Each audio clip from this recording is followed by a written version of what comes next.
The alarm pierced the night sky, with crimson lights flickering amidst the steel jungle of the city. This marked the 37th warning of the beast tide, and it was the third such alert this month.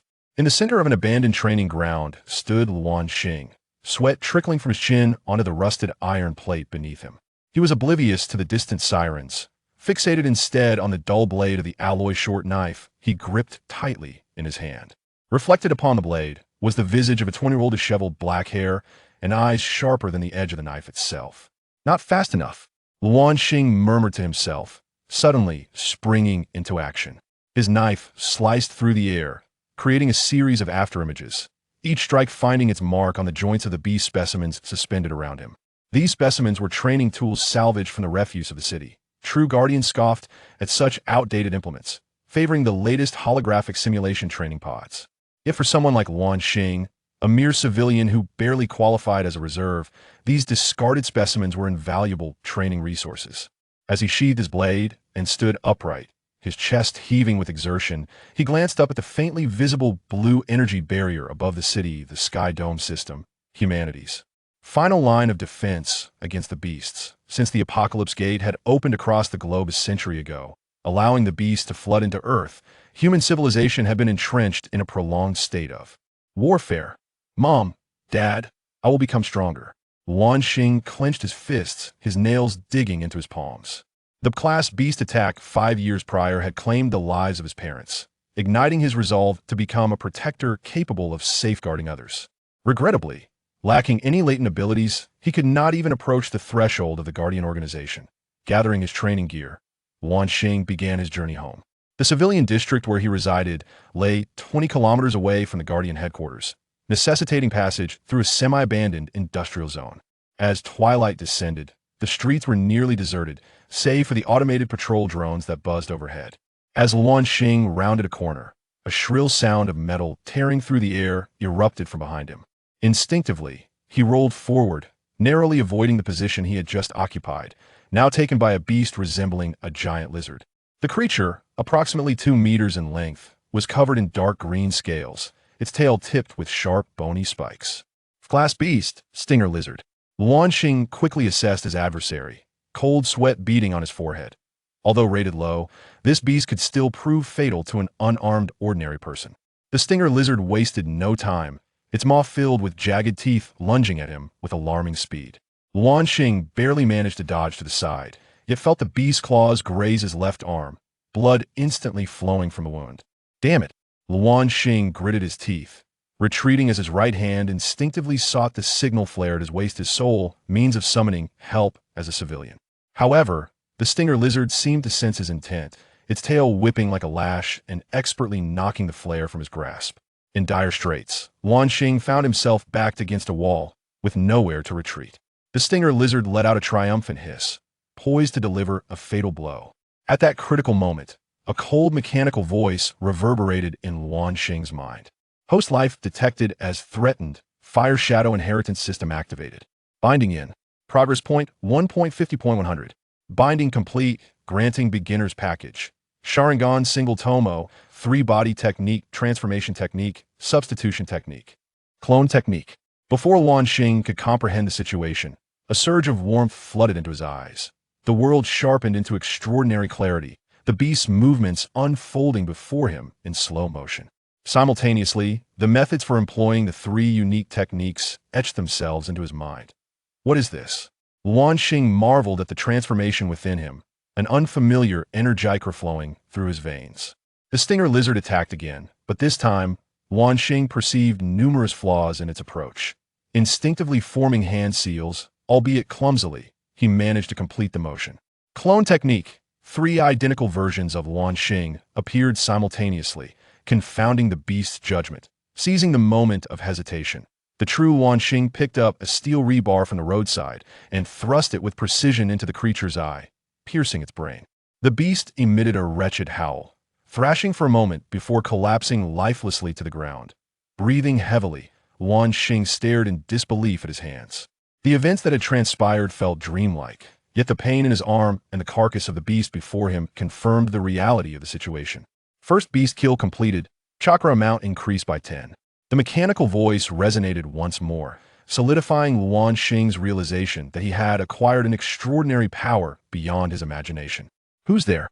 A cold female voice suddenly called from behind him. Luan Xing turned to see a woman clad in black combat attire standing beneath a streetlight. She appeared to be around 25 or 26, with shoulder-length hair and a long sword emanating a blue glow at her waist. Most striking was the silver emblem on her left chest, the mark of a Guardian Squad leader. A civilian? The woman frowned as she approached, her gaze shifting between the beast's carcass and Luan Xing. "How did you kill it?"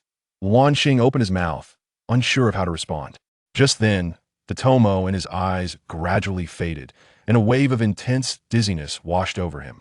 The combination of blood loss and the toll of using chakra for the first time proved overwhelming, and he stumbled forward. In the final moment before losing consciousness, he felt himself caught in powerful arms, the faint scent of jasmine enveloping him. "I am Lin Yuqing, captain of the 7th Guardian Squad." The woman's voice seemed to echo from a great distance. "Whatever has transpired within you, the organization will uncover it." Chapter 2. The beginning of the mission, a blinding white light. This was the first sensation that Blue Star experienced upon regaining consciousness. He blinked, attempting to adjust to the brightness, and discovered that he was lying in a room entirely devoid of color, connected to various monitoring devices. "Am I awake?" A cold, indifferent female voice inquired from nearby. Turning his head, Blue Star saw Lin Yuqing seated at the edge of the bed, engrossed in the data pad she held.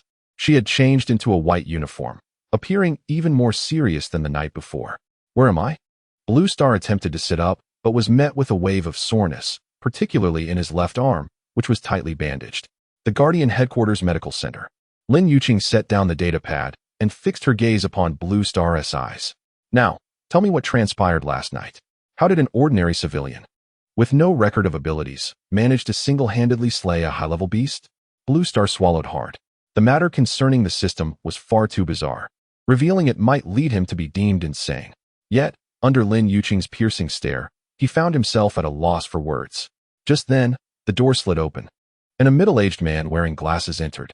Dressed in a white lab coat, his name tag read Dr. Su Ming. "Ah, our special case has awakened." "Doctor." Su smiled as he approached, holding an unusual instrument. "Captain Lin, do lighten up. This young brother has exhibited some rather intriguing energy fluctuations." Lin Yuqing frowned slightly. "Dr. Su, the testing has yet to commence." "Oh, I assumed the headquarters had approved comprehensive testing." Dr. Su adjusted his glasses, the light reflecting off the lenses obscuring his eyes. "After all, a completely new energy system merits in-depth exploration, does it not?" Blue Star became alert. It seemed they had already discovered the existence of chakra. "Let us proceed with the basic tests first." Lin Yuqing stood up, her tone brooking no dissent. "The Commander's orders are that I am responsible for the preliminary assessment." Dr. Su shrugged. "Very well, you are in charge." However, he cast a meaningful glance at Blue Star. "I look forward to witnessing more remarkable performances." Once Dr. Su departed, Lin Yuqing turned to Blue Star. "Dress yourself. I will take you to the training ground in 10 minutes. Do not entertain thoughts of escape. Every exit is guarded by high-level guardians." Blue Star managed a wry smile. "I had no intention of fleeing." 10 minutes later, Blue Star followed Lin Yuqing through a long corridor. Through the glass walls on either side, he glimpsed the interior of the Guardian headquarters, high-tech training grounds, holographic strategy rooms, and busy researchers, everything starkly contrasting with the mundane civilian district he was accustomed to. "This is the training ground." Lin Yuqing halted before a metal door, performing an iris scan. "Next, I will conduct a basic ability test. Be truthful. Withholding information could determine whether you leave the headquarters alive." The door swung open, revealing a circular arena surrounded by various testing apparatuses. In the center stood 3 guardians, 2 men and 1 woman, all clad in uniforms similar to Lin Yuqing's. "My team members," Lin Yuqing introduced succinctly. Zhang Meng, a melee expert. Wang Yan, an element manipulator. Li Feifei, a perception type. Zhang Meng, a muscular giant, scrutinized Blue Star. "This is the kid who took down the spike-tailed lizard? He appears rather frail." "Enough chatter. Let us commence the test." Lin Yuqing clapped her hands. "First up, strength." For the next 2 hours, Blue Star underwent a comprehensive evaluation. In standard tests, his performance was mediocre, but when it came to assessing his unique abilities, things took a fascinating turn. "What kind of energy reading is this?" Li Feifei stared at the instrument, her expression one of confusion, as it did not resemble any known ability fluctuations. Lin Yuqing approached to inspect. Continue testing. When Blue Star was asked to demonstrate his offensive capabilities, he hesitated for a moment, then formed seals to unleash the transformation technique granted by the system. Amidst the astonished gazes, he flawlessly replicated Lin Yuqing's appearance. Interesting. The replica of Lin Yuqing mused, this is not an ordinary illusion. Even the energy signatures are identical. Zhang Meng, skeptical, reached out to poke Lin Yuqing's shoulder. A physical manifestation? How is this possible? After reverting from the transformation, Blue Star felt a wave of dizziness. The chakra consumption was greater than he had anticipated. Chakra control proficiency level 5. The system's notification echoed in his mind. Continue. Lin Yuqing seemed intrigued by Blue Star's performance. Showcase everything you are capable of. One by one, Blue Star demonstrated the shadow clone technique and the substitution technique. Although his movements were somewhat clumsy, the results astonished everyone present, particularly when he evaded a water arrow shot by Wang Yin using the substitution technique. Even the typically composed Lin Yuqing's eyes widened in surprise. After the tests concluded, the team members gathered to discuss findings, while Blue Star sat aside, taking a moment to rest. He could sense that, beyond curiosity, there was a hint of wariness and jealousy in their gazes. Blue Star. Lin Yuqing approached him. The commander has decided to temporarily assign you to Team 7, and I will oversee your training and supervision directly. Until we ascertain the source and nature of your abilities, you are not to leave the headquarters. Blue Star looked up. Is this confinement? This is an opportunity. Lin Yuqing replied calmly, an opportunity to become a guardian that ordinary civilians could only dream of. Of course. Should you refuse, I accept. Blue Star quickly interjected. This was indeed the chance he had longed for. And remaining at headquarters would also allow him to investigate the truth behind his parents' demise more effectively. Excellent. Tomorrow morning at 6 o'clock, we meet at Training Ground No. 1. Lin Yuqing turned to leave, adding, do not be late. That evening, Blue Star was assigned to a simple dormitory. He lay on the bed, attempting to summon the system. System? The Naruto Heritage System is at your service. What exactly are you? Why have you chosen me? System origin, classified. Host selection criteria, must meet specific genetic sequences and willpower standards. Blue Star wished to inquire further when he suddenly heard footsteps approaching in the corridor. He immediately fell silent. Just this one? A strange male voice questioned. Yes, I heard he is a civilian who got lucky. Another voice replied. Doctor, Sue is quite interested in him. It won't be long before he is sent to the laboratory. The footsteps gradually faded away, and Blue Star clenched his fists. It seemed not everyone at headquarters welcomed his presence. He called out to the system once more. Is there any way to quickly become stronger? Main quest issued. Master the basic application of chakra within 1 week. Quest reward. Mastery of Shuriken techniques, including basic throwing skills and chakra attachment methods. Daily training suggestions. Chakra control exercises, tree climbing, water walking. Blue Star's eyes lit up. Mastery of Shuriken techniques was precisely the ranged attack method he required. With the thought of commencing formal training the next day, he resolved to prepare in advance. In the stillness of the night, Blue Star quietly slipped out of the dormitory, seeking a secluded training ground. Following the system's guidance, he began to attempt the most fundamental chakra control, gathering energy at the soles of his feet. On his first attempt, he exerted too much force, leaping 3 meters high and nearly colliding with the ceiling. On the second attempt, his chakra was insufficient, failing to adhere to the wall at all. After numerous failures, sweat drenched Blue Star, yet he finally managed to walk 3 steps up a vertical wall before tumbling down. It seems the rumors are indeed true. A chilling voice echoed suddenly. The civilian boy possesses some unique qualities. Blue Star turned to see a young man with a buzz cut leaning against the doorway. Clad in the Reserve Guardian uniform, he bore a short knife at his waist. Who are you? Blue Star asked warily. Zhao Cheng, Reserve Member 3rd rank. The man stepped into the training ground. I heard a civilian has ascended to a formal team. So I came to see what kind of person he is. Blue Star leaped down from the wall. I'm merely fortunate. Fortunate? Zhao Cheng sneered, asserting that the Guardians relied on strength, not luck. Suddenly, he drew his sword with astonishing speed, demanding to see Luan Xing's prowess. Luan Xing hastily dodged, but still felt the fabric of his sleeve tear. Without a weapon, he could only retreat continuously. What happened to those tricks you showed during the day? Zhao Cheng pressed closer, his blade glimmering like a net. In a moment of desperation, Luan Xing had a flash of inspiration and performed the shadow clone technique, conjuring 3 copies of himself to distract Zhao Cheng. His true self circled behind, delivering a swift strike aimed at Zhao Cheng's neck. Zhao Cheng reacted swiftly, blocking the attack, but was still pushed back a few steps. A flicker of surprise crossed his eyes, quickly replaced by a deeper animosity. Enough! A commanding voice interrupted the skirmish. Lin Yuqing, appearing at the doorway, wore a grim expression. Zhao Cheng, engaging in unauthorized combat at night violates Article 7 of the regulations, she said coldly. Report to the disciplinary office for punishment. Gritting his teeth, Zhao Cheng ultimately sheathed his sword and bowed. Yes, Captain. Before leaving, he shot a fierce glare at Luan Xing. After Zhao Cheng departed, Lin Yuqing turned to Luan Xing. You too, causing trouble on your first day. I didn't mean to, Luan Xing started, but Lin Yuqing cut him off. The essence of being a guardian lies in discipline and teamwork, not personal heroism. Remember that. Luan Xing lowered his head. Understood. Lin Yuqing sighed. Go rest. Tomorrow. She glanced at the footprints Luan Xing left on the wall. I will teach you the proper training methods. Back in his dormitory, Luan Xing lay on his bed, his mind racing. The Guardian's headquarters was far more complex than he had imagined, filled with factional struggles, jealousy, and the enigmatic Dr. Su.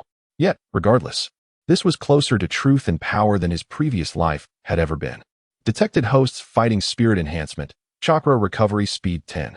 The system's prompt elicited a faint smile from Luan Xing. Tomorrow would herald a new beginning. Chapter 3. Practical Combat at 5:40 a.m. Luan Xing was already waiting at training ground number 1. Following the system's suggestion, he arrived 20 minutes early to continue practicing chakra control. Progress: tree climbing 87. Water walking 62. The system reported his advancement in his mind. Wiping the sweat from his forehead, he gazed at the training tree before him. Its trunk marked by his footprints, denser the higher he climbed. The highest point was about 15 meters off the ground, his current limit. You seem more diligent than I expected. Lin Yuqing's voice came from behind. Luan Xing turned to see her in a new, lightweight training outfit. Her long hair tied back in a neat ponytail, holding 2 wooden training swords. Good morning, Captain. Luan Xing stood tall. Lin Yuqing tossed him one of the wooden swords. Basic sparring. Let me see your reaction speed. For the next half hour, Luan Xing found himself steadily overwhelmed. Lin Yuqing's swordsmanship was as fast as lightning, each strike precisely targeting his weak defenses. Even with the assistance of his Sharingan, his body struggled to keep pace with her speed. Too slow. Lin Yuqing's wooden sword halted before Luan Xing's throat. Your eyes seem to anticipate my movements, but your body's reaction lags by 3 seconds. In real combat, that could cost you your life thrice over. Luan Xing nodded, panting heavily. He noted that Lin Yuqing had not utilized her powers, relying solely on her physical skills to completely dominate him. From today onward, increase your physical training by 2 additional hours each day. Lin Yuqing sheathed her wooden sword. Additionally, your unique energy, chakra, requires more systematic training. System, retrieve Lin Yuqing's combat data, Luan Xing silently commanded. Lin Yuqing, physical strength, agility, special ability, wind blade manipulation. Overall rating. Recommendation, prioritize enhancing host's fundamental physical strength. Combined with Sharingan, it can achieve level combat power. At 3 p.m., Team 7 received a reconnaissance mission. Lin Yuqing handed Luan Xing a communicator. Observe with the team. Do not engage without my command. Luan Xing accepted the device. What is the mission? Unusual energy fluctuations have been detected in the perimeter zone, suspected to be a gathering of small-scale aberrant beasts. Lin Yuqing's expression turned serious. Aberrant beast activities have been frequent lately. The headquarters has intensified patrols. A sense of apprehension gripped Luan Xing. That area was where his parents had met their demise. At 2:50 p.m., Luan Xing stood fully equipped on the headquarters helipad. He wore the standard Guardian uniform, a black combat suit complemented by lightweight armor, with a newly issued tactical dagger at his waist. This gear felt significantly heavier than his usual civilian clothes. Newbie, don't hold us back. Zhang Meng clapped a hand on Luan Xing's shoulder, the force nearly causing him to stumble. Wang Yin and Li Feifei had already boarded the small transport aircraft. This vertical takeoff and landing vehicle was standard for Guardians executing rapid missions, capable of carrying a 6-person team along with basic equipment. Come aboard. Lin Yuqing waved from inside the cabin. Mission briefing will be conducted during the flight. As the engines roared to life, the transport ascended into the sky. Luan Xing gazed through the window at the shrinking cityscape, his heart racing. This marked his first official participation in a Guardian operation, albeit as an observer. The target area was an abandoned industrial park south of the zone. Lin Yuqing brought up a holographic map. 3 days ago, a patrol drone detected unusual thermal signals in this area. Preliminary assessments suggest 58 class or 12 class aberrant beasts. Li Feifei added, however, the energy readings are peculiar. The fluctuation is significantly greater than typical aberrant beasts. Standard sweep procedure, Zhang Meng checked his heavy pulse rifle. The captain and I will engage directly. Wang Yin will provide long-range support, and Feifei will monitor the surrounding energy changes. Lin Yuqing turned to Luan Xing. Your task is to observe and learn, documenting the aberrant beast's behavioral patterns. Report any anomalies immediately. Do not act independently. Understood? Understood, Luan Xing nodded, simultaneously inquiring within his mind. Can I detect aberrant beast information in advance? Perception range insufficient. Must approach within 500 meters of the target. 10 minutes later, the transport hovered 2 kilometers from the target zone. The team utilized a rappelling method to quickly descend, subsequently forming a tactical formation to advance toward the industrial park. Luan Xing followed at the rear, activating his Sharingan. The world transformed into a high-contrast tableau, every detail vividly clear. He could see the cracks in the distant walls and hear the scurrying of rats 100 meters away. Energy readings are increasing. Li Feifei suddenly halted, frowning at her detector. Something's off. These aren't the expected values for this class. Before she could finish, a deafening roar erupted from the factory ahead. Instantly, an enormous creature burst through the metal wall. Class aberrant beast. Lin Yuqing shouted, defensive formation. Luan Xing's eyes widened. The creature before him stood 4 meters tall. Resembling a giant bear, its back covered in bone-like armor, its forepaws resembling 2 massive scythes. This was certainly not the class described in the briefing. Worse still, 5 smaller, yet similar aberrant beasts appeared behind it, all of them class. Retreat. Immediate retreat. Lin Yuqing commanded, requesting backup from headquarters. The team quickly fell back. But the aberrant beasts were astonishingly swift. The foremost giant bear-like creature leaped, targeting Li Feifei. Watch out. Wang Yin activated his ability, conjuring a wall of water that temporarily blocked the beast. However, the next moment, the creature's scythe-like claws tore through the water barrier. Zhang Meng fired his heavy pulse rifle, the blue beam striking the beast's chest, leaving only a charred mark on its bony armor. Damn it, their defenses are too strong. Zhang Meng retreated while firing. Lin Yuqing waved her hands, unleashing several wind blades that whistled through the air, hitting the aberrant beast's eyes with pinpoint accuracy. This time, the attack proved effective, causing the giant bear-like creature to roar in pain. Aim for the eyes and joints. Those are its weak points. Lin Yuqing directed. Luan Xing watched all of this, his heart pounding like a drum.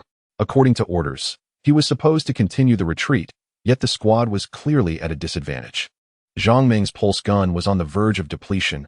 Wang Yan's water-based abilities had limited effectiveness against the aberrant beasts, and Li Feifei's perceptive skills proved to be of little utility in the heat of battle.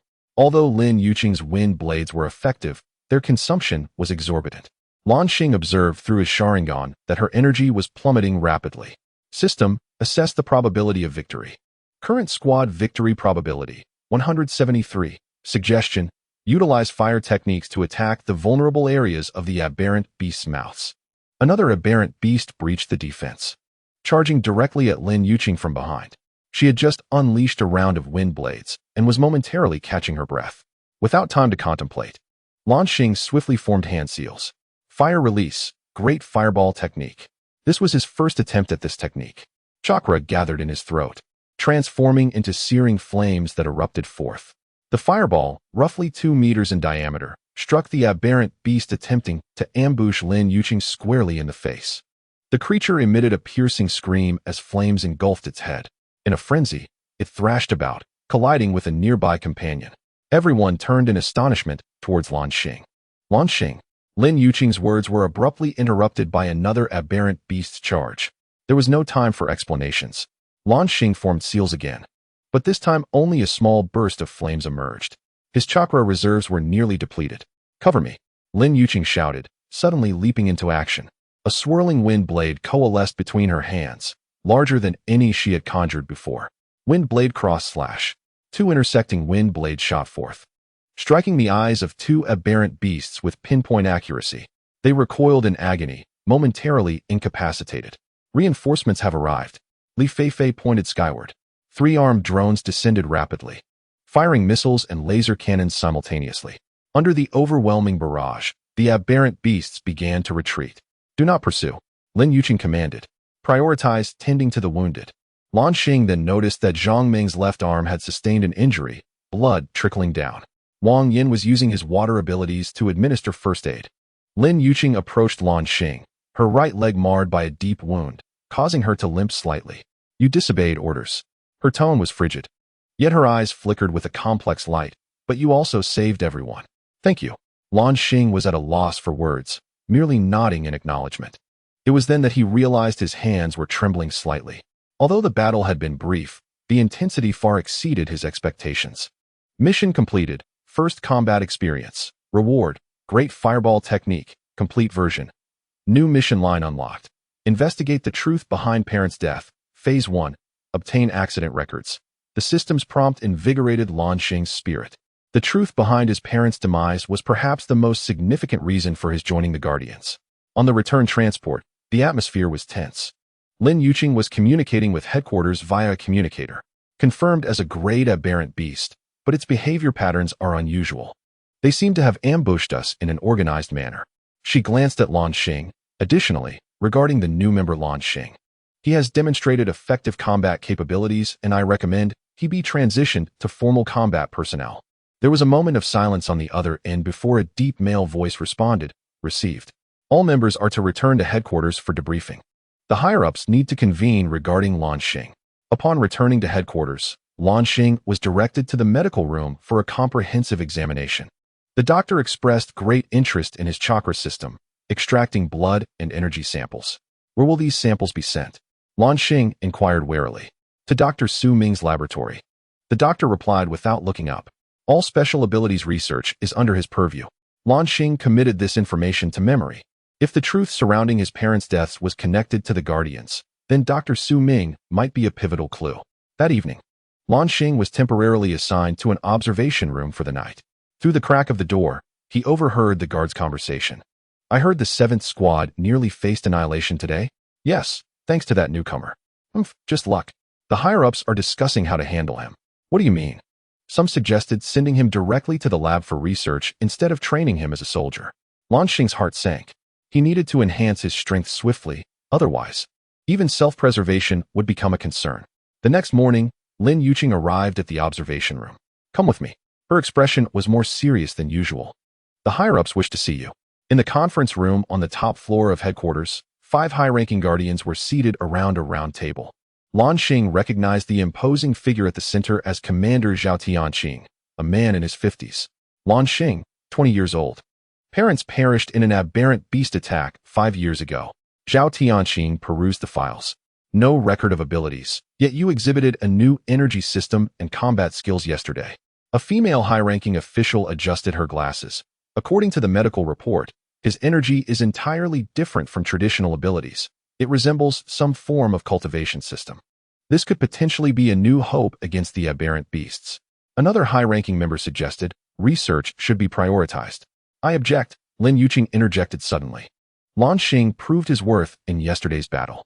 As the captain of the 7th Squad, I formally request to include him as a full member of my team. The conference room fell silent.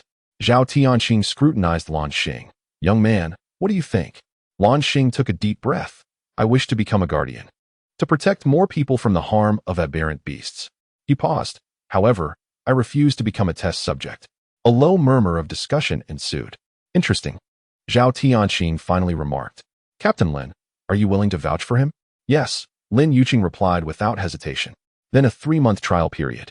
If he performs satisfactorily, he will be transitioned to a full member. Zhao Tianqing made his decision, stipulating that he must cooperate with the research department for 2 ability tests each week and must not refuse. After leaving the conference room, Luan Xing finally exhaled in relief. Thank you. Lin Yuqing shook her head. No need to thank me. Your abilities are indeed valuable. I am merely considering the team. She paused.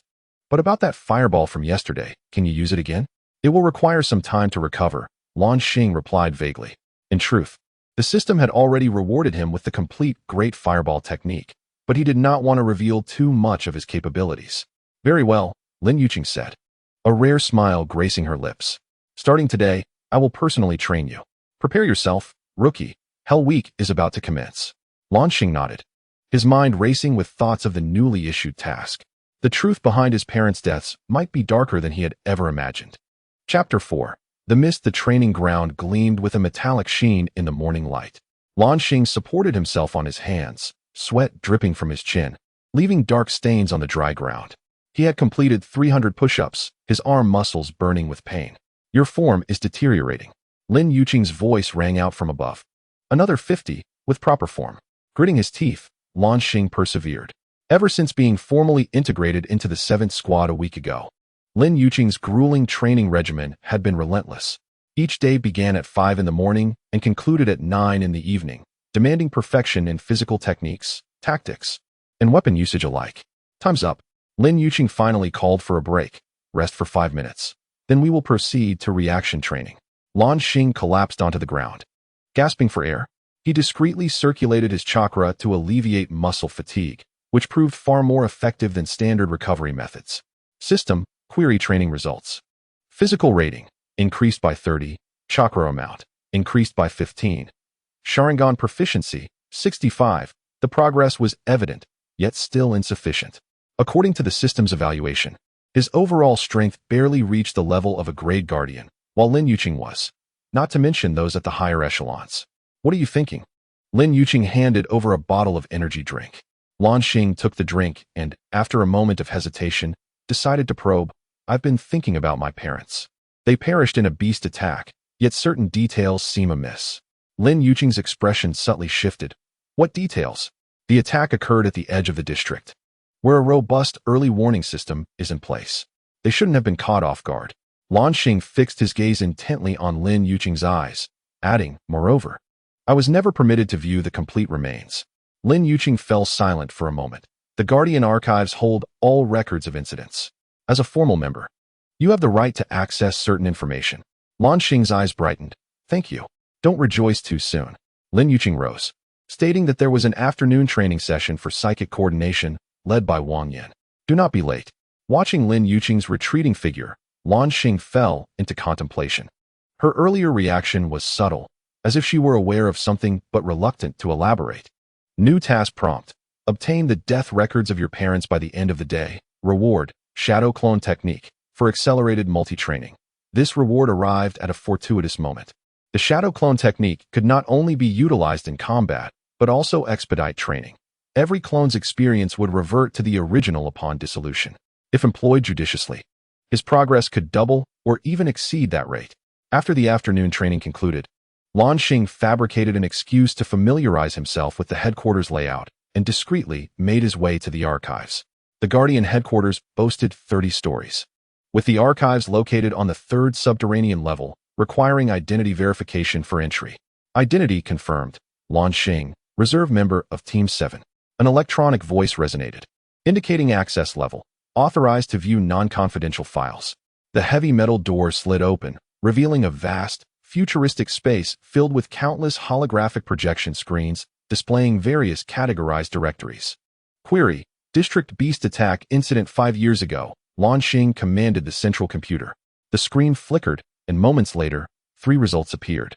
2 were public reports, succinct in content. The third was marked as an internal investigation report, requiring secondary clearance. Luan Xing frowned. His permissions were insufficient. System, can the restrictions be bypassed? Direct terminal access required. Attempt chakra interference. Luan Xing surveyed the surroundings and spotted an isolated terminal in the corner. He approached casually, and when no one was watching, placed his hand on the side of the terminal, gradually infusing it with chakra.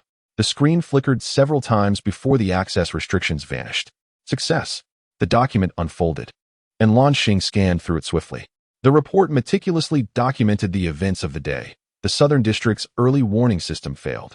3-level beasts breached the defenses, resulting in 12 civilian fatalities, including Luan Xing's parents. However, several details piqued his interest. 1. The cause of the early warning system's failure was marked as human interference. 2. The beast remains were secretly removed without adhering to standard autopsy procedures. 3. Anomalous energy readings were detected at the scene, differing from those of ordinary beasts. 4.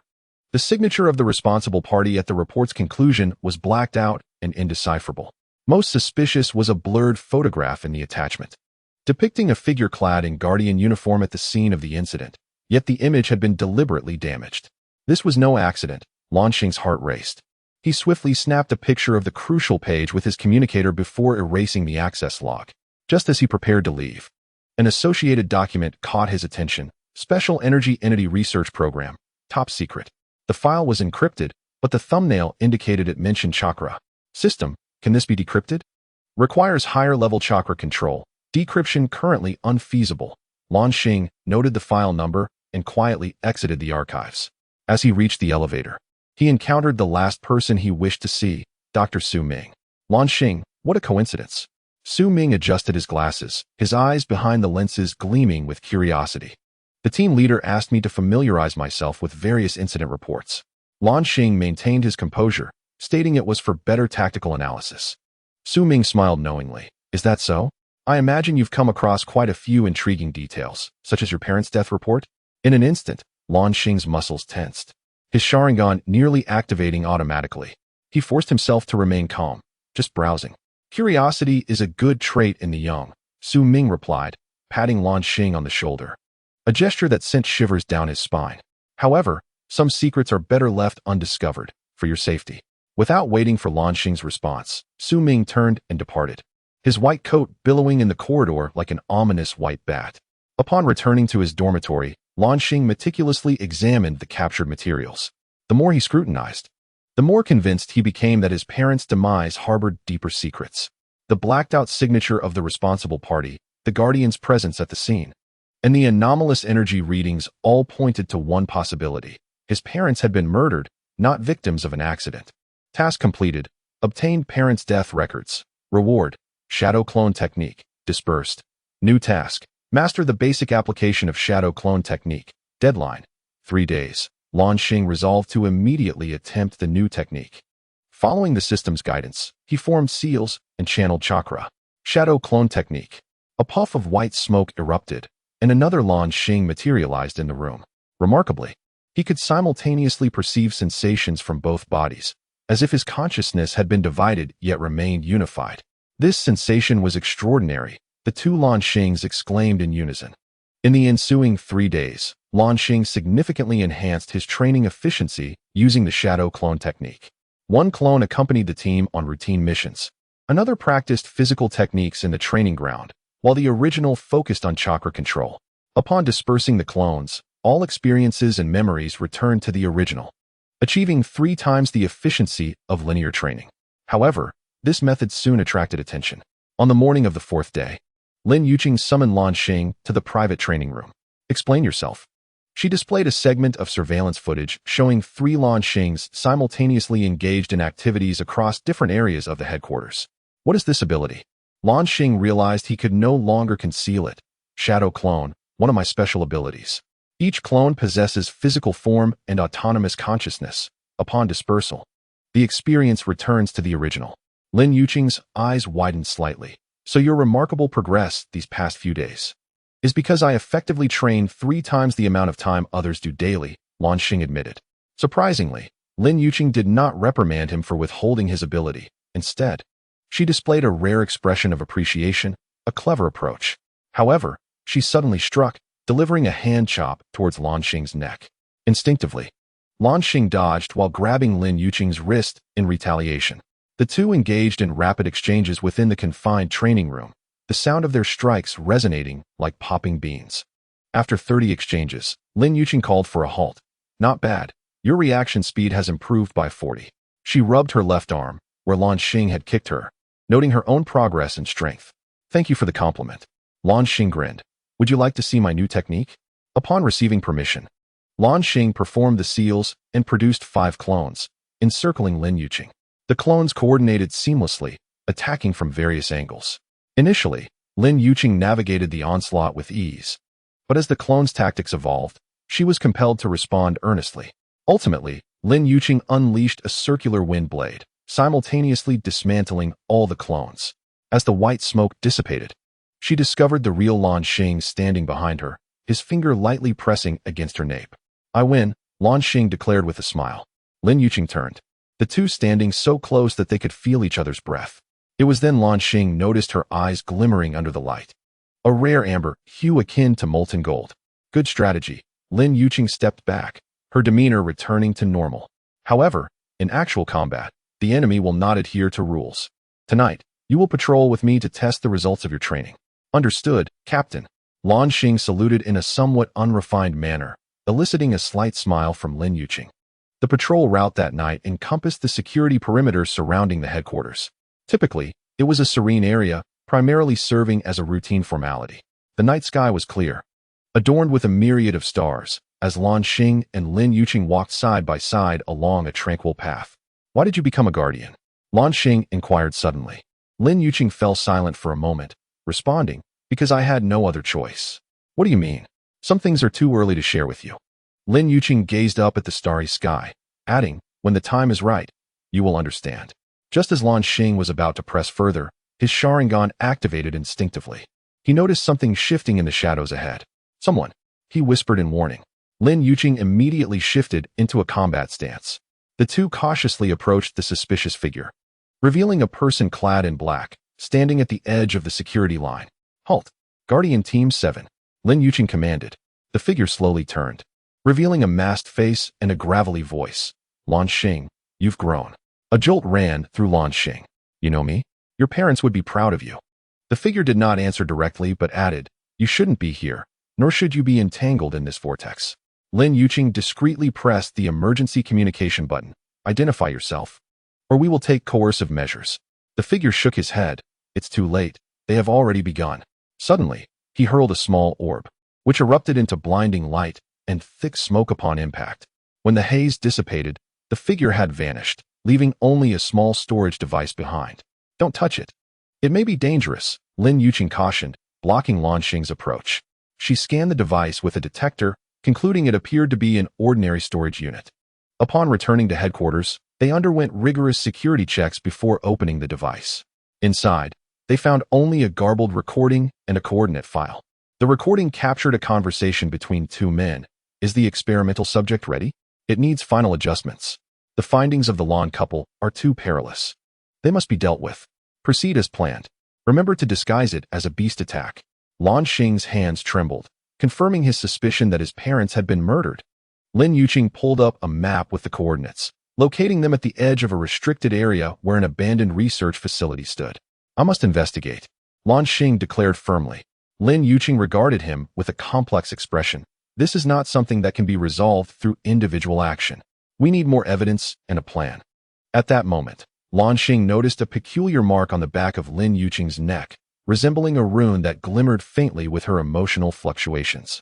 However, as he leaned in for a closer look, Lin Yuqing adjusted her collar to conceal it.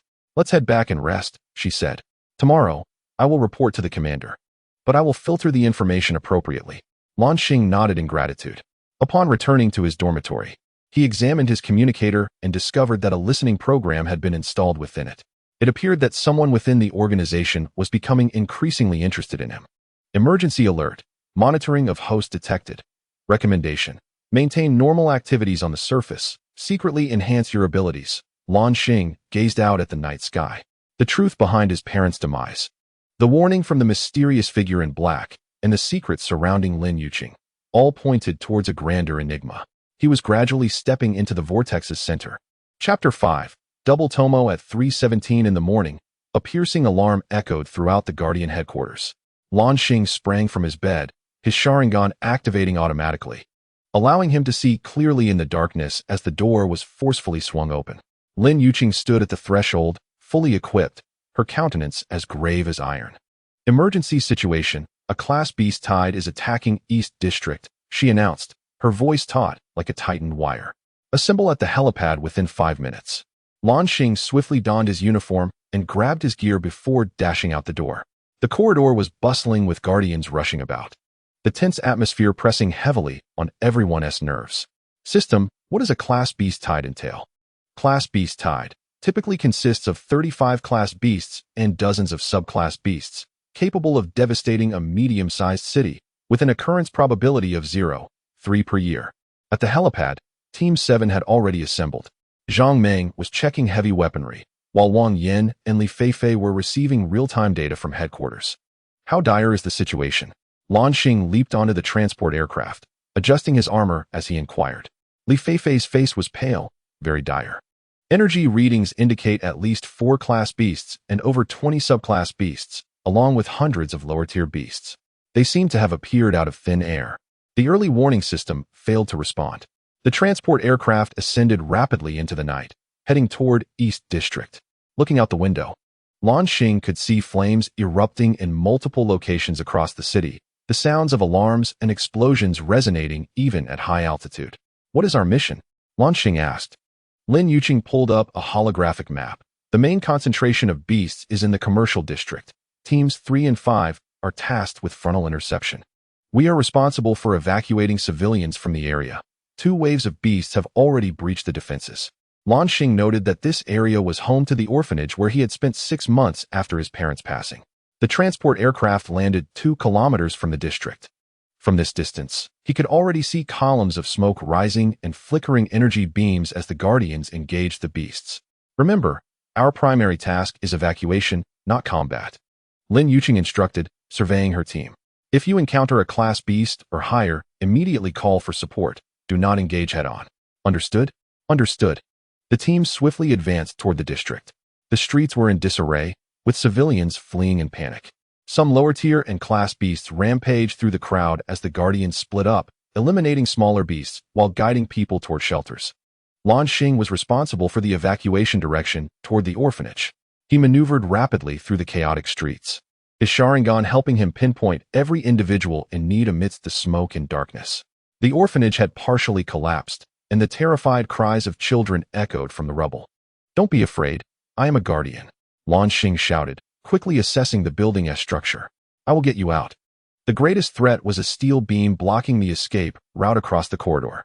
Normally, heavy equipment would be required to remove it. But Luan Xing had no time to wait for assistance. System, calculate the optimal solution. Recommendation, use shadow clone technique in conjunction with chakra to enhance strength. Success rate 87. Luan Xing swiftly performed the hand signs, shadow clone technique. 3 clones emerged, joining him in bracing against the steel beam, concentrating his chakra in his arms. His muscles surged with extraordinary power. 1, 2, 3 lift. With a low roar, the heavy steel beam was slowly raised. The teachers quickly guided the children through the opening below. Just as the last child crawled out, the building trembled again, and the beam crashed down. Quickly, exit through the safety passage, Luan Xing commanded, positioning himself to protect them from behind. As they finally dashed out of the orphanage, a blinding beam of energy streaked across the night sky, illuminating the entire block. Luan Xing looked up to see a familiar figure engaged in a fierce battle with a massive flying class beast. It was Lin Yuqing.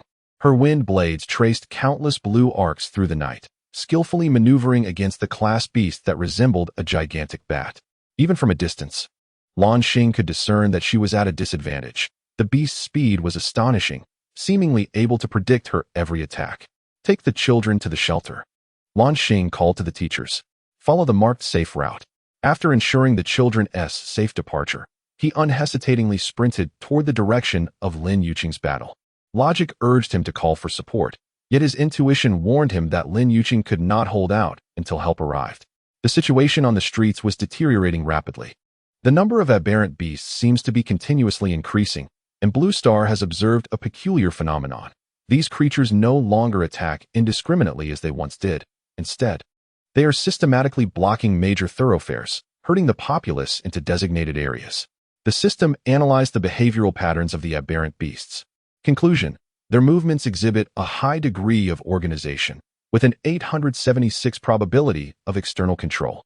This revelation sent a chill down Blue Star's spine. If the aberrant beasts are being manipulated by human hands, then this assault is likely not a mere coincidence. A deafening crash echoed ahead as Lin Yuqing's figure plummeted from the sky, crashing through the rooftop of a building. The bat-like aberrant beast emitted a shrill screech as it dove downwards. Blue Star accelerated recklessly, concentrating chakra in his feet, enabling him to leap several meters with each bound. He dashed into the building, frantically ascending the stairs.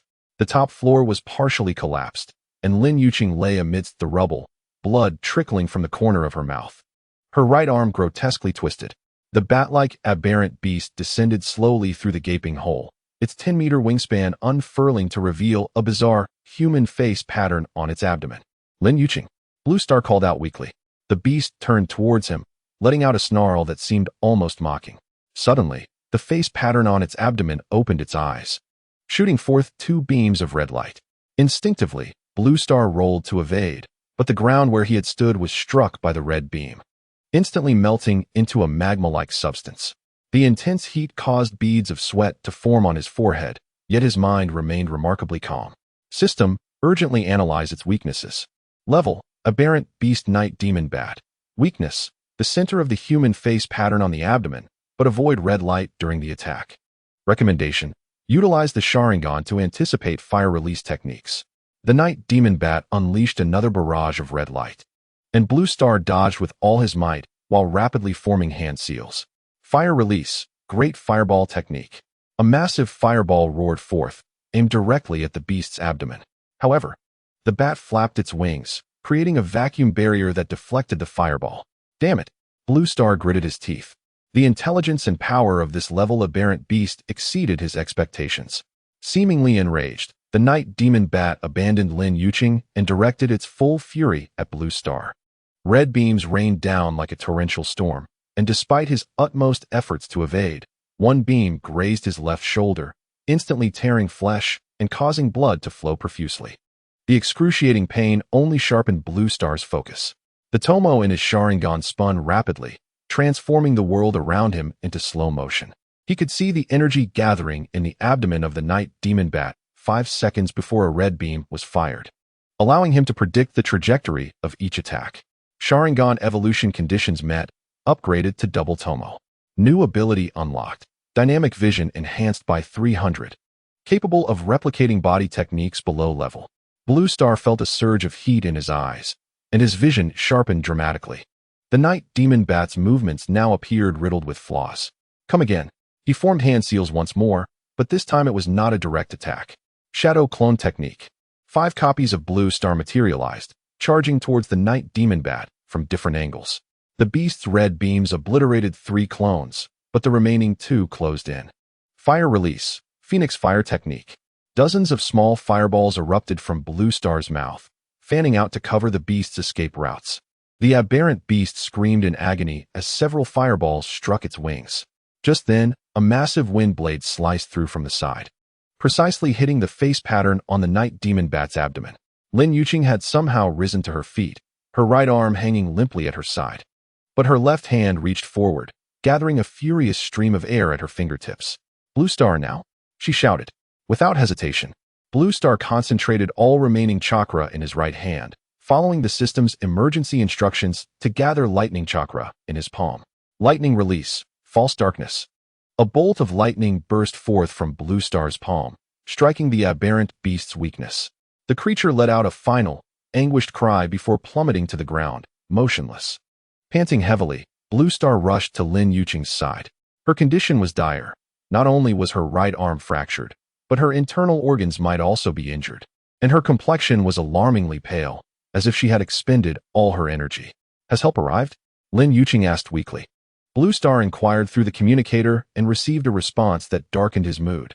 All teams were engaged with the aberrant beasts, and the medical team would take at least half an hour to reach them. Hang in there, Captain, Blue Star murmured. Applying the basic medical ninjutsu he had just unlocked to treat her injuries. Lin Yuqing's breaths grew increasingly shallow. Just as Blue Star prepared to carry her to safety, he suddenly noticed a mark glowing on the back of her neck.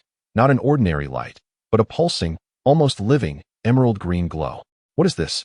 Blue Star gently pushed aside her collar, revealing the intricate runes in their entirety. It resembled an exquisite sealing array, with a minuscule aberrant beast design at its center. Lin Yuqing's eyes suddenly opened wide, and with her last ounce of strength, she grasped Blue Star's wrist. Do not tell anyone about the mark. With those words, she fell into unconsciousness. Blue Star lifted Lin Yuqing, deciding to take the risk to break through. Just then, the aberrant beast horde in the distance abruptly halted their assault, as if receiving a signal, and retreated simultaneously. Within mere minutes, all the aberrant beasts vanished into the night, leaving behind a city ravaged and in ruins. This sudden attack ended as bizarrely as it had begun. When the support team finally arrived, Blue Star had stabilized Lin Yuqing's condition using basic medical ninjutsu.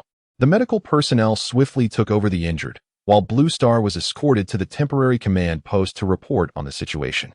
You say the aberrant beasts retreated in an organized manner? Commander Zhao Tianqing furrowed his brow. Blue Star nodded. Moreover, they exhibited an unusual tactical coordination during their assault, as if guided by some intelligence. The commander exchanged glances with several senior officials. Your performance was exceptional. You single-handedly confronted a level aberrant beast and saved the squad leader. From today onward, you are a formal member of Team 7. This should have been a moment of celebration. But Blue Star's mind was consumed by the strange mark on Lin Yuqing's neck and the aberrant beast's unusual patterns of behavior. All of this pointed towards a possibility he was reluctant to believe, that within the Guardians, or at least among certain individuals, there might be a connection to the aberrant beasts.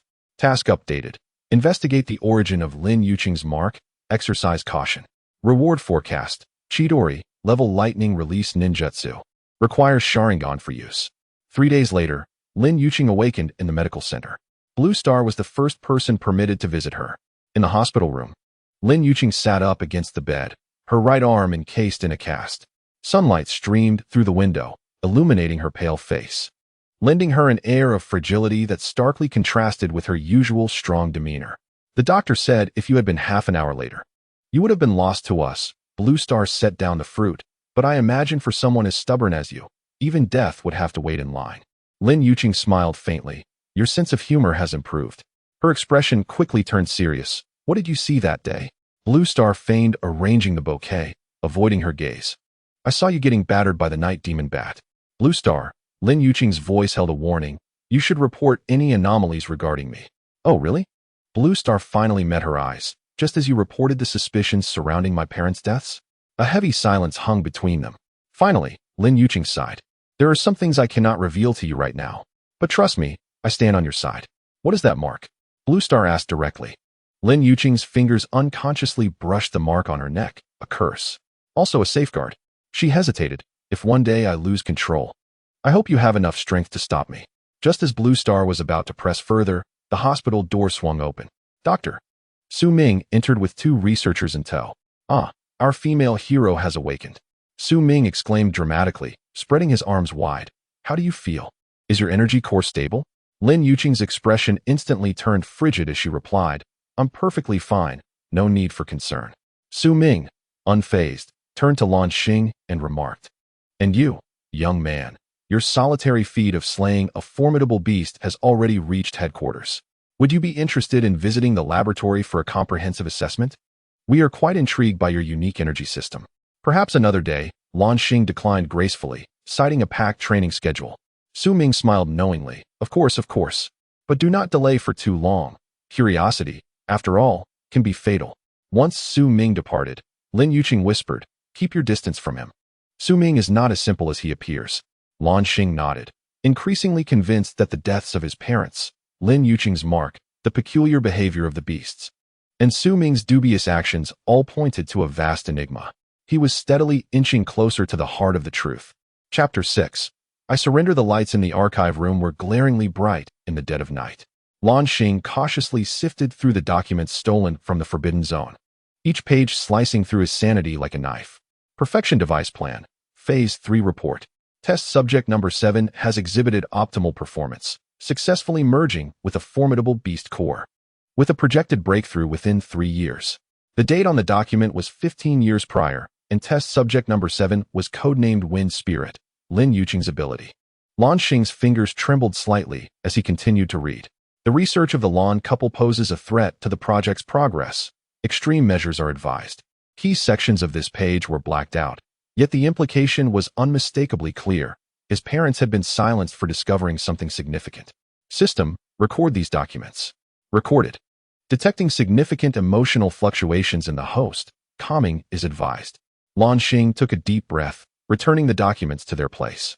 Just as he prepared to leave, A laser suddenly swept across his cheek, leaving a charred mark on the wall. I knew I would find you here. Su Ming's voice emerged from the shadows. Excessive curiosity is not a virtue. Luan Xing immediately entered a combat stance, his Sharingan gleaming faintly in the darkness. Su Ming stood at the door of the archive, flanked by two automated turrets, their laser sights locked onto Luan Xing's head and heart. You killed my parents. Luan Xing's voice was as cold as ice. Su Ming adjusted his glasses, the light reflecting off the lenses obscuring his gaze. Accusations require evidence, young man. However, he chuckled. Even if you had evidence, what could you accomplish? Reporting to the higher-ups of the Guardians? Half of them are complicit in this plan. Luan Xing's mind raced. Engaging in a direct confrontation was unwise. Su Ming's boldness indicated he had nothing to fear. What do you want? Luan Xing asked, his voice steady. An astute inquiry. Su Ming gestured, and the turret's laser sights extinguished. I require your cooperation. Your chakra system bears an astonishing resemblance to the energy of the beasts, yet without triggering a rejection response. If we can decipher the underlying principles, the perfection device plan could achieve groundbreaking advancements. Experimenting on living beings? Small sacrifices are necessary for greater gains, Su Ming stated matter-of-factly, as if discussing the weather. Consider it. By cooperating with me, you not only gain access to your parents' complete research data, but you will also acquire power far beyond your current capabilities. Should he refuse? Su Ming cast a meaningful glance at the turrets. Luan Xing feigned contemplation, all the while calculating his escape route. The archive room had but one exit, yet the ventilation ducts were sufficiently large. I need time to consider. Su Ming nodded. 3 days. Do not entertain thoughts of escape or reporting. The entire headquarters is under my surveillance, especially your dear Captain Lin. These words tightened Luan Xing's chest. Su Ming was aware of their relationship, and this knowledge could easily be wielded as leverage. Upon returning to his dormitory, Luan Xing immediately summoned the system. Emergency situation, require power enhancement plan. Based on existing conditions. Prioritize mastering Chidori, requires dual Manjiki Sharingan.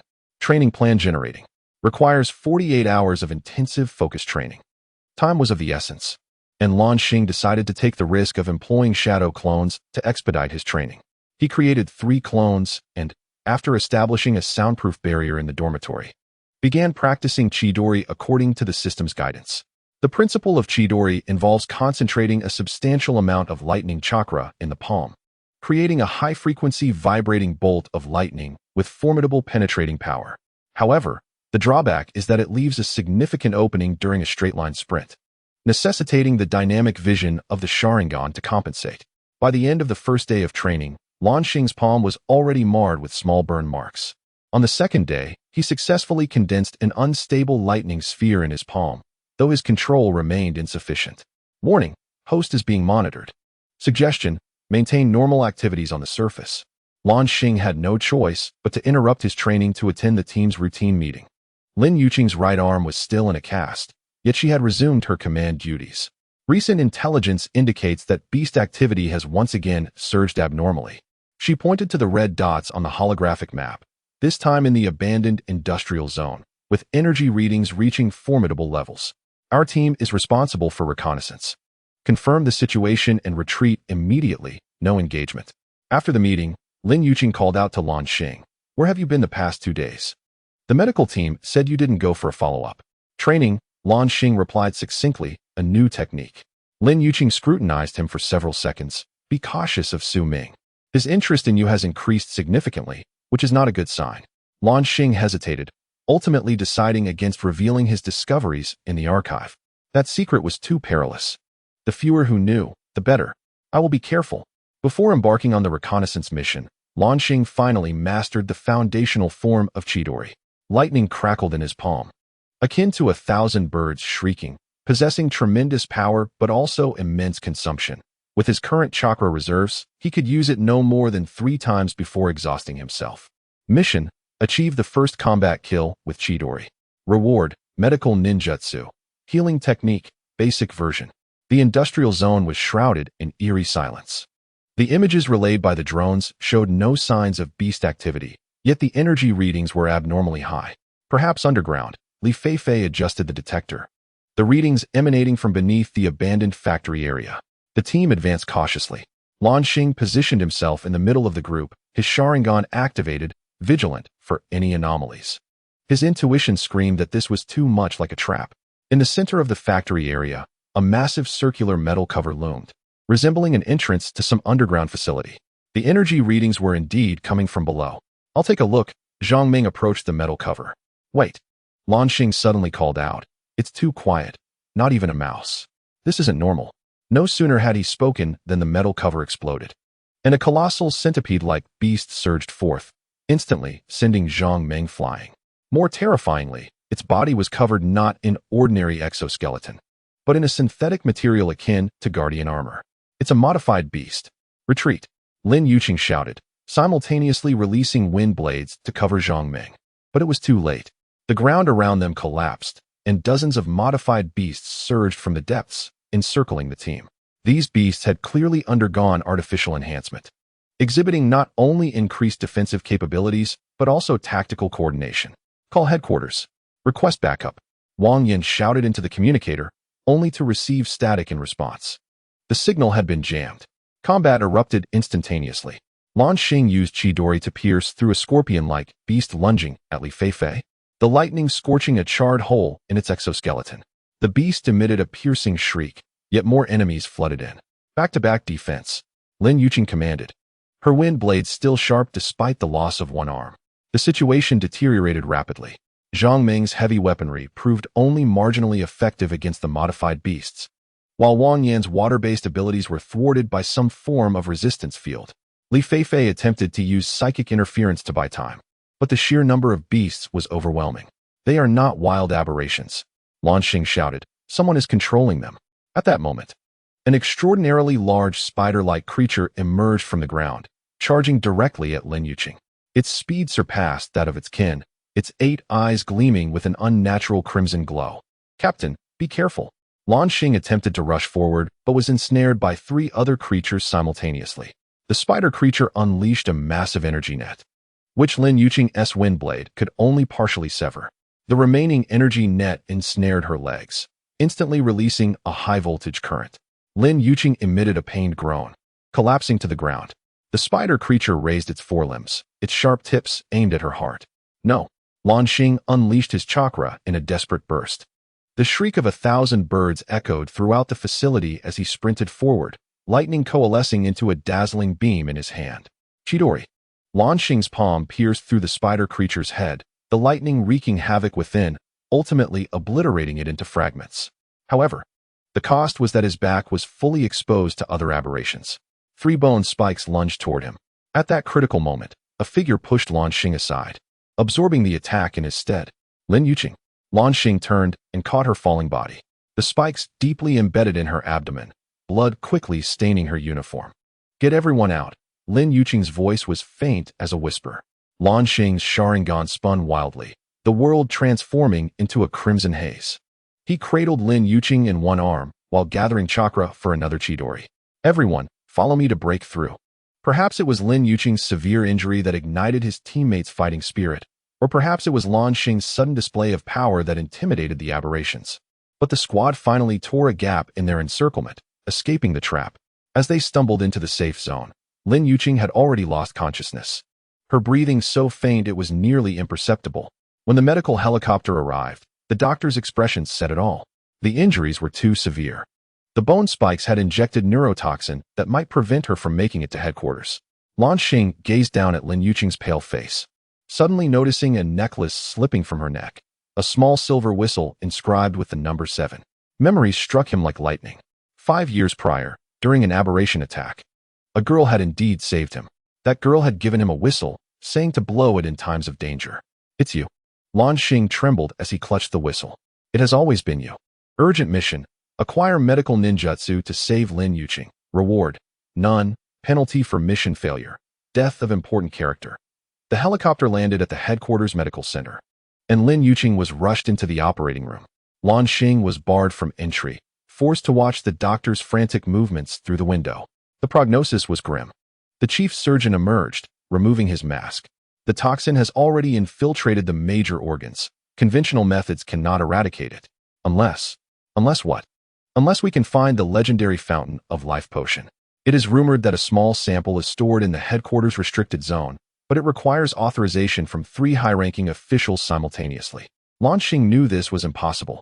Su Ming would not allow Lin Yuqing to survive, especially with her knowledge of so many secrets. System: can mastering medical ninjutsu save her? Current version insufficient. Advancement in medical ninjutsu creation required for regeneration. Where can I obtain it? Analyzing. Restricted zone. Laboratory 3 contains relevant scrolls. Part of Su Ming's private collection. Luan Xing clenched his fists. This was yet another trap. Su Ming had certainly anticipated his approach. But as he watched the life monitor's weakening curve, he found himself with no other choice. As night descended, Luan Xing donned his stealth gear. Before leaving, he cast one last glance at Lin Yuqing in the hospital room. Her complexion had turned an ominous gray, her breathing sustained only by machines. This time, I will save you, Luan Xing whispered, then vanished into the darkness. The headquarters restricted zone was more heavily guarded than the archives, located 5 levels underground. Luan Xing utilized shadow clones to create a disturbance, diverting most of the guards, while his main body infiltrated through the ventilation ducts using chakra adhesion. The access system of Laboratory 3 was exceedingly complex, but his Sharingan could detect the subtle movements of the guards' fingers as they inputted the password. Luan Xing patiently awaited the opportune moment, finally obtaining the password during a shift change. Inside the laboratory were unsettling specimens of aberrant organs, human tissues, and several cultivation pods filled with liquid, within which floated indistinct humanoid shapes. Luan Xing suppressed his discomfort and quickly searched for medical scrolls. Just as he located a metallic tube labeled with advanced energy restoration technology, alarms blared suddenly. I knew you would come, Su Ming's voice echoed through the intercom. Put down the scroll, Luan Xing. You have violated 17 Guardian regulations, enough to warrant execution 10 times over. Unmoved, Luan Xing swiftly shoved the scroll into his backpack. You planned all of this from the start, didn't you? Using Lin Yuqing as bait. Clever, Su Ming chuckled, but you're only half right. I did set a trap, but I never anticipated Captain Lin would truly take a bullet for you. How touching. A wave of nausea washed over Luan Xing. He continued his search, hoping to uncover more clues about his parents' research. Don't bother. Your parents' files are not here. Su Ming seemed to read his thoughts. However, if you surrender now, I might consider administering an antidote to Captain Lin. She has approximately 40 minutes left to live. Luan Xing hesitated. It was a difficult choice, to trust Su Ming's deceit and take a risk, or to attempt an escape with what he had gathered. Warning, multiple high-energy entities detected approaching. Recommendation, immediate evacuation. Luan Xing chose to trust the system. He rapidly formed seals, shadow clone jutsu. 3 clones surged in different directions, drawing fire. His main body utilized smoke bombs for cover, retracing his path through the ventilation ducts. Behind him, the air was filled with the sounds of intense laser fire and furious shouts, but Luan Xing could not afford to dwell on it. When he returned to the medical center, panting, the entire headquarters was blaring alarms. A wanted notice for the traitor Luan Xing infiltrating the restricted zone flashed across every screen. Disguising himself as a doctor, Luan Xing infiltrated Lin Yuqing's room. The monitoring personnel had been called away due to the emergency, leaving only automated equipment to sustain her life. Hold on, Luan Xing trembled as he opened the metallic tube, retrieving the ancient scroll inside. It was inscribed in a script he did not recognize, but the system immediately began translating. Acquired, medical ninjutsu creation, regeneration, advanced. Learning requires 90 current chakra. Continue. Continue. Knowledge flooded into Luan Xing's mind like a deluge. Following the instructions, he placed his hands above Lin Yuqing's wounds, channeling chakra throughout his body for transformation. A green energy radiated from his palms, slowly seeping into Lin Yuqing's body. The wounds began to visibly heal, the bone spikes being expelled by new tissue, and the toxins were metabolized. However, the process was immensely taxing. Luan Xing felt waves of dizziness wash over him. Hurry, he gritted his teeth, chakra nearly depleted. Finally, as the last vestiges of chakra drained away, a steady rise and fall appeared in Lin Yuqing's chest. Her complexion regained its color, and her vital signs stabilized. Luan Xing slumped into a chair, a smile breaking across his weary face. Just then, the door to the room was kicked open, and a fully armed Guardian Special Forces unit stormed in. Weapons trained on Luan Xing. Luan Xing, you are under arrest for treason, theft of classified information, An unauthorized entry into a restricted zone, the team leader stated coldly. Surrender, or we will use lethal force. Lin Yuqing remained in slumber. And Luan Xing had no chakra left to fight. He slowly raised his hands, the tomo of his Sharingan spinning slowly. I surrender, he said. Yet his mind was already devising an escape plan. Because now he has learned two things. Lin Yuqing is the girl who saved him all those years ago. And Su Ming must pay for everything. Chapter 7. The Gate of Apocalypse. The electric current from the specially designed handcuffs caused Luan Xing's muscles to twitch uncontrollably. This restraint device, specifically targeting those with abilities, monitored any fluctuations in energy, releasing high-voltage shocks upon detecting anomalies. I'll ask you one more time. How did you learn the password to the Forbidden Zone? The interrogator asked coldly. Luan Xing licked his cracked lips. I already told you, I guessed. Lies. The interrogator pressed a button, and another surge of electricity coursed through Luan Xing's body. He clenched his teeth, stifling any sound. 3 days had passed. Since his capture at the medical center, Luan Xing had been confined in the underground interrogation room of the Guardian headquarters, subjected to relentless questioning by various personnel each day. They sought to uncover how he had breached the security of the Forbidden Zone and, more importantly, what he had stolen from Su Ming's laboratory. Fortunately, they seemed unaware that Lin Yuqing had already recovered. According to the plan, she was supposed to be relocated immediately after waking up, away from the perilous headquarters. Do you think silence will protect anyone? The interrogator leaned in, breath hot against Luan Xing's face. Lin Yuqing? She is far more complex than you imagine. Perfect Weapon 7.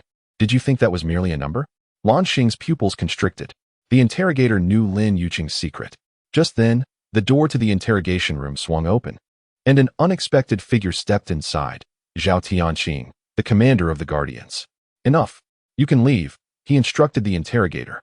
Once the room was left with only the two of them, Zhao Tianqing disabled all surveillance equipment and then unclasped Luan Xing's handcuffs. Why? Luan Xing rubbed his numb wrists. Wary. Zhao Tianqing sighed. Because I knew your parents. They were exceptional researchers and my friends. Luan Xing's heart raced. Do you know how they died? Not entirely. Zhao Tianqing handed him a bottle of water. But I suspect it is related to Su Ming's perfect weapon project. This initiative was initially intended to create super soldiers capable of controlling the energy of aberrant beasts. But it gradually deviated from its original purpose. Lin Yuqing is a test subject? She is the only successful case. Zhao Tianqing's expression grew complicated. The other test subjects either perished or became uncontrollable monsters. Su Ming implanted a core of some unique aberrant beast within her, said to have descended directly from the Gate of Apocalypse. Luan Xing recalled the mark on the back of Lin Yuqing's neck. It must be the seal. What now? Will you let me go? I cannot simply let you leave. That would raise suspicion. Zhao Tianqing produced an electronic card. However, in 10 minutes, the surveillance in the eastern corridor will temporarily fail. If you can escape this room on your own. Luan Xing understood. This was a performance. Zhao Tianqing needed to maintain the facade of impartiality. What about Lin Yuqing? She is no longer at headquarters. After waking, she injured a guard and is now wanted throughout the city. Zhao Tianqing paused. If you find her, tell her to be cautious on the night of the full moon. 10 minutes later, Luan Xing used the electronic card Zhao Tianqing had left to open the door of the interrogation room. The corridor was deserted, and indeed, all surveillance cameras were shut down. He proceeded cautiously, evading patrolling guards, ultimately escaping the headquarters through a maintenance passage. The night was as dark as ink, and Luan Xing concealed himself in a narrow alley, contemplating his next move. First, he needed to locate Lin Yuqing, but she was undoubtedly hiding well. System. Can you track Lin Yuqing's energy signature? Host must provide a contact sample or precise energy frequency. Alternative solution. Ocular enhancement combined with chakra perception. Range 500 meters. Luan Xing decided to return to his previous residence. It had already been searched by the Guardians, yet it might still hold some clues. The streets of the civilian district were quieter than usual, with half the streetlights dark. Luan Xing transformed his appearance using transformation techniques, disguising himself as an ordinary worker. As he approached his residence, his ocular enhancement immediately detected signs of forced entry on the door lock, and there was someone inside. Holding his breath, Luan Xing stealthily entered through the window. The room was pitch black, but his ocular enhancement allowed him to clearly see a figure rummaging through something at the desk. Don't move. Luan Xing approached from behind, gathering faint lightning in his hand. The figure froze and slowly turned around. Even in the dark, Those eyes were unmistakable to Luan Xing. Lin Yuqing? Luan Xing, what are you? Her voice was laced with disbelief. Both spoke simultaneously before halting. Finally, Lin Yuqing turned on the emergency light on the desk, illuminating her face in a dim glow. She appeared significantly more haggard. The cast on her right arm had been removed, but her movements were still somewhat stiff. You should leave this city, Luan Xing said. Now we are both wanted fugitives. Lin Yuqing shook her head. I can't leave. Su Ming's plan has reached its final stage, if he succeeds. The perfect weapon project? A flicker of surprise crossed Lin Yuqing's eyes. What do you know? Not much. Just that you are test subject 7. Harboring a certain form of aberrant beast energy within you. Not just sealed. Lin Yuqing's voice was low. It's symbiosis. They implanted a core of an aberrant beast in me when I was 10, hoping I could control its power. Most test subjects perished, only I survived. Luan Xing recalled the glowing mark. What will happen on the night of the full moon? Lin Yuqing abruptly looked up. Who told you about the full moon? Zhao Tianqing. He helped me escape. I see. Lin Yuqing pondered. On the full moon, the energy of the aberrant beasts is most active, and the seal will weaken temporarily. I must find a place to hide. Otherwise, I could lose control. Luan Xing remembered the unusual behaviors of the aberrant beasts during his mission. So those aberrant beasts were attracted by the energy within you? Not entirely. Lin Yuqing moved to the window, gazing toward the Guardian headquarters in the distance. I suspect Su Ming has discovered a method to control the aberrant beasts. And my energy might be the key. The two fell into silence for a moment. Luan Xing suddenly realized that this was the first time they had truly opened up to each other, without concealment or pretense. We need more evidence, Luan Xing said. And then we can make it public. That's too difficult. All the evidence is at headquarters, and we are already wanted. Luan Xing contemplated for a moment. What about your parents? Can they help? I have no parents. Lin Yuqing's voice was cold. Only creators and experimenters. This statement stung Luan Xing. He instinctively reached out to grasp Lin Yuqing's hand. I'm sorry. Lin Yuqing did not withdraw her hand, but she did not respond either. Let's leave here first. I have a safe house in the suburbs where we won't be easily found. The safe house was located within an abandoned factory on the outskirts of the city.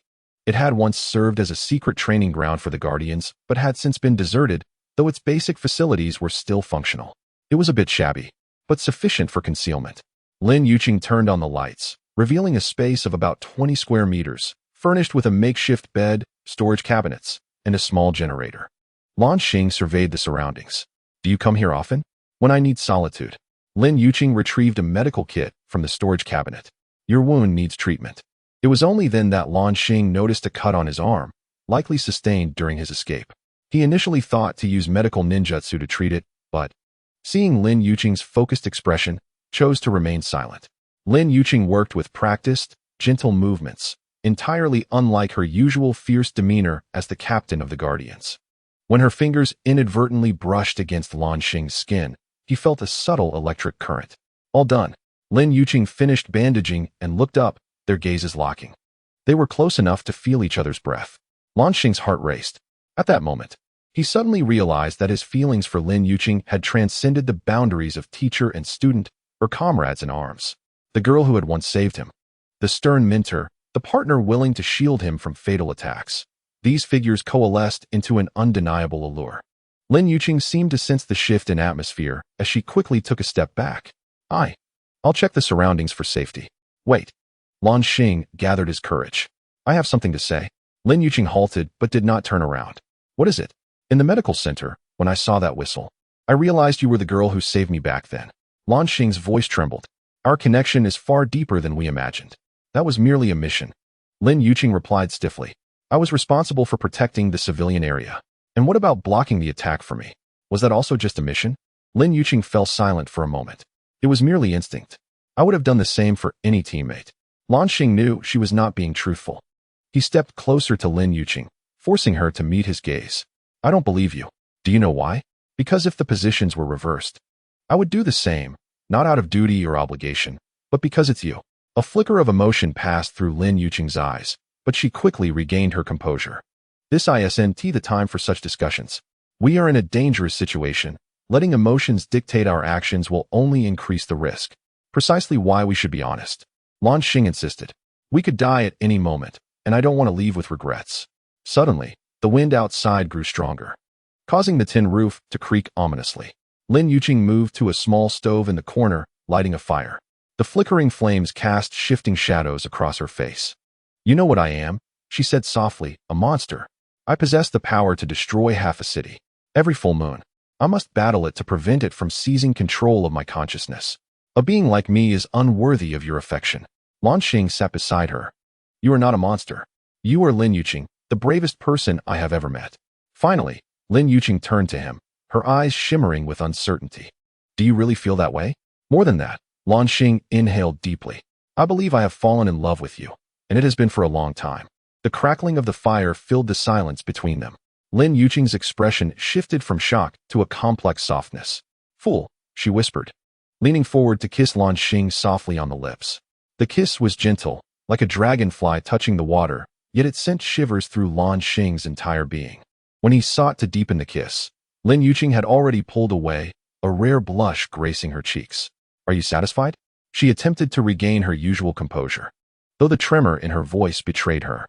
Luan Xing grinned. "Just the beginning." Lin Yuqing shook her head, but couldn't suppress a smile. "Focus. We have a significant problem to resolve." "Of course," Luan Xing replied seriously. "First, we need more information about the Su Ming plan. I have a lead." Lin Yuqing retrieved a data chip from her pocket. "During my unconsciousness, I had a strange dream. I saw a place with a door, and something behind it was calling my name. Upon waking, I realized it was a coordinate implanted by Su Ming in my mind." Luan Xing took the chip. "What is this place?" "The remains of the Apocalypse Gate. The first wave of aberrations came into this world through there." Lin Yuqing's voice turned grave. "Su Ming may be attempting to restart the gate." The possibility sent chills down Luan Xing's spine. If the Apocalypse Gate were to reopen, a new wave of aberrations could obliterate all of human civilization. "We must stop him." But first, Luan Xing grasped Lin Yuqing's hand. "We need to grow stronger." In the following 2 weeks, the two dedicated themselves to training in their safe house. Luan Xing taught Lin Yuqing the basics of chakra control, discovering her remarkable adaptability to this energy. "This is illogical," Luan Xing observed as he watched Lin Yuqing effortlessly walk on water. Chakra typically required extensive practice to master. Unless, Lin Yuqing pondered, the energy of aberrations and chakra share a common origin. Su Ming has always claimed my core is special. A sudden thought struck Luan Xing's system. "Can you analyze Lin Yuqing's energy attributes?" Analysis detected host's interaction with target energy. Conclusion: target's internal energy is mutated chakra, originating from aberrations, but under human consciousness control. Warning: this energy is extremely unstable. With a 300 increase in activity during the full moon, no wonder Su Ming is so obsessed with you, Luan Xing realized. You demonstrate that humans can control aberrant energy. If he can mass-produce this ability, he could create an invincible army. Lin Yuqing continued, or control existing aberrations. The two trained tirelessly, with Luan Xing mastering more medical ninjutsu and lightning techniques, while Lin Yuqing learned to combine her wind-based abilities with chakra to create more powerful composite ninjutsu. One night, Luan Xing was awakened by a soft whimper. He found Lin Yuqing curled up in a corner, trembling, the mark on her neck glowing faintly green. "Another nightmare?" he asked gently, aware that Lin Yuqing had been dreaming of that door frequently. Lin Yuqing nodded, her face pale. "It's becoming clearer. The thing behind the door, it's calling my name." Luan Xing embraced her, feeling the energy within her restlessly stir. "In 3 days, it will be the full moon. We need to find a safer location." "I know a place," Lin Yuqing replied, leaning against him. "An abandoned military base 100 kilometers north. It has special shielding facilities that can suppress energy fluctuations." "We'll leave at dawn," Luan Xing said. Lin Yuqing looked up at him, her eyes filled with complex emotions. "If I lose control on the night of the full moon, you must stop me. Promise me." Luan Xing hesitated, but knew this was Lin Yuqing's greatest fear. "I will. But I believe you can control it." He gently kissed her forehead. "You are the strongest person I have ever known." Lin Yuqing did not respond, merely tightening her embrace around Luan Xing. The two held each other through the fleeting calm before the storm. At dawn the next day, they packed their belongings to depart. Just as they stepped out of the safe house, Luan Xing's Sharingan caught a glimmer of light in the distance. A sniper. He abruptly pushed Lin Yuqing aside and formed hand signs. "Earth release, earth flow wall." A wall of earth shot up, blocking the incoming bullets. Yet, more enemies surged from all directions, not ordinary guardians, but special forces clad in black armor, their masks marked with the emblem of Su Ming's laboratory. Augmented troops. Lin Yuqing recognized them as Su Ming's private army. The battle erupted in an instant.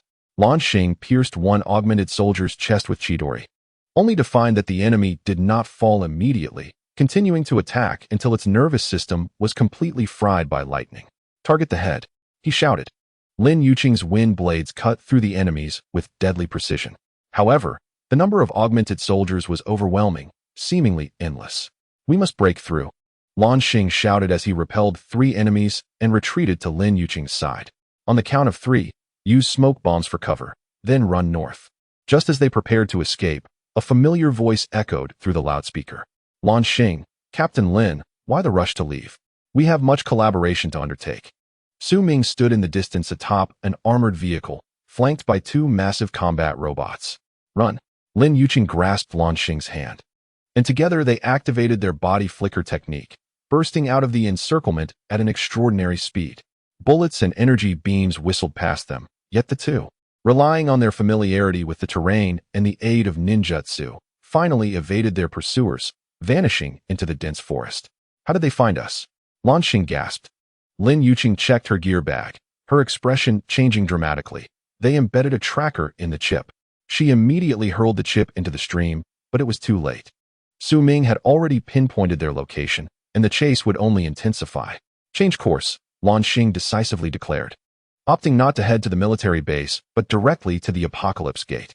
If Su Ming intends to activate it, we must reach it first. Lin Yuqing hesitated. But the night of the full moon. 2 days is enough for us to get there, Luan Xing interjected, grasping her hand in solidarity. Remember? Lin Yuqing took a deep breath and nodded. The two turned northeast, advancing towards a place that could determine the fate of humanity. Chapter 8. King of Beasts. The forest transformed into a blurred green curtain in the rain. Luan Xing and Lin Yuqing had been running for 6 continuous hours. Their pursuers ever nearer, yet never truly gone. The cold rain soaked their clothes, washing away the mud and fatigue from their faces. Let us rest for 5 minutes. Lin Yuqing leaned against a massive oak tree, sliding to the ground, her chest heaving violently.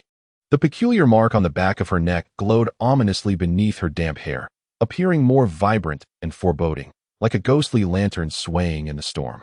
Luan Xing knelt, vigilant, his Sharingan straining to pierce the rain-soaked gloom. Raindrops fell from his taut jawline, creating tiny craters in the muddy ground. The augmented troops were still 2 kilometers away. He confirmed the pursuer's position, his voice hoarse, but those iron monstrosities required no rest. Lin Yuqing retrieved the last half of a compressed energy bar from her waterproof backpack, silently breaking it in half and offering part to Luan Xing. They chewed the hard sustenance in the chilling rain, replenishing their nearly depleted strength. How far is the wreckage of the Apocalypse Gate? Luan Xing swallowed the dry food and asked. Lin Yuqing unfolded a waterproof map, her fingers trembling slightly from the cold and the restless energy within her. At this pace, we can reach it by tomorrow evening.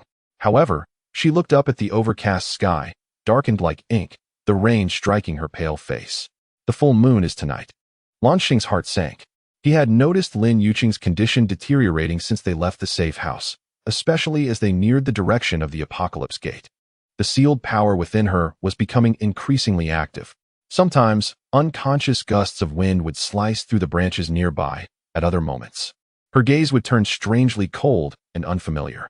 Your condition, Luan Xing began, concern written across his face. I can control it. Lin Yuqing interrupted sharply, her voice piercing, then took a deep breath, forcibly suppressing the tumult within her. Her tone softened, but could not hide her weariness.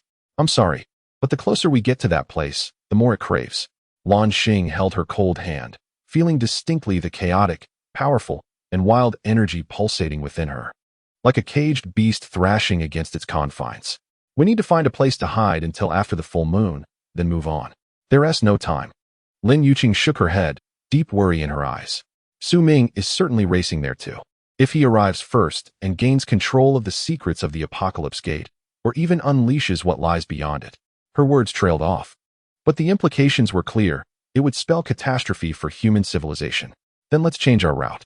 Luan Xing's gaze sharpened as he pointed decisively at a red triangular marker on the map, labeled Guardian Outpost Number 3, Su Ming's Project Group Exclusive.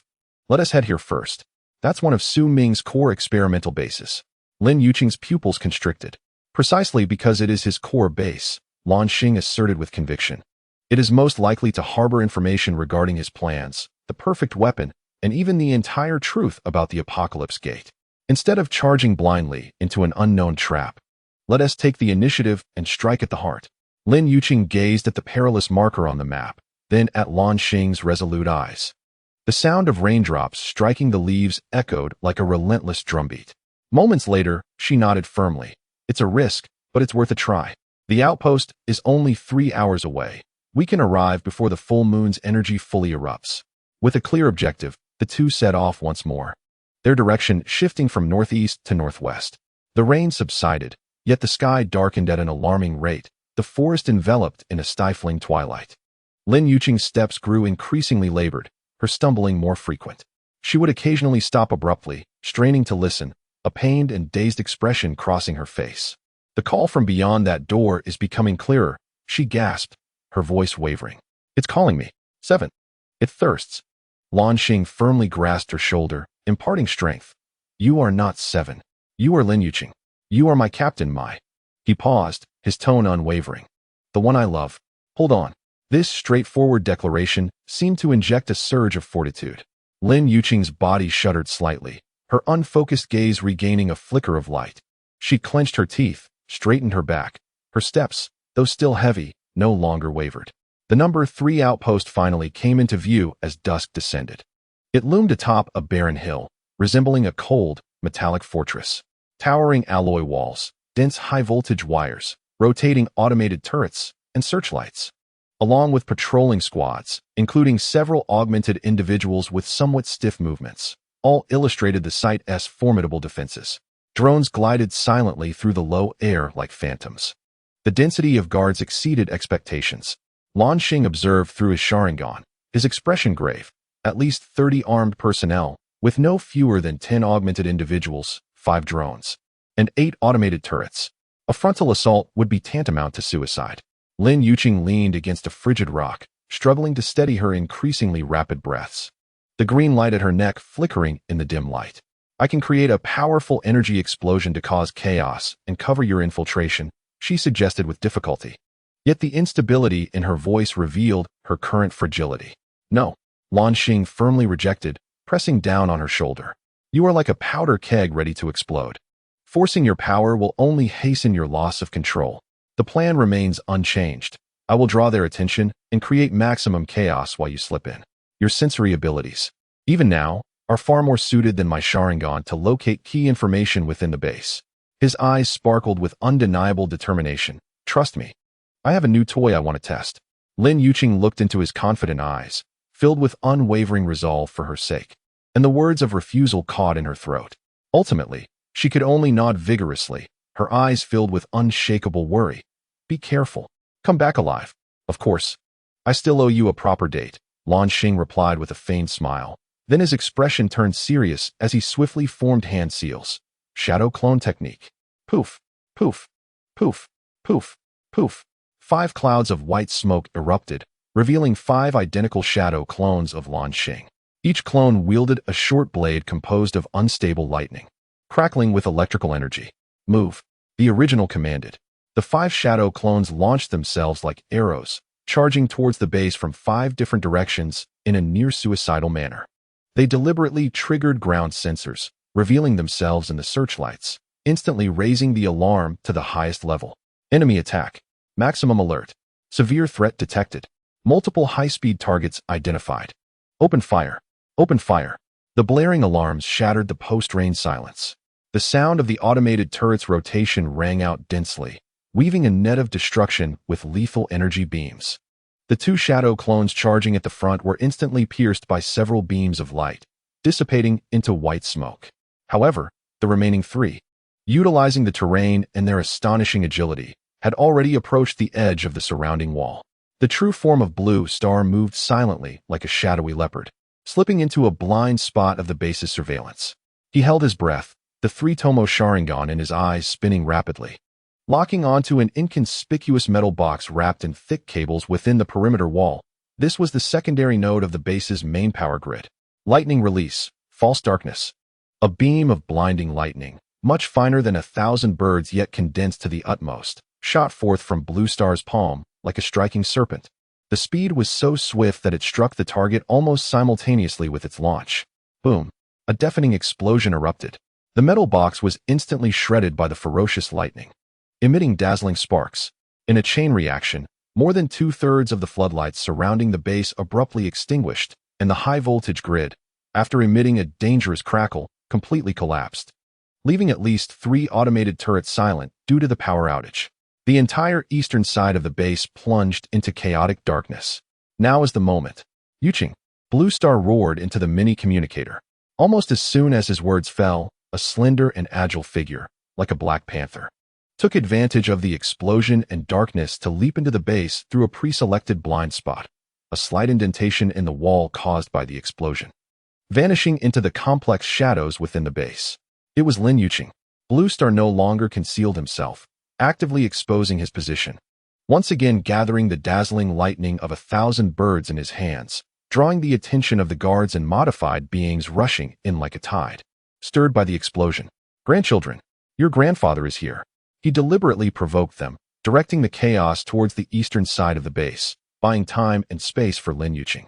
Warning: an ultra-high-intensity abnormal energy reaction has been detected in the core area of the base. Energy level: extremely dangerous. It is recommended that the host evacuate immediately. The system's alarm pierced into Blue Star's mind like an ice pick. He abruptly turned to look towards the center of the base. There, a green pillar of light, over 10 meters in diameter and condensed to a suffocating hue, shot up into the sky from the center of the base without warning, tearing the night sky apart and illuminating everything around it, as if it were a ghostly realm. The destructive pressure contained within that light made Blue Star feel his very soul tremble, as if countless fine needles were piercing his skin. "Lin Yuching!" Blue Star roared into the communicator, but all that responded was a deafening, distorted, busy signal, overwhelmed by the powerful energy interference. Without a moment's hesitation, Blue Star abandoned his entanglement with the guards and erupted into full speed, charging towards the source of that heart-stopping green pillar like a meteor burning through life. The center of the base was a vast circular plaza paved with special alloys. At this moment, the unremarkable grooves on the plaza's surface flowed with thick green light like veins, forming a massive and sinister array. Lin Yuching stood right in the center of this eerie formation. She leaned slightly forward, gripping her head tightly, her knuckles whitening from the force, her entire body trembling violently. A painful moan escaped her tightly clenched teeth, as if she were enduring the torture of 1,000 cuts. Even more chilling was the sight of Su Ming standing not far in front of her, wearing a twisted smile of near-religious fervor, holding aloft a diamond-shaped controller pulsating with green light, adorned with intricate patterns. Blue Star, you've arrived just in time to witness a historic moment," Su Ming exclaimed, his voice sharp with excitement. "Come see the true form of the perfect being. Witness the great moment when the embryo of a god is about to awaken." Before his words had completely faded, he abruptly pressed the largest button at the center of the controller. "Ah!" Lin Yuching threw her head back, letting out a heart-wrenching, inhuman scream. The seal on the back of her neck writhed violently, swelling, and a blinding green light erupted explosively, instantly forming an enormous, almost tangible cocoon of grim green energy that enveloped her completely. The surface of the energy cocoon was alive with countless twisted runes, swirling as if they were sentient. "What have you done to her?" Blue Star's eyes bulged with rage, a violent fury igniting his chakra. The dazzling lightning of 1,000 birds crackling in his right hand, drowning out the sound of the rain. "What have I done?" Su Ming laughed maniacally, his gaze frenzied. "I merely helped her break free from the shackles of her fragile human shell. I released the true God sleeping within her. Do you know why she is the only perfect being to succeed, Blue Star?" He spread his arms wide, as if proclaiming a divine revelation. "Because what is sealed within her is not the core of an ordinary aberrant beast. That is the only complete embryo of the Beast King we captured from the initial surge that erupted from the door of Apocalypse 5 years ago. She is the womb of a god." The words embryo of the Beast King struck Blue Star's heart like a 10,000-ton hammer. Zhao Tianqing's veiled warning, Lin Yuching's whispered nightmares, the restlessness of the full moon night, her inexplicable connection to the door of Apocalypse. All the clues connected in an instant, pointing towards this despairing truth. Stop it! Blue Star was utterly enraged, the cry of the thousand birds reaching a fever pitch as he transformed into a blue lightning bolt, tearing through the air towards Su Ming without hesitation. Overreaching, Su Ming sneered, pressing another button on the controller at a leisurely pace. Crack! Boom! The alloy ground beneath Blue Star's feet suddenly cracked open. 3 modified aberrant beasts, far larger and more grotesque than before, burst forth from the earth. Clad in biotic armor shimmering with green light, their joints interlocked with metallic components. The most terrifying aspect was the smaller version of the runes, identical to the seal on Lin Yuqing's neck, etched on their chests and foreheads. The energy waves they emitted carried a powerful suppressive force. The 3 massive beasts surrounded Blue Star in a triangular formation. The battle erupted in an instant. The lightning of 1,000 birds successfully pierced the head of the first aberrant beast, incinerating its brain tissue. However, the attacks of the other 2 beasts were already upon him. Their claws, entwined with eerie green light, disrupted and delayed the chakra within Blue Star's body with each strike, as if he were sinking into a viscous quagmire, causing his operational speed to plummet. How does it feel? The chakra interferon specially developed for you. Su Ming exclaimed with delight from the side, perfectly countering your energy system by analyzing your previous combat data. In my kingdom, you cannot prevail. Blue Star clenched his teeth, ignoring Su Ming's taunts, pushing the insight of his Sharingan to its limits, maneuvering within the confined space. Yet, the number of aberrant beasts continued to increase. 2 more burst forth from the ground.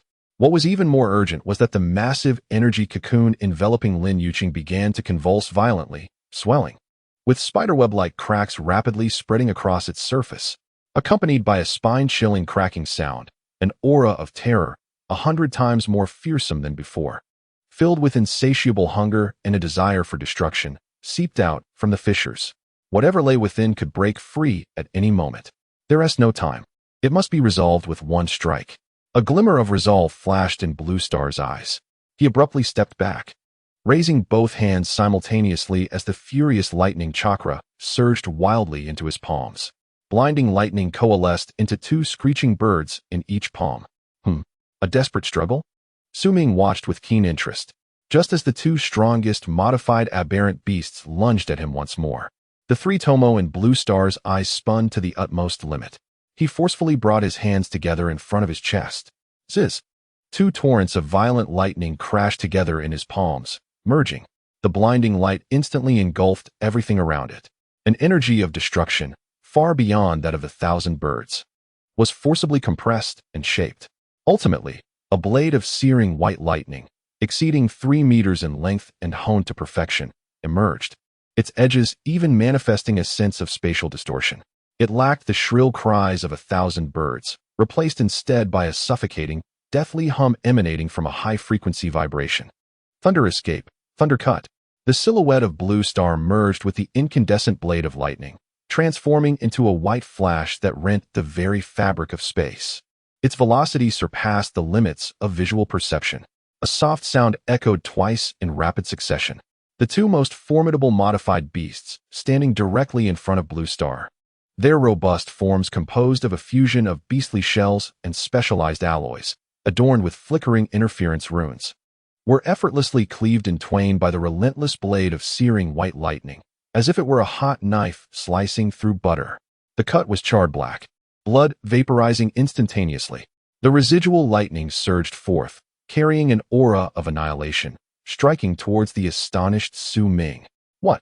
The maniacal laughter on Su Ming's face froze, morphing into sheer horror. Acting on instinct and aided by the advanced shield generator on his person, he clumsily rolled to the side. With a sizzling roar, the searing white thunder cut grazed Su Ming's left shoulder. His expensive protective suit, along with the flesh beneath, was instantly carbonized, revealing his stark white scapula. The remaining terrifying lightning struck the alloy wall behind him, leaving a deep gash half a meter deep, the edges molten and flowing. The entire base trembled violently under the force of this cataclysmic strike. Ah, my hand, my shoulder. Su Ming collapsed to the ground, wailing in agony, the pain and terror twisting his features into a ghastly visage. Kill him. Tear him apart for me. However, after delivering this unprecedented strike, Blue Star, nearly exhausted, knelt on one knee, gasping for breath, the light of the thunder cut flickering uncertainly in his hand. The modified beasts surrounding him closed in once more, undeterred by death. At this critical juncture, a piercing scream, filled with boundless pain, fury, and a sense of otherworldliness, erupted from the energy cocoon on the verge of shattering. Crack! Boom! The massive energy cocoon encasing Lin Yuqing exploded with a deafening roar. A furious green energy whirlwind instantaneously swept across the entire square. Dust flew and metal warped. A figure shot forth from the eye of the energy storm at a speed that transcended the limits of physics, leaving behind a trail of afterimages. Appearing before Blue Star in an instant, shielding him from the lethal assault of the two modified beasts. It was Lin Yuqing. Yet in this moment, she was utterly transformed. Her eyes had become pure, vertically slit pupils ablaze with emerald flames. Her once jet-black hair danced wildly as if caught in a tempest, the tips glowing with a flowing green radiance. Surrounding her was a visible dark green energy storm, tearing through the air. A chilling and formidable pressure, infused with the ferocity of beasts and Lin Yuqing's own will, bore down upon every creature present. Her voice had changed too, resonating with a metallic echo. As if countless voices were overlapping. You have harmed him. Su Ming, clutching his charred shoulder, bore the excruciating pain, yet his eyes ignited with a fervent greed. No. Number 7. It is I, your creator, your God. Obey me. Offer your strength to me. He struggled to raise the pulsating red controller, attempting to exert control once more. Lin Yuqing, or rather, the entity currently dominating her consciousness, slowly turned her head, those burning emerald pupils locking onto Su Ming. Without uttering a word, she raised a hand, directed at Su Ming and the controller he held, and clenched it in midair. Buzz. The space around Su Ming seemed to freeze instantly. He was horrified to find his body utterly immobilized. An invisible, terrifying force manifested, bearing down ruthlessly upon the arm that clutched the controller. No. Su Ming let out a desperate scream. Crack. The sickening sound of shattering bones filled the air. Su Ming's right arm, along with the controller he deemed crucial to his control, was brutally crushed by this intangible force. Flesh, bone, and intricate components were instantly reduced to a bloody mess interspersed with metal fragments. Su Ming emitted a shriek that was almost inhuman, the agony and sheer terror rendering him nearly faint. Yet, Lin Yuqing, or that entity, barely lingered her attention on him for a moment. She immediately turned, gazing at Blue Star, who was half kneeling on the ground, pale as a ghost from exhaustion. In her burning pupils, the flames of wrath and destruction seemed to wane slightly, replaced by a profound, almost instinctual affection and concern. The energy storm surrounding her also strangely subsided. She reached out, as if to touch Blue Star's cheek. That hand, with its fingertips glowing faintly green, bore nails that had turned sharp and lethal. But just then, an unexpected transformation occurred. Lin Yuqing's body suddenly stiffened. A look of intense pain and struggle crossed her face.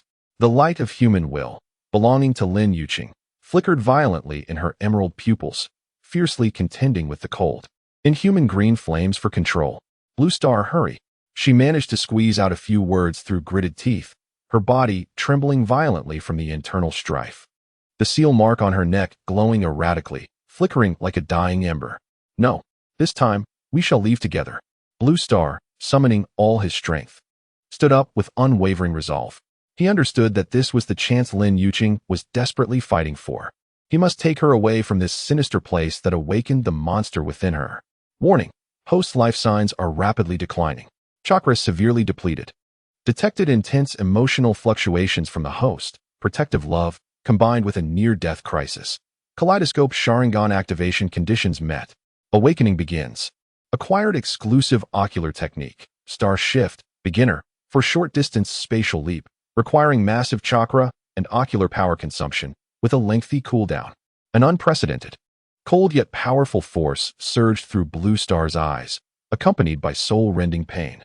His vision was instantly engulfed in a crimson haze. The original three-tomo pattern spun wildly within the blood red, deforming and ultimately merging into a pair of entirely new, complex, and ethereal dart-like designs.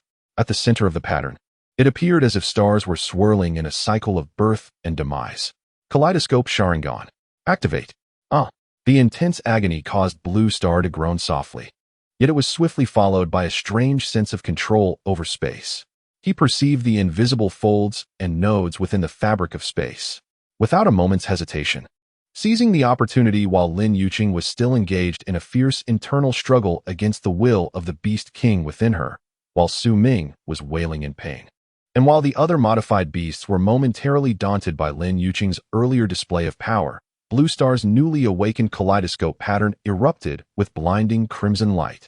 He embraced Lin Yuqing, who was temporarily incapacitated due to the internal conflict, and poured every last ounce of chakra along with his nascent ocular power into her eyes.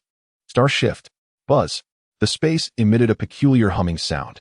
Blue Star and Lin Yuqing, cradled in his arms, instantly became blurred and distorted, reminiscent of a television screen suffering from poor reception. In the next moment, both vanished into thin air. All that remained in the square were the shattered remnants of the controller, Su Ming's anguished wails, the bewildered modified beasts, and the lingering chaotic energy in the air, alongside a faint ripple of spatial fluctuation. Hundreds of meters away, in the shadow of a dense forest, Blue Star crashed heavily onto a thick layer of fallen leaves. Clutching Lin Yuqing, every bone in his body felt as though it had shattered, his vision dimming, the newly awakened kaleidoscope Sharingan burning with excruciating pain. His sight a blur of red. Chakra and stamina had been utterly exhausted, making even the slightest movement an arduous task. In his arms, Lin Yuqing, having escaped the confines of the sinister array at the base, seemed to have temporarily quelled the raging energy within her. The emerald pupils and green radiance at her hair's tips gradually faded back to their original black, yet her complexion remained pale as parchment, and the seal mark on her neck continued to emit a faint green glow, leaving her in a state of unconsciousness. The Blue Star struggled to lift its head, casting a glance at the distant base where a towering green light pierced the sky. Though the beam seemed to dim slightly after Lin Yuqing's departure, it still persisted. Lowering his gaze to the unconscious form of his beloved in his arms, he felt an intense burning in his eyes and an unprecedented weakness within. The Gate of Revelation. Su Ming, king of the alien beasts, he murmured, as the newly awakened kaleidoscopic Sharingan slowly rotated amid excruciating pain.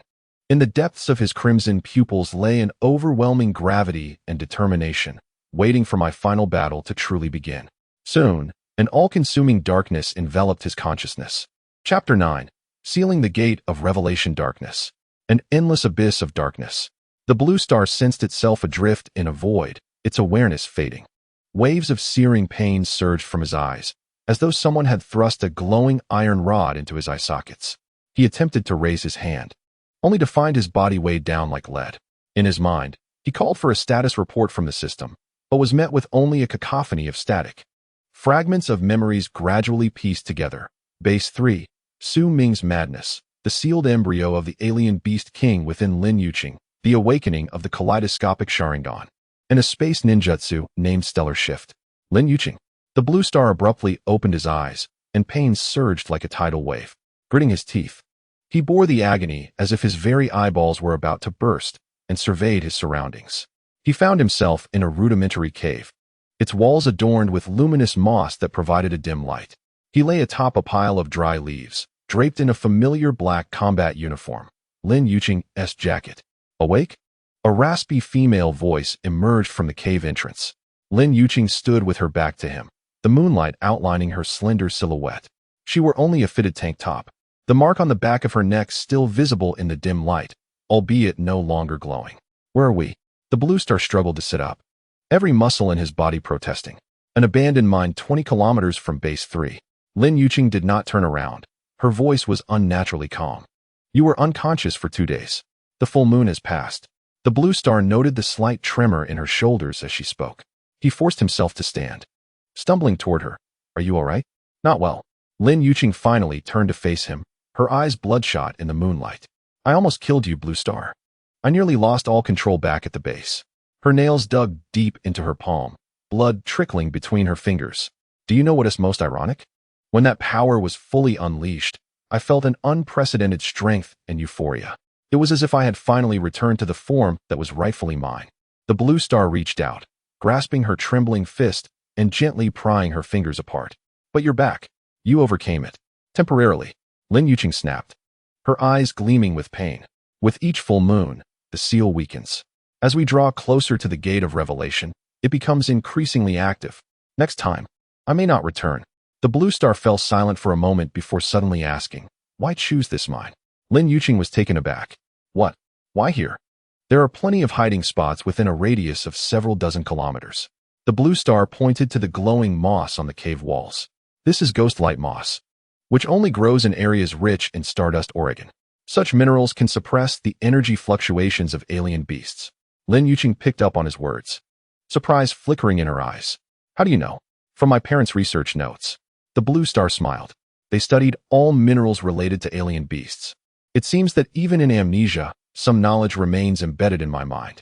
Lin Yuqing's expression softened slightly. "So you already knew that such places could help stabilize me?" "Just a guess." The blue star shrugged. "It turns out my intuition was correct." This small revelation seemed to break through the icy wall Lin Yuqing had built.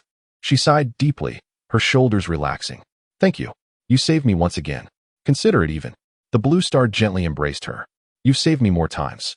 Lin Yuqing did not resist the embrace, but she offered no reply. Her voice was muffled against his chest. "Su Ming is still alive. I can feel him summoning the power of the Gate of Revelation. Time is running out." The blue star nodded, releasing her. "We need a plan. A direct assault would be unwise." "I have an idea." Lin Yuqing's gaze became resolute. "But it requires your cooperation, and it's dangerous." After Lin Yuqing outlined her plan, the blue star's expression turned grave. "It's too risky. If we fail, if we do nothing, all human civilization will perish." Lin Yuqing locked eyes with him. "You know I speak the truth." The blue star remained silent for a long while before finally nodding. "All right, but on one condition." "What condition?" "No matter the outcome, we face it together." The blue star took her hand, rejecting the notion of a lone hero sacrificing themselves.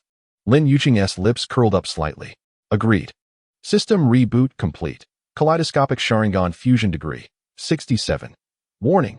Excessive use may lead to permanent blindness. New task. Seal the Gate of Revelation. Reward. None. This task is the final mission. 3 days later. At the Gate of Revelation ruins. Before them lay a circular wasteland over a kilometer in diameter, barren and desolate. The ground exhibiting a bizarre glass-like texture as though melted by extreme heat and then resolidified. At the center of the wasteland stood a colossal stone archway, its frame etched with runes reminiscent of the mark on Lin Yuqing's neck. Within the arch was not a sky or a landscape, but a swirling darkness that resembled liquid. Su Ming had long awaited their arrival. His left shoulder and right arm were wrapped in makeshift bandages. His complexion as pale as a ghost, yet his eyes burned with a mad flame. Surrounding him stood dozens of transformed beings, lined up like soulless puppets. "I knew you would come." Su Ming's voice trembled with excitement. "Look, the Gate of Revelation is beginning to awaken, thanks to the energy explosion at Base 7. The gate that has slumbered for years is finally responding." The blue star and Lin Yuqing stood 100 meters from the arch, cautiously observing the situation. The swirling darkness was indeed far more active than documented, with small green arcs of electricity occasionally erupting from the vortex, striking the ground and corroding deep pits. "Su Ming, stand down," the blue star shouted. "You have no idea the fire you are playing with. What lies beyond that gate will annihilate everything, including yourself." "Foolishness," Su Ming shouted in fury, wildly waving his remaining left arm. "What lies beyond is the source of evolution, the realm of the gods. Through the seed within the body of 7, I shall become the creator of a new world." He suddenly pressed a button at his waist. The runes on the archway blazed with a blinding green light, and the swirling darkness accelerated dramatically. A suffocating pressure surged forth from within the gate, nearly overwhelming the blue star and Lin Yuqing. "It begins." Su Ming laughed maniacally. "Gods descend." "Now," Lin Yuqing commanded sharply. The two sprang into action simultaneously. The blue star swiftly formed hand seals, shadow clone technique. 5 clones appeared, each wielding short swords forged from concentrated lightning, darting in different directions to draw fire. Meanwhile, Lin Yuqing closed her eyes, her hands forming a peculiar seal. The mark on her neck suddenly glowed, but not with the previous sickly green. It radiated a purer, azure light. Energy flowed like water from the mark, enveloping her in a translucent veil of power. "Wind release, spiraling torrent," she exclaimed, sweeping her hands. unleashing dozens of small tornadoes that swept the front line of transformed beings into the air. Seizing the moment, the blue star advanced, his kaleidoscopic Sharingan spinning wildly as he sought the optimal time and position to employ the stellar shift. Stop them, Su Ming roared. At all costs. The augmented army surged forth like a relentless tide. Blue Star's avatar was swiftly annihilated, yet it bought him and Lin Yuqing precious time. The two fought back to back, with Lin Yuqing's wind release harmonizing with Blue Star's lightning release, creating a formidable combination of ninjutsu. Lightning release, lightning blade. Blue Star unleashed this technique once more, the searing white blade of lightning cleaving through three augmented beings. However, the enemy numbers were overwhelming. Just as the two found themselves cornered, the Apocalypse Gate erupted with a deafening roar. A dark vortex expanded violently, and a colossal, scaled claw slowly emerged from within. It has come. Su Ming fell to his knees, like a devout worshipper, my lord. The claw was the size of a truck, its talons curved like sickles. It grasped the doorframe and pulled with immense force, a more massive figure beginning to squeeze through the portal. It was a horror beyond description. Resembling a humanoid, yet bearing a lizard-like head, with three pairs of asymmetrical bony wings protruding from its back, its entire form shrouded in a constantly flowing black viscous substance, beneath which countless anguished human faces could be faintly discerned. The King of Beasts. Lin Yuqing's voice trembled with primal fear. It had fully manifested. Blue Star felt a wave of dizziness wash over him. Merely gazing at such a being caused excruciating pain in his eyes, his mind teetering on the brink of collapse. His kaleidoscope Sharingan activated to its limits, barely mitigating some of the mental corruption. The King of Beasts fully emerged from the doorframe, tilting its head back to emit a world-shaking roar. Where the sound waves traveled, the ground cracked, and rocks shattered. Su Ming's augmented army was obliterated in an instant. Su Ming himself was enveloped in a green light, suspended before the King of Beasts. My lord, I am your loyal servant, he exclaimed fervently. The King of Beasts fixed its fiery green gaze upon Su Ming, then opened its mouth, lined with razor-sharp teeth. No, wait, Su Ming's scream was abruptly silenced. The King of Beasts devoured him as one might snack on a morsel, releasing a satisfied growl. Plans have changed. Blue Star swallowed hard. What now? Lin Yuqing took a deep breath, according to plan. What plan do we have? Now we do. Lin Yuqing loosened her vest, revealing a glowing mark on the nape of her neck. It desires the seed within me. I will willingly release part of my energy to lure it closer. When it opens its mouth, she looked at Blue Star. Your kaleidoscope Sharingan can perform space jumps, correct? Blue Star immediately grasped her intention. That's too dangerous. If we fail, there is no if. Lin Yuqing clasped his hand. I trust you. The King of Beasts had already taken note of their presence, advancing with earth-shaking steps. With each stride, the ground caved beneath it, the air thick with the stench of decay and sulfur. Blue Star met Lin Yuqing's resolute gaze and finally nodded. Together, Lin Yuqing turned to face the King of Beasts, hands forming seals. The mark on her nape blazed brightly, a pure green energy slowly rising, coalescing in her palm into a shimmering emerald orb. Hey, you big guy, she shouted, is this what you want? The King of Beasts halted abruptly, its enormous head bowing low, greed glimmering in its eyes as it fixated on the orb. It emitted an urgent growl and charged forward. Now, Lin Yuqing raised the orb above her head, while her other hand swiftly formed seals, wind release, vacuum barrier. An invisible wall of wind materialized around her, temporarily halting the advance of the King of Beasts. The monster roared in fury, its three pairs of bony wings unfurling simultaneously, crashing against the wind barrier. Crack! The barrier began to fracture. Blue Star, prepare! Lin Yuqing shouted. Blue Star's kaleidoscope Sharingan was pushed to its limits, blood streaming down his cheeks. He perceived the spatial nodes and folds, calculating the optimal path. The King of Beasts finally shattered the wind barrier, its massive jaws gaping wide as it lunged at Lin Yuqing. Star shift. Blue Star's figure vanished in an instant, reappearing before the cavernous maw of the King of Beasts. In his hand, he inexplicably held a peculiar talisman, crafted from his and Lin Yuqing's blood, made overnight in the mine. Sealing technique, Twin Star Lock. The talisman was precisely affixed to the upper jaw of the King of Beasts, erupting in a dazzling golden light. The monster let out a pained howl, thrashing its head wildly in an attempt to shake off the seal. but the golden light had spread across its entire body like a web. Not enough. Blue Star gritted his teeth. I need more power. Lin Yuqing rushed to his side, grasping his hand. Use my energy. Their chakras intertwined through their clasped hands. A miracle unfolded. Blue Star's lightning attribute chakra melded seamlessly with the unique energy of the king of beasts within Lin Yuqing, forming an unprecedented new energy that radiated with dual golden and silver light. The king of beasts seemed to sense the impending threat, disregarding the pain from the talisman. It lunged once more. Together, Blue Star and Lin Yuqing shouted in unison. They both formed seals simultaneously, the fused energy swirling between them, ultimately coalescing into a resplendent energy sphere. Wind and thunder release, twin divine roar. The energy sphere transformed into a dual-colored beam of light, several meters in diameter, crashing directly into the mouth of the king of beasts. The beam erupted from within, the monster's body swelling, distorting like an overinflated balloon, until, boom, a cataclysmic explosion. The body of the king of beasts disintegrated into countless fragments. However, the pieces fell to the ground only to dissipate into black mist, attempting to reassemble. Sealing gate. Hurry, Lin Yuqing urged. Blue Star had already bolted toward the apocalypse gate. His kaleidoscope Sharingan, due to overexertion, bled profusely, his vision blurring. Yet he still discerned the critical spatial nodes on the doorframe. In sacrifice of my eyes, seal. He poured his final chakra into his eyes, the kaleidoscope pattern spinning wildly. Then detached from his eyeballs, transforming into two streams of blood light that shot toward the key nodes on the doorframe. Ah!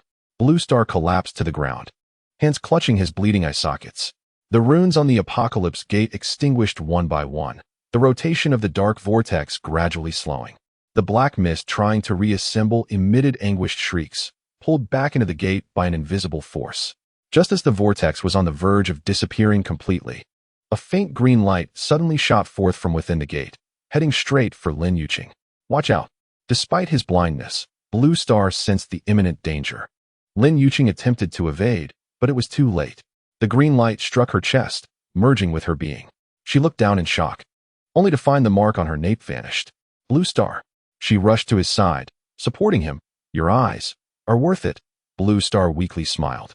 Is the door closed? It is, Lin Yuqing choked out, forever closed. She gazed at Blue Star's bloodied eye sockets, tears spilling forth. You fool, why did you do this? Because, Blue Star whispered, cradling her face, I would rather protect you than see this world. Lin Yuqing could no longer contain herself, embracing him tightly. In the heart of the wasteland, under the twilight's glow, two battered young souls wept in each other's arms, for victory, for sacrifice, and for rebirth. 3 months later, the Guardian's headquarters was rebuilt. Through Zhao Tianqing's mediation, Blue Star and Lin Yuqing were vindicated, and Su Ming's crimes were publicly exposed. Most of the scientists involved in the beauty device project were arrested, with a few fleeing. Due to their extraordinary contributions to sealing the apocalypse gate, Blue Star and Lin Yuqing were awarded the highest honors. However, both declined the invitation to return to the Guardians organization, choosing instead to establish a new agency, Dongwing, dedicated to training and guiding young individuals who had acquired supernatural abilities for various reasons.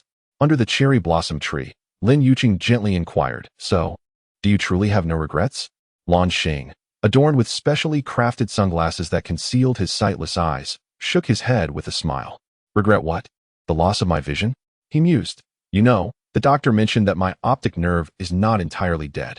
This novel chakra therapy might yield miraculous results. Leaning against his shoulder, Lin Yuqing affirmed, I will always be by your side, whether or not miracles transpire. When the subject of miracles arose, Luan Xing hesitated. Has the seed within you truly vanished? Lin Yuqing fell silent for a moment. I am uncertain. Something did return to my body that day. But it was not that malevolent presence. Rather, it resembled a neutral source of energy. She clasped Luan Xing's hand. But it matters not. I have learned to coexist with it. In the distance, a group of young abilities practitioners trained in the fundamentals of ninjutsu, their laughter and shouts carried by the wind, brimming with hope and vitality. We did it, did we not? Luan Xing gazed towards the sound, envisioning a new beginning devoid of secret experiments and discrimination. This is merely the commencement. Lin Yuqing stood, extending her hand to Luan Xing. Come now, esteemed principal. It is time to impart knowledge to the new students. With a smile, Luan Xing followed her lead. Though darkness enveloped him, his heart radiated with brilliance, for he knew they would face whatever lay ahead together.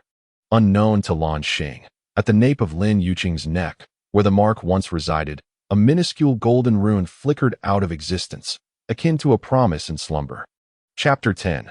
The Awakening of Shadows Beneath the Cherry Blossoms. Luan Xing suddenly perceived blurred light, realizing his vision was recovering in a peculiar manner, revealing the chakra veins invisible to ordinary eyes.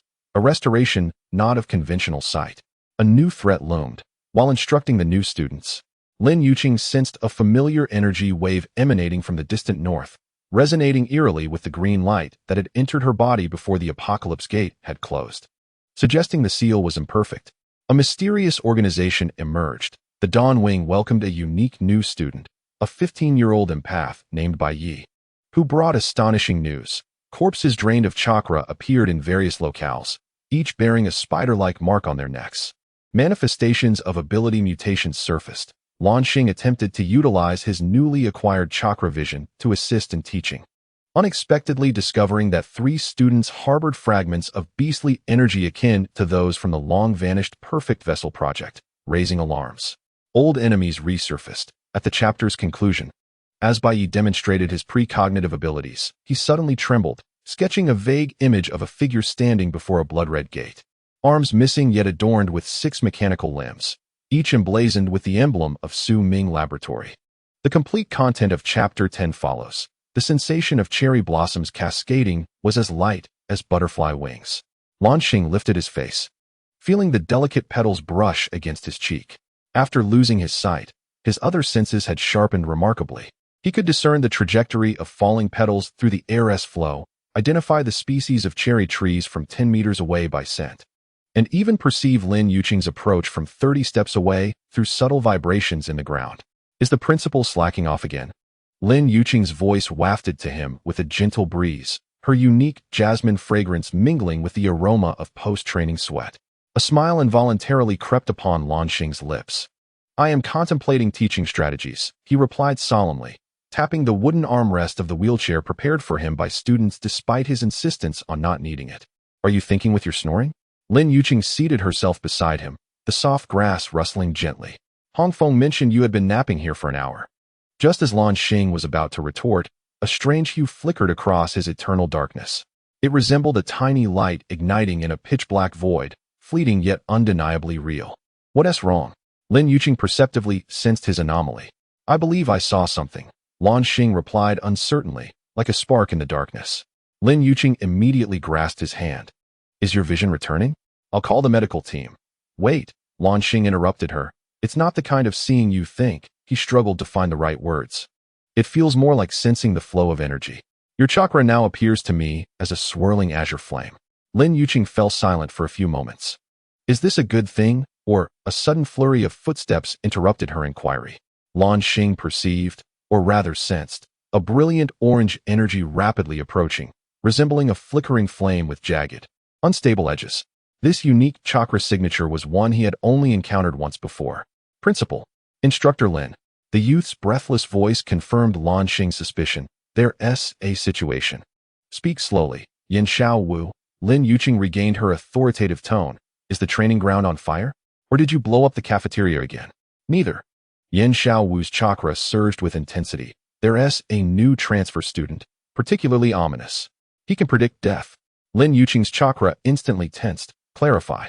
Just now, a white-haired boy appeared at the school gate, wanting to meet both principals. The guards told him to fill out a form and wait for notification. But he suddenly grasped the guard's hand and warned, Don't go to the dock in 3 days. The water will consume you. Yin Xiaowu's voice dropped. Looking towards the training ground, he began to scream, The girl in the red dress is going to be bitten by a spider. Luan Xing felt Lin Yuqing's chakra erupt. Hongfeng is wearing a red shirt today. They both sprang to their feet. Lin Yuqing grasped Luan Xing's hand. Hold on tight. The wind howled past their ears as Lin Yuqing propelled him towards the training ground with astonishing speed. Even without sight, Luan Xing could sense the surroundings through chakra. Trees retreated like green lightning, and in the distance, numerous energy clusters of varying sizes gathered on the training field. The most striking being a vivid red energy source entangled with an eerie grayish-white energy. Stop! Lin Yuqing commanded sharply. The clamor on the training field fell abruptly silent. Luan Xing perceived the grayish-white energy retracting swiftly, coiling into a tight ball. What is happening? Lin Yuqing demanded. Instructor Lin. Hong Feng's voice trembled with tears. This strange person suddenly rushed over and tugged at my clothes, claiming there's a death spider on my back. Luan Xing turned towards the grayish-white energy. Unlike ordinary chakra forms, this energy displayed a peculiar crystalline structure, with light refracting into countless branches, resembling a complex kaleidoscope. Are you the new student? Luan Xing inquired. The grayish-white energy wobbled slightly. I am Bai Yi. I see death. The voice was surprisingly calm, a stark contrast to the screams described by Yin Xiao Wu, since I was 6 years old. Lin Yuqing's chakra rippled with caution, explained clearly. It is difficult to articulate. Bai Yi's energy form began to shift, the crystalline structure constantly reorganizing. It's like trying to explain colors to a blind person. Oh, my apologies. He suddenly realized his faux pas. Luan Xing dismissed it. I would surmise it is akin to how I now see you, as a shifting ice crystal. Bai Yi's energy abruptly solidified. You can see me? The true me? To a certain extent. Seeing, Luan Xing nodded. You mentioned there is a spider on Hong Feng? Not a real spider. Bai Yi's chakra extended a fine thread, pointing to the back of Hong Feng, revealing a mark resembling a spider. Luan Xing sensed Bai Yi's energy delineating the shape of an 8-legged creature, its center adorned with a skull motif. The mark of death. The voice of Bai Yi was low and somber. Anyone marked by this sign would meet their demise within 3 days. I have witnessed 17 such cases. Silence enveloped the training ground, and Luan Xing could sense the fluctuations of the student's chakra, revealing varying degrees of fear. What evidence do you have? Lin Yuqing inquired calmly. Bai Yi's energy suddenly became unstable.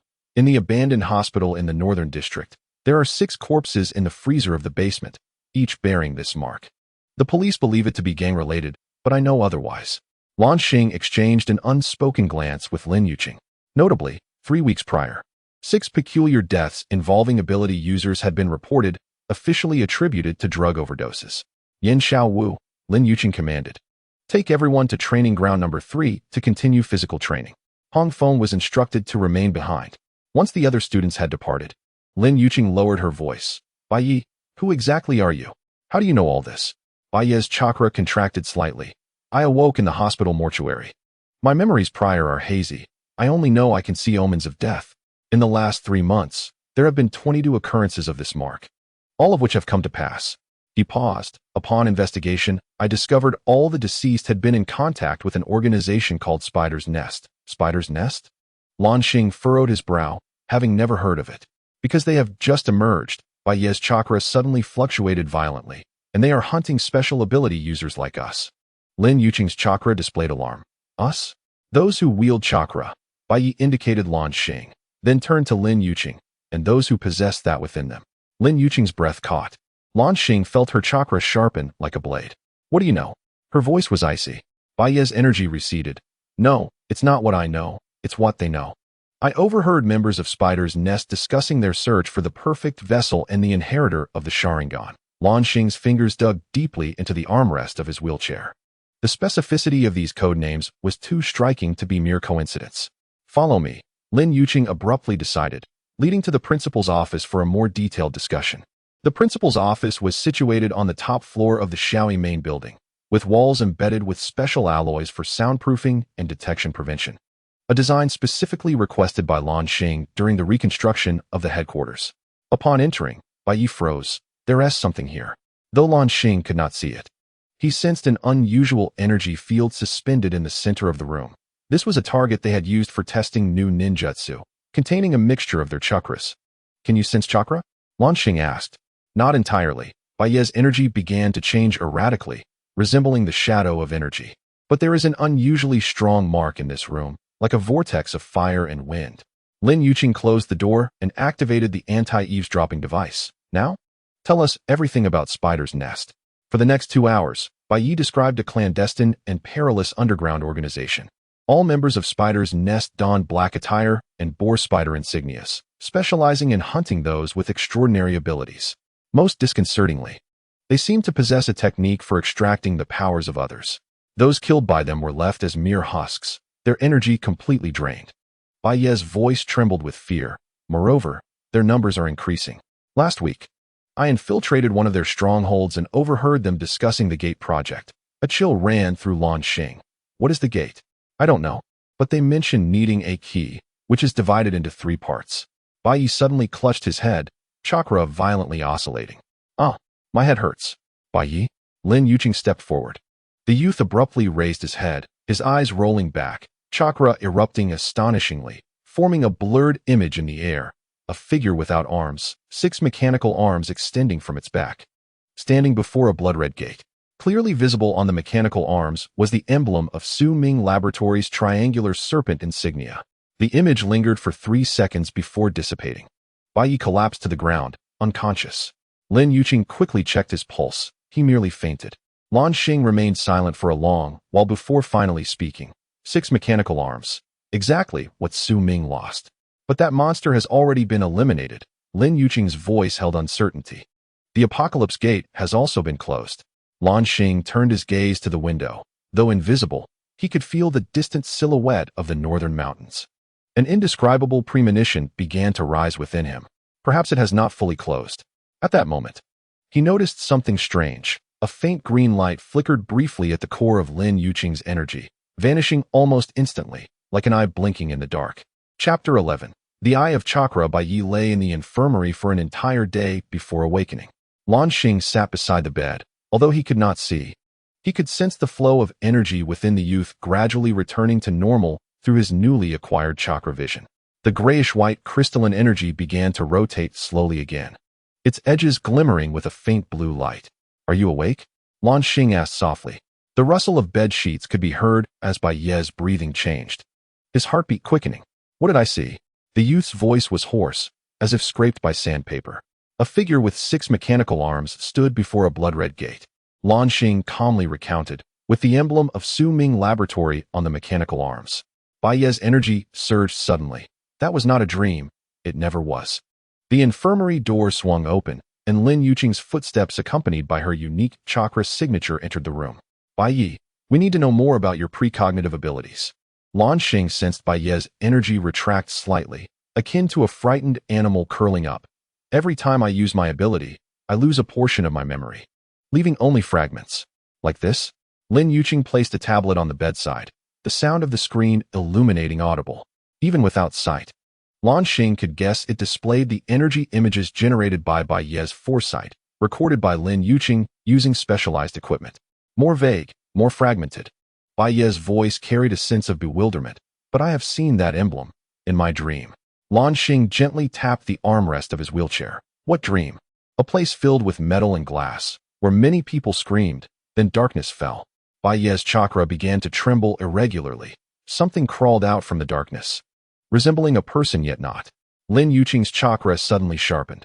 That sounds like a laboratory accident. Su Ming Laboratory? Luan Xing turned towards her. Very likely. Lin Yuqing's voice was chillingly calm. 3 years ago, an explosion occurred at a secret research facility in the northern mountainous region. The official report claimed it was a gas leak, but Zhao Tianqing once hinted it was a sub-base of Su Ming. Bai Yi abruptly sat up in bed, the frame creaking loudly. I remember. That emblem was on the door of my hospital room. Luan Xing and Lin Yuqing both fell silent for several seconds. This coincidence was far too deliberate. Bai Yi, Luan Xing spoke slowly. You mentioned awakening in the hospital mortuary. Do you have any memories prior to that? The energy in the bed began to tremble violently, like a candle flame caught in a tempest. Only pain. My entire body burned, then turned ice cold, very cold. The infirmary door burst open again, and Hongfeng's voice shattered the heavy atmosphere. Principal, instructor, there has been an incident at the training ground. Luan Xing immediately sensed an unusual fluctuation amid Hongfeng's chakra.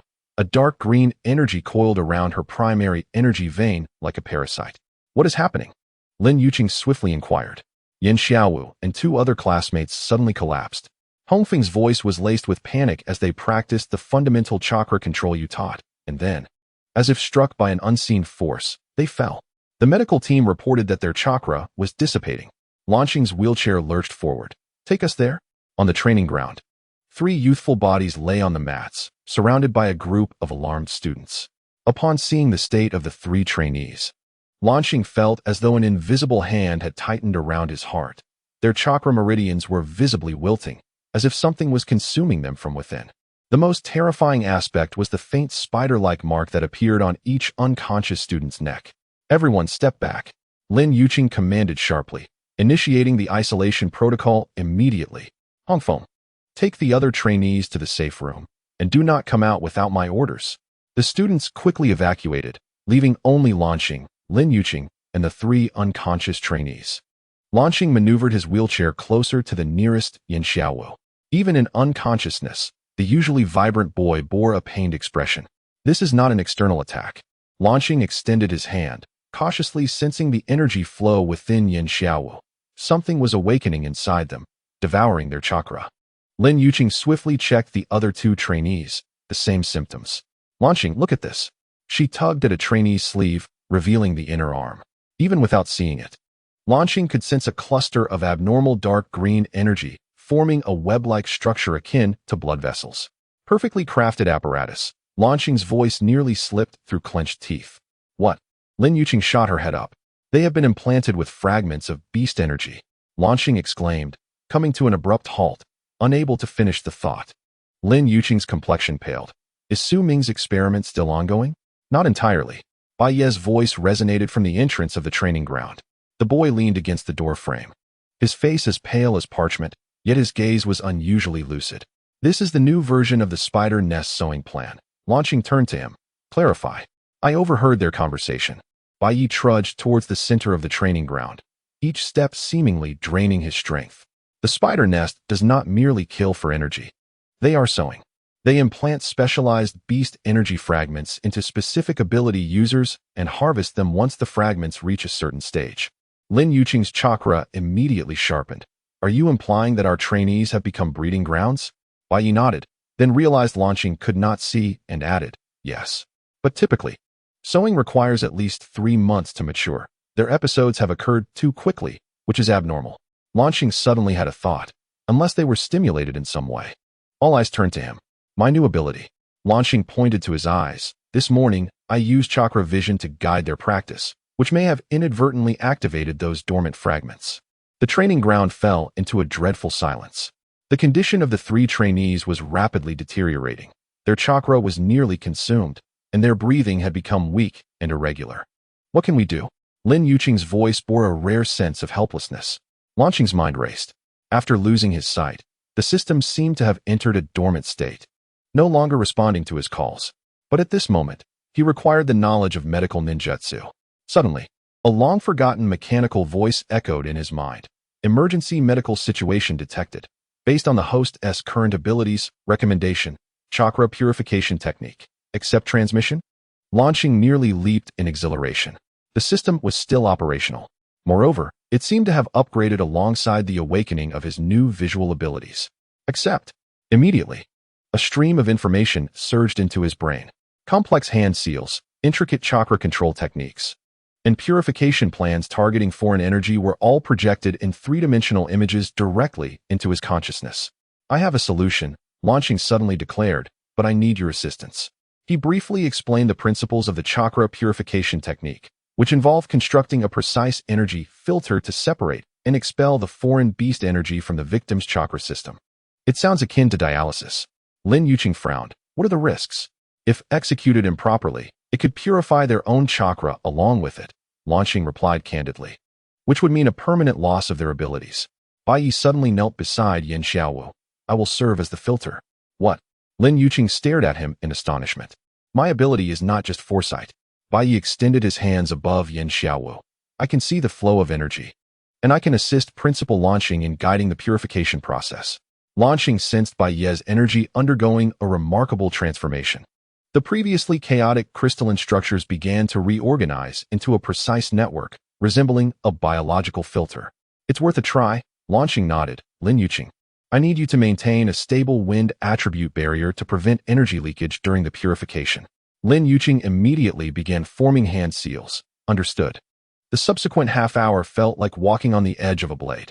Guided by Bai Yi, Luan Xing transformed his chakra into countless fine energy strands, meticulously probing into Yan Xiaowu's chakra system, searching for those dark green beast energy fragments. With each discovery, He enveloped it with the purification technique, separating it and expelling it through the filter constructed by Bai Yi. This process was immensely taxing.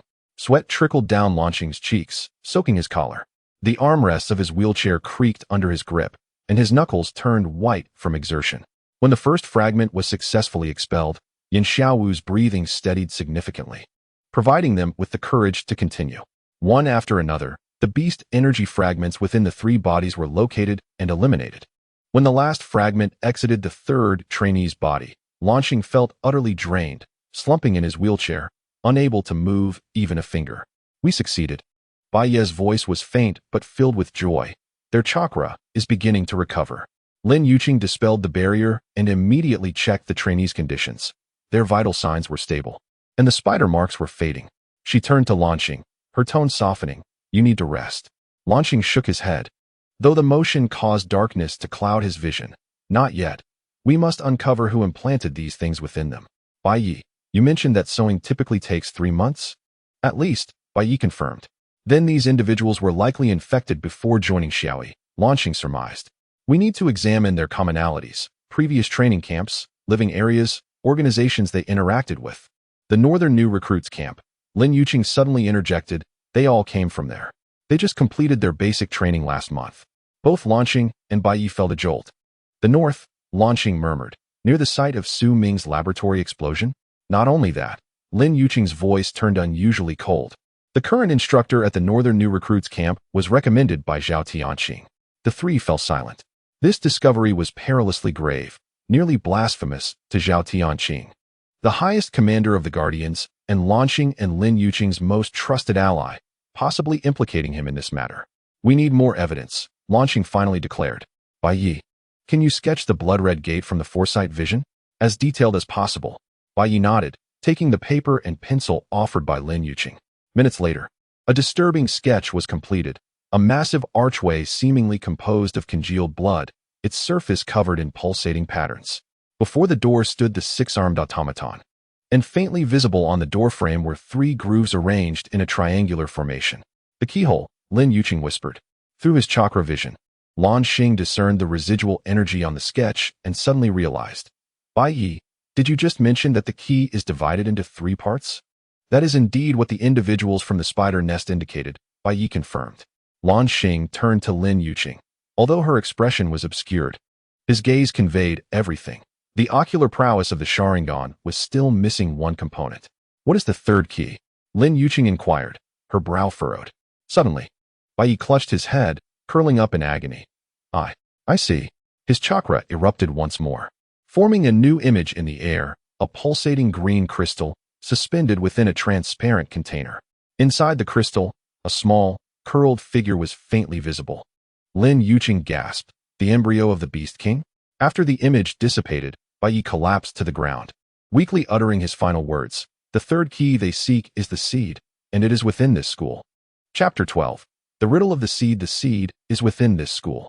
With that proclamation, Bai Yi fell into unconsciousness. In the infirmary, Luan Xing sat beside the bed, his fingers gently tapping the armrest of his wheelchair. His chakra vision clearly revealed the chaotic state of energy within Bai Yi. The once orderly crystalline structures now resembled a spider's web ravaged by a tempest, shattered and fragmented. Lin Yuqing stood by the window, her back to the room. Even without seeing her expression, Luan Xing sensed the unusual fluctuations of energy within her. The dormant green energy was subtly trembling, as if responding to Bai Yi's words. What do you think he means? Luan Xing broke the silence. Lin Yuqing did not respond immediately. The moonlight streamed through the glass, casting a silvery hue upon her silhouette. When she finally turned, Luan Xing noticed her internal energy had stabilized. Literally, she approached Bai Yi's bedside, her voice low. If seed refers to the embryo of the Beast King, it may be concealed among us in some form. Luan Xing furrowed his brow, but when the apocalypse gate closed, the Beast King was utterly annihilated. We believed Su Ming was dead as well. Lin Yuqing reminded him. It appears we were mistaken. A series of urgent knocks interrupted their conversation. Principal. Instructor. It's urgent. Hongfeng's voice came from outside. The 3 students in the quarantine room are exhibiting abnormal reactions. Luan Xing immediately maneuvered his wheelchair toward the door. What is happening?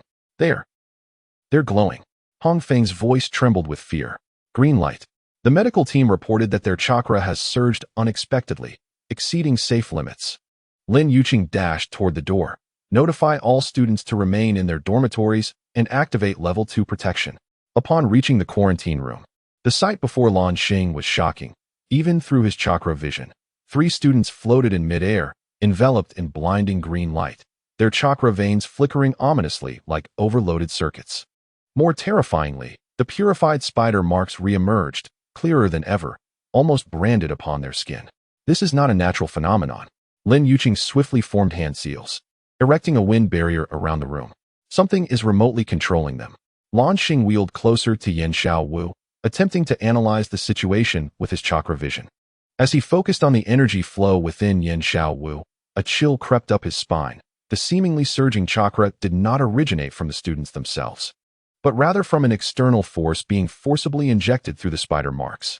Deeper still, there was a faint energy signal, akin to a call. They are being used as beacons. Luan Xing suddenly realized, someone is pinpointing our location through these marks. Just as he spoke, a tremendous explosion echoed from somewhere on campus, followed by piercing alarm bells. Lin Yuqing's communicator buzzed urgently with a report from the guards. The east wall has been breached. Intruders in black uniforms, bearing spider emblems. Repeat. The spider nest has invaded the campus. So they have come. Lin Yuqing's chakra sharpened like a blade. Luan Xing, you stay here to protect the students. I will know. Luan Xing interrupted her. They are clearly after the seed. If the seed truly lies within the campus, then the most perilous location is not here. But their thoughts synchronized in an instant. The underground storage room. A month prior, during the campus reconstruction, they had discovered an ancient stone chamber 10 meters underground, intricately etched with runes resembling those of the Apocalypse Gate. Out of caution, they had repurposed the chamber into a special items storage room, accessible only to the 2 of them. You go to the stone chamber, Luan Xing decisively stated. I will stay to protect the students. Lin Yuqing nodded but paused before leaving, bending down to gently kiss Luan Xing's forehead. Be careful. This sudden display of affection left Luan Xing momentarily stunned. Before he could respond, Lin Yuqing had already dashed out of the room like a gust of wind. Luan Xing turned his attention to the 3 floating students, resolved to attempt a bold approach. If these students were being used as beacons, severing their connection to the outside world was imperative. He recalled the advanced application of purification techniques provided by the system, the chakra isolation barrier. Hong Feng. He called to the girl who had been stationed by the door. I need your assistance. Hong Feng stepped in nervously. What can I do? I can barely control my chakra. Precisely because of that, you are the ideal candidate. Luan Xing explained. Your chakra system is nearly blank, untainted by any corruption. I require you to act as a pure conductor to help me construct an isolation field. He instructed Hong Feng to stand amidst the 3 students, then infused a strand of his chakra into her, using her body as a medium to establish a complex energy network enveloping the entire room. This process was exceedingly perilous. Any misstep could inflict permanent damage upon Hong Feng's chakra system. It feels strange, Hong Feng's voice trembled, as if something is crawling within my veins. Hold on. Luan Xing urged, wholly focused on maintaining the flow of energy, nearing completion. As the final energy node connected, a pale blue light membrane enveloped the entire quarantine room. The 3 suspended students gradually descended to their beds, the green light fading, and the spider marks becoming increasingly indistinct. We did it, Hong Feng exclaimed with delight. Yet Luan Xing did not relax his vigilance. His chakra vision detected an anomaly. Although external contact had been severed, the energy within the 3 students subtly resonated, as if responding to some internal signal. Just then, the walls of the infirmary exploded. Amidst the rubble and dust, 3 shadowy figures burst into the room. Luan Xing's chakra vision instantly outlined their forms. They were clad in black uniforms, their faces concealed by masks adorned with spider motifs, and their chest emblems glimmered with a dark crimson light. Most strikingly, each individual had their right hand modified into a metallic apparatus resembling the pincers of a spider. We have found you, heir of the Sharingan, the leader of the black-clad figures rasped. Hand over the seed, and we may grant you a swift death. Hong Feng screamed in terror, retreating behind Luan Xing's wheelchair. The spider nest? Luan Xing inquired calmly, while discreetly gathering chakra. You are too late. The seed is not here. Lies. The black-clad figure raised its modified arm, the pincers opening to reveal a miniature launcher. The reactions of these three subjects point here. The seed must be nearby. A chill ran down Luan Xing's spine. Are they speaking the truth? Is the seed truly near the infirmary? Or, a horrifying thought suddenly emerged. Could the seed be within the body of one of these three students? There was no time to ponder further.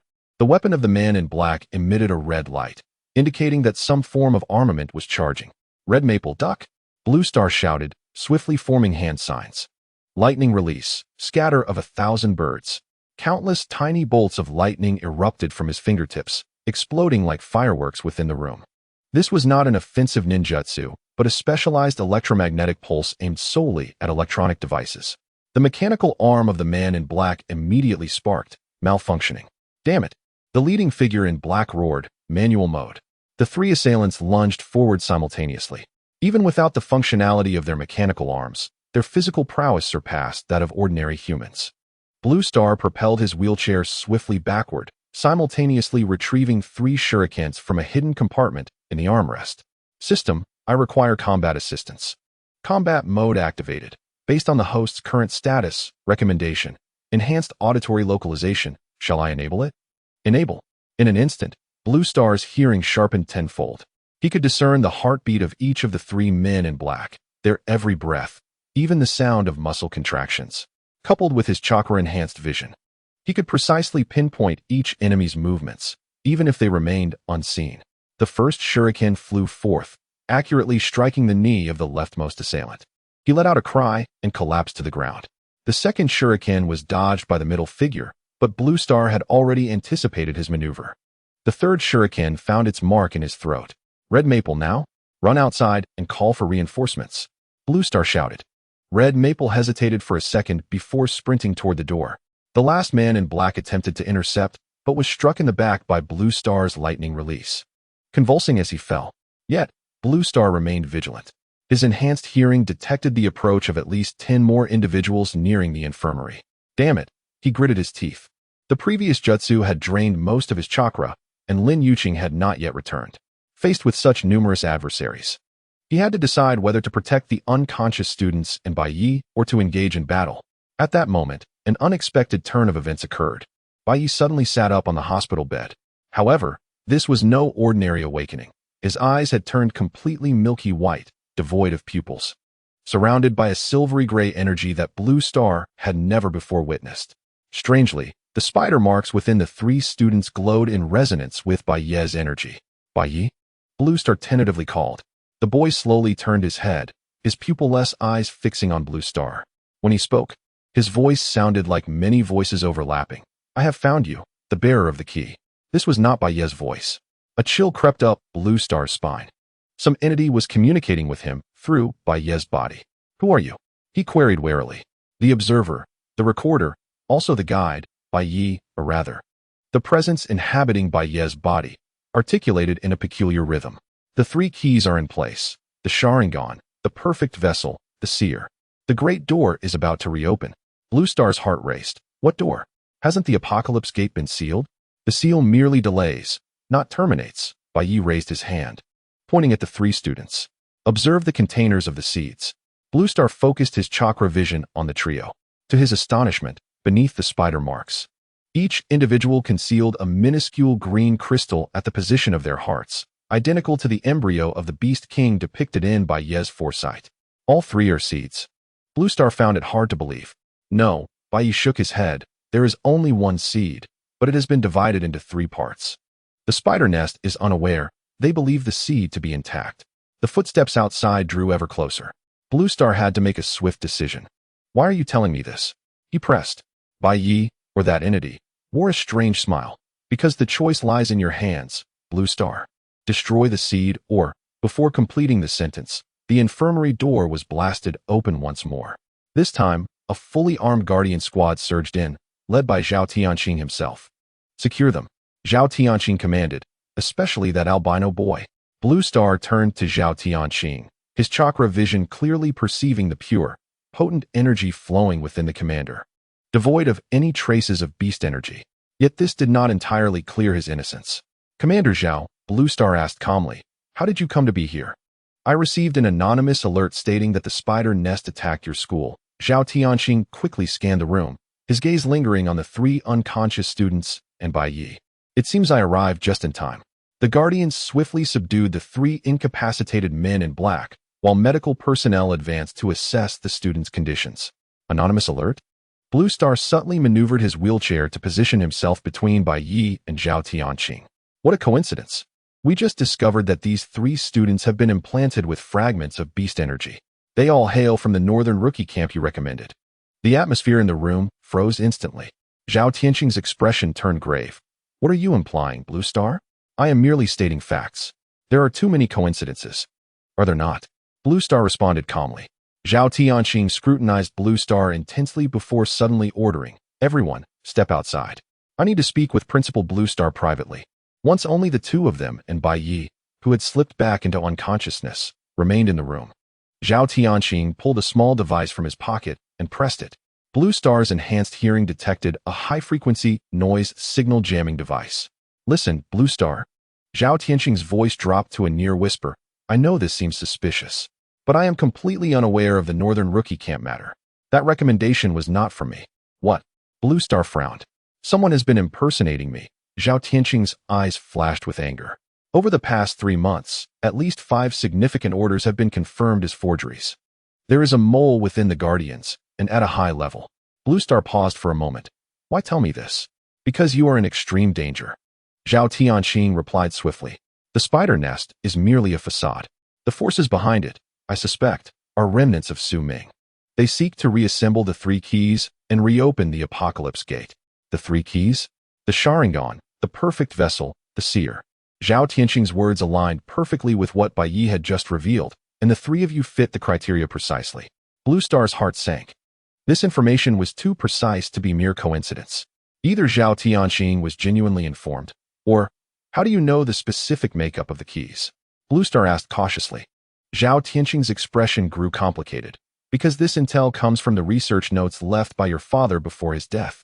This response struck Blue Star like a bolt of lightning. His father's research notes? Those he believed were destroyed in that accident 5 years ago? Just then, Lin Yuqing's voice resonated from the doorway. "What he says is true." Blue Star. Blue Star turned toward the entrance, seeing Lin Yuqing holding an ancient metal cylinder, the very one they had discovered in the underground stone chamber. The seed was not in the basement. Lin Yuqing's voice bore a strange calm. "It has always been within me. Or rather, I am the current vessel for the seed." The metal cylinder opened, revealing it to be entirely empty. However, through Blue Star's chakra vision, he could see residual traces of green energy on the inner walls of the cylinder, identical to the energy within Lin Yuqing. When the apocalypse gate closed, that beam of green light entered my body. Lin Yuqing approached Blue Star, grasping his hand. It was not an attack, it was a return. The seed returned to its original vessel. Zhao Tianxing appeared to have known all along, so we are short on time. Once the spider nest, or, as I should say, Su Ming, gathers the 3 keys, the apocalypse gate will reopen. Blue Star reached this horrifying conclusion. Outside the infirmary, a blood moon slowly ascends. Chapter 13, The Vessel and the Key. The light of the blood moon filters through the infirmary window, casting a dark crimson glow upon the floor. In Blue Star's chakra vision, the radiance vibrates with ominous energy, resembling a living liquid that flows languidly. "Are you the vessel for the seed now?" Blue Star's voice sounded dry and uncharacteristic. Lin Yuqing grasped his hand, trembling slightly, yet her voice remained remarkably calm. "When the apocalypse gate closes, the green light that entered my body was the seed searching for its way home. It was originally sealed within my ancestors. I merely inherited this legacy." Zhao Tianxing stood by the window, vigilantly observing the movements outside. "We don't have time for a detailed explanation. The main forces of the spider nest are approaching the school, and they are evidently well prepared." Blue Star's thoughts raced. Too much information flooded in. Lin Yuqing is the vessel for the seed, Bai Yi is the seer, and he himself is the inheritor of the Sharingan. The 3 keys are indeed them. This coincidence was chilling. Wait, he suddenly realized a crucial point. If the 3 keys are us, why would the spider nest attack the school? They ought to capture us alive, because they are unaware of the true form of the keys. Zhao Tianxing quickly clarified. Su Ming's data only mentioned that the keys are divided into 3 parts, but it remains unclear what they are. The spider nest is merely blindly searching for any clues related to the seed. A loud explosion erupted from the eastern side of the campus, followed by a barrage of energy weapons firing. Zhao Tianqing's communicator beeped with an urgent report. Commander, at least 30 members of the spider nest have breached the second defensive line. They are equipped with heavy energy cannons. Initiate the Iron Curtain Protocol. Zhao Tianqing commanded. Evacuate all students to the underground shelter. Blue Star turned to Lin Yuqing. We must leave. If the spider nest truly comes for us. No? Lin Yuqing released his hand and moved to the unconscious Bai Ye's bedside. We need him. The 3 keys must be together. She gently placed her hand on Bai Ye's forehead. To Blue Star's astonishment, the energy within Bai Yi responded instantly. The shattered crystalline structures began to reorganize, forming a peculiar geometric pattern. He is self-repairing, Lin Yuqing remarked. The seer's abilities are more intricate than we imagined. Zhao Tianqing suddenly approached Blue Star and lowered his voice. There is something you must know. Your father's research indicated that when the 3 keys converge, they will resonate. This resonance can both unlock the Apocalypse Gate and seal it permanently. Blue Star's heart sank. Are you saying we 3 could be either the remedy or the plague? Zhao Tianqing's expression was complex. The crux lies in how to wield this power. The sounds of battle outside grew ever closer. Blue Star, with his enhanced hearing, detected at least 20 different footsteps approaching the infirmary. The spider nest members were evidently advancing towards this direction with purpose. Time was running out. Zhao Tianqing produced a uniquely designed pistol from his waist and handed it to Blue Star, a high-frequency pulse weapon, specifically designed to counter mechanical enhancements. I will cover your retreat from the west side. Blue Star accepted the gun, feeling its weight. Why help us? Zhao Tianqing smiled wryly. Because I owe your father. And he glanced at Lin Yuqing. Not everyone agrees with Su Ming's reckless plan. A deafening explosion interrupted their conversation. The infirmary wall was blasted open, and through the smoke, 5 figures clad in black burst in. Unlike the previous attackers, these individuals were encased in black exoskeleton armor, with the spider-like eyes on their helmets glowing red. Target acquired. The leader of the black-clad figures raised an augmented mechanical arm, and the energy cannon began to charge. Surrender the seed. Zhao Tianqing reacted swiftly. With a wave of his hands, several translucent energy blades shot forth, precisely striking the helmet seams of 2 black-clad figures. They fell to the ground, but the remaining 3 opened fire. Instinctively, Blue Star lunged towards Lin Yuqing and Bai Yi, simultaneously activating the recently restored star shift. Space warped momentarily, and the 3 of them reappeared on the opposite side of the infirmary, evading the direct hit from the energy cannon. Take Bai Yi, Lin Yuqing urged, pushing the unconscious youth towards Blue Star as she charged at the black-clad figures. Her speed had increased at least 3-fold, surrounded by a swirling vortex of turquoise energy. Blue Star wished to assist, but the boy in his arms suddenly opened his eyes, still devoid of pupils, glowing a milky white. Do not resist, flow with the energy. Bai Yi, or rather, that entity, spoke directly into Blue Star's mind. See the true vision. A strange power surged into Blue Star's visual nerves. In an instant, his chakra vision upgraded. He could now not only perceive the flow of energy, but also see the connections between them. A dark red energy line connected Lin Yuqing and the 3 black-clad figures. A light blue line linked Zhao Tianqing to some distant unknown point, and most astonishingly, 3 radiant golden energy strands formed a perfect triangle between himself, Lin Yuqing, and Bai Yi.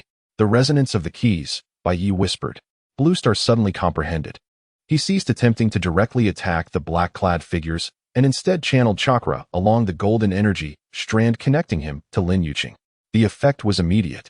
The energy vortex surrounding Lin Yuqing transformed into a blend of gold and silver, her speed and strength surging once again. Like a specter, she darted among the 3 black-clad figures, each strike accurately targeting the weak points of their armor.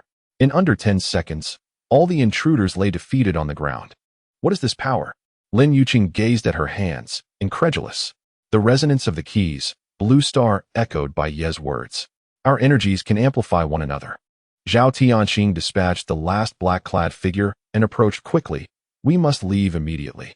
The main forces of the spider nest are almost upon us. Where to? Lin Yuqing inquired. Zhao Tianqing hesitated for a moment. Guardian Outpost 17, in the northern snow-capped mountains. There is specialized equipment there that can temporarily shield the seed signal. Blue Star. Observing Zhao Tianqing's energy flow with his newly upgraded vision, noted that there was no trace of beast energy within the commander. However, the light blue energy line extending towards the north indeed led to the direction of Outpost 17. This was too coincidental. We have our own safe house. Blue Star decided to test. In the southeastern mountainous area, Zhao Tianqing shook his head. Too far. Plus, you need professional medical equipment to assess Bai Ye's condition. Suddenly, Bai Ye sat upright from Blue Star's arms. The north is a trap. His voice had returned to normal, yet his gaze remained hollow. Blue light awaits the spider web. Zhao Tianqing frowned. What is he talking about? Blue Star understood. His new vision clearly revealed that the end of the energy line connecting Zhao Tianqing to the north was entwined with a massive, spider web-like energy structure. It was not an ordinary destination, but a meticulously arranged trap. We will not go north, Blue Star asserted firmly. There is a better place. Lin Yuqing looked at him. Her eyes filled with questions. The old district, Blue Star explained. My parents' old laboratory. There is a complete set of protective systems left by my father. Zhao Tianqing's expression became inscrutable. Are you certain that place is still safe? Safer than your recommended location. Blue Star met the commander's gaze directly. Unless you can explain why the area surrounding the northern outpost is filled with spider web-like energy traps? Zhao Tianqing's pupils slightly contracted. This subtle reaction confirmed Blue Star's suspicions. I do not know what you are talking about. The commander's voice remained steady, but the energy flow became erratic. If you insist on going to the old district, at least let me send a team to escort you. No need. Lin Yuqing suddenly stood beside Luan Xing, asserting that they could manage on their own. After an uncomfortable silence, Zhao Tianqing nodded. Very well. But remember, the Guardian's headquarters will always welcome you, especially when you decide how to wield the power of the keys. The communicator chimed again, reporting that more members of the spider nest were approaching. Zhao Tianqing cast a final glance at the three before turning to engage in battle. How do we get out? Lin Yuqing whispered, as the campus was surrounded by members of the spider nest. Luan Xing looked at Bai Ye. Do you have a way? The boy's eyes had finally returned to normal, though he appeared exceedingly fatigued. The sewers. Spiders detest water, so their defenses there are weakest. Lin Yuqing quickly gathered some medical supplies and weapons, while Luan Xing used the communicator on his wheelchair to send a coded message to Hong Feng, instructing her to organize a safe evacuation for the students. Are we ready? Luan Xing asked. Lin Yuqing slung her backpack over her shoulders and assisted Bai Ye. Let's go. The trio slipped out through the back door of the infirmary, stealthily making their way along the hedges. The campus was ablaze with explosions and the shrill sounds of energy weapons. Luan Xing's newfound vision allowed him to clearly discern the path in the dark, evading the patrolling figures in black. As they neared the sewer entrance, Bai Ye suddenly grasped Luan Xing's arm. Wait, something feels off. It was too late. The manhole cover erupted, and 5 fully armed figures in black leaped out, energy weapons aimed directly at the three. We've been waiting for you. Keys, the leading figure sneered. The commander was right. You would indeed choose this path. Luan Xing's heart sank. The commander? Zhao Tianqing. He wasn't one of the spider nest. He has evidently collaborated with them. Lin Yuqing murmured as chakra began to gather in her palms. Smart girl, the black-clad man praised. But unfortunately, it's too late. Hand over the seed, and we might leave your corpses intact. Quietly, Luan Xing transmitted chakra through 3 golden energy threads to Lin Yuqing and Bai Ye. He sensed their energies beginning to resonate, creating a wondrous synergy. Now, Luan Xing shouted. Lin Yuqing pressed her hands together, unleashing a storm of mixed gold and silver energy that sent the 5 figures reeling. Simultaneously, Bai Ye's eyes transformed back to a milky white. As he traced a peculiar symbol in the air, where the symbol passed, the space rippled like water, forming a transient portal. Hurry in, Bai Ye urged. I can't hold it for long. The 3 leapt into the portal. The world spun chaotically, and Luan Xing felt as if he were disassembled into countless particles, only to be reconstituted elsewhere. When the dizziness subsided, they found themselves standing in a dilapidated basement. What is this place? Lin Yuqing asked, surveying their surroundings. It's an alternate entrance to my parents' laboratory, Luan Xing replied, astonished. Bai Ye, how did you know of this place? Bai Ye did not respond. He staggered a few steps before collapsing to the floor. Luan Xing checked his condition. His energy was once again erratic, but his vital signs remained stable. He has overexerted himself, Lin Yuqing noted, crouching to check Bai Ye's pulse. That spatial ability was too much of a burden for him. Luan Xing utilized his chakra vision to scan the basement. Dust coated the surfaces, indicating years without use, yet the defense system still operated at a faint level. A device on the wall flickered with a familiar blue light, his father's energy shield. "We are temporarily safe," Luan Xing announced, wheeling himself to the control panel where he inputted a password to activate the full defense system, ensuring the spider nest could not locate them here for a while. Lin Yuqing arranged Bai Yi on an old sofa and then approached Luan Xing. "What do we do now? We can't hide here forever." Luan Xing pondered for a moment. "First, we need to ascertain how the three keys function. Zhao Tianqing mentioned that my father's research notes might hold clues. Are they here? If they haven't been destroyed." Luan Xing wheeled himself to what appeared to be an ordinary wall and pressed a loose brick. The wall silently slid open, revealing a hidden safe. Fingerprint and iris recognition had long since failed, but Luan Xing recalled his father's backup password. As he entered the final digit, his hand trembled slightly. The safe clicked open. Inside lay only a small data chip and a yellowed photograph. The image depicted a young Professor Luan and his wife, cradling a baby at the laboratory entrance. Surprisingly, a familiar figure stood in the corner of the photograph, Zhao Tianqing, much younger than now. "They know each other," Lin Yuqing murmured. Luan Xing inserted the data chip, and a holographic projection unfolded, displaying a complex research report. The title read, "The Theory of Resonance Between the Apocalypse Gate and the Three Keys." "Found it," Luan Xing said, skimming through the contents. His father believed that the Apocalypse Gate was not a natural phenomenon, but an energy conduit created by some ancient civilization, to stabilize its opening or to permanently close it. The three keys, the eye of observation, the carrier, and the spirit of foreknowledge, were required. "That's us three," Lin Yuqing leaned against his shoulder. "But how do we proceed?" Luan Xing continued reading. "The key lies in resonance. When the energies of the three keys resonate at a specific frequency, they can rewrite the underlying protocols of the gate. However, a massive energy source is needed as a catalyst."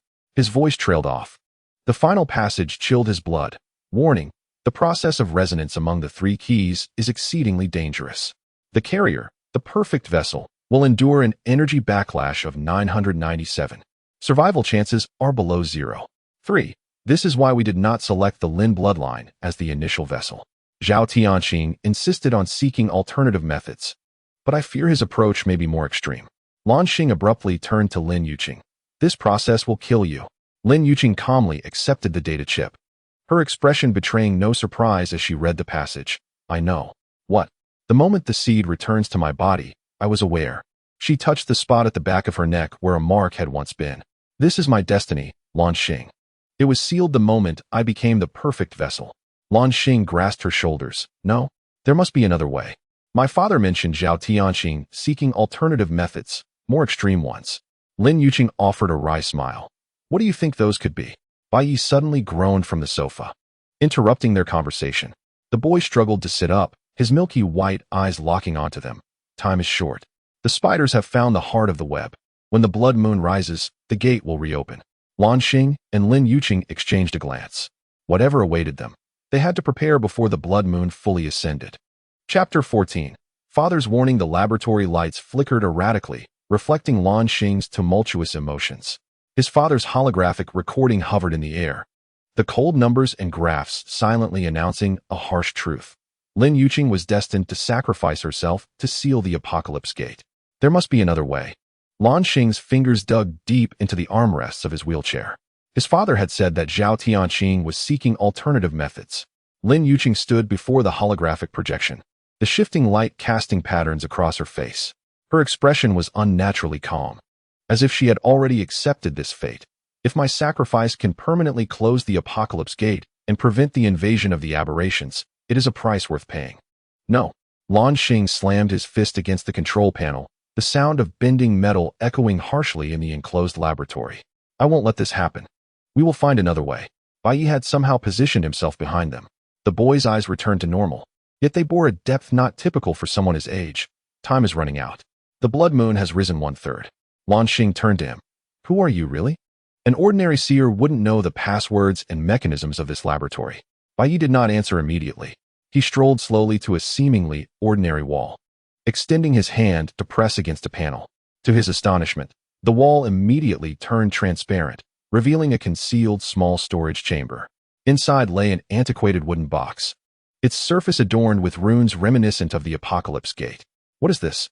Lin Yuqing inquired, astonished. "A resonator," Bai Yi murmured softly, "crafted by Professor Luan, intended to test the prototype of the three-key system." Luan Xing maneuvered his wheelchair closer. This wooden box was unfamiliar to him, and his father had never mentioned it. Yet, upon touching it, an inexplicable sense of familiarity surged within him, as if this object were an intrinsic part of his existence. "How do you know about this?" Luan Xing asked sharply. Bai Ye's gaze became distant. "I've seen it in dreams. Many times." Lin Yuqing picked up the wooden box and cautiously opened it. Inside were 3 exquisite metallic discs, each engraved with the symbols of an eye, a vessel, and a spirit. When she touched the disc inscribed with the vessel's symbol, it instantly emitted a soft green light. "They respond to the keys," she exclaimed in surprise. Luan Xing picked up the disc with the eye symbol, which immediately flickered with a red glow. Bai Yi hesitated before touching the final disc, which then illuminated with a blue light. As the 3 glowing discs drew closer to one another, a sudden transformation occurred. They levitated into the air, beginning to revolve around each other in intricate patterns. Their intertwined hues forming a small vortex of energy. The laboratory's lights flickered violently, various instruments activated automatically, producing a cacophony of alarms. "The resonance of the 3 keys," Bai Yi murmured, his eyes once again turning milky white. "See, this is power." From within the energy vortex, an indistinct image was suddenly projected, a vast underground space where a blood-red door stood at its center, precisely matching the vision Bai Yi had foreseen. Before the door stood a 6-armed automaton, and this time it was clear that its head was a transparent container housing a pulsating brain. "Su Ming," Luan Xing gasped. "He's still alive in this form." The mechanical Su Ming turned towards them as if he could see through time and space. All 6 mechanical arms were raised simultaneously, each tip glowing with a different hue. "Found you," an electronic synthesized voice emanated from the energy vortex. "The keys." Lin Yuqing swiftly closed the wooden box, severing the energy connection. The 3 discs fell back into the box, and the image and sound vanished in an instant. The laboratory returned to silence, save for the faint hum of the instruments. He could sense the resonance. Luan Xing's voice was taut. This was perilous. Yet it proved that Professor Lan's theory was indeed correct. Lin Yuqing pondered. The resonance of the 3 keys was directly linked to the Apocalypse Gate. Suddenly, Bai Yi clutched his head and crouched down in agony. Too much information. They're fighting." "What is fighting?" Luan Xing asked alertly. "Memories, mine and not mine." Bai Yi's voice became fragmented. "The ancient observers, they wish to speak." Lin Yuqing quickly steadied the swaying youth. "He harbors something within him, some kind of presence." Luan Xing scrutinized Bai Yi with his upgraded chakra vision. On an energetic level, 2 distinct sources of energy were indeed clashing violently within the boy. One was Bai Yi's own grayish-white crystalline energy, while the other was a deep blue, foreign energy resembling a whirlpool of the deep sea. "A kind of symbiotic relationship?" Luan Xing speculated. "Like you and the seed?" Lin Yuqing shook her head. "Not entirely the same. The seed is a forcibly implanted parasite, whereas within Bai Yi, it resembles a voluntary fusion." Bai Yi suddenly seized Luan Xing's wrist with astonishing strength. "Listen to me. Time is short. When the blood moon fully rises, the door will open, but not the original door. It is the mirror door. Su Ming has found a shortcut." "What shortcut?" Luan Xing pressed. "The blood of the 3 keys can forcibly open the mirror door." Bai Yi's voice grew weaker. "So he needs to capture all 3 of us, alive or dead." Lin Yuqing's complexion turned pale. "So the people from the spider nest said, 'Leave us whole bodies.'" Luan Xing's mind raced. Su Ming evidently had acquired a form of incomplete technology, capable of using the blood of the 3 keys to forcefully open an unstable mirror door. According to his father's research, true resonance of the 3 keys could both open and permanently seal the door. The key lies in the energy source. He suddenly realized that his father had mentioned a need for a vast energy source as a catalyst. Su Ming intended to use our blood as a substitute. But the correct approach should be. His gaze fell upon the 3 discs in the wooden box. If this is the prototype of the resonator, then where is the complete device? "System," Luan Xing called out in his mind. "Analyze the energy fluctuations from earlier. Can you locate similar devices?" Analyzing. Matching energy characteristics. Found 873 similar signal sources. Direction 37 degrees northeast. Distance approximately 23 kilometers. Location conjecture. Underground facility of the Guardians. Zhao Tianqing's words suddenly echoed in Luan Xing's mind. The headquarters of the Guardians welcomes you at any time, especially when you decide how to wield the power of the keys. The headquarters possesses the complete resonating device. Luan Xing blurted out. Zhao Tianqing is hinting at this. Lin Yuqing frowned. It could also be a trap. Don't forget, the people from the spider nest refer to him as the commander. Two possibilities, Luan Xing analyzed. Either Zhao Tianqing is indeed collaborating with the spider nest, or he is an undercover agent. My father's research notes indicated they had once worked together. Suddenly, Bai Yi began to tremble violently, interrupting his thoughts. Blue glowing patterns began to surface beneath the boy's skin, forming an ancient script. They've come. Bai Yi's voice turned low and hoarse. The spiders smell honey. Almost simultaneously, the laboratory's alarm system activated. The holographic display automatically switched to external surveillance footage, revealing at least 50 fully armed individuals in black encircling the entire block, equipped with heavy energy weapons, searching building by building. The spider nest. Lin Yuqing's chakra activated instinctively, enveloping her with a greenish glow. How did they find us here? The resonance exposed our location. Luan Xing lamented. It's my fault. Bai Yi struggled to stand. Blue patterns now covering half of his face. It's not your fault. It's mine. They've been tracking me. In the surveillance footage, a particularly tall figure in black stepped forward and removed his helmet. Even through the screen, Luan Xing recognized the face of Yang Rui, who had once been Su Ming's most capable assistant. This man should have perished in the final battle at the Apocalypse Gate. Luan Xing, Lin Yuqing. Yang Rui shouted through a megaphone, his voice echoing through the desolate old city. We know you're inside. Surrender the seed and the seer, and we might spare your lives. This is your final ultimatum. A lie, Bai Yi scoffed coldly. His orders were to capture them alive or bring back their blood. Luan Xing quickly devised a plan. The laboratory possessed an emergency escape route, but given their current conditions, a blind person, a potentially uncontrollable perfect automaton, and a seer possessed by an unknown entity, the chances of a successful breakout were negligible.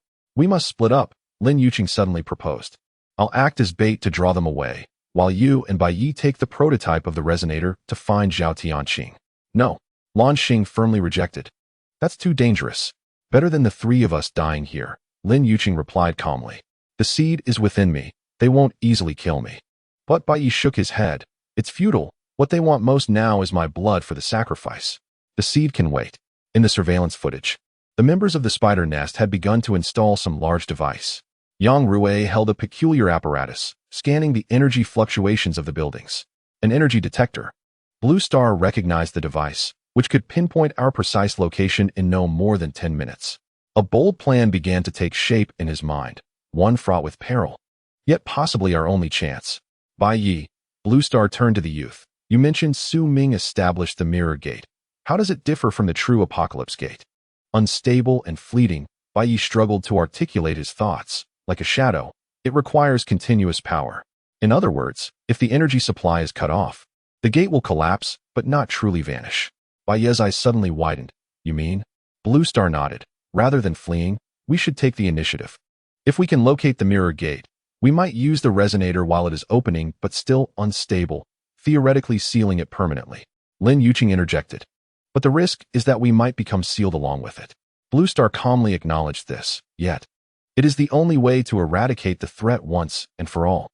The laboratory fell into a brief silence. The sounds of the search outside grew closer, punctuated by the occasional hum of energy weapons being tested. How do we find the mirror gate? Lin Yuqing finally inquired.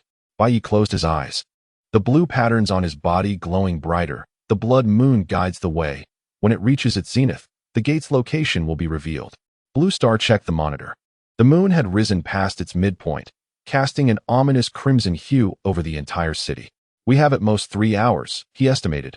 First, we must shake off our pursuers and then find our way to the mirror gate. Suddenly, Lin Yuqing strode towards a corner of the lab and opened a concealed weapons cabinet. Your father was always well prepared. The cabinet held an array of energy weapons and protective gear, with 3 uniquely designed suits of armor standing out. Optical camouflage suits? Blue Star asked in surprise, recalling his father's mention of this concept, but never having seen the actual item. Not merely camouflage, Lin Yuqing replied, examining one suit. It features an energy shielding and enhancement system, perfect for our needs. Bai Yi approached the cabinet and, without hesitation, selected the smallest suit. I know how to use it in dreams. Time was of the essence as the trio swiftly donned the armor. This high-tech gear was as light as a feather, yet extraordinarily resilient, with built-in systems that automatically adapted to each individual's unique abilities. Blue Star's chakra vision was enhanced. Lin Yuqing's energy control became more precise, and Baiye's precognitive abilities appeared to stabilize significantly. The plan is as follows, Blue Star said while checking the weapons. There is an emergency passage beneath the lab leading to the underground drainage system of the old city. We will exit from there, and a deafening crash interrupted him.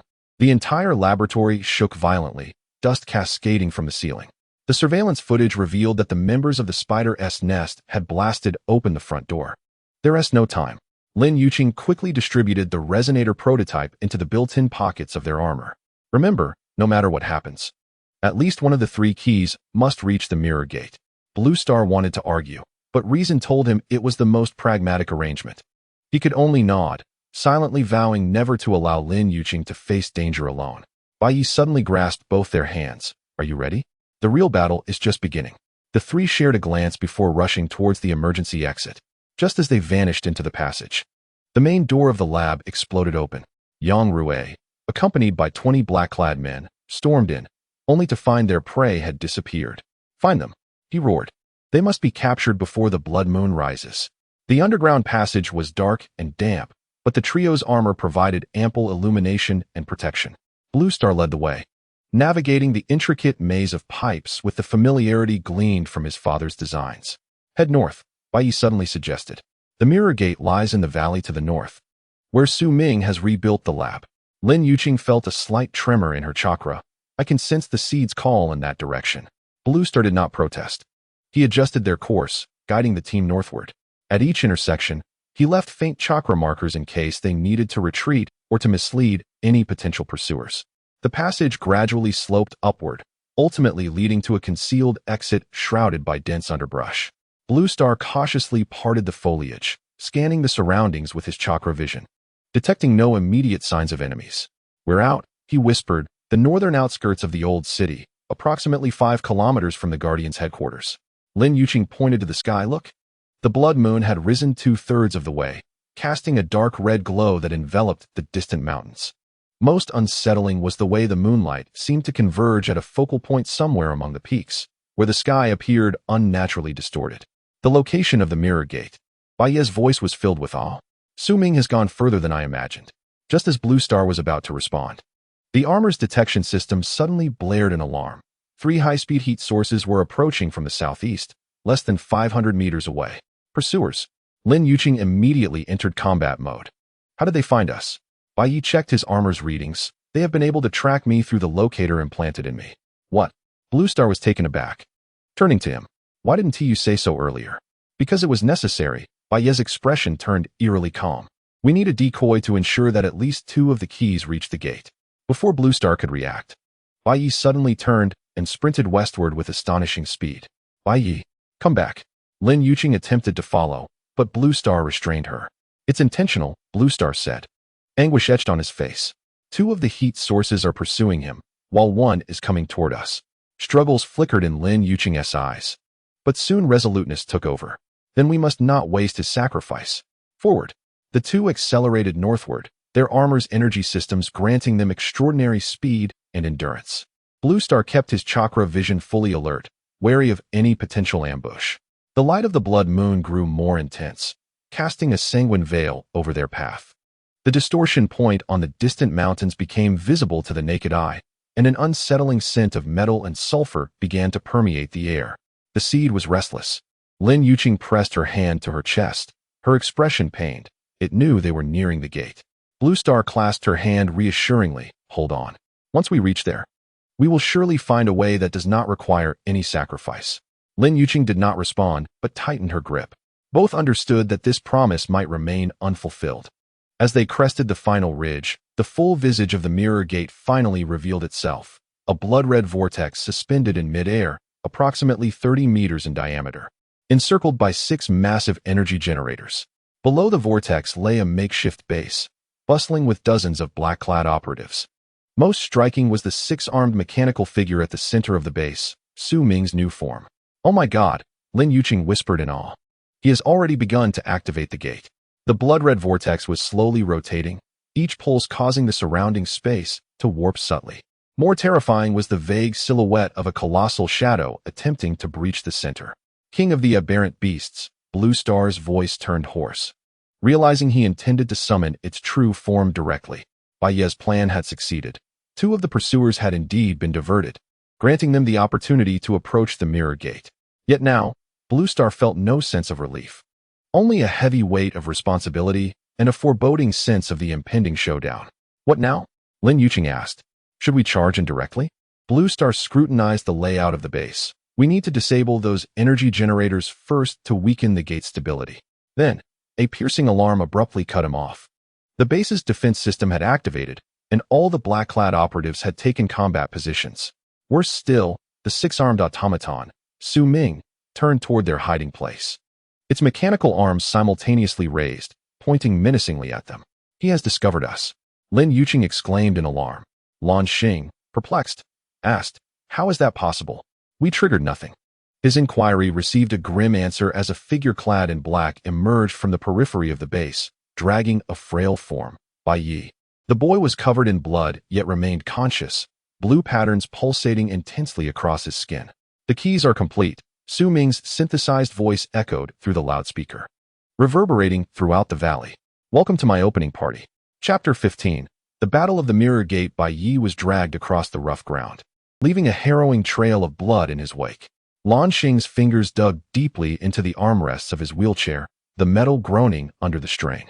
Lin Yuqing placed her hand on his shoulder, and he could feel the slight tremor of her fingertips. "We must save him," Luan Xing whispered, the words squeezing out between clenched teeth. Lin Yuqing did not respond immediately, her gaze fixated on the blood-red vortex, which had expanded to a diameter of 40 meters. At its center, a massive silhouette could faintly be discerned, attempting to breach the barrier. An oppressive atmosphere pervaded the air, as if the very space was resisting the arrival of that presence. "We are out of time," she finally stated, her voice unnaturally calm. For the door was on the brink of complete activation. Bai Yi understood this, having intentionally allowed himself to be captured. Luan Xing abruptly turned to her. "What do you mean?"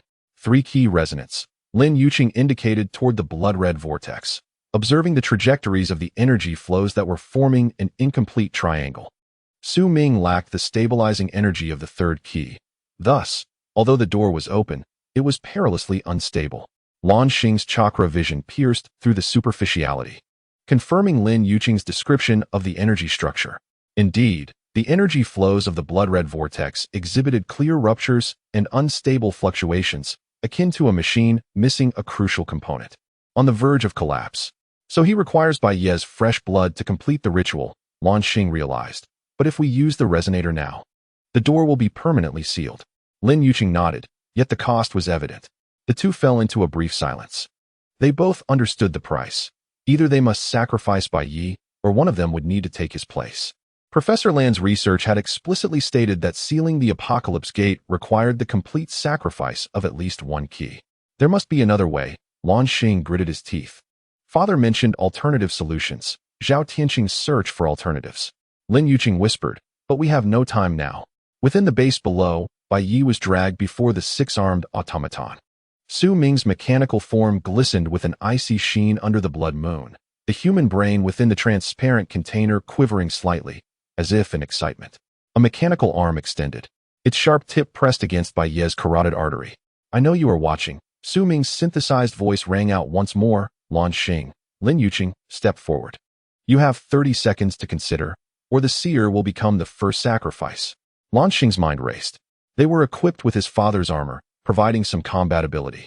Yet against dozens of armed personnel and mechanical Su Ming, their chances in a direct confrontation appeared slim. To make matters worse, the mirror gate had opened to a dangerous extent. With each passing second, the likelihood of the Beast King's arrival increased. 10 seconds, Su Ming began the countdown. 9, 8, "We will go out," Lin Yuqing suddenly declared, her voice resolute, yet with a condition. "You have no grounds for negotiation," Su Ming scoffed. "We do." Lin Yuqing raised her voice. "Without the seed and the Sharingan's cooperation, you will never fully control the power of the gate. You know this better than anyone." The countdown halted. Mechanical Su Ming fell silent for several seconds before erupting into a shrill electronic laugh. Clever girl. Speak. What is your condition? Released by Yi. Lin Yuqing stated, Luan Xing, and I will willingly assist you in completing the ritual. Luan Xing turned to her in shock. Yuqing, what are you saying? Lin Yuqing did not meet his gaze, merely squeezing his shoulder gently, a subtle signal. Luan Xing immediately understood she was bluffing, buying time. An intriguing proposal. Su Ming's voice dripped with skepticism. Why should I trust you? Because you have no choice. Lin Yuqing replied calmly. Look at the state of the door. It is becoming unstable. Without the voluntary cooperation of the three keys, a forced blood sacrifice will only result in a backlash of energy. Your monitoring system must have already warned you of this. Luan Xing was secretly astonished by Lin Yuqing's acuity. Through his chakra vision, he indeed saw the edges of the blood-red vortex beginning to exhibit subtle energy dissipation akin to a deflating tire. Su Ming fell silent again, evidently weighing the situation. Ultimately, a mechanical arm gestured, Come forth, let us discuss this face to face. Lin Yuqing took a deep breath and pushed Luan Xing's wheelchair out of their hiding place. The two descended slowly along the steep slope, the stability systems of their armor aiding their balance. As they drew nearer, the oppressive aura of the mirror gate intensified, and Luan Xing felt his chakra system beginning to destabilize, as if subjected to intense interference. The figures in black surrounding the base promptly encircled them, energy weapons locking onto their targets. Luan Xing noticed the unnatural red hue in the eyes of these individuals. Unlike ordinary members of the spider nest, they were under the control of some force. Mechanical Su Ming stood upon a circular platform, 6 mechanical arms extended at eerie angles, each equipped with various devices, energy emitters, sampling probes, surgical tools. Most unsettling was one arm connected to a transparent container filled with dark red liquid, within which floated some form of biological tissue. Welcome. Su Ming's voice carried a distorted delight. See what we have become, Luan Xing. You are blind. I am left with nothing but my brain. Luan Xing forced himself to remain calm. Su Ming, turn back. The mirror gate will annihilate both worlds. This was not your original research objective. Original? Su Ming emitted a series of electronic noises that resembled laughter. Initially, I merely sought to cure terminal illnesses. But look at this power now. One mechanical arm pointed toward the blood-red vortex. The Beast King promises to grant me eternal life and infinite knowledge. Soon, I shall reign over both worlds. A wave of nausea washed over Luan Xing. Su Ming had completely lost his sanity. His human brain was corroded by the consciousness of the Beast King, transforming him into some grotesque hybrid. How do you intend to realize this great plan? Lin Yuqing asked sarcastically, with an unstable gait and a horde of brainwashed minions. A mechanical arm suddenly elongated, its tip nearly brushing Lin Yuqing's face. Mind your tone, girl. It is an honor that the seed chose you as a vessel. But vessels can be replaced. Luan Xing secretly gathered chakra, ready to strike at any moment. He noticed that although Bai Yi appeared weak, his consciousness was alert, and the blue light in his eyes was growing stronger, as if accumulating some form of power. Time was running out. Let us commence the ritual, Su Ming declared. With the 3 keys gathered and the blood moon high, it is the perfect moment to unlock the eternal gate. A mechanical arm pressed a button on the control panel, and the ground suddenly illuminated with intricate runes, forming a massive triangular array. Stand in your designated positions, Su Ming commanded, the Sharingan in the spirit position, the seed in the container position, and the seer in the eye position. The black-clad figures roughly dragged Bai Yi to one of the positions. Lin Yuqing exchanged a glance with Luan Xing, slightly nodding before stepping toward her designated spot. Blue Star hesitated for a moment before finally maneuvering his wheelchair to the designated point. As the 3 of them took their positions, the triangular formation immediately illuminated with a blinding red light. 3 beams of light shot forth from their respective locations, converging at the center before surging towards the blood-red vortex. The rotation speed of the mirror gate suddenly accelerated, and the shadow at its center became increasingly distinct. A colossal, multi-limbed creature loomed in silhouette, a mere glimpse of which left one feeling dizzy. It has begun, Su Ming exclaimed excitedly. The king of beasts is about to descend.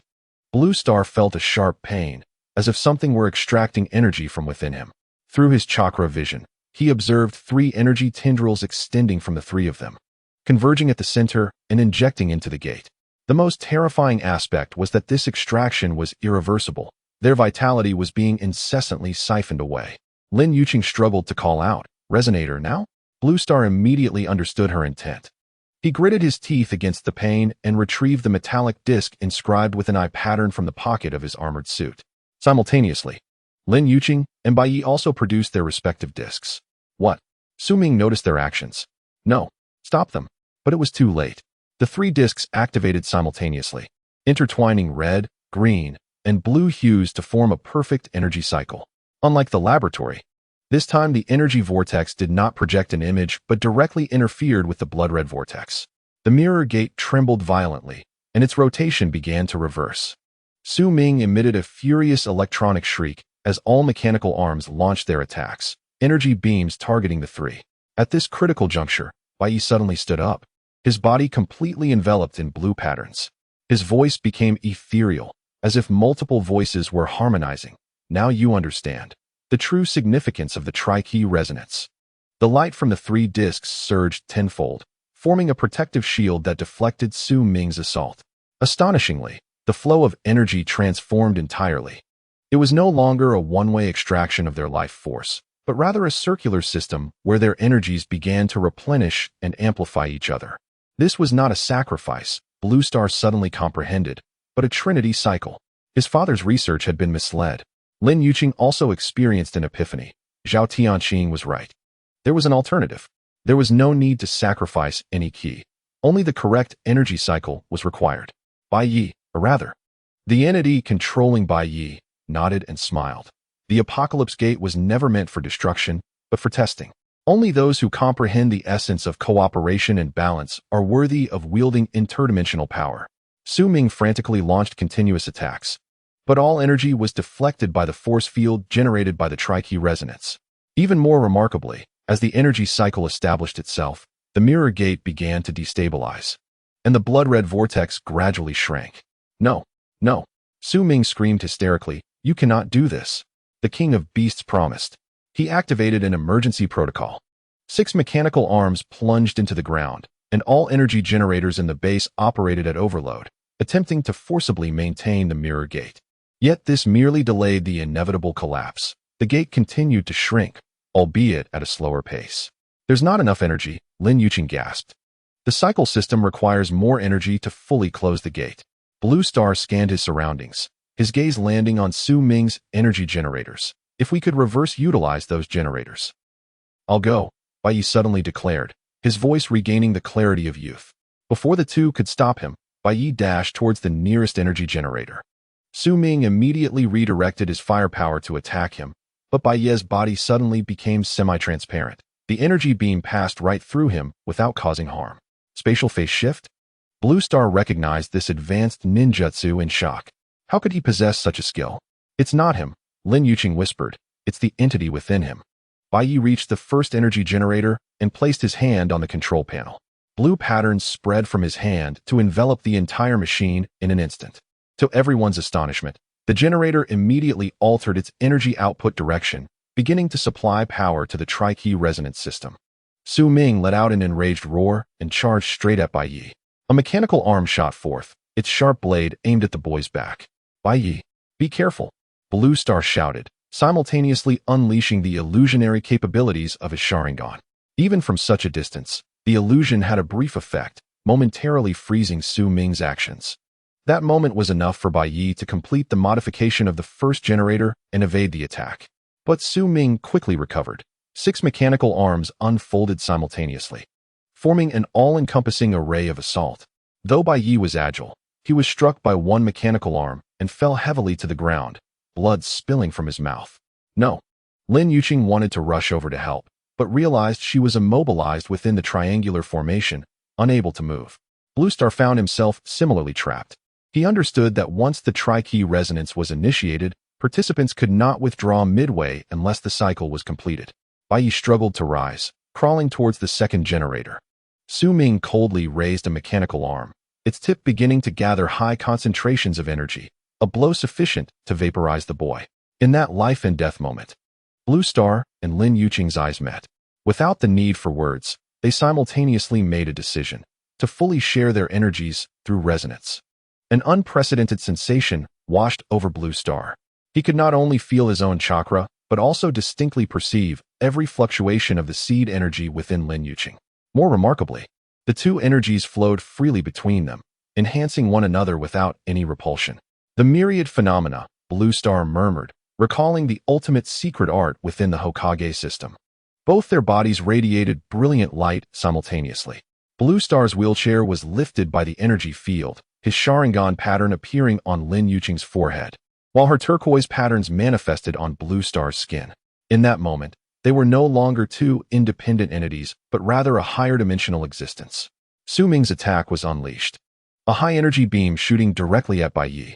Blue Star and Lin Yuqing raised their hands in unison, and an energy barrier formed instantaneously, shielding Bai Yi. Even more astonishingly, a portion of the energy was absorbed by the barrier, converted into power for the resonance system. This is impossible. Su Ming retreated in shock.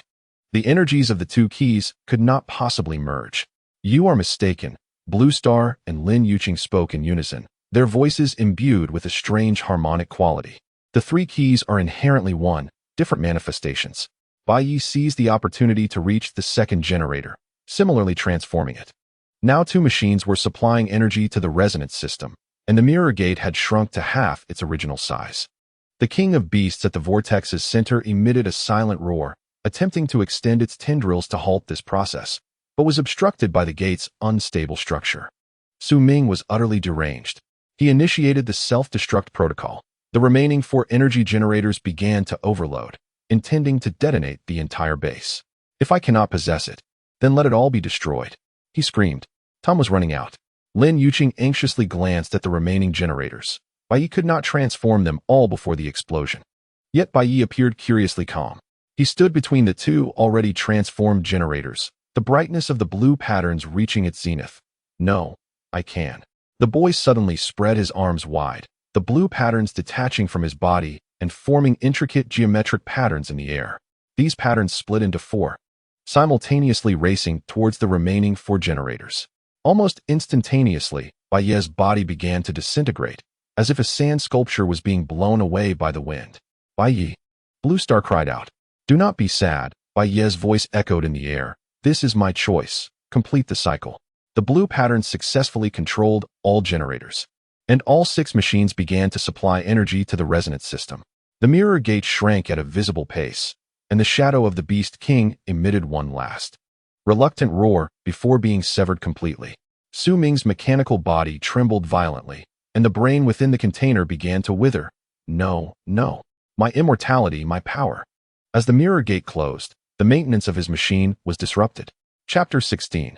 Embers and omens. The roar of helicopters grew ever closer, their blinding searchlights sweeping over the now ruined base. Luan Xing instinctively raised a hand to shield his eyes, only to realize that his vision had been restored during the final energy fusion. Lin Yuqing's seed energy had somehow repaired his optic nerves.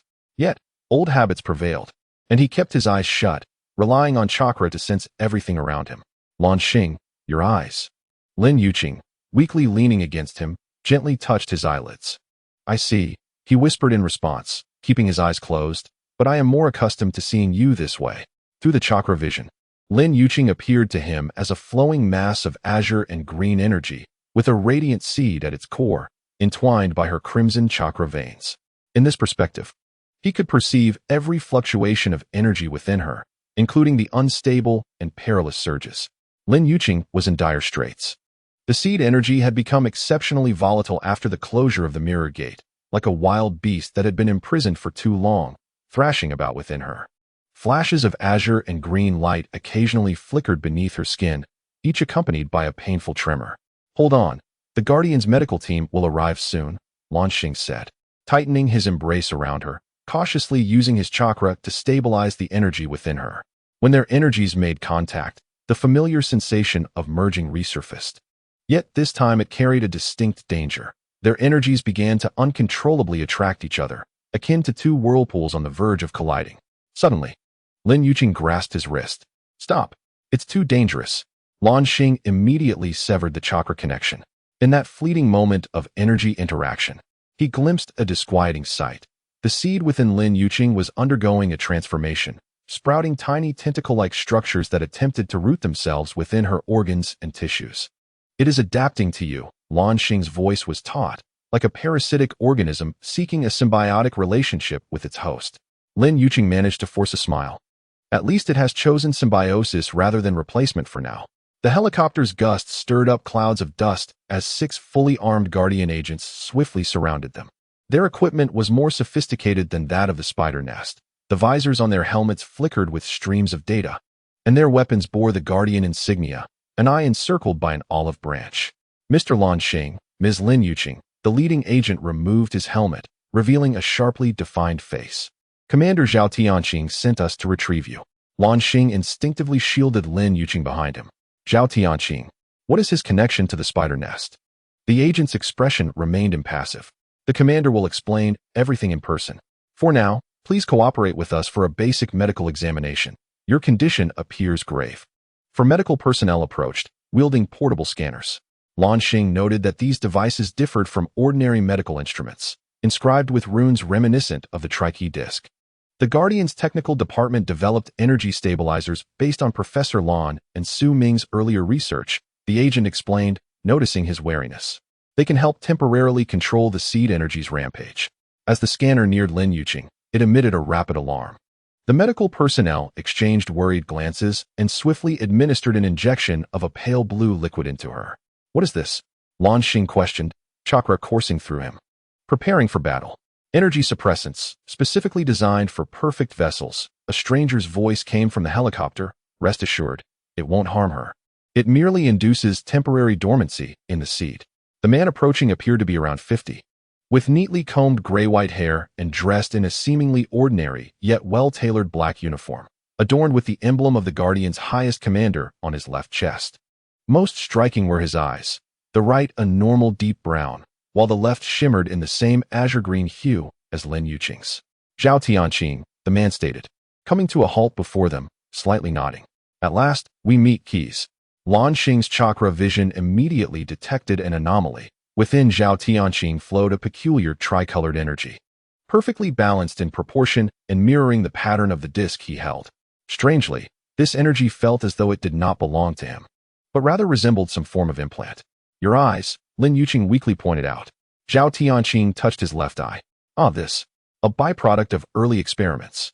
I once attempted to become a vessel, but alas, it was a failure. He smiled wryly. Not everyone can withstand the power of the seed. Luan Xing remained vigilant. What is your relationship with the spider nest? Why do they refer to you as commander? A complex working relationship, Zhao Tianqing sighed. Sometimes, to gather intelligence, one must dance with the devil. However, this is not the time for such discussions. He turned to Lin Yuqing, his expression growing serious. Her condition is unstable. She requires immediate treatment. The Guardian headquarters is equipped with a full suite of facilities to assist her. Lin Yuqing's fingers clutched Luan Xing's sleeve tightly. Can we trust him? Luan Xing hesitated. Zhao Tianqing was shrouded in too many mysteries, but he indeed held critical information regarding the Tri-Key system and the Apocalypse Gate. More importantly, Lin Yuqing urgently needed specialized treatment that an ordinary hospital could not provide for the seed energy's rampage. Lead the way, he finally said, simultaneously inscribing a signal in Lin Yuqing's palm through chakra, ready to flee at any moment. Zhao Tianqing seemed to read their thoughts, but merely smiled slightly. A wise choice. The interior of the helicopter was more spacious than its exterior suggested, equipped with advanced medical pods. Lin Yuqing was placed within a specially designed stasis chamber. A pale green liquid slowly infusing her, and she quickly fell into slumber. The display above the pod revealed real-time changes in her internal energy. The seed quieted momentarily, though the tentacle-like structures continued to grow slowly. How long can she hold on? Luan Xing inquired, staring at the display. Zhao Tianqing, seated opposite him, crossed his hands beneath his chin. It's hard to say. The fusion of the perfect vessel with the seed is an irreversible process. According to our research, there are ultimately 2 outcomes. Either the vessel fully controls the seed, or is devoured by it. What about a third option? Luan Xing asked, looking up. To completely separate the seed from the vessel? Theoretically feasible, but it requires the energy peak when the Apocalypse Gate is fully opened. Zhao Tianqing's heterochromatic eye sparkled. This is the reason Su Ming ultimately succumbed to madness. He sought to harness the gate's energy to heal himself, only to be corroded by the consciousness of the Beast King in the process. As the helicopter soared through the clouds, The mountains below gradually transformed into an urban landscape. Luan Xing noticed that they were heading toward the Guardian headquarters, the silver-gray structures on the city outskirts shimmering in the morning sun. You and my father, Su Ming, were once colleagues, Luan Xing cautiously queried. What led you down different paths? Zhao Tianqing's expression grew complex. Because we saw different truths. Professor Luan believed the Apocalypse Gate was a threat that must be sealed. Su Ming viewed it as an opportunity for evolution. As for me, he paused. I believe the gate is a trial, a touchstone left for us by a higher civilization. He produced a miniature projector from his pocket, activating it to display a set of ancient murals similar to those Luan Xing had seen in his father's laboratory, yet more complete. The murals depicted a triangular symbol hovering before a massive door, with 3 small figures standing at each corner, hand in hand, forming a circle. This is the oldest record, from a civilization long extinct. Zhao Tianqing elucidated that they refer to it as the 3-key balance. When the energies of the 3 keys create a perfect cycle, the door will self-open and seal. Luan Xing recalled the final words of Bei. The 3 keys are merely different manifestations of a singular entity. He spoke thus. For the seer had glimpsed the essence. Zhao Tianqing nodded, stating that what you achieved before the mirrored door was merely a rudimentary resonance of energy. There remains a significant gap before achieving true 3-key balance. Yet, it suffices to demonstrate that sealing the Apocalypse Gate does not necessarily require the sacrifice of the keys. The helicopter began its descent, revealing the entire expanse of the Guardian headquarters. The main structure was triangular, each vertex adorned with a tower, and the overall layout formed a colossal symbol of the 3 keys. Welcome to the True 3-Key Institute, Zhao Tianqing announced, the very place where your father once labored. The medical team had long awaited at the helipad. Lin Yuqing's stasis pod was carefully transferred onto a stretcher and conveyed to the medical center. Luan Xing wished to follow, but was impeded by Zhao Tianqing. She requires professional treatment. You cannot assist, he asserted. The commander handed him a data tablet, suggesting, how about examining this? It contains a message left by Bei. The tablet displayed a chaotic array of text and images, resembling an amalgamation of fragmented memories. Luan Xing discerned that some of the handwriting belonged to Bei, while others appeared as entirely unfamiliar ancient scripts, star maps, and biological schematics. Most striking was a recurring phrase, when the 3 keys unite, the door will self-open and seal. The aberrant beasts are not foes, they are guardians. What does this mean? Luan Xing furrowed his brow. Isn't the king of aberrant beasts an enemy? Our long-held understanding may be fundamentally flawed. Zhao Tianqing guided him toward the main building, suggesting that the aberrant beasts might not be invaders, but rather guardians from the other side, preventing uncontrolled transdimensional traversals. The interior of the headquarters was even more magnificent than its exterior. The dome of the central hall projected a cosmic star map, with certain galaxies distinctly marked, and the connecting lines precisely aligned with the star maps within Bei's data. It was a distribution map of the Apocalypse Gate. Zhao Tianqing noted his gaze. They are not only present in our world, their traces exist throughout the entire universe. They entered a circular conference room adorned with various research materials and holographic projections. Zhao Tianqing summoned a video. A younger Professor Luan, Su Ming, and himself stood before an apparatus resembling a 3-key disc, engaged in some form of experiment. 15 years ago, we first attempted to artificially create a resonance of the 3 keys, Zhao Tianqing reminisced. The experiment failed, yet revealed a crucial fact. The essence of the 3-key system is a transdimensional energy converter, and the door serves as the conversion channel. In the footage, the experimental apparatus suddenly spiraled out of control, and an energy storm engulfed the entire laboratory. The young Su Ming was struck by a surge of green energy.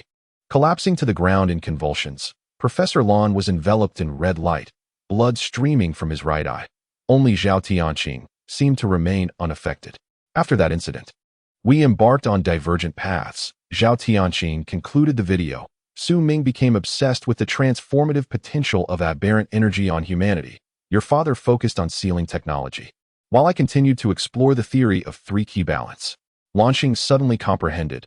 The 3 of you were the original subjects of the 3-key experiment. Very perceptive.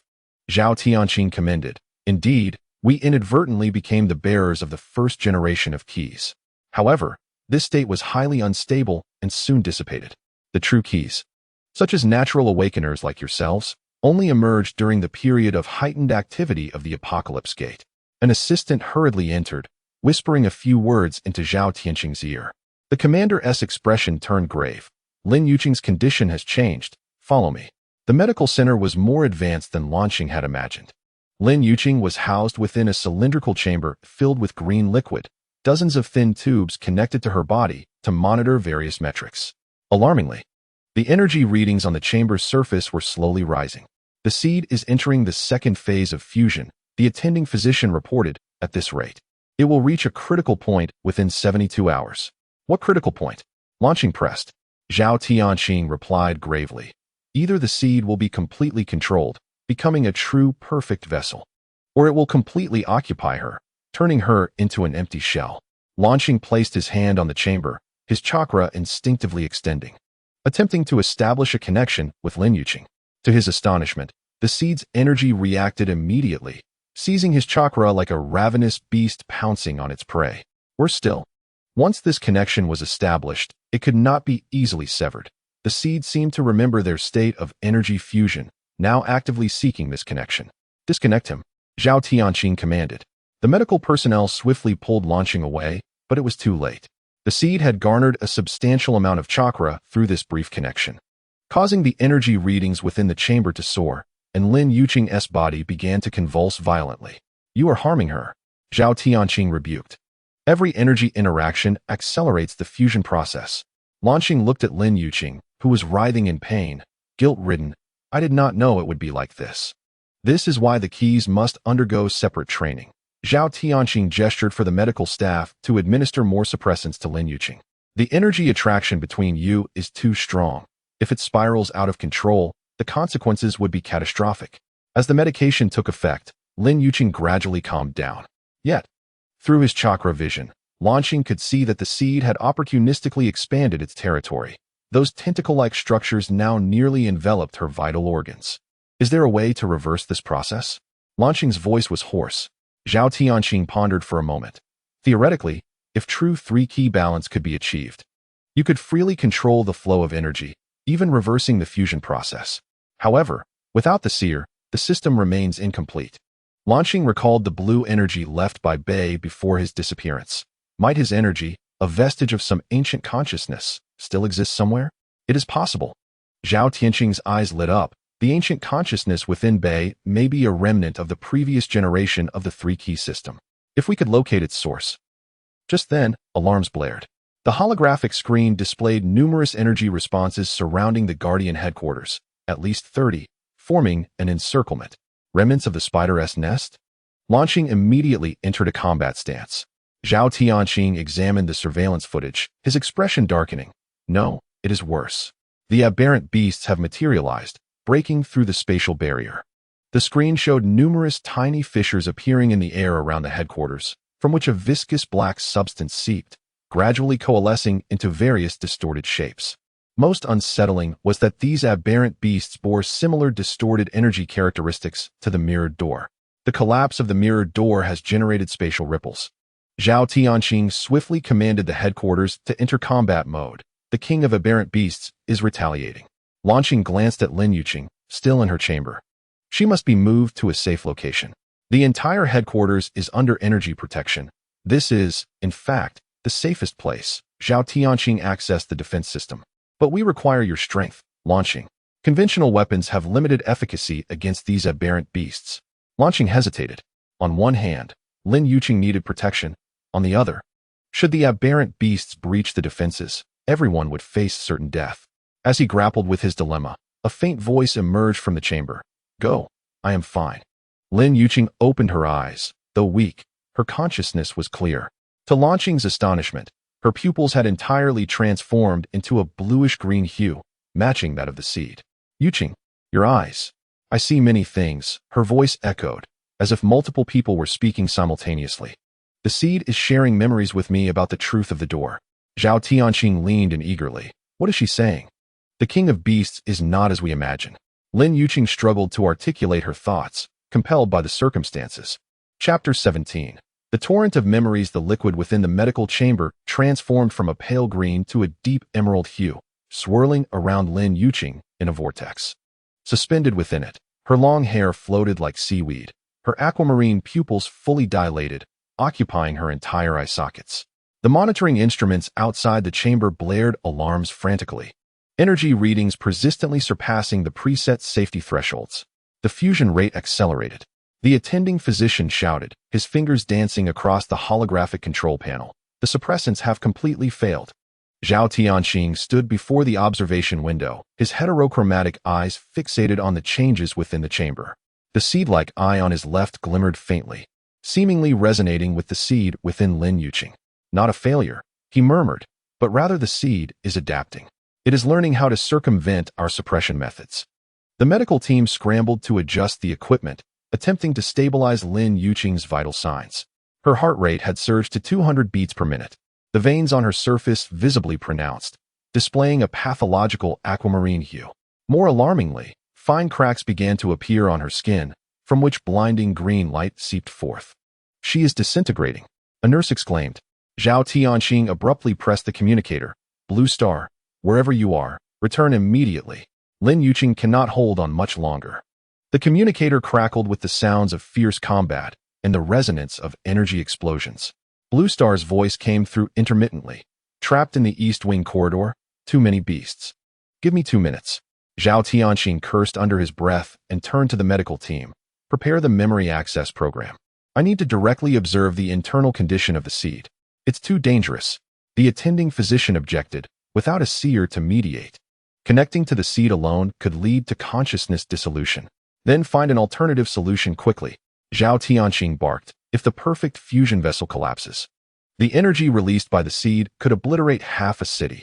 Medical personnel hastily prepared a helmet-like device, its surface inscribed with runes reminiscent of the Tri-Key disc. Zhao Tianxing donned it and connected the wires to the control system of the medical chamber. The screen immediately flashed with an array of indecipherable symbols and images, fragments of the seed's memories. "My God!" Zhao Tianxing gasped. "It is revealing her origins." Lin Yuqing's consciousness was adrift in the torrent of the seed's memories. Countless images, sounds, and sensations surged over her like a tsunami, each second feeling like an eternity. She witnessed the birth of the Apocalypse Gate, not a natural formation, but a construct deliberately erected by a certain advanced civilization. The builders' forms were indistinct, identifiable only by their unusually elongated limbs and the cold light emanating from their triangular heads.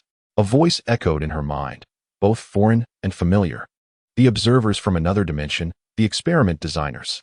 The scene shifted to a colossal space, where innumerable apocalypse gates were arranged in a circular structure, each door flanked by beings of varied forms. Lin Yuqing suddenly comprehended that Earth was merely one of many experimental sites. The observers had established identical systems across countless worlds. Why? She attempted to inquire, but the torrent of memories immediately provided an answer. The observer civilization had evolved to a bottleneck, necessitating the collection of evolutionary data from different dimensional life forms under extreme threats. The Apocalypse Gate was their designed pressure testing apparatus, and the beasts had originally been the last guardians of another civilization on the brink of extinction, captured and transformed into testing tools by the observers. The images in the King of Beasts' memory revealed a vast and beautiful crystalline life form, forcibly implanted with a black parasitic entity, once a guardian of dimensions, now a tortured prisoner. Lin Yuqing felt a piercing agony, both physical and mental. The seed was imprinting these memories directly into every cell of her being, becoming a part of her. The liquid in the medical chamber began to boil, bubbles enveloping her body. "Energy is spilling over," the medical staff shouted. "The chamber's limits have reached 95. Zhao Tianxing's forehead beaded with cold sweat. The helmet device had grown scorching. "Blue Star, if you don't return now, you will never see her again," he shouted into the communicator. In the East Wing corridor, Blue Star was besieged by 6 beasts. These monsters were smarter than before, coordinating their attacks. 2 mantis-like beasts feigned an assault in front, while 4 scorpion-like beasts encircled from the ceiling and walls, their tails spewing corrosive slime. "Get away!" Blue Star's eyes blazed with fury. His 3-tomo Sharingan spun wildly. He no longer held back, activating the kaleidoscope mode.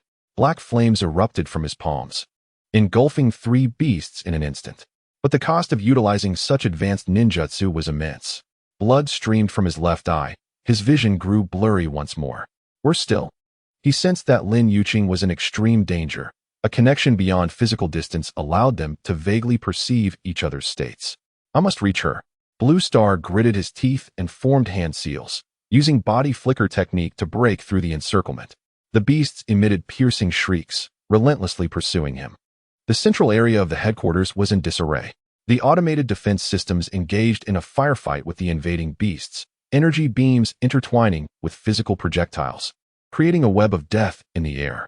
Blue Star navigated through the hail of gunfire with the dynamic vision of his Sharingan, occasionally glancing back to use fire-release ninjutsu to thwart his pursuers. When he finally burst into the medical center, the sight before him nearly halted his heart. Lin Yuqing's medical chamber was half-melted, green energy leaping within and outside the chamber like lightning. Her body floated in the center, limbs unnaturally extended, as though enduring an invisible torment. Yuqing. Blue Star rushed toward the chamber, only to be stopped by Zhao Tianqing. Don't touch her, the commander commanded sternly. The seed is merging completely with her. Any external interference could lead to an energy surge. Blue Star shrugged off his hand. Should we just watch her die? She is receiving the seed's memories. Zhao Tianqing pointed to the screen, where blurred images flickered. Look, these could be crucial intelligence. Blue Star reluctantly shifted his gaze to the screen. Though the images were distorted, he still discerned some content. The internal structure of the Apocalypse Gate, the true form of the King of Beasts, and some triangularly arranged energy nodes. The Tri-Key system. Blue Star suddenly understood. The seed's memories contained information about the Tri-Key as well. Zhao Tianqing nodded. Not only that, but the Tri-Key is likely a part of the observer's design. The problem is, we do not know what outcome they hope to achieve with this experiment. The medical chamber suddenly shook violently, more cracks appearing on its exterior. Lin Yuqing's body curled up, emitting a silent scream. The monitoring instruments indicated her brain wave activity had reached a dangerous peak, almost resembling an epileptic seizure. She can't endure it any longer. Blue Star could no longer contain himself, rushing toward the chamber. This time, Zhao Tianqing did not stop him. Perhaps he too understood this was the final attempt.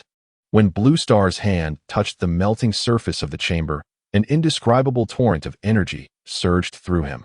His Sharingan automatically reached its limit, resonating with the seed energy within Lin Yuqing.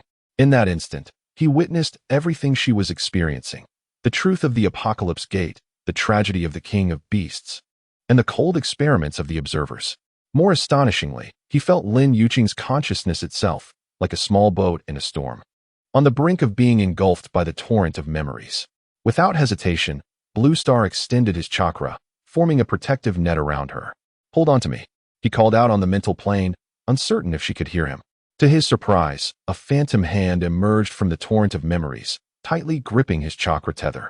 Lin Yuqing's consciousness, though faint, still existed with remarkable tenacity. The voice of Blue Star resonated directly within his mind, echoing with clarity. He perceived everything, the observers, waiting for a certain outcome. The memories sharpened, revealing the observer civilization suspended in an abyssal void, observing the myriad conditions of the Apocalypse Gates. Particularly striking were the figures of 3 radiant humanoid bearers of the Tri-Key system, standing before certain gates. When the Tri-Key reached a specific state, the observers would record the data and subsequently reset the entire experiment. What are they testing? Blue Star queried in bewilderment. The consciousness wave of Lin Yuqing relayed the answer: the evolutionary direction of adaptive civilizations in the face of dimensional threats. We are merely subjects of experimentation. Suddenly, a new image surged forth from the torrent of memories, the bearers of the Tri-Key system throughout Earth's history. To Blue Star's astonishment, many bore the features of the Zhao family, particularly those unique precognitive eyes. More unsettlingly, certain images depicted members of the Zhao family in direct contact and even collaboration with the observers. Zhao Tianqing knows this. Blue Star realized with a jolt that his family had long been the agents of the observers on Earth. The shock of this revelation nearly caused him to release the chakra bond. Lin Yuqing's consciousness was instantly swept away by the flood of memories, struggling in agony. Blue Star hastily reinforced the connection, but it was too late. The observer's consciousness seemed to have sensed this unauthorized intrusion. A chilling will surged back through the chakra bond, piercing Blue Star's spiritual core. It felt as though he had been cast into an absolute zero void, each inch of his soul ruthlessly dissected. Blue Star felt his memories being violently rifled through, From childhood to the mirror gate battle, every shred of privacy laid bare. Get out of my head, he roared mentally, his Sharingan bursting forth with unprecedented power. The black flames of Amaterasu ignited along the chakra bond, repelling that icy will. Before the observer's consciousness retreated, it transmitted one final piece of information, a coordinate, located in a remote corner of Earth, where a master control gate served as the control center for all apocalypse gates. The connection abruptly severed. Blue Star was hurled back into the reality, staggering backward, blood seeping from his nostrils and ears. In the medical pod, Lin Yuqing resembled a marionette with severed strings, helplessly sinking to the bottom of the chamber. What happened to her? Blue Star struggled to rise, his voice hoarse. The medical team was urgently draining the liquid from the pod. Once the green fluid was removed, Lin Yuqing was carefully transferred to a standard hospital bed. Her vital signs were extremely weak, yet surprisingly, the cracks on her skin were slowly healing, the teal glow gradually retracting. Has the fusion been completed? Zhao Tianqing examined the data incredulously. The seed had entered a stable state, but her brain activity was nearly non-existent. Blue Star, dragging his weary body to her bedside, grasped Lin Yuqing's cold hand. Through the faint chakra sensing, he felt her consciousness still lingered, merely hidden in an unreachable place. She is still there, he affirmed resolutely. Zhao Tianqing's expression was inscrutable. The observers, you have seen them, haven't you?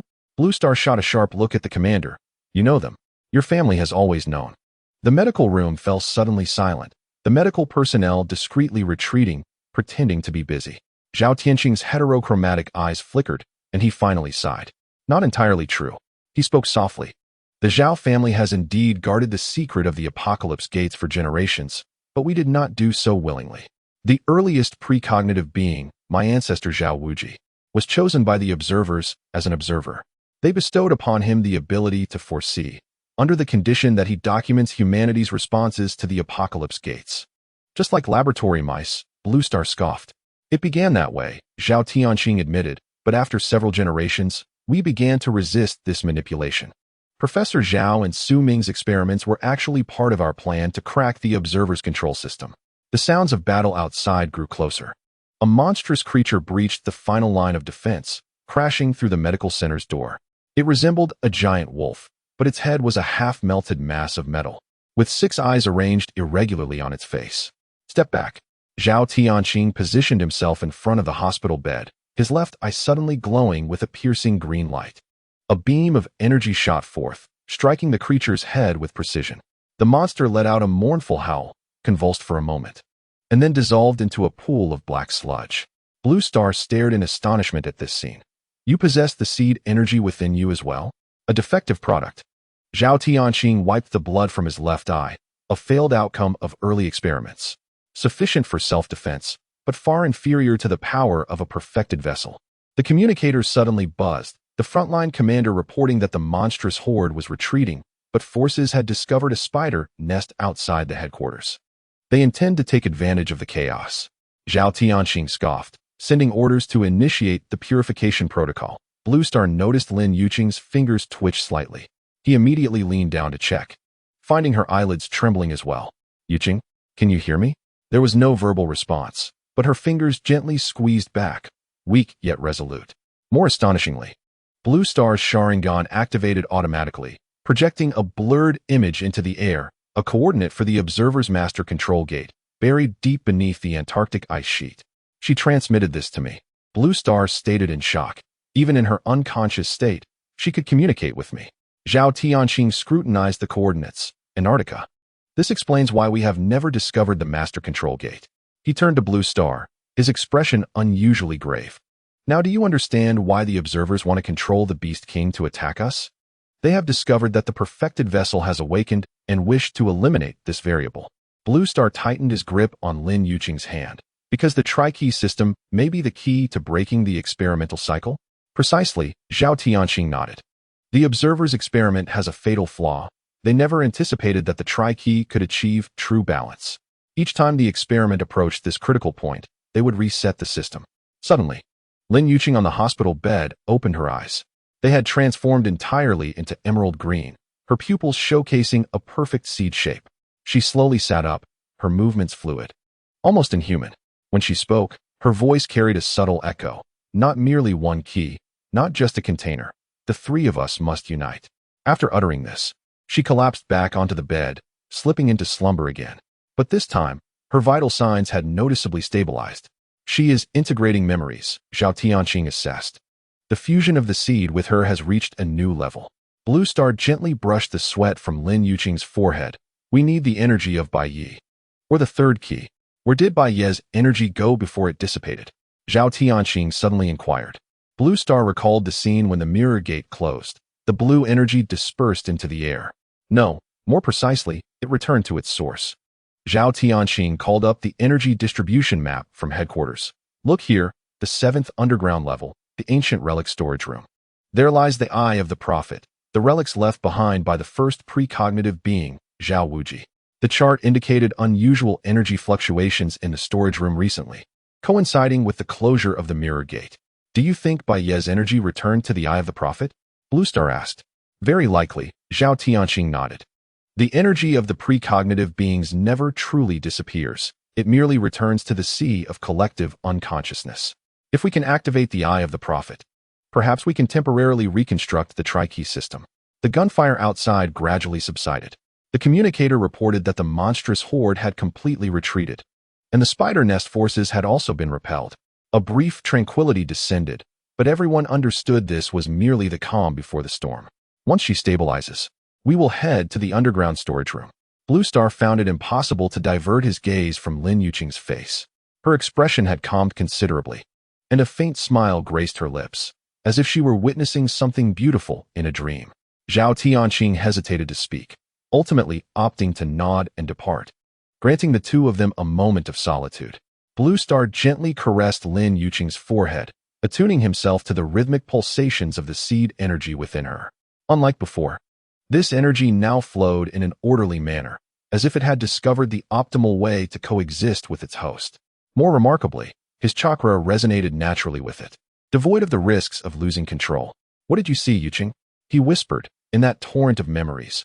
Was there anything you have yet to share with me? Naturally, there was no response. However, Blue Star's Sharingan activated once more, projecting another vision. This time, it was Lin Yuqing's own memory. She stood in a void, facing 3 colossal chairs, 2 occupied by indistinct figures, while the third remained vacant. Above the chairs floated 3 symbols, an eye, a seed, and an unfamiliar blue vortex. The vision abruptly ceased. Blue Star felt a wave of dizziness wash over him, realizing that Lin Yuqing was still attempting to communicate with him even in her unconscious state. What did the 3 chairs, 3 symbols, and 3 vacancies signify? The true nature of the 3-key system? Or perhaps a structure related to the observer's experiments? The sound of hurried footsteps echoed in the corridor. Zhao Tianqing hastily returned, his expression grave. Blue Star, you need to see this. The tablet in the commander's hand displayed satellite images of the Antarctic ice cap, where a massive triangular structure was rising from the ice. Surrounded by hundreds of dark dots, an army of strange beasts. The control door was being activated. Zhao Tianqing's voice tightened. The observer is preparing to reset the experiment. Chapter 18. The Eye of the Prophet. The air in the underground 7th level of the Guardian headquarters bore the chill of a millennium unbroken. Blue Star pushed Lin Yuqing's wheelchair through the elongated corridor, their footsteps resonating in the confined space. Zhao Tianqing led the way, holding an ancient lantern that illuminated the walls adorned with dense runes, mirroring those on the Apocalypse Gate. These runes were etched by Zhao Wujing's own hand. Zhao Tianqing's voice resonated with clarity in the darkness. The first generation of seers, the first mortal to uncover the truth of the Apocalypse Gate. Although Lin Yuqing had awakened, she remained frail.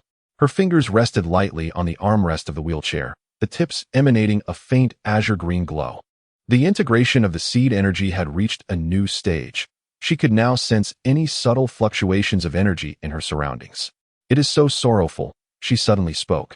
Her voice is delicate as a feather falling. Countless voices are weeping. Blue Star noticed the color of her eyes had shifted. The emerald iris is now surrounded by a ring of tiny runes that flickered in and out of visibility with the changing light. The seed had bestowed upon her not only strength, but also the ability to perceive dimensions beyond the ordinary. At the end of the corridor stood a bronze door, intricately engraved with the image of a gigantic eye. Zhao Tianxing pressed his palm against the pupil and softly recited a series of ancient syllables. The patterns on the door illuminated one by one with a blue glow, accompanied by the rumbling of machinery as the heavy door slowly swung inward. "Welcome to the most secret sanctuary of the Zhao family." Zhao Tianxing stepped aside, allowing them to enter the realm of the seers.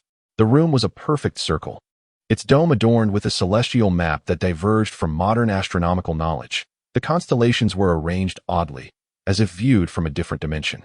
At the center, a stone pedestal cradled a crystal orb, within which lay a lifelike human eyeball, the pupil a peculiar milky white. The eye of the prophet. Zhao Tianxing bowed respectfully. The final gift left by Zhao Wujing for posterity. Blue Star's Sharingan activated instinctively, the three tomos spinning rapidly. Through his chakra vision, he perceived countless blue energy threads coiling around the crystal orb, writhing as if alive. More astonishingly, this energy matched precisely with the blue pattern seen before the white night dissipated. The energy of the white night had indeed returned here.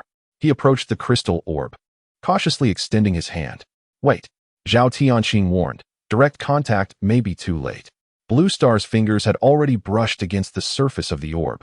In an instant, every rune in the room illuminated simultaneously, a blinding blue light erupting from the eye of the prophet.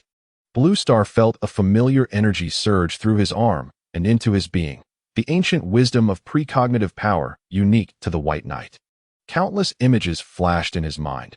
Zhao Wujing standing before the original Apocalypse Gate, conversing with the observer. The choices made by seers throughout the ages at the brink of life and death, not just the White Knight, but innumerable youths with similar faces reincarnating through the river of time. The third key was never an individual.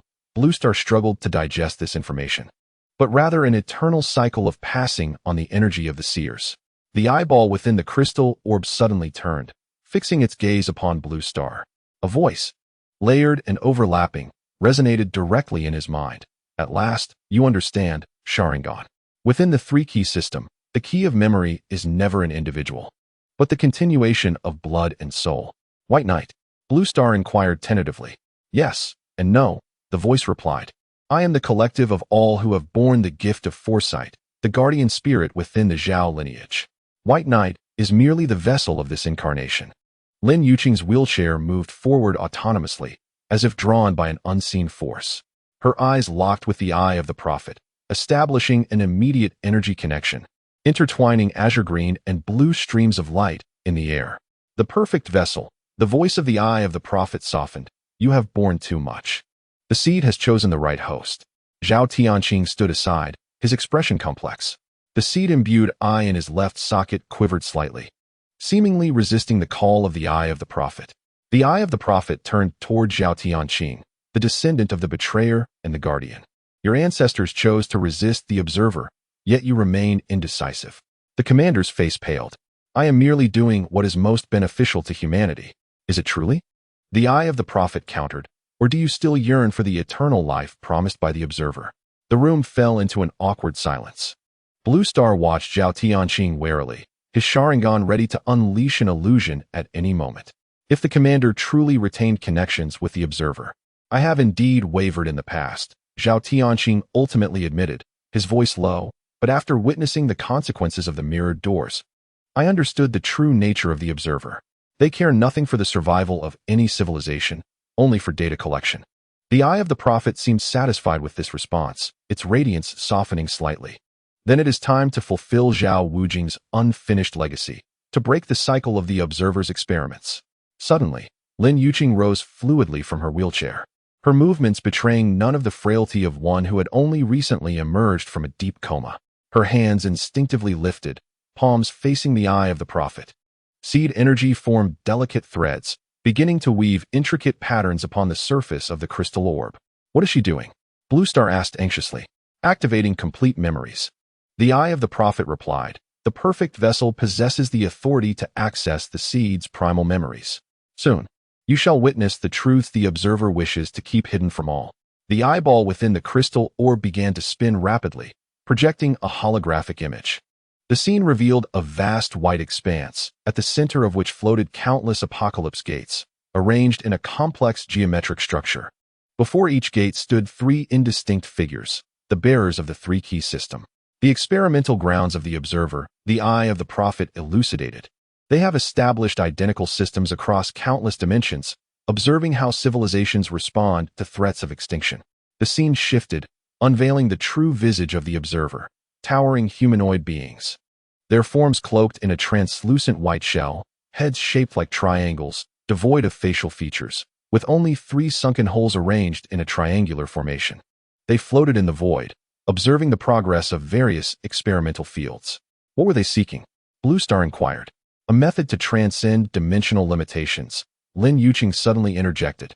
Her voice no longer solely her own, resonating with echoes of the seed. The observer civilization has evolved to a bottleneck, trapped within their own dimension. They require the creativity of other civilizations to shatter their shackles.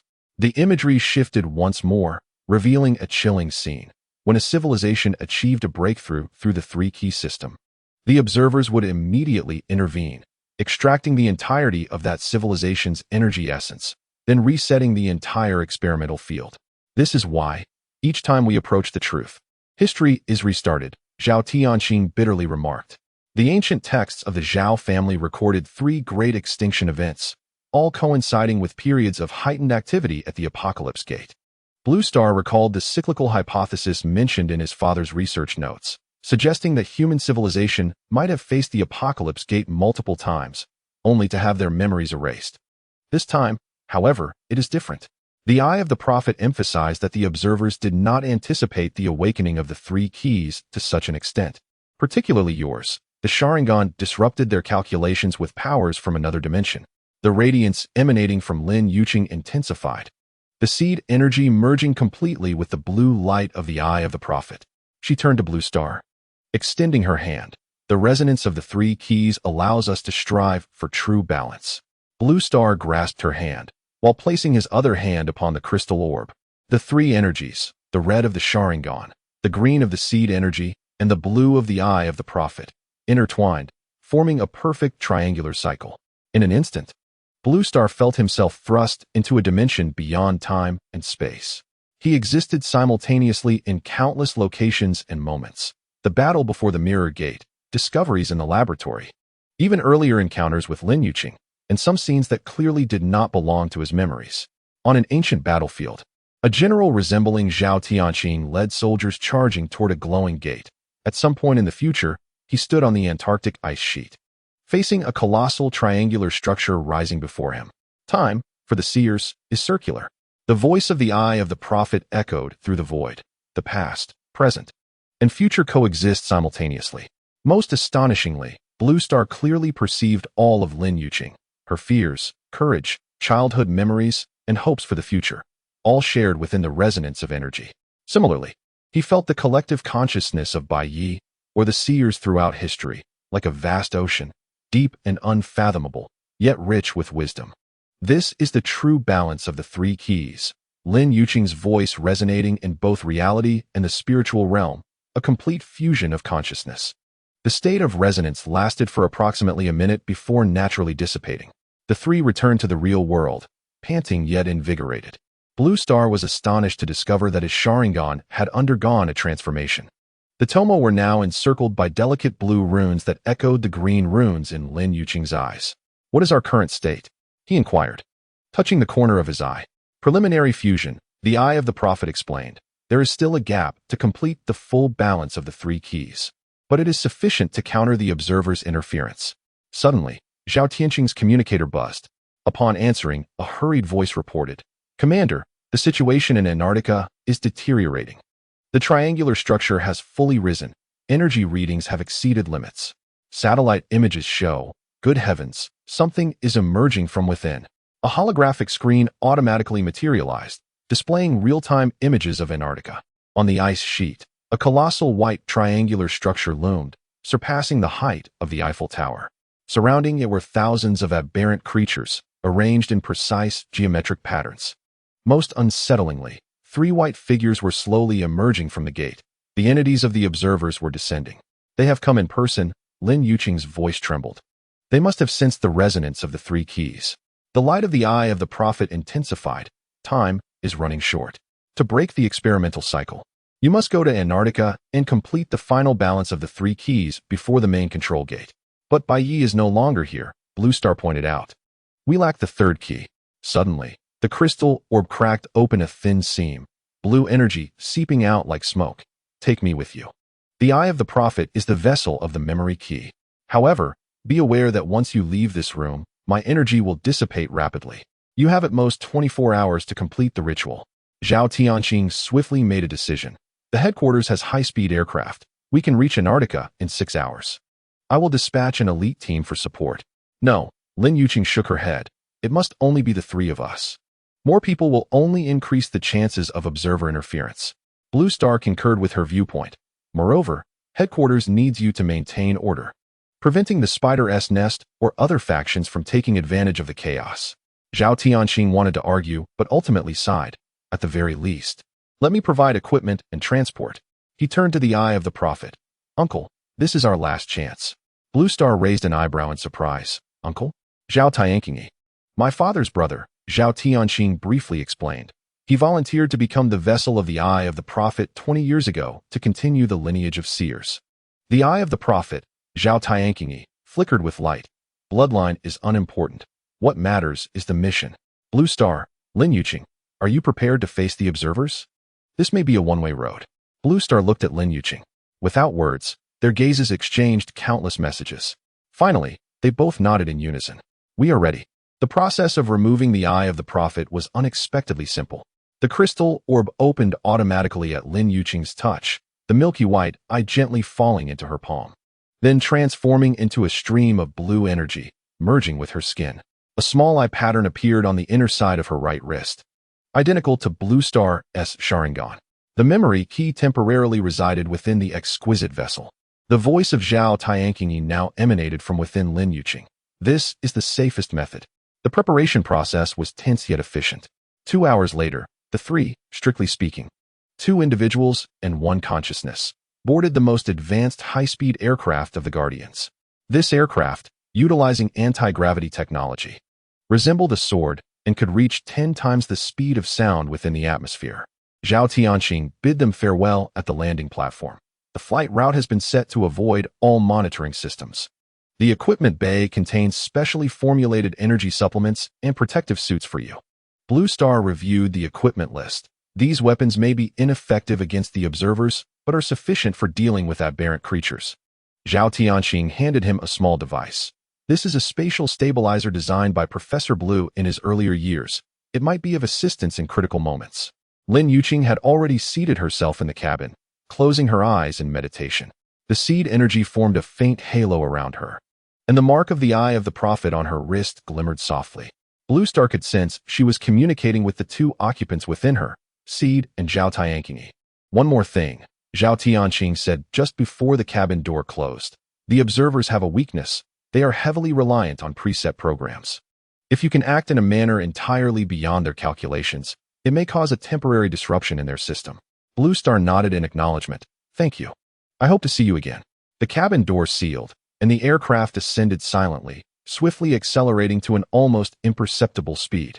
The navigation was entirely automated, leaving ample time for the passengers to prepare. Blue Star sat across from Lin Yuqing, gently holding her hand. How are the 2 tenants doing? She smiled faintly.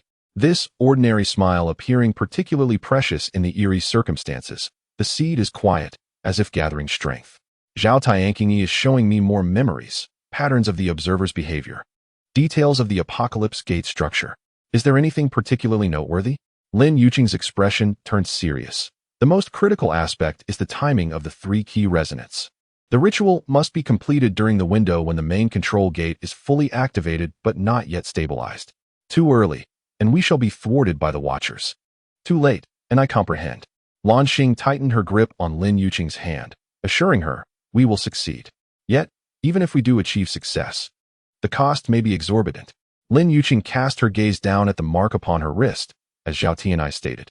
The complete balance of the 3 keys will reconstruct our form of existence. We may no longer be entirely human. For a moment, Luan Xing fell silent before breaking into a smile. Considering our current state, your body harbors alien seeds and the soul of a seer. While I possess an ocular system from the world of anime, when have we ever been completely human? Lin Yuqing chuckled at this, though her smile swiftly faded. I am serious. Luan Xing. The final phase of the three-key fusion may blur the boundaries of individuality. We three might become a new form of existence. The vessel trembled slightly as it traversed the fierce winds of the Antarctic Circle. Luan Xing glanced out the window, where she could already discern an unnatural white light flickering on the horizon. As long as we can put an end to the Watcher's experiments and liberate all the manipulated worlds, the price is worth it, she concluded. Moreover what? Luan Xing's expression softened rarely. Moreover, as long as the core of consciousness remains intact, we shall always find a way to reconstruct our humanity. Just like now, although you contain the seeds, you are still Lin Yuqing. A glimmer of emotion flickered in her eyes. Chapter 19. The guardians of dimensions. The biting winds of Antarctica were as sharp as blades. Even clad in specialized protective gear, Luan Xing felt the piercing cold. The vessel landed behind a ridge of ice, 3 kilometers from the main control gate, the nearest covert landing site available. The temperature was a chilling -53 degrees Celsius, with winds gusting at 20 meters per second. The vessel reported that the external environment was uninhabitable for humans, advising against leaving the cabin for more than 2 hours.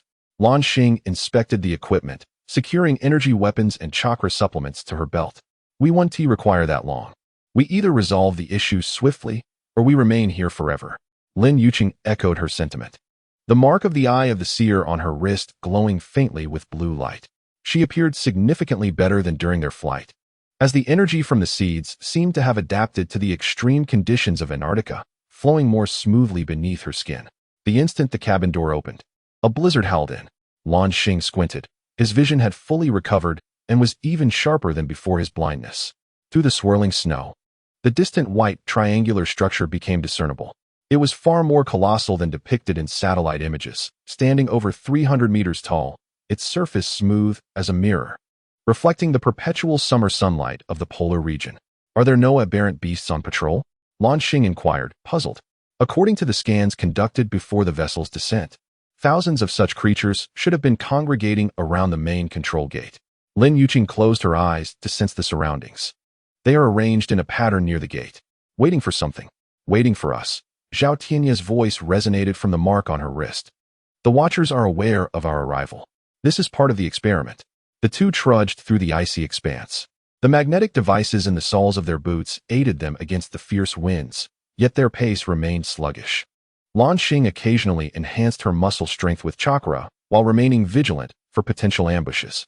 As they drew nearer, the details of the main control gate became clearer. It was not entirely still but was slowly rotating, with 3 vertices pulsing with white light. The surface of the gate was etched with intricate patterns reminiscent of the 3 key symbols, yet far more complex, resembling a fractal design constructed of countless superimposed triangles. My God! Lin Yuqing suddenly halted, pointing towards the base of the gate. Those are not aberrant beasts. Following her, Luan Xing's stomach tightened as he beheld hundreds of transparent cocoon-like structures neatly arranged upon the ice, each encasing a humanoid figure. Through his chakra-enhanced vision, he could discern the faces of those individuals, guardian agents, members of the spider's nest, even ordinary citizens. All had their eyes closed, expressions tranquil, as if merely asleep. Experimental subjects. Zhao Tianya's voice grew heavy. The Watchers are gathering reaction data from different human subspecies. Suddenly, a fissure split the ice a kilometer from the main control gate, rapidly extending toward them. Instinctively, Luan Xing embraced Lin Yuqing and leapt aside, just as the ground where they had stood collapsed into a perfect circular pit. A trap?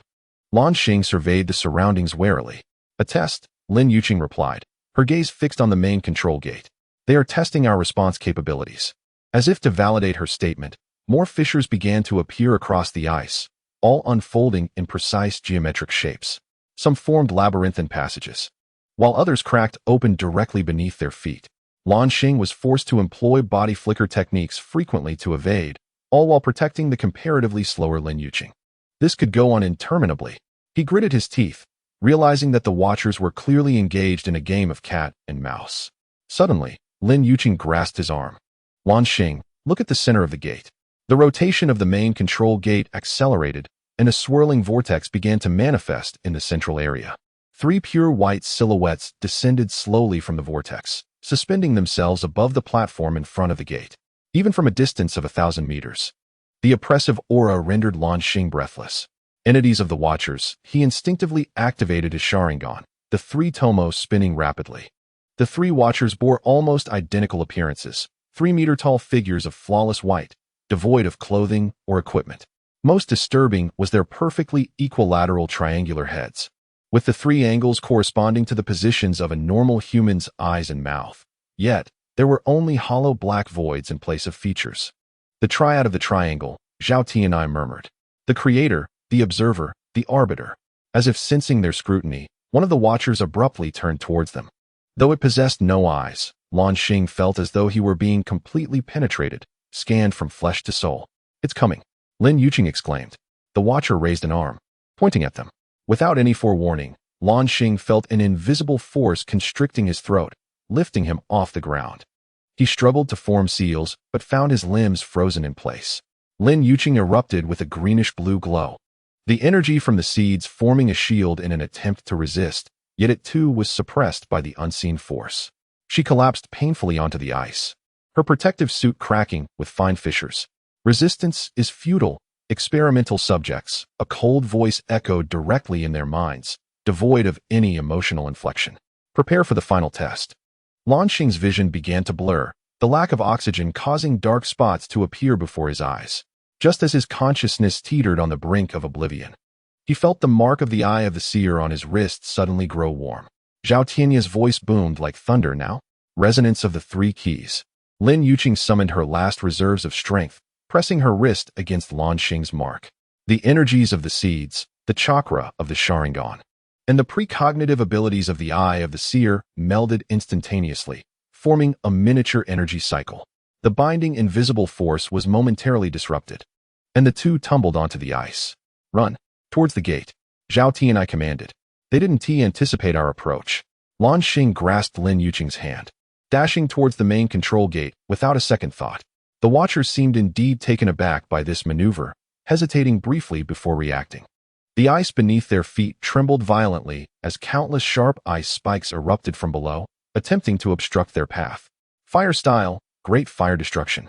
Luan Xing formed seals, unleashing a torrent of searing flames that melted the obstacles ahead. Meanwhile, Lin Yuqing commanded the seed energy to form a protective shield, fending off the hailstones that rained down from the side. 500 meters from the main control gate, a horde of aberrant beasts finally emerged.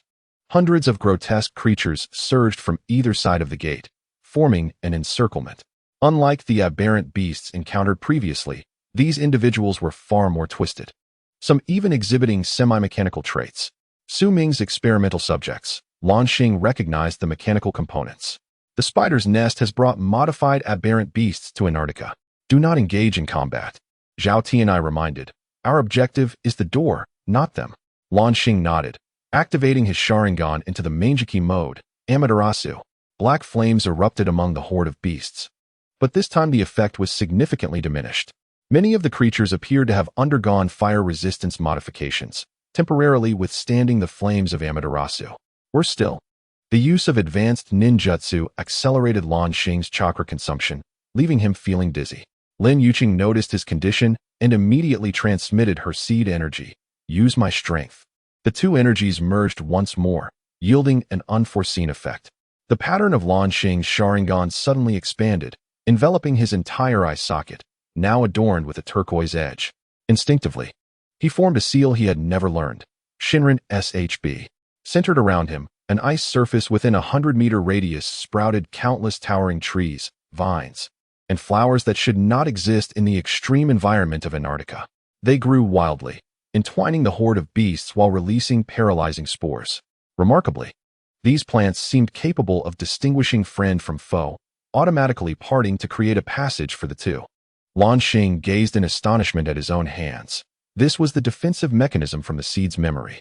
Lin Yuqing was equally surprised. You can invoke it. There was no time to delve into this miracle as they continued their sprint towards the control door. The overseer finally made a personal move. 3 white figures simultaneously raised their arms, and 3 beams of white light wove into a net, descending upon them. There was no escape. Luan Xing realized in despair. In a critical moment, Lin Yuqing pushed Luan Xing aside and faced the light net head-on. Crossing her arms over her chest, She unleashed her seed energy, forming a swirling turquoise shield. The moment the light net contacted the shield, a violent explosion of energy occurred. Yuqing. Luan Xing watched helplessly as she was hurled by the shockwave, crashing heavily onto the icy surface. He rushed to her side, panic-stricken to find her protective suit shattered, with severe burns across her chest. More worryingly, the seed energy was leaking uncontrollably, forming an unstable energy vortex. Hold on. Luan Xing fumbled to retrieve medical gel, applying it to her wounds. Lin Yuqing grasped his hand, her voice faint yet resolute. Listen to me. The seed just resonated with the door. I saw the true form of the Beast King. Her eyes had completely turned emerald green, reflecting a beautiful crystalline entity with a polyhedral structure, radiating a soft blue light. Imprisoned by countless black chains in a white space. It is not a monster. It is a guardian in captivity. Lin Yuqing struggled to explain. The overseer captured it, distorting its power to create the beasts. Suddenly, Luan Xing understood why the energy of the beasts was so similar to the seeds. It all originated from the same superior life, merely twisted into different forms. Experimental subjects, this is your last chance. The overseer's voice echoed again. Surrender and accept the test, or be destroyed on the spot. The three white figures hovered above them, forming a perfect triangular formation. Luan Xing glanced around. In front was the control door and the overseer, while behind were the regrouping beasts. There was no way to escape. Zhao Tianai. He called out urgently. Is there any backup plan? The prophet's eye mark flickered uncertainly. To enter the door, one must access the interior of the control door to directly contact the system core. How do we get in? Fly over the overseer's head. Luan Xing asked sarcastically, carefully helping Lin Yuqing to her feet. No, the seed is the key. Lin Yuqing gasped, but I need more energy. Luan Xing understood her meaning. He took a deep breath and formed a cross seal with his hands. Multiple shadow clone technique. 20 clones appeared in an instant, dispersing in different directions. The overseer reacted immediately, sending 2 entities to pursue the clones, leaving only one to guard the control door. This was precisely the outcome Luan Xing desired. Now, he lifted Lin Yuqing, pouring all his remaining chakra into his legs as he charged towards the control door at supersonic speed. The guarding overseer immediately launched an attack, white beams raining down like bullets. Utilizing the precognitive ability of his Sharingan, Luan Xing weaved through the gaps between the beams, but just 100 meters from the door. A beam grazed his left shoulder, instantly burning through his suit and flesh. He staggered momentarily, but gritted his teeth to maintain his balance. Almost there, just hold on. Lin Yuqing raised her hand in his arms, the seed energy forming filaments that reached towards the surface of the control door. The patterns on the door began to glow, resonating with the seed energy. But just as the connection was about to be established, the 2 pursuing overseer entities returned, reforming the triangular formation in the air. The experimental subject refuses to cooperate. Initiating destruction protocol, they announced in unison, their voices cold and devoid of emotion. The triangular heads of the 3 overseers illuminated simultaneously, forming a massive energy triangle in the sky, locking onto Luan Xing and Lin Yuqing below. This was an attack that could not be evaded, powerful enough to evaporate a city. Luan Xing. Lin Yuqing suddenly called out his name calmly. Do you trust me? Of course, he replied without hesitation. Despite not knowing her intentions, Lin Yuqing smiled, and then did something reckless. She voluntarily released all the seed energy within her, forming a gigantic turquoise sphere that enveloped both of them. Simultaneously, the prophet's eye mark on her wrist glowed to its fullest, intertwining blue energy with the seed energy. 3 keys resonate. Second stage, she whispered before kissing Luan Xing's lips. The world froze in that moment. Luan Xing felt an unprecedented torrent of energy surge into him through the kiss. His Sharingan automatically evolved, the pattern transforming into an intricate form never seen before, a hexagram nested within a triangle, with a miniature Sharingan at each vertex. Meanwhile, Lin Yuqing's body became semi-transparent, visible greenish-blue energy veins coursing beneath her skin. The overseer's destructive beam finally descended, colliding with the energy field generated by the 3 keys' resonance. Space itself seemed to warp, countless tiny fissures appearing on the ice field, as the horde of beasts was torn apart by the chaotic energy. When the light faded, Luan Xing and Lin Yuqing remained standing, battered yet alive. Impossible. The overseer's voice trembled for the first time, The energy level of the experimental subject exceeds calculations. Now, the door is open, Zhao Tianai shouted. Indeed, the vortex at the center of the control door expanded, forming a temporarily stable passage. Without a moment's hesitation, Luan Xing scooped up the weakened Lin Yuqing and dashed towards the light. Stop them, the overseer commanded, but it was too late.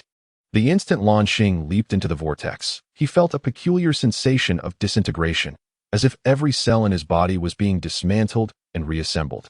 The last sight before his eyes was the three white figures of the overseers pursuing them, along with a flicker of fear in the eerie triangular recesses of their heads. Then, everything faded into nothingness. Chapter 20. The universe within the door. Luan Xing was the first to regain his sense of touch. A material, smooth as a mirror yet warm as skin, pressed against his cheek, pulsating faintly but steadily, akin to the heartbeat of a colossal beast. Next came his sense of smell. The air was thick with a blend of metallic and jasmine fragrances, both alien and inexplicably familiar. Finally, his vision returned, as he struggled to open his eyelids. The sight before him caused his mind to momentarily crash. He floated within a space constructed of geometric paradoxes. The walls, if they could be called walls, were formed of solidified light, presenting angles that could not exist in three-dimensional space. The corridors intertwined like a Klein bottle, with the ceiling serving simultaneously as the floor, and the left side also being the right. Colors here took on new definitions. Luan Xing beheld a fourth primary color, a hue his retina was never meant to perceive. Lin Yuqing. He attempted to call out, only to find the manner of sound propagation had become bizarre. His words crystallized into visible notes upon leaving his lips, slowly drifting forward, some even flowing back into his ears. A hand reached from below, seizing his wrist. Blue Star turned his head, or so he believed. For in this space, the sense of direction held no significance. He beheld Lin Yuqing suspended nearby, her condition far superior to his own, surrounded by an aquamarine energy field. Seemingly acclimated to this peculiar environment.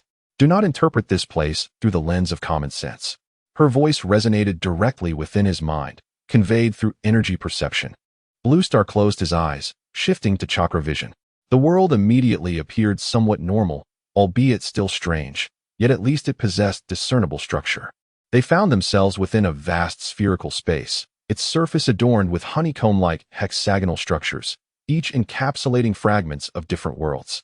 Some displayed bustling cities, others desolate deserts, and still others entirely foreign ecosystems.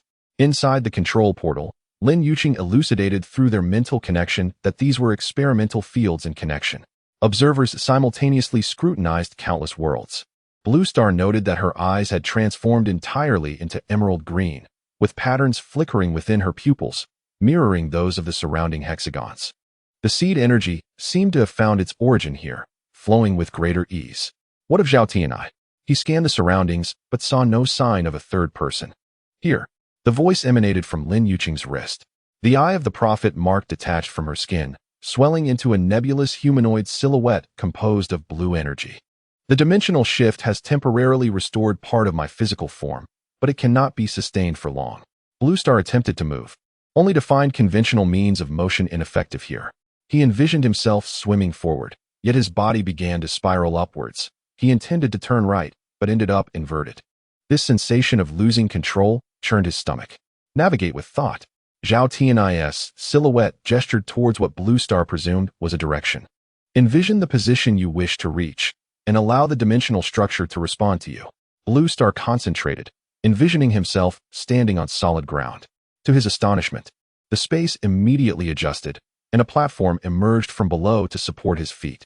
Although the surface of the platform was translucent and continually shifting in shape, it provided some semblance of a foothold. Lin Yuqing gracefully alighted beside him, her movements as elegant as if she were underwater. The seed is guiding me. This environment is familiar to it, for the seed energy originates here. Zhao Tianai's silhouette drifted before them, specifically from the guardian imprisoned by the observers. He waved his hand, if that wave of energy fluctuation could be termed as such, and the surrounding scenery abruptly transformed. They now stood on a platform suspended in the void, confronted by a colossal crystalline life form, shackled by countless black chains. Its perfect polyhedral structure refracted images of different worlds, emanating a soft blue light. The true form of the Beast King. Blue Star held his breath. Even in captivity, This life form remained heartbreakingly beautiful. The crystal suddenly illuminated. A beam of light shooting towards Lin Yuqing. She did not evade, allowing the radiance to envelop her. The seed energy rejoiced, swirling around her. It is communicating with me. Lin Yuqing's voice became ethereal, showcasing its memories. Images shared through their mental connection with Blue Star, a peaceful high-dimensional world where crystalline life forms served as guardians of dimensional balance. An invasion by the observers, polluting their core with some black substance. And finally, the process of capture, forced into becoming tools for the creation of aberrant beasts. It suffers immensely. Lin Yuqing's tears crystallized, floating beside her cheeks, each aberrant beast a fragment of its being, twisted into monsters. Blue Star suddenly comprehended why the seed chose Lin Yuqing as its vessel. Her profound empathic ability enabled the Guardian's consciousness to remain alert, resisting the complete control of the observers. How can we assist it? He inquired. Zhao Tianya's silhouette fluctuated. The true purpose of the three-key system lies here. The riding wheel eye provides insight, penetrating the dimensional structure. The perfect vessel carries the Guardian's energy. The seer harmonizes the flow of time. The amalgamation of these three can shatter the constraints. And then, Blue Star pressed, what would be the consequences of releasing the Guardian? Theoretically, it could restore all the dimensional pathways distorted by the observers, including the Apocalypse Gate. Zhao Tianyi paused. But the cost is that the three key bearers may become new anchor points, permanently maintaining this balance. Lin Yuqing nodded resolutely. It is worth it. Blue Star wished to object, but was interrupted by a violent tremor in the space. The entire spherical realm warped momentarily, some hexagons turning a blinding red. The observers have discovered us. Zhao Tianyi warned. They are adjusting the control portal structure, attempting to expel us. Expel us to where? Blue Star inquired warily. The best-case scenario is returning to the South Pole. The worst-case scenario is being scattered across random dimensions. Lin Yuqing grasped Blue Star's hand. Then let us hold on to one another. No matter where we go, we face it together. Her courage ignited warmth in Blue Star's heart. He clasped her hand tightly, simultaneously activating the riding wheel eye. In this bizarre dimension, his eyes beheld unprecedented sights. The branches of time unfolded like tree limbs, each decision point extending into countless possibilities. Even more astonishing, he perceived the primal form of energy flow, interweaving like threads of a tapestry. I can see the structure itself, he marveled, the manner in which space is woven, the true potential of the riding wheel eye. Zhao Tianyi explained, restricted in conventional dimensions, it is fully unleashed here. Lin Yuqing also exhibited newfound abilities. Seed energy flowed from her fingertips, deftly manipulating those threads, creating small structural changes. She attempted to weave a simple geometric shape, and the surrounding space immediately responded, forming a floating tetrahedron. What we can accomplish here? Blue Star suddenly conceived a wild idea. If we could rewrite localized rules, it could theoretically work. Zhao Tianyi discerned his thoughts, but cautioned that it is extremely perilous. A single erroneous formula could lead to your own deconstruction. A tremor struck again, this time more violently. 1/3 of the hexagons turned red, and space began to flicker with instability. Time was running out. Zhao Tianyi's silhouette began to dissipate. And a decision had to be made. Attempt to release the Guardian or seek an exit. Blue Star looked towards Lin Yuqing. Her gaze had already provided the answer. He took a deep breath. Tell us what to do. Zhao Tianyi rejoined Lin Yuqing's wrist, his voice resonating directly in their minds. Move towards the Guardian. Touch its core. Initiate the three-key resonance. The seemingly simple directive proved nearly impossible to execute. The Guardian was imprisoned in the void's center, with no visible pathways surrounding it. Worse still, the black chain seemed to sense their intentions, beginning to writhe and extend, coiling like vigilant serpents. How do we get past? Blue Star calculated the distance, at least 300 meters, with no foothold. Lin Yuqing gazed at the chains. The seed's memories contain a method, but it requires your riding wheel eye's cooperation. She extended her hand, and the seed energy formed a fine thread, extending before Blue Star's eyes. He immediately understood, concentrating chakra into the riding wheel eye, transmitting through the energy thread. The two powers intertwined, creating a new composite energy, an aquamarine base entwined with red patterns. The tip adorned with blue luminescence. Lin Yuqing cautiously cast this energy thread towards the nearest chain. Upon contact, the chain trembled violently, then miraculously stilled. Its surface covered in a crystalline shell. Effective. she exclaimed. We can temporarily freeze them. The two collaborated to create more composite energy threads, carving a winding path through the chain network. With each frozen chain, a temporary foothold emerged. The advancement was slow and perilous, with any misstep potentially leading to a plunge into an unknown dimension. Upon reaching 1/3 of the distance, the observers finally intervened personally.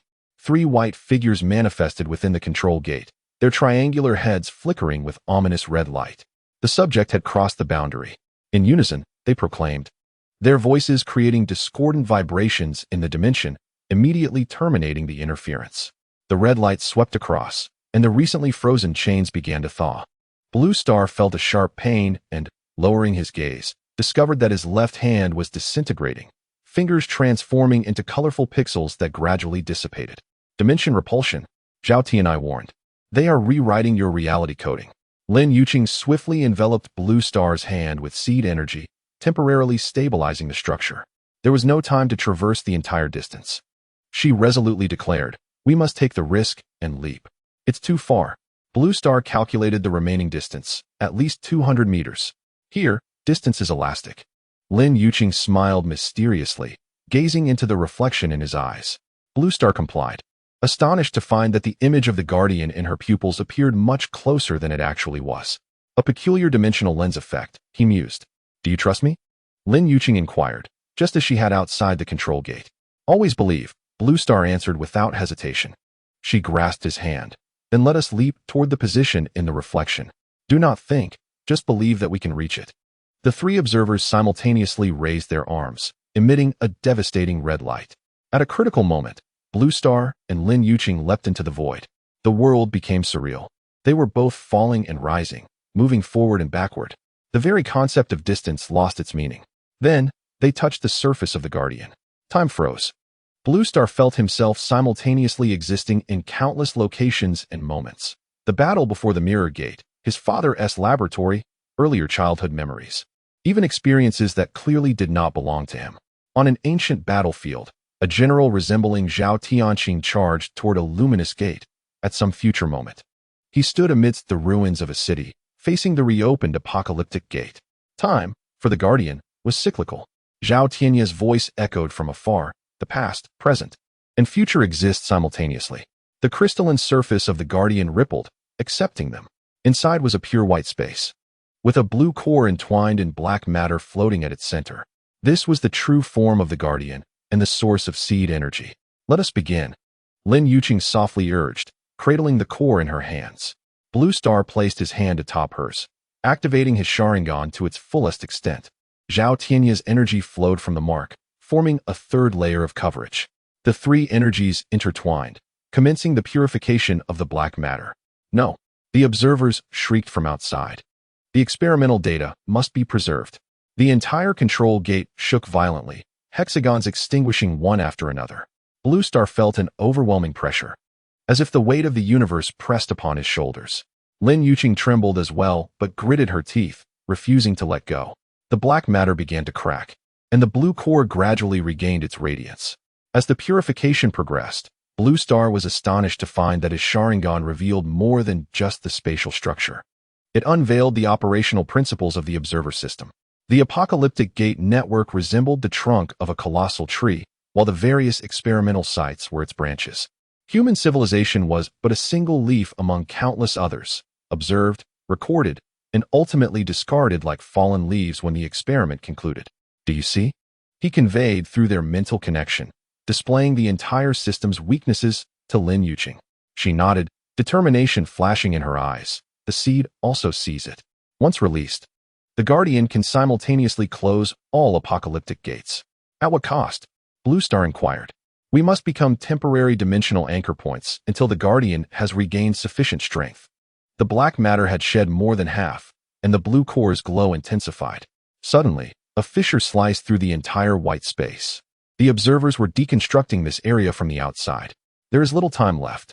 Zhao Tianyi warned. The control gate is about to close.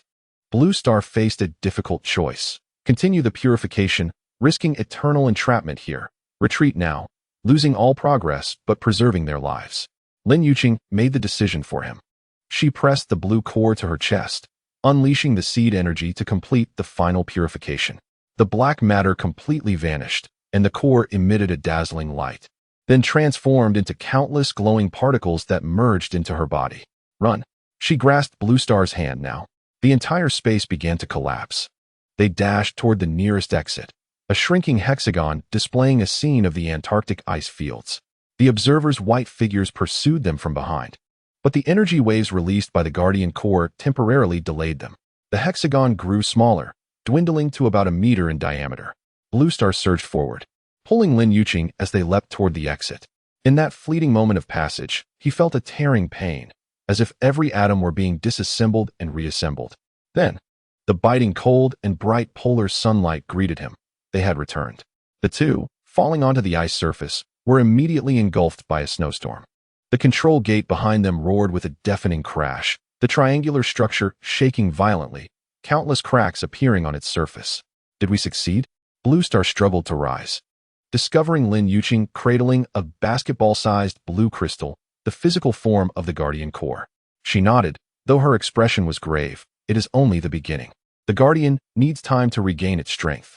Before that, just as she spoke, 3 observer entities squeezed through the crumbling control gate. Their white exteriors were damaged, revealing the dark interiors beneath, and the triangular heads had lost a segment, appearing imperfect. The subject must be destroyed. Their voices were no longer synchronized, filled with electronic static. Data cannot be lost. Blue Star stood in front of Lin Yuqing, activating his Sharingan, only to find his chakra nearly depleted. Lin Yuqing was in no better condition, having exhausted considerable seed energy during the purification process. Just as the observers were about to launch their final strike, the Antarctic sky suddenly darkened. A colossal shadow swept across the ice fields, followed by a thunderous roar. Blue Star looked up to see a dragon-shaped aircraft descending, its cannon glowing with familiar runes. The latest model from the Guardian headquarters. Zhao Tianya's voice emanated from the crystal. Zhao Tianxing has come to assist.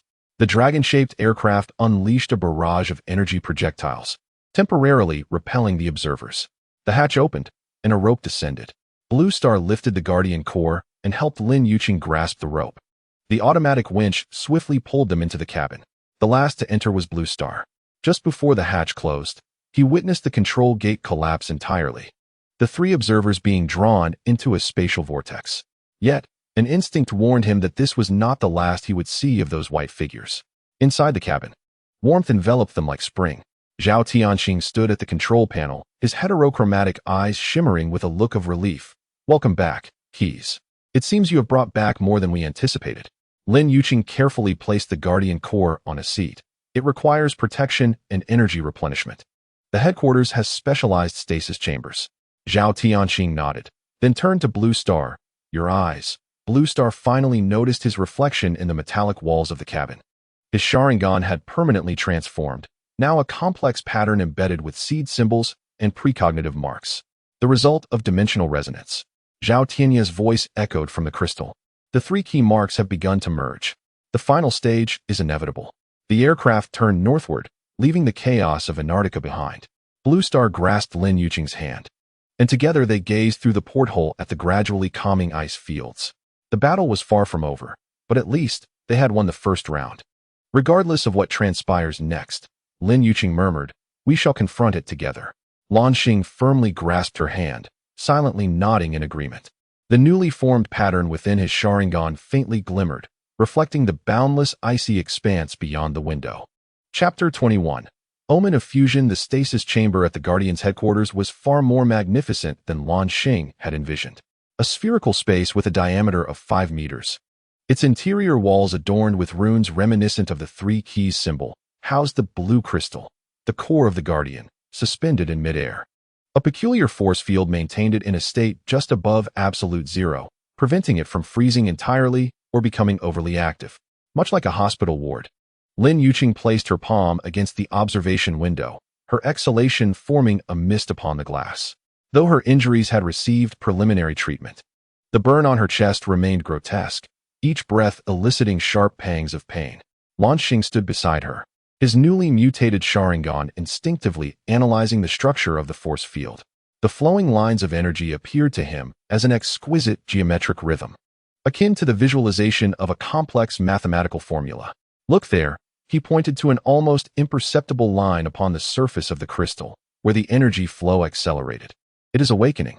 Zhao Tianqing approached from the control console, the dark circles under his heterochromatic eyes betraying at least 24 hours of sleeplessness. The preliminary scan results are in.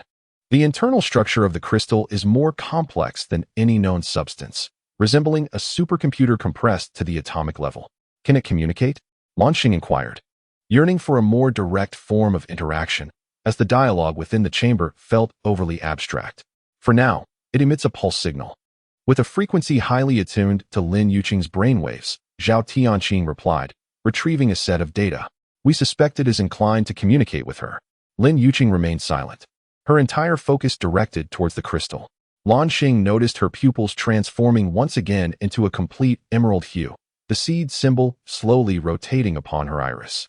A silent conversation seemed to be unfolding. Yuqing? He gently touched her shoulder. She blinked as if awakening from a dream. It is lonely. It has been far too long since it connected with its kin. Kinsfolk? Zhao Tianqing seized upon the term with keen interest. Are there other guardians? There once were. Lin Yuqing's voice resonated with an unusual echo, as if another entity spoke through her. The Watchers captured most of them. A few fled to hide within dimensional rifts. Luan Xing exchanged a glance with Zhao Tianqing, who swiftly noted on his data pad. This explains the periodic fluctuations in the Apocalypse Gate network. The Guardians are attempting to rescue one another. Suddenly, the stasis chamber erupted with alarms. The crystal's brightness surged threefold, and a pattern emerged on its surface, mirroring the shape of Lin Yuqing's chest burn. Astonishingly, her wound began to emit a gentle blue light, her skin visibly healing at an incredible pace. Energy resonance. Zhao Tianqing dashed to the control console. It is actively healing her. Luan Xing's Sharingan captured the precise path of energy transfer, a slender beam of blue light extending from the crystal to Lin Yuqing's chest, weaving a new cellular structure. This process lasted mere seconds, yet the results rivaled the most advanced regenerative treatments. As the light faded, Lin Yuqing's skin returned to its smooth state, leaving only a pale blue imprint resembling a snowflake. How do you feel? Luan Xing cautiously inquired. Lin Yuqing gazed down at her chest, her fingers brushing against the blue mark. It no longer hurts, but it feels warm, as if a small fire is burning within. Zhao Tianqing examined the monitoring data. The crystal's energy level has diminished by 15. It expended its reserves to heal you. Why? Luan Xing warily pulled Lin Yuqing a step back. What does it seek in return? Lin Yuqing shook her head. It is not a transaction. It is more instinctual. Guardians inherently restore that which is injured. She paused, a frown creasing her brow. At least, it was so before the Watchers distorted it. The crystal seemed to flicker in response to her words before settling back into tranquility. Monitoring indicated it had entered a state of dormancy, its energy output reduced to baseline levels. Let us conclude for today. Zhao Tianqing deactivated the alarm system. You both require rest. Especially you, Lin Yuqing. Such an exchange of energy must have repercussions. On their way back to the dormitory, Luan Xing noticed peculiar changes in his new Sharingan. The corridor lights trailed long after images in his vision, as if time itself were being subtly stretched. More bizarrely, he sometimes glimpsed the premonitions of people's movements, a researcher reaching to adjust his glasses, yet he had seen the phantom of this action 3 seconds before it actually occurred. Did you notice? He whispered to Lin Yuqing. It seems my eyes can glimpse a few seconds into the future. She replied calmly. The seed memory mentioned this ability. It is one of the ultimate forms of the Sharingan, momentary foresight. Luan Xing halted in his tracks. How did you know what I was about to say? Lin Yuqing pointed to her temple. Ever since the resonance within the chamber, our connection has deepened. Sometimes, I can sense your thoughts. Cannot you? Indeed. Luan Xing could now vaguely perceive Lin Yuqing's emotional fluctuations, akin to static interference from a distant radio. Yet, it was far from the clarity she described. This asymmetry unsettled him. What about Zhao Ti and I? He scanned the surroundings. He seems quieter since we left the chamber. Here. The voice emanated from the mark on Lin Yuqing's wrist, though it was weaker than before. Crossing dimensions drained too much energy from me. I need time to recover. The dormitory area had expanded significantly since Luan Xing's last visit. Following the Antarctic operation, Zhao Tianqing had arranged for the two of them to occupy adjacent suites, connected by a door. Each room was equipped with advanced monitoring devices and emergency medical stations. It resembles a five-star hospital ward, Luan Xing commented. Surveying the array of instruments within the room, Lin Yuqing wearily settled on the edge of the bed. At least the bed is comfortable. She hesitated, then added, Luan Xing, could you stay tonight? I fear dreaming. Since becoming a perfect vessel, Lin Yuqing's dreams had transcended mere dreams. The seed would communicate with her through her subconscious, revealing ancient memories or prophetic visions. After bringing back the Guardian's core from the main control chamber, these experiences had intensified. Of course, Luan Xing pulled a chair beside her. I shall test how long this momentary foresight can last. Lin Yuqing smiled gratefully, soon drifting into slumber. Luan Xing remained vigilant at her side, his Sharingan faintly glowing in the dim light. He attempted to control this new ability, discovering that focusing his attention could extend his foresight from 3 seconds to 5, albeit at the cost of excruciating headaches. At midnight, Lin Yuqing began to twist restlessly. Cold sweat beaded on her forehead, her fingers gripping the sheets tightly. Luan Xing immediately clasped her hand, simultaneously using his Sharingan to monitor her energy state. The seed energy was unnaturally active, forming a closed circuit with the blue mark on her chest. Yuqing, wake up, he gently urged, wary of using chakra to disrupt her, fearing it might disturb the delicate balance. Lin Yuqing abruptly sat up, her eyes wide yet unfocused, her pupils entirely transformed into the blue of the Guardian's crystal. As she spoke, her voice layered, her own, the seeds, and an echo of some ancient tongue. They have come, the denizens of the shattered city, rising from the ashes. Luan Xing pressed down on her trembling shoulders. Who has come? The Watchers? No, those forgotten long before. Her head suddenly turned toward the window. Though the curtains were drawn tight, phantoms traversing the walls. Having uttered this, she collapsed back onto the bed like a marionette with its strings severed, her breathing gradually steadied. Luan Xing checked her vital signs. Everything appeared normal, as if the earlier anomaly had never occurred. Just as he exhaled a sigh of relief, his vision abruptly distorted. The Sharingan activated uncontrollably to its most potent state, projecting a holographic image of a city street. Semi-transparent humanoid entities seeped from the walls, disregarding bullets and energy weapons, dragging screaming individuals into the depths below. When the vision dissipated, Luan Xing found himself kneeling on the ground, warm liquid trickling from his nostrils. A swipe of his hand left him with blood. Zhao Tianyi, he whispered, what is happening? There was no response, but a noise from the other side of the connecting door indicated someone was in his room. Luan Xing wiped his nose and cautiously opened the door to his suite. An unexpected figure stood before his desk, Zhao Tianqing, perusing his mission records. The commander turned at the sound, his heterochromatic eyes glimmering in the dark. Apologies for disturbing your rest, he said, his tone as calm as if discussing the weather. I need to confirm some data. Luan Xing furrowed his brows. What data is so urgent that it requires a midnight inquiry? The duration of precognitive headache symptoms, Zhao Tianqing replied, setting down the data pad. Your new ability has side effects, does it not? This explanation seemed plausible. Yet Luan Xing's mutated Sharingan detected a detail. The commander subtly tapped 3 times on a certain spot of the desk behind him, a nearly imperceptible gesture. But combined with his momentary foresight, Luan Xing foresaw the next 3 seconds. Zhao Tianqing would make an excuse to leave, and he should inspect the touch location. Just a mild headache. Luan Xing pretended to massage his temples, playing along with the act. Lin Yuqing just had a precognitive dream mentioning ghosts and walls. Zhao Tianqing's pupils constricted slightly. Following the Antarctic incident, there has been a surge in global apocalyptic gate activity. Several regions have indeed reported atypical beast sightings. He moved toward the door. We will discuss this in detail at tomorrow's morning meeting. Get some rest. After the door closed, Luan Xing immediately examined the desk. The touched spot appeared unremarkable. Yet the Sharingan revealed an almost invisible energy fingerprint. He pressed the corners of the desk in a specific sequence, and a hidden mechanism silently slid open, revealing a small projection device. Headquarters design blueprint? Luan Xing frowned as he studied the projection's content. No, it was not merely the headquarters. It was the complete structure of the entire complex, including underground facilities. More intriguingly, a concealed area was specially marked, located 15 layers underground, without any conventional access. In the corner of the projection were small words, Chosen One Archives Bloodline Authentication Entrance.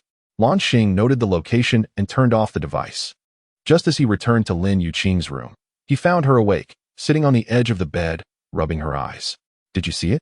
she asked, her voice still laced with sleep. "Those transparent humanoids, you saw them too?" Luan Xing asked in surprise.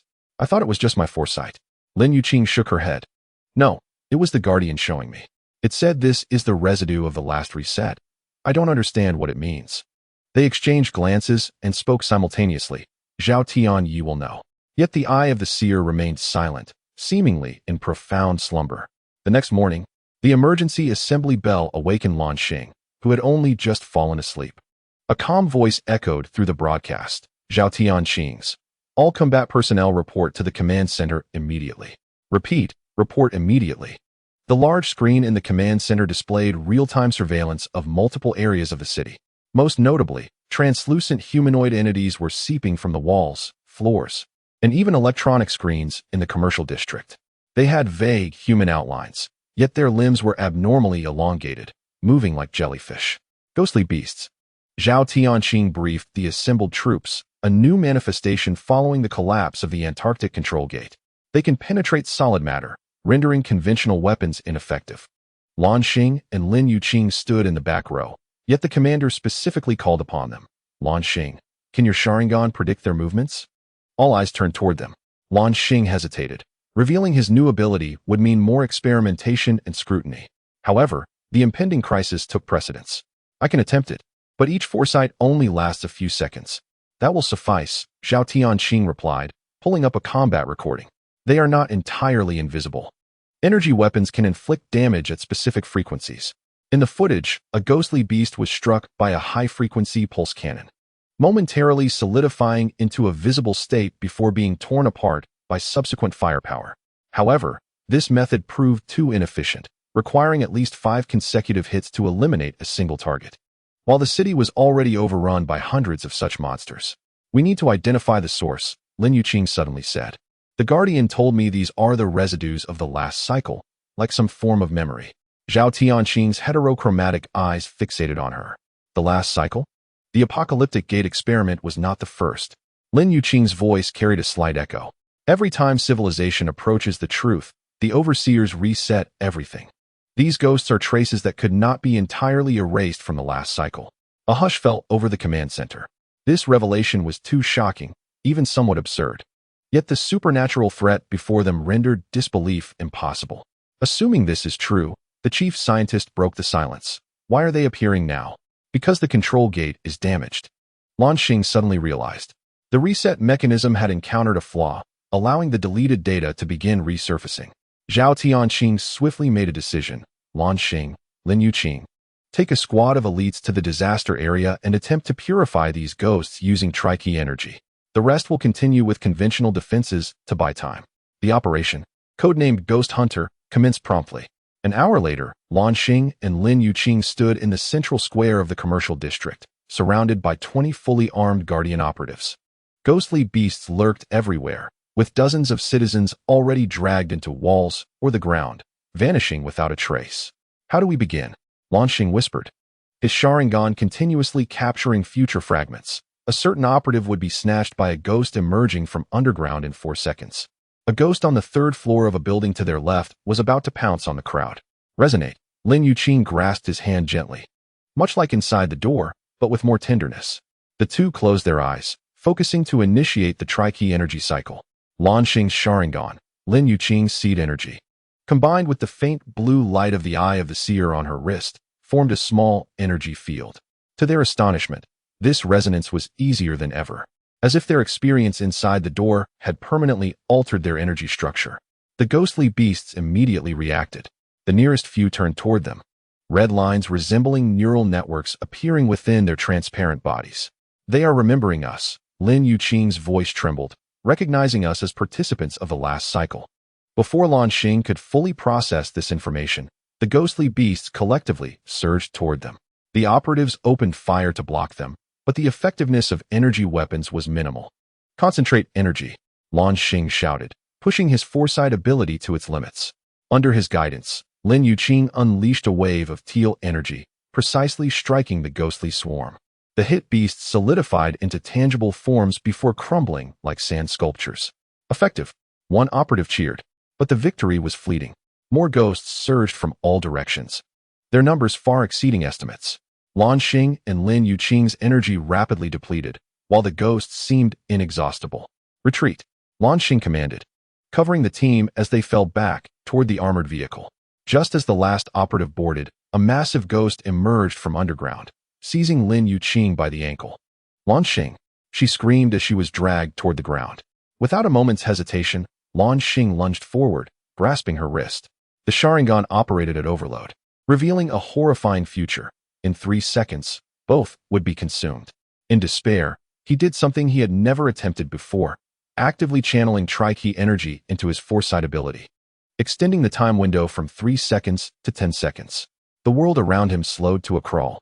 He saw the trajectory of the ghost's movements, identified the weak points in its energy, and even discerned the optimal release angle for Lin Yuqing's seed energy within her. Through a mental connection, he shared this information with her in real time. Lin Yuqing immediately comprehended and adjusted the energy output. The moment the seed energy made contact with the specter, a wondrous reaction occurred. The specter did not dissipate, but was restored to its normal human form. A bewildered middle-aged man lay on the ground, completely unaware of how he had arrived there. They had once been human. Lin Yuqing exclaimed in shock, the last cycle's victim. This revelation altered their course of action. The agents of the Blue Star organization established a defensive perimeter, while he and Lin Yuqing focused on healing the specters instead of exterminating them. Each success brought forth a bewildered yet living citizen, along with fragmented memories of the apocalyptic scenes from the last opening of the Apocalypse Gate. 3 hours later, when the final specter was transformed back into a human, the two exhausted individuals collapsed beside the armored vehicle. The medical team busily attended to the injured and the returnees, unaware that the blue mark on Lin Yuqing's chest was glowing or of the subtle changes in the mutated patterns in Blue Star's eyes. What have we done? Lin Yuqing whispered, those memories from the last cycle. We were present, were we not? Blue Star recalled the fragments he had seen in his foresight, with himself standing amidst the ruins of the city. That was not the future but the past. A reset past. Zhao Tianqing knew the answer. He clenched his fists. It was time to visit the Chosen One archive. Chapter 22. The mirror of reincarnation at 3 in the morning, the Guardian headquarters was at its quietest moment. Blue Star stood in the elevator, his finger hovering above the button. The regular floor display only went down to the 12th underground level. But he knew there were deeper secret areas, particularly the Chosen One archive marked on that projection device. System, he softly called to the long-dormant fire shadow system within him. Can you still function? Partial functions available. Chakra reserves. 72. Special ability. Mutated Sharingan unstable. Blue Star took a deep breath, concentrating the chakra in his fingertips, and pressed the buttons 1, 3, 7, and 10 in a specific sequence, pausing for a second between each. This was the pattern he had discerned from Zhao Tianqing's energy fingerprint. The elevator trembled slightly and unexpectedly began to ascend instead of descending. What the hell? Before he could react, the elevator stopped at the commander's private office on the top floor. The door slid open to reveal a pitch-black corridor, illuminated only by the faint red glow of an emergency exit sign. Blue Star held his breath, listening intently. There were no guards, no buzzing of surveillance equipment, only the faint sound of the central air conditioning system. It was too quiet, unnaturally so. He activated his Sharingan, and the world was instantly draped in a red filter. The corridor transformed into a network of flowing energy, revealing electrical wires within the walls, sensors in the ceiling, pressure plates beneath the floor, and intense energy fluctuations behind the third door on the right. Found it. Blue Star silently approached the door to Zhao Tianqing's private office. The electronic lock was the highest level of biometric system, theoretically impossible to crack. But he possessed newly acquired abilities. Concentrating chakra in his mutated Sharingan, Blue Star attempted to foresee the next few seconds. Fragments of images flooded his mind as he reached out to touch the identification panel. The panel lit up with a red glow, and an alarm sounded. No, not like this. He adjusted the chakra frequency and tried again. This time, he saw himself staring directly at the recognition camera with his Sharingan. The mutated patterns in his pupils caused a brief confusion in the system, unlocking the door. In the real world, Blue Star acted according to his foresight, aiming his Sharingan at the identifier. 3 seconds later, with a soft click, the lock indicator changed from red to green.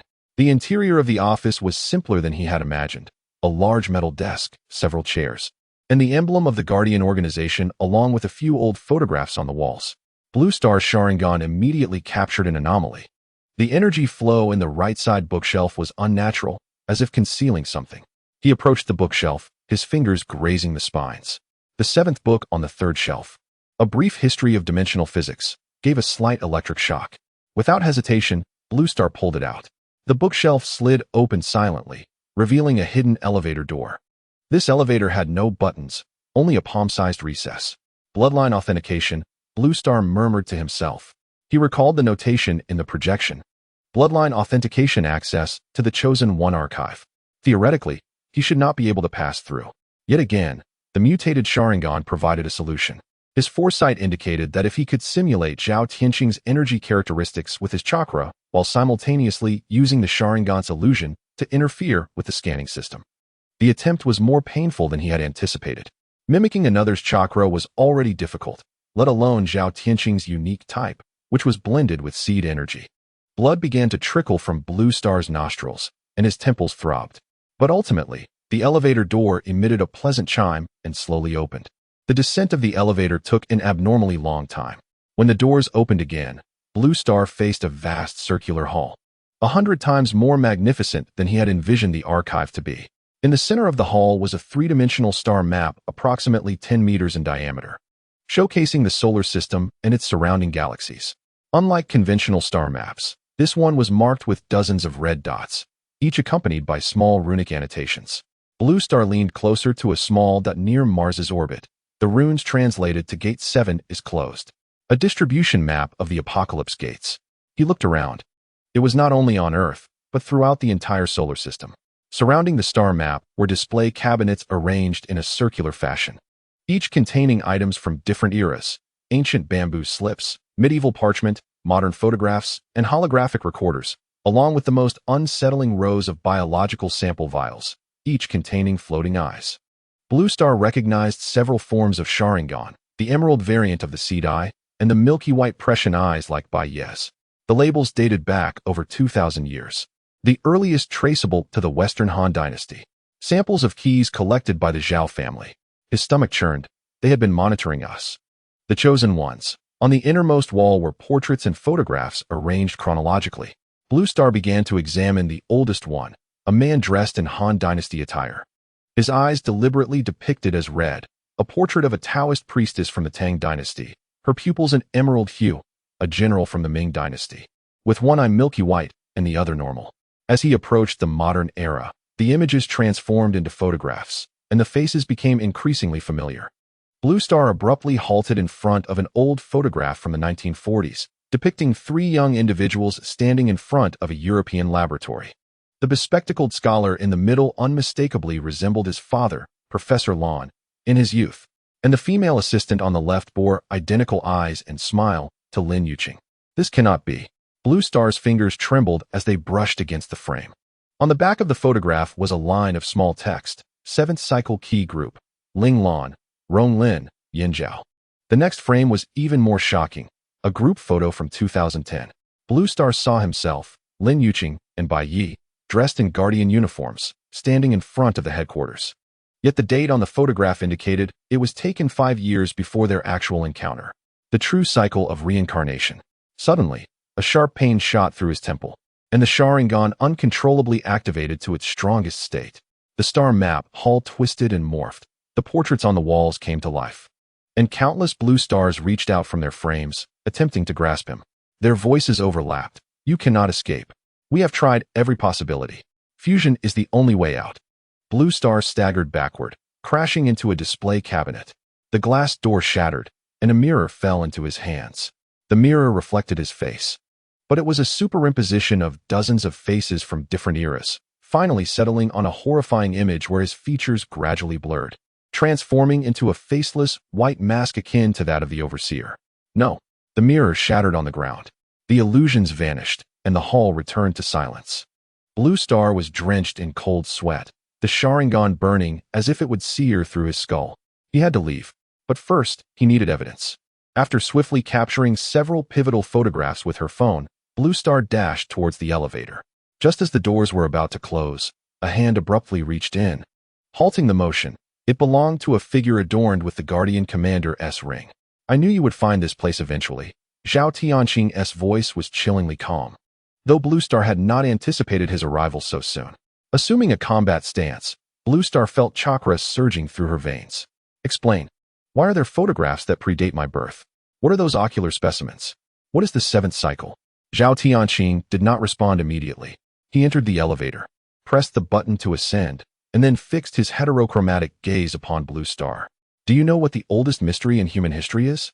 It is not the pyramids or Stonehenge, but rather why all civilizations share remarkably similar apocalyptic prophecies.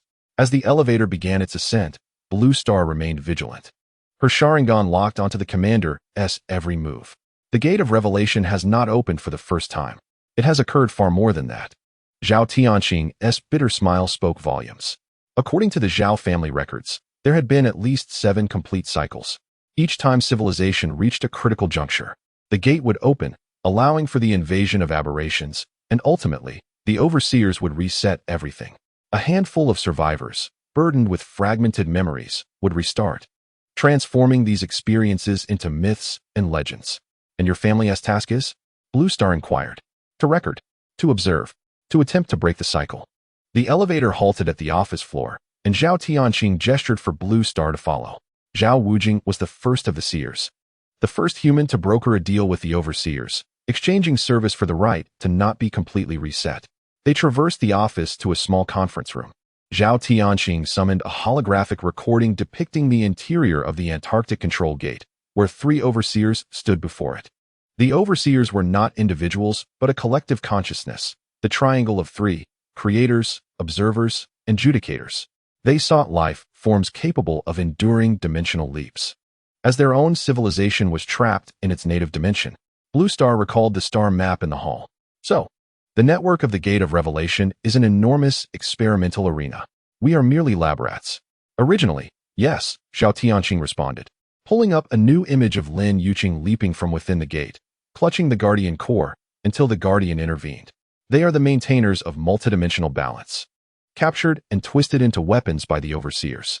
Your father uncovered this truth and began to study the 3-key system, not as the key to the gate, but as a tool to liberate the Guardians. The volume of information was overwhelming, and Blue Star needed time to digest it.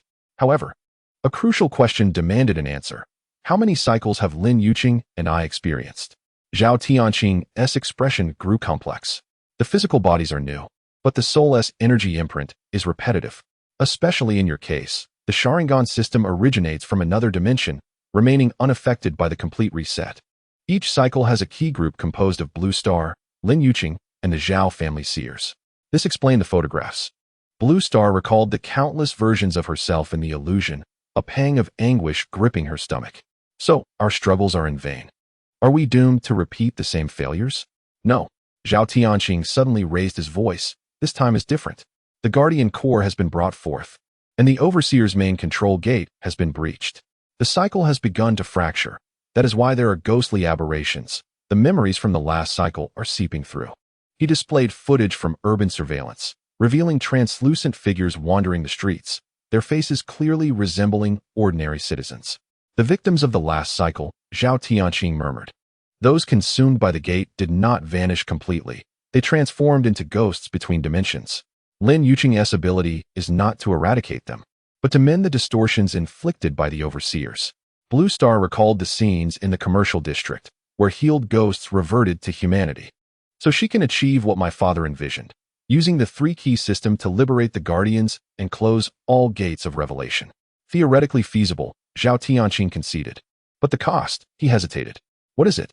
Complete fusion of the 3 keys would reconstruct your form of existence.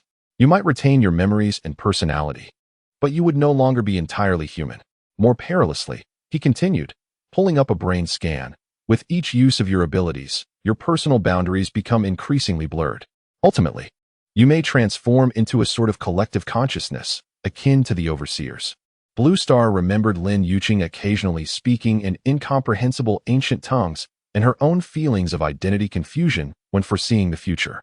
This was not merely a side effect of enhanced power, but rather a portent of self-dissolution. Is there a solution? 2 paths. Zhao Tianqing raised 2 fingers. One is to cease using your abilities, allowing the fusion to slow naturally. However, this would leave you defenseless against the overseers. The second is to accelerate the fusion, achieving ultimate balance while maintaining your individuality, a nearly impossible task. Blue Star recalled the reflection of herself in the archives, transformed into a white mask. What about a third option? Complete loss of self, becoming a new overseer. Does Lin Yuqing know this? The seed is revealing it to her. The Guardian Core is also transmitting information. Zhao Tianqing deactivated the holographic projection. The question is, are you willing to take this risk? Suddenly, the communicator blared with an urgent report from the frontline observer. Commander, a new type of aberration has appeared in the northern part of the city. They are not in ghost form, but corporeal. Worse yet, they seem to be systematically capturing individuals of a certain blood type. Zhao Tianqing's expression shifted sharply. What blood type? Negative, all of them. They are avoiding others, specifically targeting citizens with this blood type. Blue Star exchanged a shocked glance with Zhao Tianqing. The negative blood type, the rarest of all, was also the hallmark trait of the Zhao family seers. The purification sect, Blue Star suddenly realized. After the fall of the spider nest, the remnants had joined the purification sect. They were collecting the bloodlines of the seers to artificially open a new gate of revelation. Zhao Tianqing had already dashed toward the exit, in need of a specific genetic sequence for the blood sacrifice. We must stop, an alarm interrupted him. The entire headquarters suddenly flickered with red lights, and the cold mechanical voice of the broadcast system rang out. Safety protocols activated. All personnel evacuate immediately. Repeat, evacuate immediately. What is happening? Blue Star followed Zhao Tianqing as they raced toward the command center. The screens in the command center displayed surveillance footage from 15 floors underground. Where the central star map of the Chosen One archives was glowing, all the red dots forming lines to create a massive triangular symbol. More terrifyingly, the eyes in the specimen vials turned to face the same direction, their pupils constricting in focus. Someone has activated the remote awakening program. Zhao Tianqing swiftly operated the console, but the system remained unresponsive. The overseers were recalling their agents. Blue Star suddenly recalled something, retrieving her phone to check the photographs she had taken in the archives. On the star map, in addition to the red dots, there were several nearly invisible blue dots, one of which was directly beneath the headquarters. It's not a recall. It's an opening. There is a hidden gate of revelation beneath the headquarters. As if to corroborate her words, the entire building trembled violently, as though some colossal entity were awakening beneath. The surveillance footage distorted into static, the last clear image revealing the star map splitting apart, exposing a dark abyss below. Zhao Tianqing grasped Blue Star's arm. Go find Lin Yuqing and the Guardian Core. No matter what happens, safeguard the three-key system. If this gate opens, a thunderous crash interrupted him. The outer wall of the command center collapsed, revealing not an exterior landscape, but a pure white space. Three familiar figures emerged from the white light. The triangular-headed overseer, its shell-s cracks now mended. Experiment number 703, the central overseer intoned in a mechanical voice. The cycle must continue. Instinctively, Blue Star activated her Sharingan, but this time her foresight revealed only one image, Lin Yuqing standing before the stasis chamber. The Guardian Core glowing in her hand, while a blue mark spread from her chest up to her neck. The veins beneath her skin faintly visible with a greenish energy flow. Yuqing, she murmured, then turned to Zhao Tianqing. Buy me some time. The commander's heterochromatic eyes flashed with determination as he pressed a device on his wrist. Go. Remember, the key to ultimate balance is. The words were drowned out by the onslaught of the Watcher's attack. The last thing Blue Star saw was Zhao Tianqing's left eye erupting with an unprecedented green light, transforming him into an energy barrier that shielded the Watcher. He then turned and dashed towards the elevator, a singular thought consuming him. Find Lin Yuqing and complete the trifecta fusion, regardless of the cost. Chapter 23. Awakening of the Core. In the harrowing seconds of the out-of-control elevator's descent, Blue Star's Sharingan foresaw 3 potential deaths, the elevator cab shattering to pieces, the Watcher breaking through from above, or, worse still, plunging into the half-open apocalypse gate, eternally lost in the dimensional rift. Yet fate unveiled a 4th option. The elevator suddenly halted on the 10th floor, the doors forcibly pried open by an unseen force. Standing outside were 6 fully armed Guardian agents, led by Professor Zhang from the medical center. Mr. Blue Star, hurry out. The elderly scientist reached for him. The headquarters has fallen. The Watcher is converting all blood types. Blue Star leaped from the elevator, and in the next moment, a white beam from the Watcher pierced through the top of the elevator. He glanced back to see 3 triangular-headed entities hovering in the upper space, violating the laws of physics as they traversed the floors. "Where is Luan Xing?" he asked while sprinting alongside the team through the emergency passage. "In the stasis chamber. The Guardian Core is deeply merging with her." "We must." Professor Zhang's words were abruptly interrupted by an explosion. The right wall collapsed, revealing the Purity Sect cultists clad in red robes, wielding strange 3-edged weapons, their eyes glimmering with an unnatural white light. "For a pure world," their leader shouted, and the weapons unleashed not energy beams but a viscous black liquid. One agent was splattered on the arm, letting out a harrowing scream as his skin began to dissolve, exposing his bones. More terrifyingly, the bones rapidly became encased in a white exoskeleton, resembling that of a miniature Watcher. "Do not touch that substance," Blue Star shouted, pulling the remaining agents back while forming a hand seal. Fire style, Great Fire Dragon technique. The mutated Sharingan amplified the Jutsu's power, and the Fire Dragon grew to 3 times its usual size, instantly engulfing the Purity Sect cultists ahead. The black liquid evaporated under the intense heat, emitting a nauseating stench. "This way." Professor Zhang guided the team towards an alternate passage. "Mr. Blue Star, how many seconds into the future can your eyes foresee?" "About 10 seconds. But it consumes a lot of energy." Blue Star wiped the blood from his nose. "Why do you ask?" The old scientist did not respond immediately, but instead opened a safety door leading to a spiral staircase descending to the 13th underground level. "Because Ms. Lin requires precision coordination to the microsecond. The Guardian Core is forming battle armor. Any slight miscalculation could leave her trapped permanently in the dimensional rift." The 13th underground level was more chaotic than Blue Star had imagined. Medical staff and researchers were urgently evacuating, while irregular shapes bulged from the walls, signs of the Watchers attempting to breach spatial barriers. The entrance to the stasis chamber had been sealed by an energy field, and through the semi-transparent barrier, Blue Star witnessed a breathtaking sight.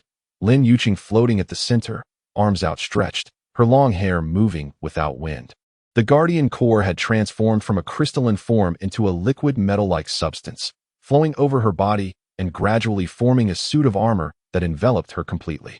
The armor shimmered in a gradient of teal, with glowing nodes resembling seed symbols embedded at the joints, and the helmet resembled a translucent crown, faintly revealing her face within. "She has entered the 2nd stage of fusion." Professor Zhang operated the control panel with urgency. "But the energy fluctuations are too strong. We cannot control it precisely." "Let me in," Blue Star interrupted. "I can use my Sharingan to coordinate the energy flow." "That is too dangerous. The internal structure is becoming unstable." Blue Star had already shed his outer coat, revealing a black combat suit that allowed for greater mobility. "In 10 seconds, the right wall will be breached by the Watchers. In 7 seconds, your force field generator will overload. I must enter within 3 seconds, or I will never have another chance."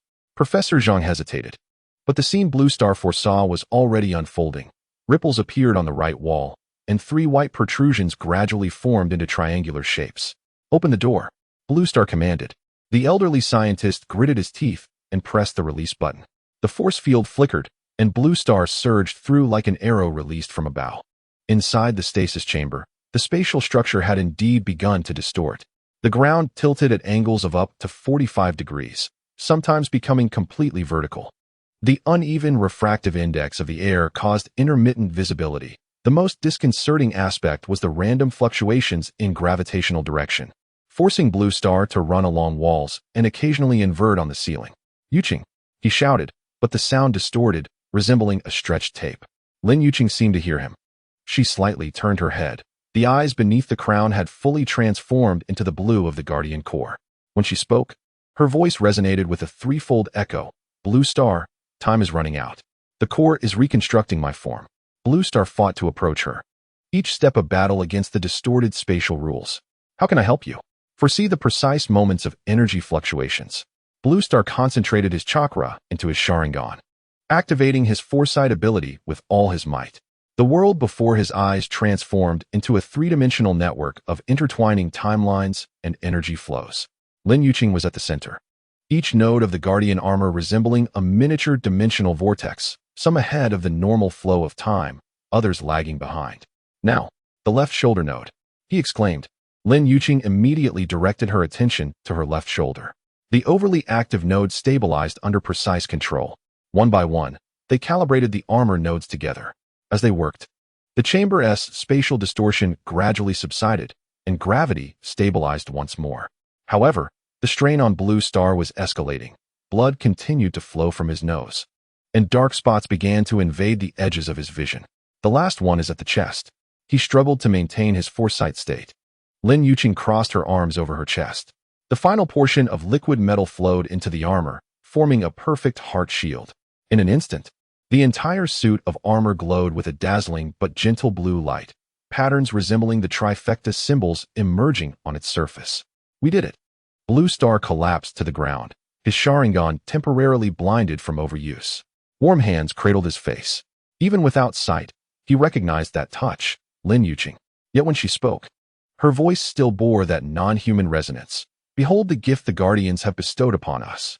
Blue Star's vision gradually returned. The first thing he saw was Lin Yuqing's new form. The Guardian armor fit her perfectly, resembling a high-tech battlesuit fused with ancient armor, leaving faint trails of light in the air with every movement. More astonishingly, when she reached out to touch the wall, the solid matter parted like ripples in water, allowing her to pass through. This is not seed energy, Blue Star remarked in astonishment, at least not entirely.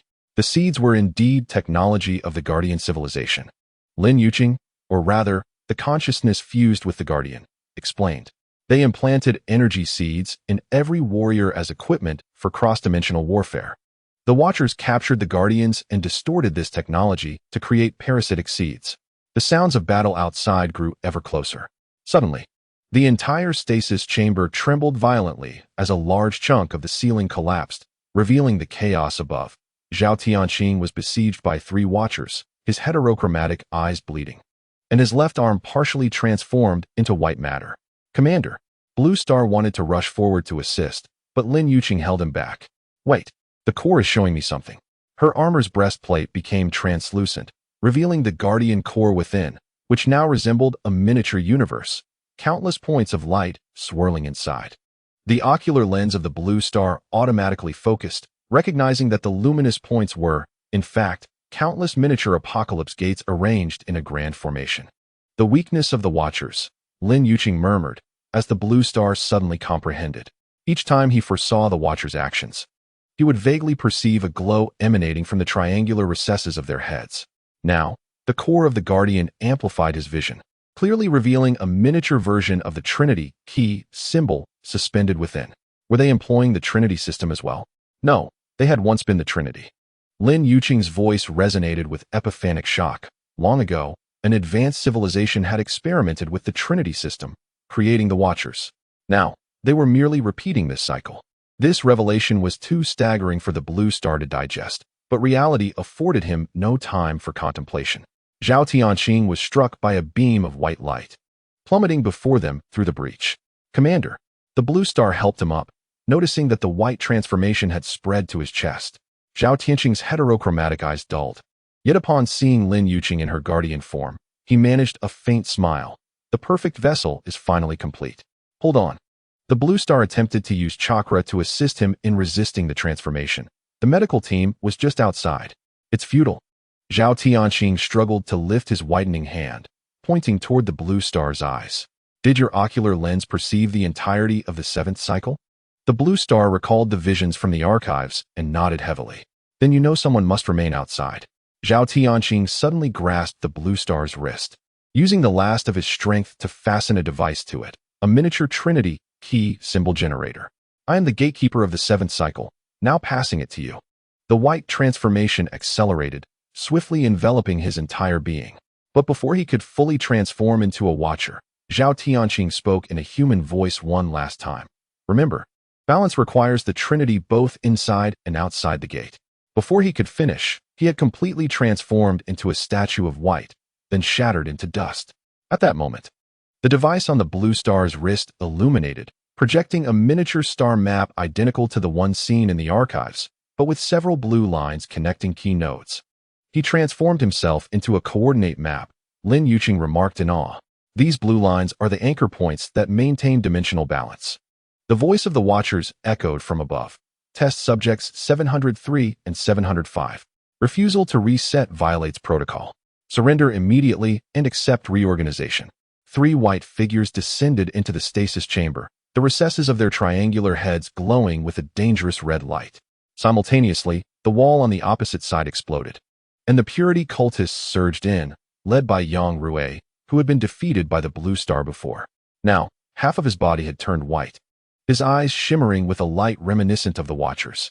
For a pure world, he shouted, raising his weapon, kill the heretics. Seize the core. A chaotic melee was imminent. The Watchers initiated the attack first, unleashing white beams indiscriminately toward the blue star and the purity cultists.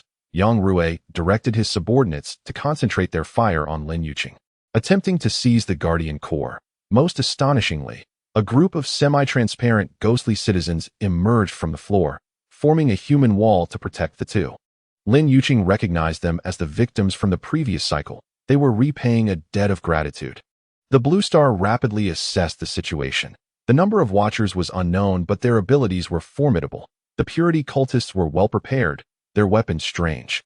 And although the ghostly citizens were well-meaning, their strength was limited. The only hope was that the core was just one step away, right? He asked Lin Yuqing. The complete Trinity balance? She nodded, her armor mask sliding down to conceal her face. It requires the seer for harmony. But Zhao Tianai is still in slumber. Suddenly, the blue star conceived a mad idea. He rolled up his sleeve, revealing the device left by Zhao Tianqing on his wrist. This is the key from outside. You are the vessel. And he pointed to his mutated ocular lens. My eye has already fused with the characteristics of the Trinity. Perhaps it can temporarily serve as the third key. The Watchers seemed to sense the danger of this plan, simultaneously redirecting their fire toward the blue star. Yang Rui also saw through their intention, shouting, "Stop them!" At all costs. White beams and black viscous substances struck simultaneously. The human wall formed by the ghostly citizens evaporated in an instant. At the critical moment, Lin Yuqing unleashed the full potential of her guardian armor. She pressed her hands to the ground, and the entire space was lifted like fabric, creating a dimensional fold to block the attacks. Blue star. Now, she cried, her voice mingling with the echo of the Guardian. The blue star poured all his chakra into his ocular lens, while simultaneously activating the wrist device. The star map left by Zhao Tianqing unfolded into a three-dimensional projection, perfectly aligning with the patterns on Lin Yuqing's armor. The three energies began to resonate. But the crucial harmonizing factor, the seer's temporal flow coordination, was lacking. Just as the ritual was on the brink of failure, an unexpected change occurred. The seer's mark in the blue star's mutated ocular lens suddenly activated, projecting the vague visage of Zhao Tianai. Though blurry, it was sufficient to complete the final harmonizing step. As the three keys converged, the visage softly uttered, "Balance is approaching." An energy storm erupted centered around the three of them.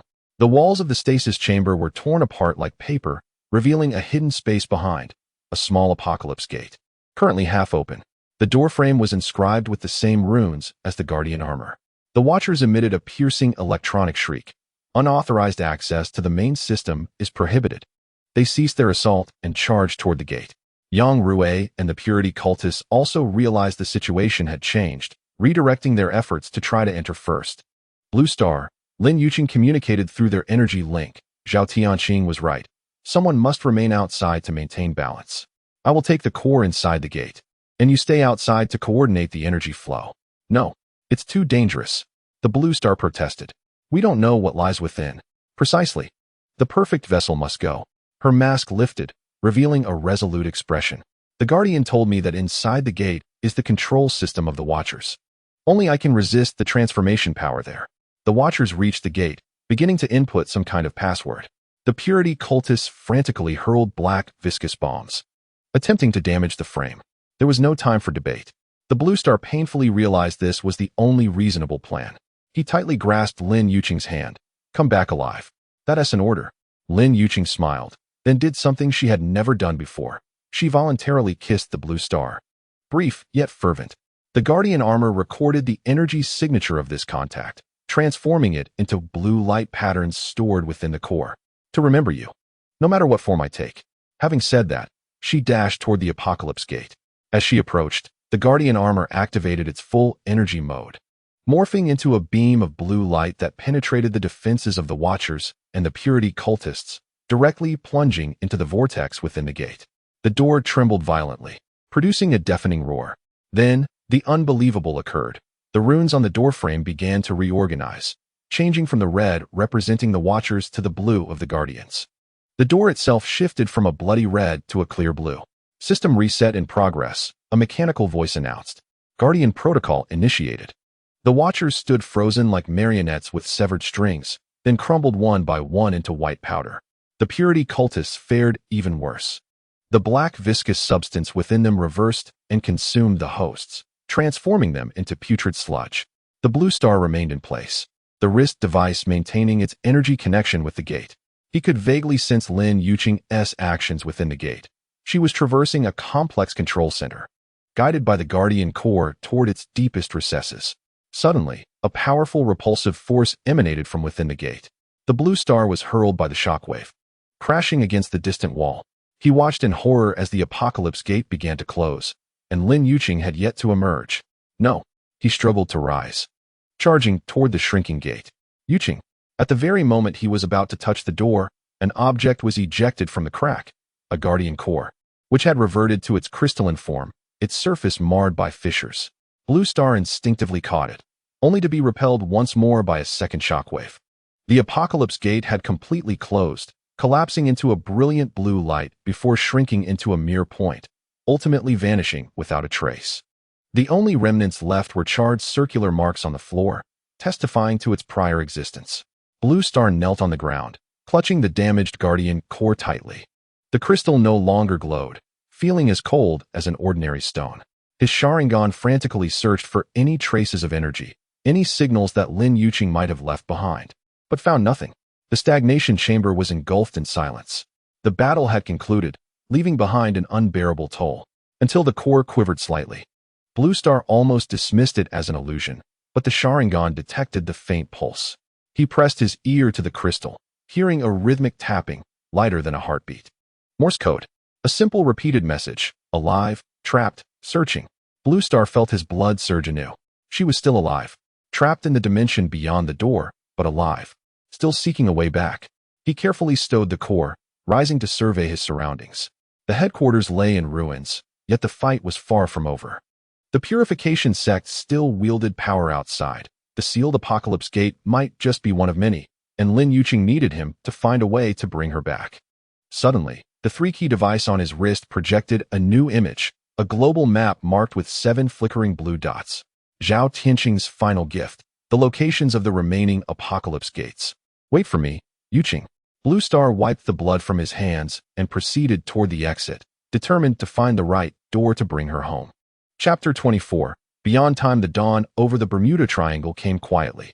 Blue Star stood on the deck of the Guardian's special operations vessel, tightly gripping the now-dim Guardian core. In the past 72 hours, he had barely slept, dedicating all his energy to deciphering the faint signals emitted by the core. The initial simple Morse code had evolved into a more intricate sequence of pulses. Utilizing the remnants of the headquarters decoding equipment, Blue Star managed to decipher part of the message. Watcher splits control center coordinates 347 door system level locate initial point. Most disconcerting was the final repeated warning. Do not trust the white lie. Mr. Blue, we have arrived at the target area, the captain reported, approaching with a tablet. The sonar indicated a large structure below, but its shape did not match any known wrecks or geological formations. The sonar image displayed on the tablet made Blue Star hold his breath, an immaculate equilateral triangle, approximately 500 meters in length, resting on the ocean floor. Even without the guidance of the Guardian core, this feature was too conspicuous. Prepare the submersible. Blue Star tucked the core away. I must go down myself. It's too dangerous. The captain protested. This area was notorious for mysterious disappearances. Moreover, according to the readings, the structure was emitting some low-frequency pulses that could interfere with equipment. Blue Star had already turned toward the equipment bay. That's exactly why I must go. An hour later, Blue Star sat inside the specially designed submersible, slowly descending into the dark depths of the sea. The cabin lights were deliberately adjusted to red, minimizing attraction to deep-sea creatures. Through the reinforced glass windows, He glimpsed bioluminescent fish darting by like fleeting meteors. Suddenly, the guardian core in his hands began to vibrate, more intensely than ever before. Blue Star pressed it against the observation window of the submersible, surprised to find that the seemingly random cracks on its surface were glowing, forming patterns identical to the structure below. "This is it," he whispered, "the first door." The submersible's communicator suddenly crackled with static noise before failing completely. The depth gauge and positioning systems both ceased to function, leaving only the cabin lights aglow. Instinctively, Blue Star activated his Sharingan, bracing for potential danger. Yet, nothing transpired. The submersible continued its steady descent, ultimately settling gently atop the underwater structure. Through the porthole, Blue Star could see that the edges of the triangle were not naturally occurring rocks, but a smooth surface of some artificial material, etched with runes reminiscent of the guardian armor. "Yuqing, are you here?" he murmured to the core, aware there would be no reply, yet unable to suppress his hope for a miracle. The core trembled once more, this time in a new pattern. Blue Star quickly recorded it. But before he could decode it, a flash of blue light suddenly swept past the submersible. He jerked his head up to witness an impossible sight, a figure emerging from the center of the triangular structure. Without diving gear or protective suit, the figure ascended directly from the seabed, as if the water were merely air to him. Even more astonishing, as the figure drew closer, Blue Star recognized the face. Bai Yi, or rather, a boy strikingly similar to Bai Yi. The same pale skin, the same slender frame. Yet his eyes were no longer the milky white of a seer, but a deep blue, shimmering with miniature three-key symbols.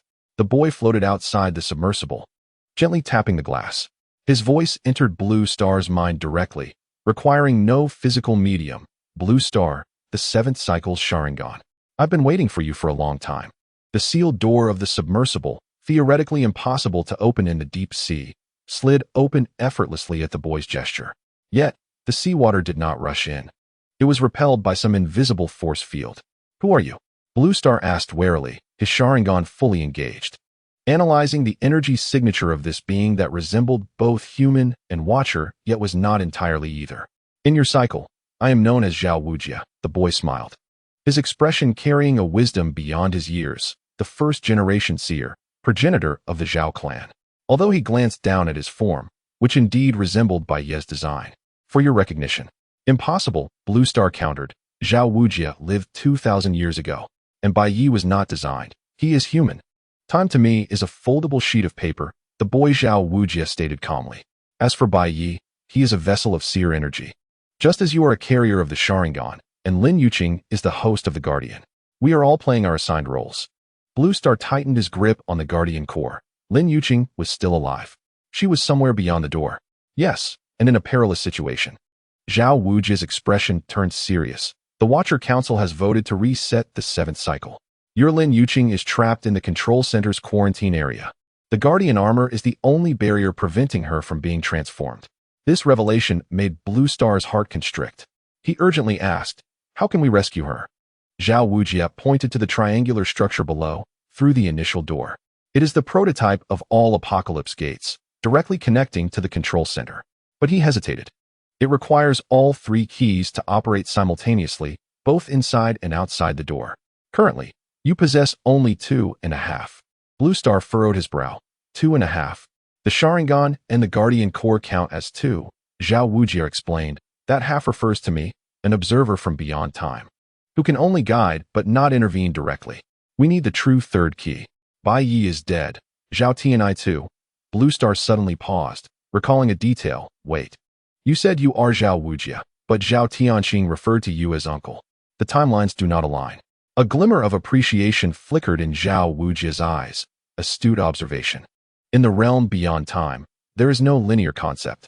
I can simultaneously be the progenitor of the Zhao clan, the brother of Zhao Tianai, and the uncle of Zhao Tianxing, just as you can be Blue Star of the 7th cycle and the spirit key of all previous cycles." Suddenly, the submersible shook violently. Through the porthole, Blue Star beheld 3 white figures, the Watchers, emerging from the distant waters, approaching with astonishing speed. "They have discovered us." Zhao Wuji's expression turned tense. "Listen, Blue Star, the initial gate must be opened at a specific moment, precisely when the blood moon is directly overhead. There are 23 hours until the next window." "Blood moon? But we are underwater. How is that possible?" It is not to be seen with the naked eye. Zhao Wuji interrupted. The Guardian Corps will sense it. Prepare your team and equipment. I will buy time to delay the Watchers. Without waiting for Blue Star's response, Zhao Wuji turned to face the white figures. His body began to radiate light, blue energy forming intricate geometric barriers, momentarily halting the Watchers' advance. The hatch closed automatically, and the emergency ascent protocol of the submersible was initiated. The last sight Blue Star had was Zhao Wuji confronting the three Watchers deep in the ocean, before her vision was engulfed by the dark waters. Upon returning to the ship, all equipment miraculously resumed normal function. The captain and crew seemed oblivious to the recent events, as if a portion of their memories had been inexplicably erased. Only the Guardian Corps in Blue Star's hand and the submersible's recorder attested that it was not a mere illusion, albeit the footage was filled with static, revealing only a fragment of indistinct audio. The initial gate, Blood Moon, 3 keys gathered. In the following hours, Blue Star locked herself in the cabin, focusing intently on decoding the new messages from the Guardian Corps. As they approached the Bermuda Triangle, the signal grew stronger, ultimately forming a complete message. The Watcher Council has divided into 3 factions. The Creator faction advocates for the continuation of experiments. The Observer faction insists on permanently shutting down the system. The Arbiter faction demands an immediate reset of the current cycle. I am trapped in the Observer faction's control zone, temporarily safe. The Guardian armor maintains the dimensional barrier, but energy is depleting. Find the initial gate and open the passage at noon under the Blood Moon. Do not trust the white lies. They are not the true liberators. Await your signal. Luan Xing. Blue Star's heart raced. She was still alive, conscious, even able to perceive the changes in her surroundings. But what were the white lies? Why the warning against trusting them? As night fell, the captain knocked on the door to report. Mr. Blue, a strange phenomenon has appeared on the sea surface. You should come and see. On deck, the crew gathered at the railing, pointing at the distant waters. Under the moonlight, a specific area of the sea had transformed into an eerie silvery hue, reflecting an unnatural sheen akin to liquid metal. Curiously, this area formed a perfect circle, its diameter precisely matching the underwater triangular structure detected by sonar. The harbinger of the Blood Moon, Blue Star murmured. Looking up at the sky, she noted that the moon had indeed begun to redden, although it had not yet reached its fullest phase. Suddenly, the Guardian Corps became scorching hot, nearly slipping from Blue Star's grasp. She placed it on the table, and the light from the cracks formed a miniature 3-dimensional model of the underwater triangular structure, with a flickering red dot at its center. The entrance. Blue Star understood immediately, but it required the energy of 3 keys to activate. She attempted to infuse chakra into the core, yet aside from the increased temperature, there was no other response. Clearly, relying solely on the Sharingan was insufficient. We need the 3rd key, she muttered to herself, a true seer or a sufficiently close substitute. A voice emerged from behind her. Blue Star spun around, seeing Zhao Wuji standing in the cabin, his clothes dry and pristine, entirely unlike someone who had just returned from the depths of the ocean. Only the fatigue in his eyes hinted at the fierce battle he had endured. The Watchers had been temporarily diverted, but not for long. The young man approached the table. Observing the glowing core, the message was clear. Luan Xing was in the Observer faction's control zone, which was good news. They were the most moderate faction. What are the white lies?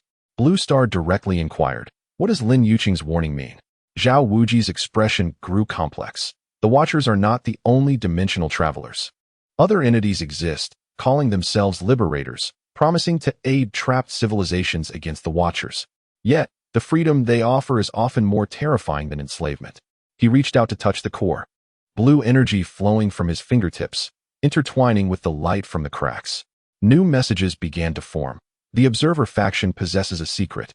The Watcher civilization itself was once a subject of experimentation.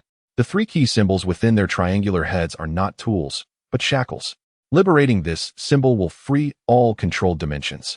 Blue Star stared in shock at the text. So the Watchers are victims too? From a certain perspective, yes, Zhao Wuji nodded. But that does not diminish the threat they pose to our world. The 7th cycle must be preserved, Blue Star. Not just for you, but for all imprisoned dimensions. He pulled down his collar, revealing a glowing triangular mark at the base of his neck, mirroring the indentation on the Watchers' heads. Yet within it was the 3 key symbol rather than an empty void. I was the first to uncover this truth as a seer, and thus was exiled beyond time. Now I return to rectify the greatest historical deviation. What deviation? In all 6 previous cycles, the 3-key system never achieved true balance. Either too many keys were sacrificed, leading to system collapse, or there was insufficient fusion, resulting in a reset by the Watchers. A hint of sorrow flickered in Zhao Wuji's eyes. The 7th cycle is the final opportunity. If we fail again, the Watcher Council will vote to permanently shut down this experiment. Blue Star recalled the records of cycles she had seen in the archive room. Countless versions of herself had tried and failed, reset and restarted. The thought was nearly suffocating. What should we do? She forced herself to focus on the current task. Zhao Wuji pointed to the reddening sea outside. When the blood moon is fully risen, the initial gate will briefly open the passage. You need to take the guardian core down, and I will provide seer energy. But the crucial part, he paused. You must find the precise coordinates of Lin Yuqing on the other side of the gate. A slight deviation can lead to catastrophic consequences. Blue Star checked the core's message again. She said she was in the Observer Faction's control zone. Wasn't that precise enough? The command center has thousands of isolation zones. We need exact coordinates. Zhao Wuji closed his eyes, a milky white pattern appearing on his forehead. Let me attempt to connect with her consciousness. After several minutes of silence, Zhao Wuji suddenly opened his eyes, his pupils entirely transformed into the hollow black of the Watchers. Found it. Coordinates 347581. Isolation chamber in the 7th quadrant. However, there is an issue. What issue? There is not just Lin Yuqing there. There is another Watcher with her. A traitor. The core suddenly vibrated violently, projecting a blurry hologram. Lin Yuqing's guardian armor was partially damaged, revealing her pale skin beneath. She stood in the center of a white room. Beside her was a smaller Watcher. But unlike the others with triangular heads, this one's indentation flickered with blue light rather than red. The hologram emitted no sound, but through lip reading, Blue Star discerned Lin Yuqing repeating one word: blood moon, blood moon, blood moon. Then the image abruptly changed, displaying a series of numbers: 347, 581, 7. Coordinates confirmed. Zhao Wuji stated, but time is of the essence. Before the blood moon is fully risen, we need to prepare 2 things. He began listing: a mini-submarine capable of withstanding deep-sea pressure, a set of energy amplifiers that can synchronize with the Guardian Core. Fortunately, the Guardian fleet carried equipment that met the basic requirements. By midnight, the blood moon had risen 2/3 of the way, and the silvery area on the sea surface had doubled in size. Blue Star and Zhao Wuji made their final preparations in the submarine. The Guardian Core was installed within a specially designed energy converter, linked by wires to the Blue Star's Sharingan and Zhao Wuji's precognitive mark. Remember, Zhao Wuji solemnly warned, once the initial gate opens, you have no more than 10 minutes to locate Lin Yuqing and return with her. Exceeding this time limit will render the passage unstable. What if we encounter the Watchers? Use this. Zhao Wuji handed him a miniature device, akin to the one left by Zhao Tianxing, yet more archaic in design. A primitive tri-key generator capable of momentarily disrupting the Watchers' control systems. The submarine began its descent. Through the observation window, Blue Star beheld countless luminous particles adrift in the ocean, resembling an inverted starry sky. As they plunged deeper, these specks grew denser, ultimately coalescing into a distinct vortex that pointed toward an underlying triangular structure. Energy was coalescing more rapidly than anticipated, as Zhao Wuji monitored the instruments. The influence of the blood moon is more potent than we imagined.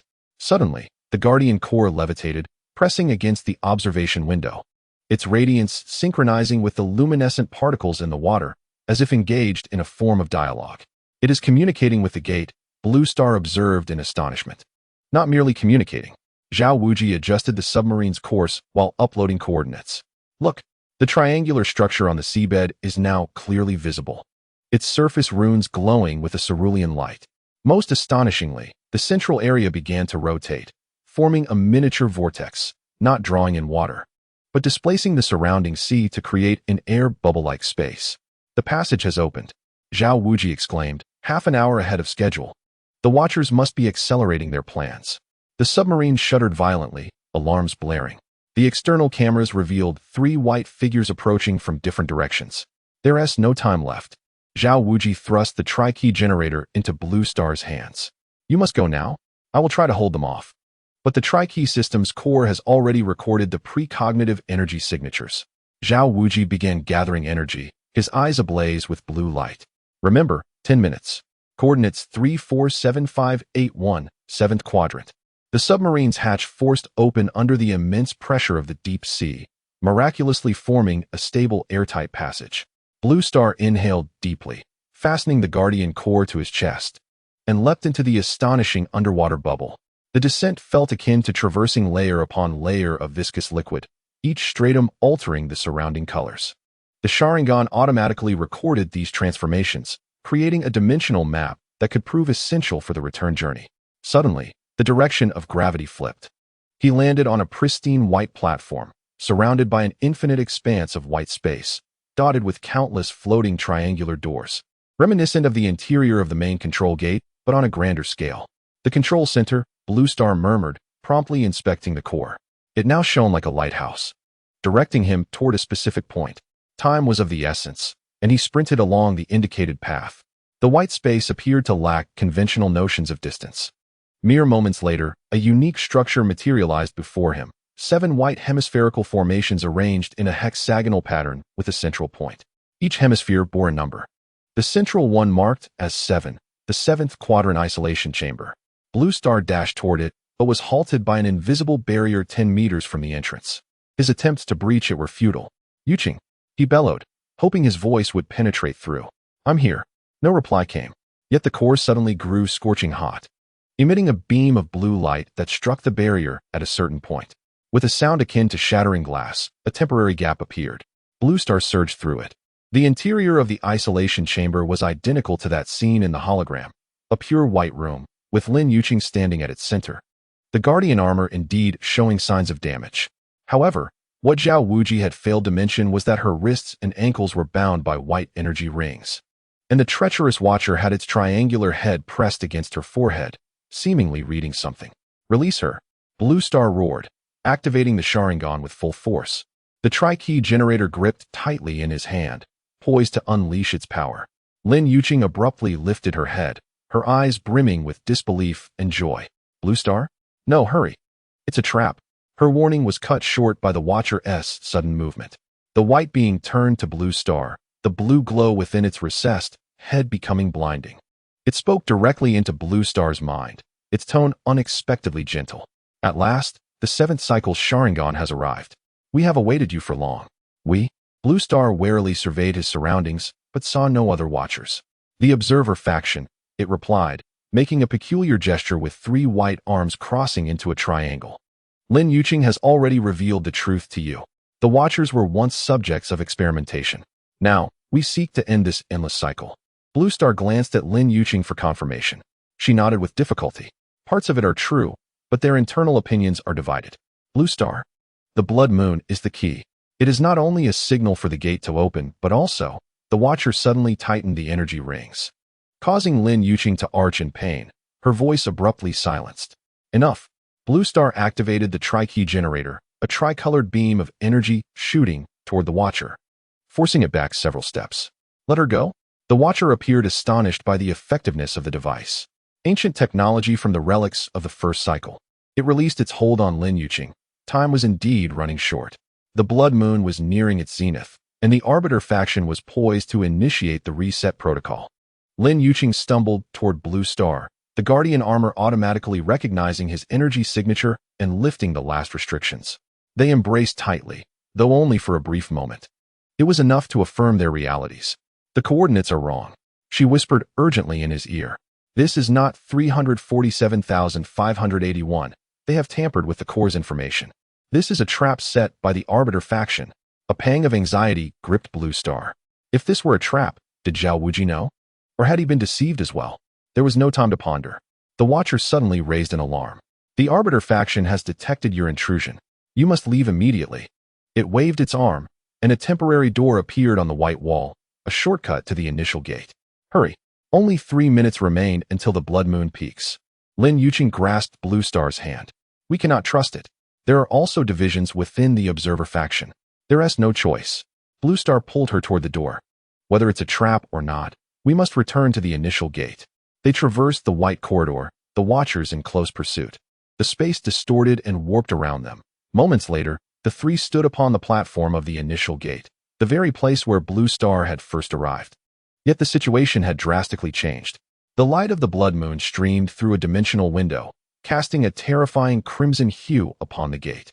Worse still, a dozen standard-formed watchers had encircled the platform, their triangular heads flickering with ominous red light. The Arbiter faction, Lin Yuqing's guardian armor, automatically entered defense mode. They intend to use the blood moon's energy to initiate a full system reset. A traitorous watcher stepped forward, blocking their path. According to Article 7 of the Council, subjects have the right to present their opinions before the final vote. A particularly tall watcher, evidently the leader, coldly replied, Article 7 has been suspended due to emergency status. The pollution risk of the 7th cycle is too high. The reset protocol must commence immediately. It raised its arm, and the blood moon's radiance intensified tenfold. The initial gate trembled violently, beginning to rotate in reverse. No, Lin Yuqing cried. Blue Star, the core? Now. Blue Star immediately raised the guardian core above his head. It sensed the blood moon's energy and the gate's abnormal state, automatically activating its highest defense protocol. A beam of blue light shot toward the center of the gate, momentarily slowing the reverse rotation. But it was far from sufficient. The number of the Arbiter faction was overwhelming, and the blood moon's energy was too potent. As they were on the brink of being overwhelmed, an unexpected ally emerged. Zhao Wuji leapt forth from the void, enveloped in azure flames. In his grasp was an ancient tri-key symbol generator, 10 times larger than that of Blue Star. The historical rectification begins, he proclaimed, inserting the device into the central groove of the platform. In the name of the first seer, liberate the tri-key system. The device fit seamlessly into the groove, erupting in a blinding white light. All observers, including the traitor, froze simultaneously, the symbols within the triangular head beginning to flicker violently. What is happening? Blue Star questioned, shielding Lin Yuqing. The original tri-key code. Lin Yuqing suddenly comprehended. He was resetting the internal control system of the observers. Zhao Wuji turned to them, his expression a blend of anguish and relief. The passage will open in 30 seconds. Jump in, and do not look back. What about you? Blue Star asked. I have my mission. Zhao Wuji's form began to turn translucent. Remember, the 7th cycle must continue. Find all 7 doors, liberate all guardians. Only then can the cycle truly end. The leader of the adjudicators suddenly broke free from his restraints, emitting a deafening electronic shriek. Traitor, history cannot be altered. He lunged at Zhao Wuji, and in that moment of collision, a brilliant light erupted. When the radiance dissipated, Zhao Wuji had vanished, while a crack appeared on the leader's triangular head, blue light seeping forth. The passage. Now, Lin Yuqing urged, pulling Blue Star towards the initial gate, which had transformed into a crystalline blue. They leapt into the swirling vortex, catching a final glimpse of the Observer Council in disarray. While the traitor observer made an odd gesture towards them, 3 arms crossing into a triangle. Then, the agonizing pain of dimensional transition engulfed them, the world morphing into an endless blue tunnel. Blue Star once again felt the shift in the direction of gravity, followed by the cold embrace of seawater. Instinctively, he paddled upwards, tightly gripping Lin Yuqing's hand. The core of the Guardian glowed between them, providing oxygen and guidance. As they breached the ocean's surface, the blood moon hung directly overhead, casting an eerie red hue over the entire sea. In the distance, the Guardian ships sped towards them. We have returned, Lin Yuqing gasped, the Guardian armor shimmering in the water. Blue Star glanced down. The Guardian core had transformed into a pure blue, its surface cracks entirely healed. More remarkably, it now displayed a clear global map, marked with 6 blinking points plus Bermuda, totaling 7 doors. No, Yuqing, he gently corrected, our journey has only just begun. Chapter 25. The Path of the 7 Doors. In the medical chamber of the Guardian's special operations vessel, Blue Star gazed at the transformed Guardian core cradled in his hands. The once damaged crystal was now as smooth as a mirror, its interior flickering with blue points of light resembling a miniature star map. 7 particularly bright nodes forming a pattern he felt was vaguely familiar. The Big Dipper, he murmured, his fingers brushing against the luminous points. Each touch elicited a slight vibration from the core, projecting brief holographic images of the apocalyptic gates in various terrains. Lin Yuqing sat on the opposite medical bed, the medical team having just completed her thorough examination. The Guardian armor had reverted to breastplate form, yet the runes still shimmered faintly on her bare arms and neck. Most notably, a small Sharingan pattern had emerged beneath the corner of her right eye, mirroring Blue Star's transformation. "How do you feel?" Blue Star inquired, tucking the core away as he approached her. Under the medical chamber's lights, the runes exhibited a mesmerizing azure gradient. "It feels as though I have an entire ocean within me," Lin Yuqing attempted to articulate. "The guardian core has forged a permanent connection with me. It is no longer merely a seed of energy, but something more primal, more pure." She extended her hand, palm upward, and a miniature triangular gate materialized, slowly rotating. Within it was not darkness, but a flowing liquid light. A dimensional passage. Blue Star observed this tiny miracle in awe. "Can you create the apocalyptic gate now?" "No. This is merely a projection." Lin Yuqing shook her head, and the miniature door dissolved. "But the memories of the Guardians reveal to me that the 7 true gates can indeed connect, forming a network across dimensions." The captain knocked and entered, holding a freshly decrypted document. "Mr. Blue, data recovered from the ruins of headquarters concerning the analysis of 7 global energy anomalies." The document displayed a distribution astonishingly similar to the core star map: the Bermuda Triangle, Mount Kailash in Tibet, the Nazca Plains in Peru, the Giza Plateau in Egypt, the dry valleys of Antarctica, and the Eureka Seamount in the Pacific, along with an undetermined 7th location. The first 6 sites are all linked to historical mysteries. The captain noted, but the data for the 7th point is corrupted. Blue Star exchanged a knowing glance with Lin Yuqing. They were aware of where the 7th point lay, beneath the headquarters of the Guardians. Although the gate had collapsed, traces of energy remained. "We need to devise a route." Blue Star unfolded the global map, starting from the nearest door. "Mount Kailash." Lin Yuqing pointed to the Tibetan location. Known as the Axis Mundi, the records in the Guardian's memory about it were vague but mentioned temporal folds. The captain hesitated, "With all due respect, your conditions are not suitable for immediate engagement in a new mission. Medical reports indicate that your energy levels are still fluctuating, particularly Mr. Blue's eyes." Indeed, Blue Star's mutated Sharingan still occasionally manifested fleeting visions of the future or remnants of past memories. Most troubling was his increasing difficulty in distinguishing foresight from reality. "There is no time for recovery," he asserted firmly. "The observers have initiated the reset program. Each day of delay increases the risk." Lin Yuqing gently pressed his hand. "But he makes a valid point. We need to at least master control over our new abilities." She showcased the runes emerging on her arm. "What do these signify?" "The information I received after my armor evolved is too chaotic." The captain discreetly exited, leaving the two to converse. Blue Star scrutinized the runes, suddenly uncovering a startling fact. They matched perfectly with the new pattern in his Sharingan. "Wait," he activated the Sharingan, allowing the pattern to manifest clearly. "Look at this spiral design. It is identical to the one on your wrist." Lin Yuqing brought her arm closer to his eyes, and the runes suddenly glowed, creating a minuscule energy arc between them. More astonishingly, the air traversed by the arc exhibited subtle distortions, as if space itself were being stretched. "Dimensional resonance," she gasped, recalling the mention in the Guardian's memories. When the tri-key energy resonates at a specific frequency, it can temporarily soften the structural integrity of space. Blue Star recalled the original tri-key code Zhao Wuji had invoked at the end. "So, theoretically, if we can fully master this resonance, we could create stable dimensional passages or close the apocalyptic gates." Lin Yuqing completed his thought. "But we need the 3rd key for harmonization, the energy of the seer." At the mention of this, they both fell silent. Bai Yi was gone. Zhao Tianai had fused with the Guardian core, and Zhao Tianqing had transformed into white light. They lacked the crucial 3rd link.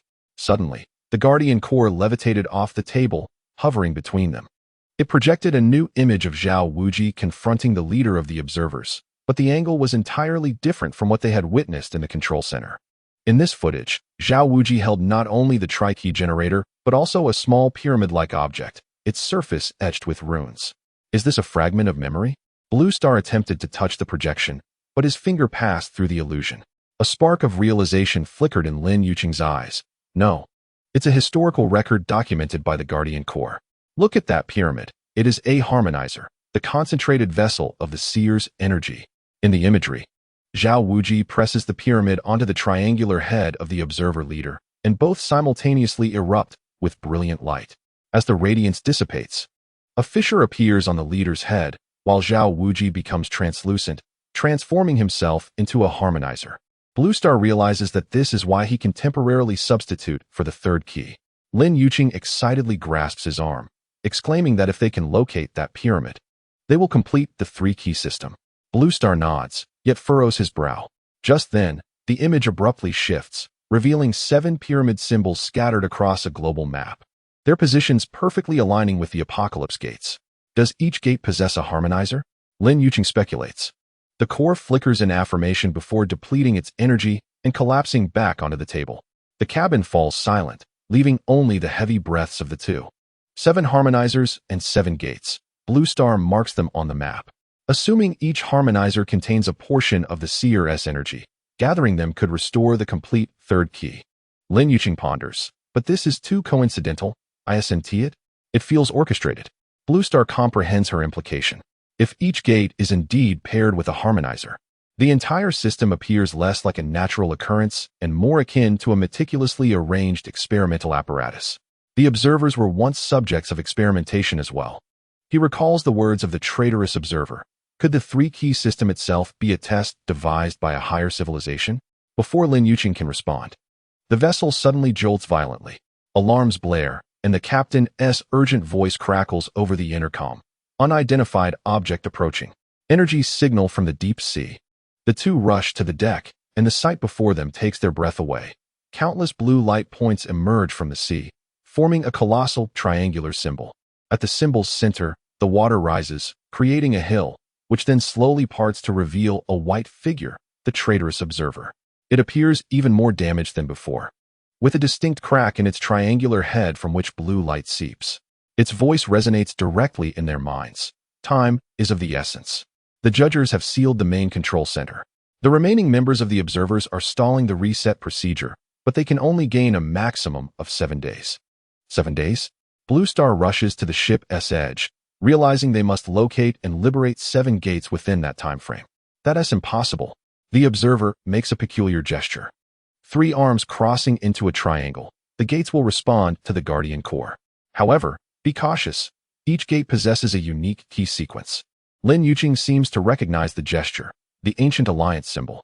You are not ordinary observers, are you? The observer's head flickers with blue light.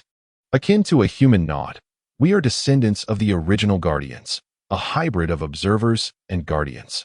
Few in number, we have long remained hidden within the council. It raises an arm, projecting a 3-dimensional image of the 7 gates. Each gate is accompanied by a distinct combination of symbols. The runes atop the door frames, the key sequence.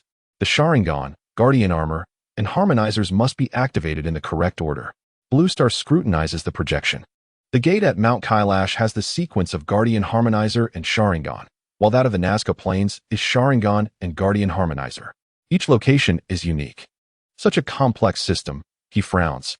It cannot have come about by mere chance. Indeed, the observer confirms, the original 7-gate system was constructed to stabilize dimensional pathways. It was later repurposed by the observers as an experimental arena. Now, it may hold the key to liberating all dimensions. It suddenly turns to Lin Yuqing. The Guardian Armor has evolved. You are beginning to receive the memories of the original Guardians. As you approach each gate, these memories will become clearer. Utilize them. Lin Yuqing's arm glows with runes in response. I see fragments of the war that imprisoned us. History will repeat until it is broken. The observer's voice begins to falter, its form gradually becoming translucent. Remember, the 7th gate is both the most perilous and the most crucial. It is not marked on your map because the signal abruptly cuts off. The observer's image distorts and dissipates, and the lights on the sea extinguish, as if a dream, leaving only a profound silence. The captain is the first to regain composure. I will prepare the helicopter. You must head to the nearest airport immediately. The following hours fly by in a whirlwind of activity. The remnants of the Guardian organization are mobilized to equip the two with gear, itinerary, and preliminary intelligence. Blue Star utilizes this time to study the data provided by the Core, while Lin Yuqing attempts to establish a more stable connection with the awakened memories of the Guardians within her armor. As dusk falls, they board a flight to Nepal. Due to the sacred status of Mount Kailash, ordinary planes cannot directly traverse the area. The final leg requires a trek on foot. According to the data, the energy in the Mount Kailash region is particularly concentrated around a lake near the summit. Blue Star peruses the recently received briefing. noting that the locals refer to it as Tears of the Gods, with legends stating that drinking from the lake allows one to glimpse the past and the future. Lin Yuqing leans back in her seat, closing her eyes to rest. The runes of her armor emit a faint glow in the dim cabin. There is a lake in the memories of the Guardians. It is a naturally occurring weak point in the dimensions that was later reinforced as a gate. The harmonizer should be hidden within the temple at the lake's bottom. A temple? The materials made no mention of any structure beneath the lake. That is because ordinary people cannot see it. She opens her eyes, her pupils shimmering with an otherworldly blue light, perceptible only to those who hold the energy of the three keys. The same applies to the gates, to pilgrims. Mount Kailash is merely a sacred mountain. By the time the plane lands in Kathmandu, it is already deep into the night. Their local contact from the Guardians, a Sherpa named Sangji, greets them and arranges for a helicopter to Pulin County. From Pulin onward, they must proceed on foot. Sangji inspects their gear, shaking his head. You are carrying too much high-tech equipment. The weather on the mountain changes rapidly. It's best to travel light. Blue Star insists on taking the core and necessary monitoring devices, but agrees to streamline other items. Lin Yuqing's guardian armor can be compacted into a chest plate form, concealed beneath her sturdy mountaineering attire. We will depart early tomorrow morning. Sangji arranges for them to stay in a modest guest house to acclimatize to the altitude. Mount Kailash is no ordinary peak. The guest house room is basic but clean. Blue Star sits by the window, continuing to analyze the core projection. The sequences of the 7 gates replay in his mind, searching for some underlying pattern. A soft knock interrupts his thoughts. Lin Yuqing stands at the door, already clad in warm mountaineering gear, her hair tied back into a neat ponytail. Can't sleep? She enters, sitting on the edge of the bed. Neither can I. The armor has been whispering. Blue Star puts away the core. What does it say? Fragmented images. Scenes from some ancient civilization building the original 7-gate system to escape a disaster. She rubs her temples, but every time I try to clarify the details, the images jump to scenes of war. Blue Star pours her a cup of hot water. Could the original Guardians mentioned by the Observer be the builders? I'm not certain. There are gaps in the memories, as if they were deliberately erased.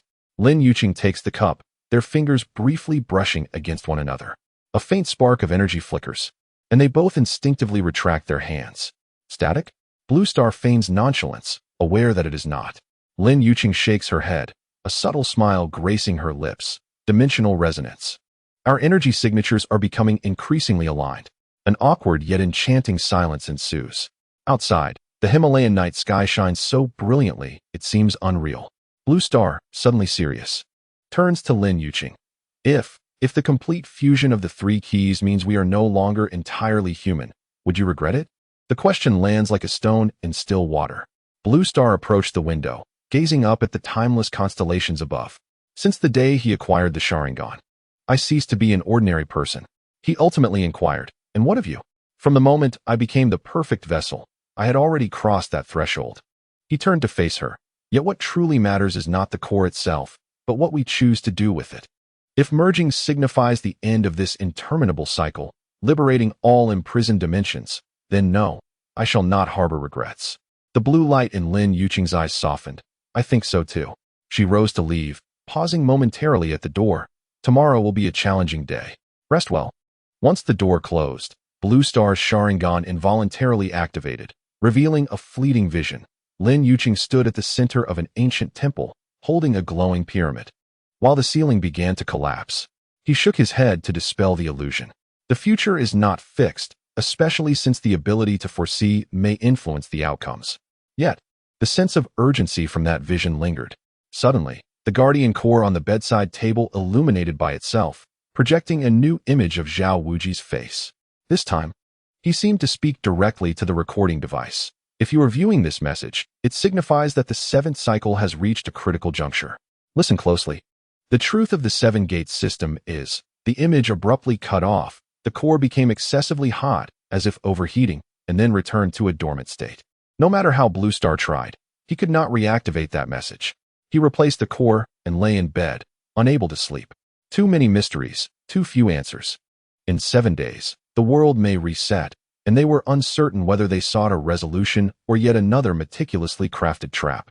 The only certainty was that tomorrow, they would embark on a journey to find the first gate and the first harmonizer. Mount Kailash, revered as the center of the world by various religions, concealed secrets older than anyone could fathom. Chapter 26. The time fold. The dawn at Mount Kailash arrived quietly. Blue Star stood at the edge of the camp at an altitude of 600 meters, his breath visible in the frigid air, instantly condensing in the -20-degree atmosphere. Behind him, Lin Yuqing was checking the final gear with Sangji. The guardian armor shimmered faintly beneath her heavy mountaineering attire, its runes partially visible through the fabric. The Lake of Tears of the Gods lay just ahead in the valley. Sangji pointed towards a narrow passage between two snow-capped peaks, but the route was perilous. Riddled with ice crevasses, ropes were necessary. Blue Star nodded, having foreseen several safe paths in advance.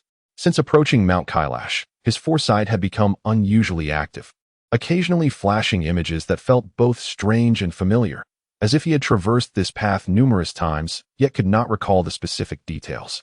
"Are you all right?" Lin Yuqing walked up beside him, tiny ice crystals clinging to her eyelashes. "Your energy readings have been unstable since last night." Blue Star rubbed his temples. "Too many illusions. Some are visions, while others may be memories from previous cycles, indistinguishable. The Guardian's memory tells me that Mount Kailash is a point of time folding." She lowered her voice. "Here, the past, present, and future may sometimes overlap. Your Sharingan might be particularly sensitive." Sangji interrupted their hushed conversation. "We must depart. We need to reach the lakeside before noon. The winds will intensify in the afternoon." The trio formed a rope team and set off towards the narrow passage. As they ascended, the air grew increasingly thin. Blue Star's Sharingan guided him in finding stable footholds amidst the intricate network of ice crevasses, while Lin Yuqing occasionally reached out to touch the rock face, seemingly sensing something. "The energy flow here is peculiar." She halted before an ice waterfall, its pulsing rhythm almost rhythmic. Blue Star, too, sensed subtle chakra fluctuations, resonating with the rhythm of the Guardian core, but more ancient. He attempted to foresee the path a few minutes ahead, only to witness a completely different scene. The ice waterfall vanished, replaced by a magnificently carved stone door adorned with unfamiliar symbols. "Is it an illusion or a vision?" he mused. "Neither," Lin Yuqing suddenly replied, her gaze fixed on the same spot. "It is a time fold. The Guardian armor can perceive the overlap of different temporal layers." Sangji looked at them in confusion. "What are you two talking about? There is only ice there."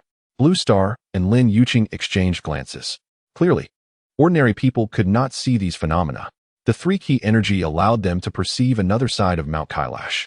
After passing through the narrow passage, the Lake of Tears of the Gods came into view, a perfectly circular ice lake approximately 300 meters in diameter, its surface reflecting the majestic scenery of the surrounding snow peaks like a mirror. Even in the extreme cold, the lake water miraculously had not completely frozen, with small ripples dancing at the edges. "This is the place." Lin Yuqing removed her backpack, retrieving the Guardian core. The moment the crystal was exposed to the air, it illuminated with a blue glow, pulsating in sync with the lake's ripples. Sangji stepped back in astonishment. "What is this?" "A scientific instrument," Blue Star casually explained. "It measures geomagnetic anomalies." "Sangji, could you wait for us at the camp? It might take a few hours." The Sherpa hesitated but eventually nodded in agreement, insisting on leaving a signal flare. "If there are any issues, launch it. Do not underestimate the power of this sacred mountain." Once Sangji walked away, Lin Yuqing immediately removed her heavy outer coat, revealing the Guardian armor beneath. Compared to when they were in Bermuda, the armor had undergone new changes. The surface runes were more intricate, and reinforced structures resembling armor had been added at the shoulders and knees. The core indicated that the harmonizer was located at the bottom of the lake. She unfolded the armor helmet, covering her head, directly beneath the center of the lake. A temple awaited, its entrance right there. Blue Star checked the oxygen equipment and diving suit. "How deep is the water?" Regular measurements indicate 120 meters. But in the time fold, Lin Yuqing shook her head. "The Guardian memory is uncertain. It could be deeper, or perhaps diving may not be necessary at all." She approached the lake's edge, kneeling on one knee, her palm gently touching the water's surface. The armor's runes glowed, and the water immediately formed a whirlpool at the contact point. "Look," she pointed to the center of the whirlpool. Blue Star's Sharingan pierced through the water's surface, revealing a shocking sight. The lake's bottom was not composed of rocks and silt, but a grand pyramid-shaped structure, its top platform perfectly aligned with the lake's center. Even more astonishing was the observation that the water surrounding the structure seemed to exist in different temporal states. Some areas were clear, others murky, and some were completely frozen, despite all being at the same depth. A time fold, he murmured. The flow of time beneath the water differs. Lin Yuqing nodded. The guardian armor can protect us from its effects, but you must stay close to me and never let go of my hand. She assisted Blue Star in donning the makeshift diving gear, then generated an energy tether with the armor, connecting their wrists. Are you ready? Blue Star conducted a final check of the equipment and nodded in confirmation. The two stepped into the frigid lake water. The moment they submerged, the guardian armor expanded into a spherical force field enveloping them, displacing the water to form an air bubble. Blue Star was astonished to discover that he could breathe normally underwater, as if enclosed in a miniature submarine. The armor adapted to the environment, Lin Yuqing explained. Her voice transmitted directly into Blue Star's mind through the energy tether. The deeper we go, the stronger the time fluctuations will become. As they descended, the lake's color shifted from azure to deep purple, finally approaching near darkness. Only the guardian armor and core provided illumination. Blue Star's Sharingan adjusted to night vision mode, clearly discerning the anomalies in the surrounding water. In some areas, the bubbles ascended at an unusually slow pace, while in others, they rose with alarming speed. A fish swam past a certain boundary, abruptly turning into a fossil before reverting to life. Do not look at those, Lin Yuqing cautioned. The time layers will disrupt perception. At approximately 80 meters deep, they encountered the first apparent time fold, a completely still body of water, solidified like jelly. Lin Yuqing cautiously guided the energy bubble through, and in an instant, Blue Star beheld another scene of the lake. The water's surface gleamed under the sunlight, while the lake bed was cluttered with sacrificial offerings. People clad in ancient garments were engaged in some ceremonial rite along the shore. In that fleeting moment, Lin Yuqing remarked, "We have just traversed a temporal layer of 3,000 years. As they continued to descend, the temporal folds became increasingly frequent. At a depth of 100 meters, the apex of a pyramid came into clear view. It was a perfect, equilateral triangular platform, at the center of which stood a small apocalyptic gate.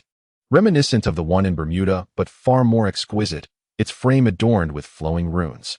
Key sequence, Blue Star indicated the three symbols atop the frame, Guardian, Harmonizer, and the core, which were identical to those displayed. Lin Yuqing nodded, steering the energy bubble to the platform's edge. Up close, the door stood merely 2 meters tall. Its surface not solid but a constantly swirling liquid light. Embedded in the ground before the door were 7 crystal panels, arranged in the shape of the Big Dipper. This was the control console. She knelt down to study it, needing to activate it in the correct order. Blue Star noted that each crystal panel bore symbols corresponding to an apocalyptic gate, the 7 gates interconnected like a network. Lin Yuqing placed the Guardian core on the largest crystal panel. The core immediately fused with the surface, projecting a holographic guide, a 3-dimensional triangular prism that needed to be rotated and assembled in a specific path. This puzzle, Blue Star frowned. We don't have time for games. It must be solved. Lin Yuqing had already begun to operate it. This was a security protocol to prevent unauthorized access. Just as she focused intently on the task, Blue Star's Sharingan suddenly caught a glimpse of an image within the door. Lin Yuqing trapped in a collapsing temple. It was exactly as he had envisioned on the plane. Yuqing, wait. He reached out to stop her, but it was too late. The last crystal panel clicked into place, and the entire platform trembled violently. The light of the apocalyptic gate shifted from blue to gold, and then suddenly expanded, engulfing the two of them. Blue Star felt a dizzying whirlwind, as if hurled into a washing machine. When his vision stabilized once more, he found himself standing in a vast stone chamber, its walls adorned with dynamic murals depicting the rise and fall of some ancient civilization. Lin Yuqing was nowhere to be found. The energy bond had been severed by some unseen force. "Yuqing," he shouted, his voice echoing in the stone chamber. There was no reply, yet the murals suddenly accelerated, narrating a coherent tale, a race with triangular heads, not the observers, whose heads were rounder, constructing 7 gigantic gates. They called themselves the Weavers. Capable of manipulating the threads of time and space, they created this system in pursuit of a perfect existence.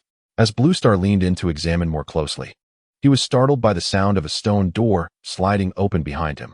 He turned to see Lin Yuqing standing at the entrance, but in a peculiar state.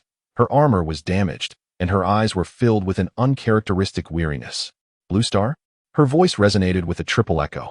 What have I experienced? You vanished. Just moments ago, she had been outside the door. Blue Star rushed toward her, but halted before making contact. Wait, are you truly Lin Yuqing? She raised her hand, revealing remnants of the energy bond on her wrist. We were separated by the temporal folds. I have endured much. It's too complex to explain now. The harmonizer is in the lowest level of the temple, but there are guardians. What guardians? Mechanisms left by the weavers. She pointed down the corridor. They anticipated intruders and set up a defense system. Blue Star scrutinized her with his Sharingan. The energy signatures were indeed those of Lin Yuqing, but intertwined with an ancient frequency. How long have you been trapped? Not sure. Days? Months? She shook her head, anguish flickering in her eyes. Time flows differently there. I witnessed the weaver's demise. They became so engrossed in creating the perfect existence that they neglected their own flaws. Her voice abruptly matured, as if another entity were speaking through her. Blue Star realized that Lin Yuqing might have inadvertently absorbed fragments of the weaver's memories, much like she had with the guardian's memories before. Let us find the harmonizer first, he said cautiously, and then leave this place as swiftly as possible. Lin Yuqing nodded and led the way to the lower levels. As they descended, the mechanical structures on the walls became more numerous, an astonishing fusion of the ancient and the high-tech. Certain corridors appeared distinctly alien from a human architectural perspective, with stairs rising and falling unpredictably, and even sections requiring them to crawl through pipe-like passages. The weavers did not adhere to Euclidean geometry, Lin Yuqing explained, her tone regaining some semblance of her former self. Their spatial perception is multidimensional. In the center of the lower hall was their target, a palm-sized pyramid composed of a transparent crystal twinkling with blue dots of light. It was surrounded by a force field, with 3 statue-like guardians standing around it, resembling simplified versions of the weavers. That is it, Lin Yuqing whispered, the first harmonizer. Blue Star analyzed the structure of the force field with his Sharingan. A specific frequency of energy was needed to deactivate it. Can the guardian armor simulate that? In theory, yes. She hesitated, but once activated, there is only a brief window to seize the harmonizer. The guardians will awaken immediately. How brief? Perhaps 3 seconds. Maybe 4. Blue Star calculated the possibilities. I will use shadow clones to distract the guardians while you retrieve the harmonizer. The plan was simple yet perilous. Lin Yuqing took a deep breath, her armor powering up to full capacity, the runes glowing with unprecedented intensity. She pressed her hand against the force field generator, a cerulean energy surging into the system. The force field flickered a few times before dissipating. Simultaneously, the 3 stone guardians began to tremble, their rocky exteriors starting to shed. Now, Blue Star formed hand seals, creating 3 shadow clones that dashed in different directions. The guardians, indeed, were deceived, each pursuing a clone. Seizing the opportunity, Lin Yuqing sprinted towards the hovering harmonizer. Just as she was about to make contact, the ceiling suddenly cracked, and large chunks of debris came crashing down. Blue Star's foreseen image materialized. The temple was collapsing. Yuqing, be careful. Lin Yuqing appeared to have sensed it beforehand, rolling to the side to evade the largest falling rock. Remarkably, a red light glimmered in her eyes, the precision of her movements astonishing, as if she could foresee the trajectory of every falling stone. I've got it, she shouted, finally grasping the harmonizer. In that instant, the entire hall was filled with blue light. The harmonizer activated some ancient protocol, projecting the weaver's final message. To those who come after, the 7-gate system is both our legacy and warning. Do not repeat our mistakes. Perfection lies not in creation, but in balance. Meanwhile, the guardians ceased their attacks, adopting a posture of reverence. The collapse miraculously halted, as though time had been pressed to pause. What is happening? Blue Star warily surveyed the surroundings. Lin Yuqing gazed at the harmonizer in her hands. It recognized the guardian energy. The weavers and guardians were once allies. Suddenly, she realized, the observers were the true successors. They had tampered with the system. The harmonizer abruptly fused with her armor, forming a new energy node. Lin Yuqing trembled, her eyes radiating a brilliant blue light. I see the true purpose of the 7 gates. They are not mere experimental grounds, but a violent distortion of space-time interrupted her. The hall began to disintegrate, not in a physical collapse, but as if erased from existence, starting from the edges. The temporal folds are collapsing. Blue Star grasped her hand.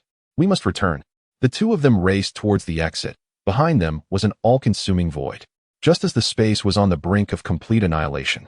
They leapt into the last remaining portal of light. The frigid lake water enveloped them once more. The guardian armor swiftly reconstructed the energy bubble, propelling both of them upwards at great speed. Blue Star tightly held onto Lin Yuqing's hand, ensuring she would not be lost within the folds of time again. As they broke through the surface of the lake, the sun was already setting in the west. Sangji anxiously awaited by the shore, and upon spotting the two individuals, he immediately launched a signal flare to guide them. "You have been gone for 6 hours." He assisted them ashore and offered steaming tea. "Did you find what you sought?" Luan Xing glanced at Lin Yuqing, who subtly nodded, the newly embedded harmonizer on her chest faintly glowing beneath her garments. "We found it," Luan Xing replied. Then quietly inquired of Lin Yuqing, "What were you about to say? What is the true purpose of the 7 gates?" Lin Yuqing's gaze deepened. "It is not to select perfect beings, but to nurture guardians capable of understanding dimensional balance." Upon realizing their error, the Weavers entrusted the system to the civilization of guardians. However, the monitors later seized control. Sangji could not comprehend their conversation, but keenly sensed a shift in atmosphere. "We should return to the camp. It is dangerous in the mountains at night." On the way back, Luan Xing noticed Lin Yuqing occasionally touching her chest, her expression distant. "What is it?" he whispered. The memories within the harmonizer, her voice trembled. The Weavers did not perish naturally. They were extinguished by something. The monitors merely guard this secret. What could annihilate a civilization capable of manipulating time and space? Lin Yuqing gazed at the starry sky, her eyes reflecting the stars light years away. "I do not know, but the harmonizer warns us that the 7th gate must not be opened first. It is a seal, not a passage." By the campfire, Luan Xing examined the equipment. The core of the Guardians now displayed 6 glowing points. The Bermuda Gate was marked blue. The Gang Rinpoche Gate had recently turned blue, while the remaining 4 remained red. Yet the 7th point remained obscured. Next is the Nazca Plain. He planned the route, followed by Egypt and Antarctica. Lin Yuqing sat across the fire, the harmonizer's energy illuminating the runes on her skin. Suddenly, she extended her hand, a flash of prophetic red light in her eyes. "Wait, the core is hiding something." She took the core and channeled the harmonizer's energy into it. The surface of the core cracked and reformed, revealing previously concealed information. The 7th point is not fixed, but slowly moving across the Pacific. A living gate. Luan Xing found it hard to believe. Or perhaps it possesses self-awareness. Lin Yuqing's expression turned grave. The Guardians referred to it as the Arbiter. Sangji could not grasp their dialogue. But the mysterious runes illuminated by the fire instilled a sense of awe within him. He quietly retreated outside the tent, granting them privacy. As night deepened, the Himalayan sky sparkled like diamonds. Luan Xing and Lin Yuqing sat shoulder to shoulder, each absorbed in thought. Unbeknownst to them, as the first harmonizer activated, the initial gate beneath the Bermuda Triangle was undergoing a subtle transformation. The runes on the frame began to reorganize, as if an ancient program had been awakened. In a white space beyond dimensions, 3 monitors encircled a massive triangular platform, observing all that transpired on Earth. One of them, with a faint blue fissure on its head, made a subtle gesture. 3 arms crossed to form a triangle. The final chapter of the 7th cycle was quietly unfolding. Chapter 27, Living Lines Peru, Nazca Plain.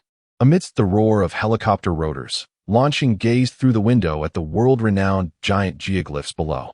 Bathed in morning light, patterns of hummingbirds, monkeys, and spiders were vividly discernible. Their lines astonishingly precise, resembling the wires of a colossal circuit board. These designs could only be fully appreciated from the air. The pilot shouted in accented English. "But no one knows how the ancients did this."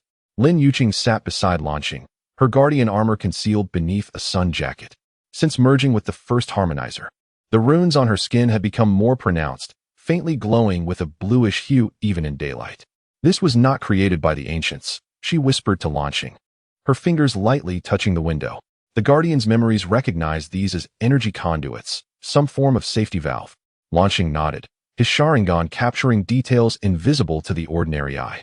Certain intersections of lines emanated a faint chakra fluctuation. Strangely, when he attempted to foresee events hours ahead, he envisioned not the lines on the surface, but an underground structure. Could it be a vast labyrinth? The helicopter descended to a designated location, far from tourist routes, in a barren land regarded as taboo by locals. The pilot accepted double the fare to fly this route, warning them before departing, "You must return before dark." Evil spirits roam here at night. Once the helicopter vanished into the distance, Lin Yuqing immediately activated her guardian armor. The harmonizer on her chest emitted a pulsating blue light. Compared to the one at Gang Rinpoche, this newly discovered harmonizer was adorned with flowing golden patterns. The energy readings were substantial. She adjusted the armor parameters. Detecting a massive void at least 300 meters underground, the Apocalypse Gate lay just beneath. Luan Xing surveyed the surroundings. Aside from a few severely weathered stones, the surface was devoid of any apparent entrances. Yet, his Sharingan revealed a narrow passage 10 meters below the ground, seemingly excavated and then meticulously concealed. This way, he said, approaching an inconspicuous rock and performing a hand seal to execute a minor earth release technique. The ground trembled slightly as the rock sank, revealing a gaping black entrance. A damp, decaying breeze escaped, mingled with the scent of oxidized metal. The stairs descended into the darkness. Lin Yuqing commanded the armor to generate a luminous sphere, stepping first into the passage. The steps and walls were adorned with strange symbols, unlike any known ancient script, resembling technical diagrams. This is not a burial passage, she mused, tracing the engravings on the wall, which resembled engineering blueprints. Look here. The light sphere illuminated a complex spiral pattern, detailing how to stabilize a spatial rift. As they ventured deeper, the passage widened, the ceiling rising over 3 meters. The patterns on the walls transitioned from technical diagrams to narrative murals. Yet their content was unsettling. A group of triangular-headed beings, clearly the monitors, descended from above, instructing humans in the construction of some form of gateway.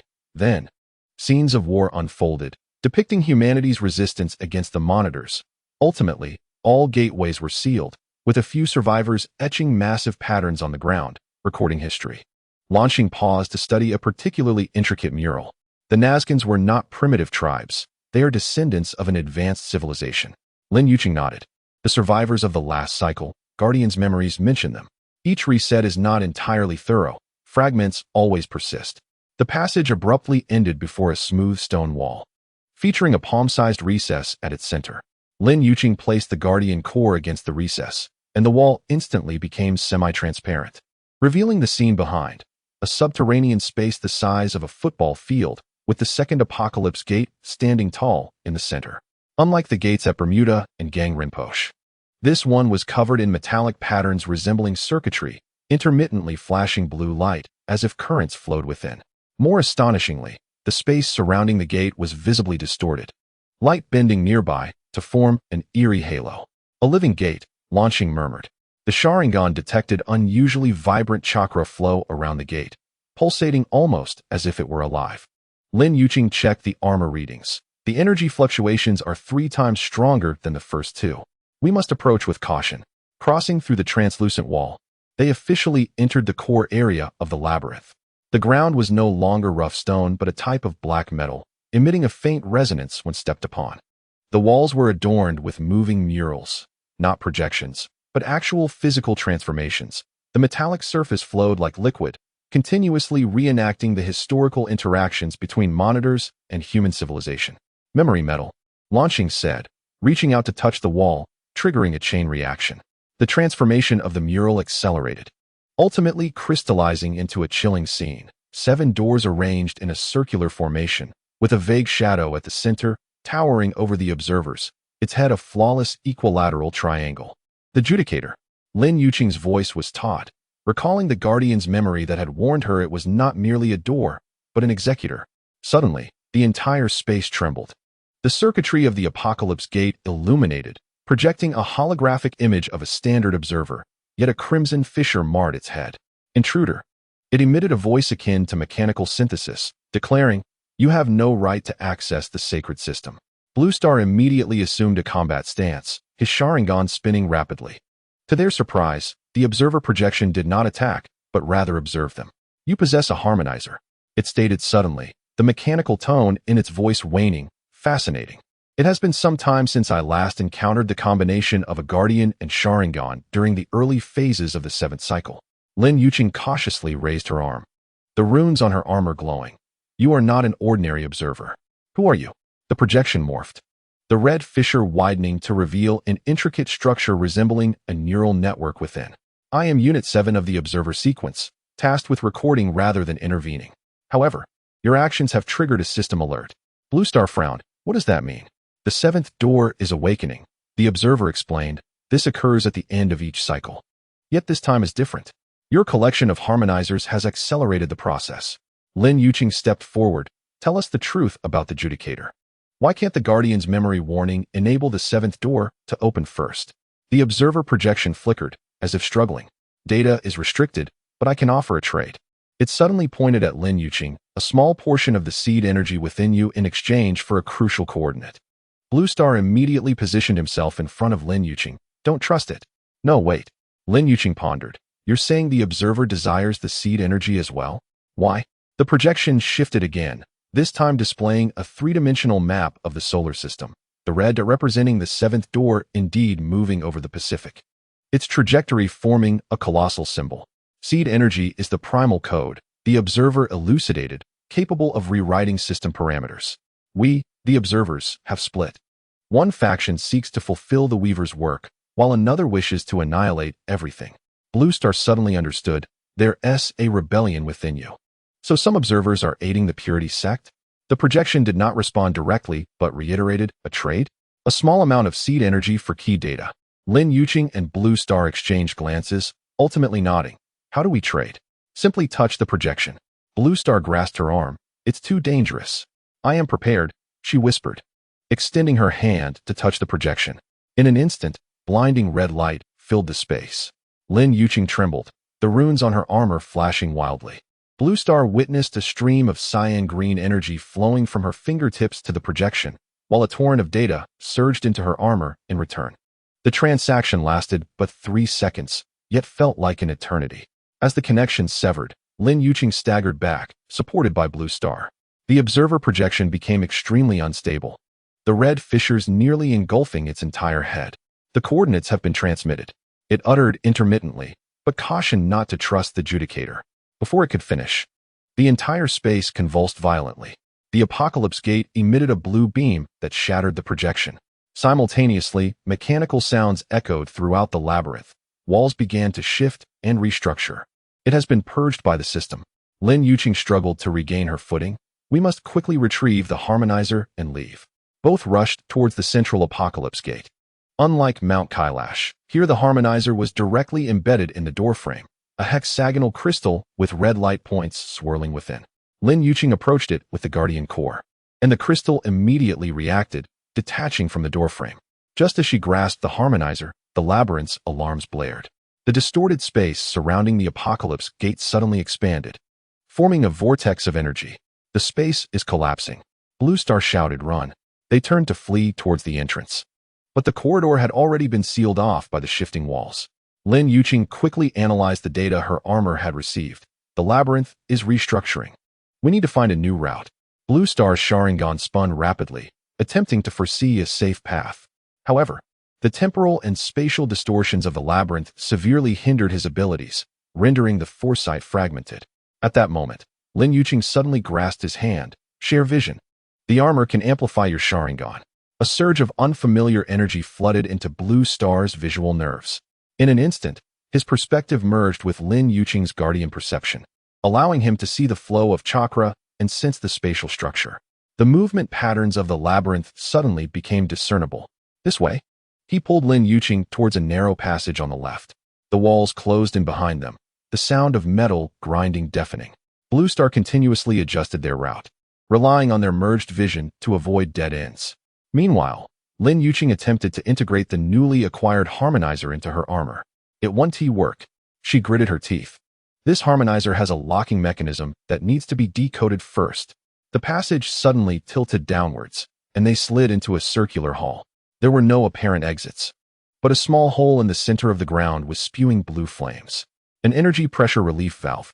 Lin Yuqing examined the armor readings, theorizing that the location where the labyrinth released excess energy during overload could be reverse utilized. Blue Star immediately understood her intent. You want to use this to escape? That's too risky. There's no time.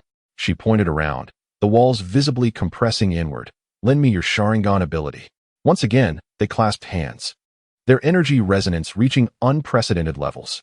Blue Star felt his chakra intertwining with Lin Yuqing's guardian energy, forming a new hybrid state. A flash of Sharingan red glimmered in Lin Yuqing's eyes, while cyan green patterns of seed energy emerged on Blue Star's arm. I see it.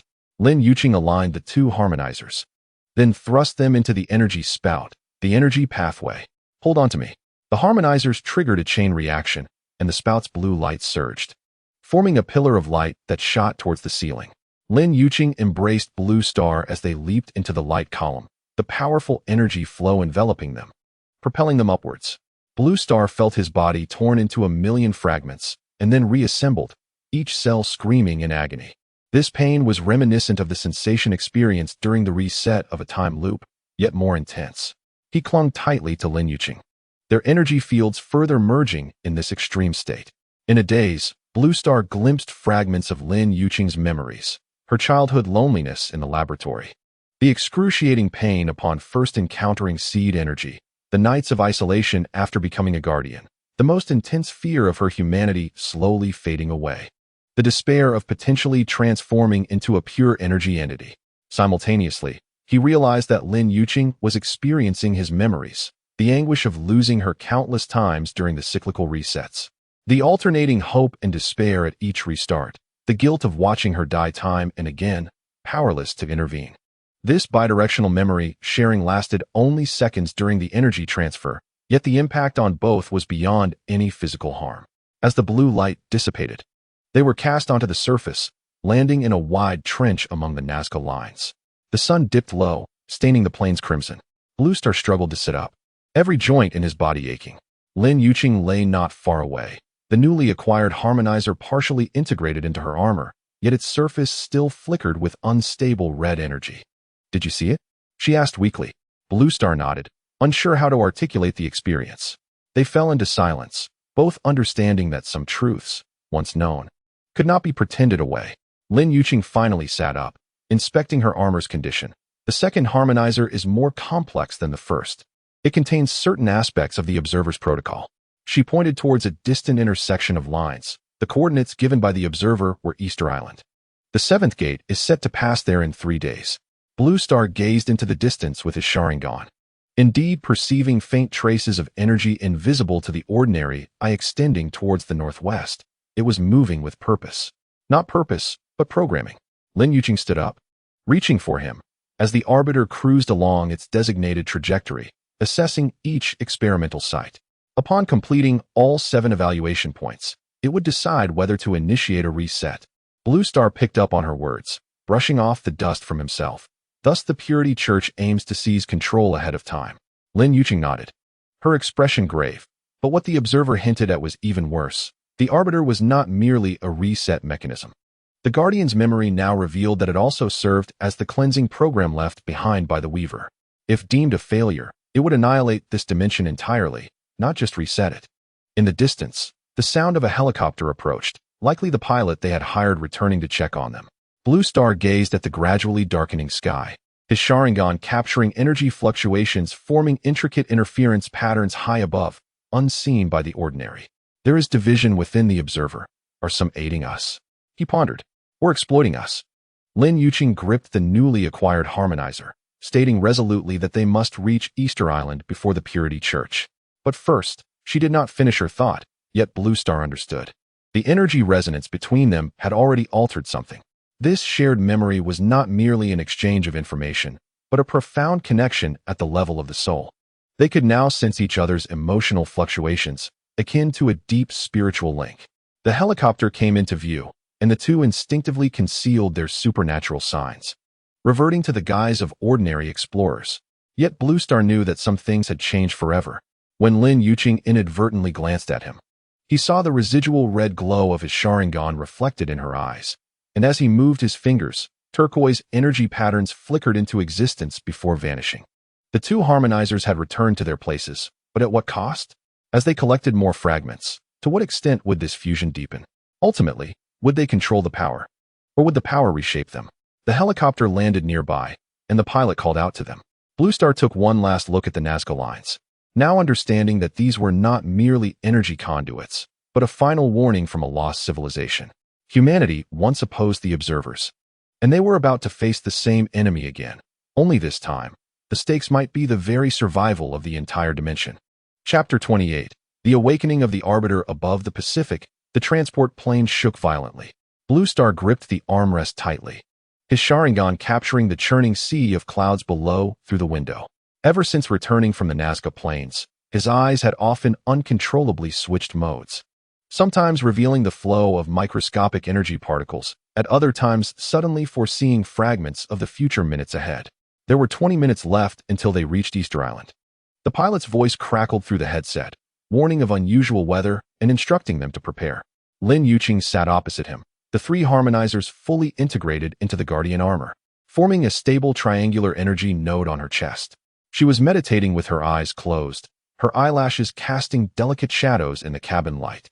Blue Star noticed the color of the runes on her skin had subtly shifted, no longer a pure azure, but beginning to emanate the distinctive dark red of the Sharingan. "What do you see?" Lin Yuqing suddenly asked, her eyes still shut. Blue Star diverted his gaze. "There are energy eddies in the clouds, akin to a storm, yet unlike it. Is it observer activity? The dimensional barrier is thinning." She finally opened her eyes, a glimmer of red flashing in her pupils. The closer they approached the Arbiter, the more blurred the boundaries between different dimensions became. The armor was receiving a multitude of interference signals. The transport plane shook violently again, and an instrument on the wall emitted a sharp alarm. Blue Star glimpsed an astonishing sight below the clouds. The sea was forming a perfect whirlpool several kilometers in diameter, with a flickering blue light at its center. "That is not a natural phenomenon." He pointed towards the whirlpool. Lin Yuqing immediately dashed to the window. The armor detected a high-energy reaction and automatically activated some defensive layers. The Arbiter was rising ahead of schedule. The pilot suddenly shouted, "Something is emerging from the water." Good heavens! Before he could finish, a blinding blue light shot up from the center of the whirlpool. Blue Star barely had time to grasp Lin Yuqing's hand before the shockwave flipped the transport plane. In the uncontrollable spin of the cabin, his Sharingan captured an unforgettable scene. Hundreds of Moai statues from Easter Island were rising from the seabed, reassembling in midair to form a massive triangular frame. "Hold on to me." Lin Yuqing unleashed the armor's force field, enveloping them both as the transport plane disintegrated in the violent air currents. They plummeted towards the sea, but the descent suddenly slowed, as if time had been stretched. Blue Star saw the Moai statues still reassembling, ultimately forming an unprecedented apocalyptic gate. The frame was composed of a material that seemed to lie between metal and organic tissue, constantly flowing and changing, at times revealing countless faces of observers, other times morphing into unfamiliar symbols. The Arbiter, Lin Yuqing gripped his hand tightly as they fell. It felt more alive than the Guardian's memories had described. They plunged into the seawater at the edge of the whirlpool, and the Guardian armor instantly generated a breathing mask and thrusters. Blue Star opened his eyes in the briny water, his Sharingan penetrating the murky depths, revealing a massive pyramid structure rising from the seabed, with the Arbiter's gate standing tall atop it. "Stay close to me," Lin Yuqing communicated through the armor link, warning him of the high concentration of dimensional energy in the water. "Do not look directly at those glowing areas." They swam towards the pyramid, the surrounding water growing increasingly warm, streaks of energy arcing past like lightning. As they approached the base of the pyramid, Blue Star was abruptly seized by an invisible force. His Sharingan activated automatically, foreseeing an image 5 seconds ahead. An energy pulse would erupt from within the gate. "Stop!"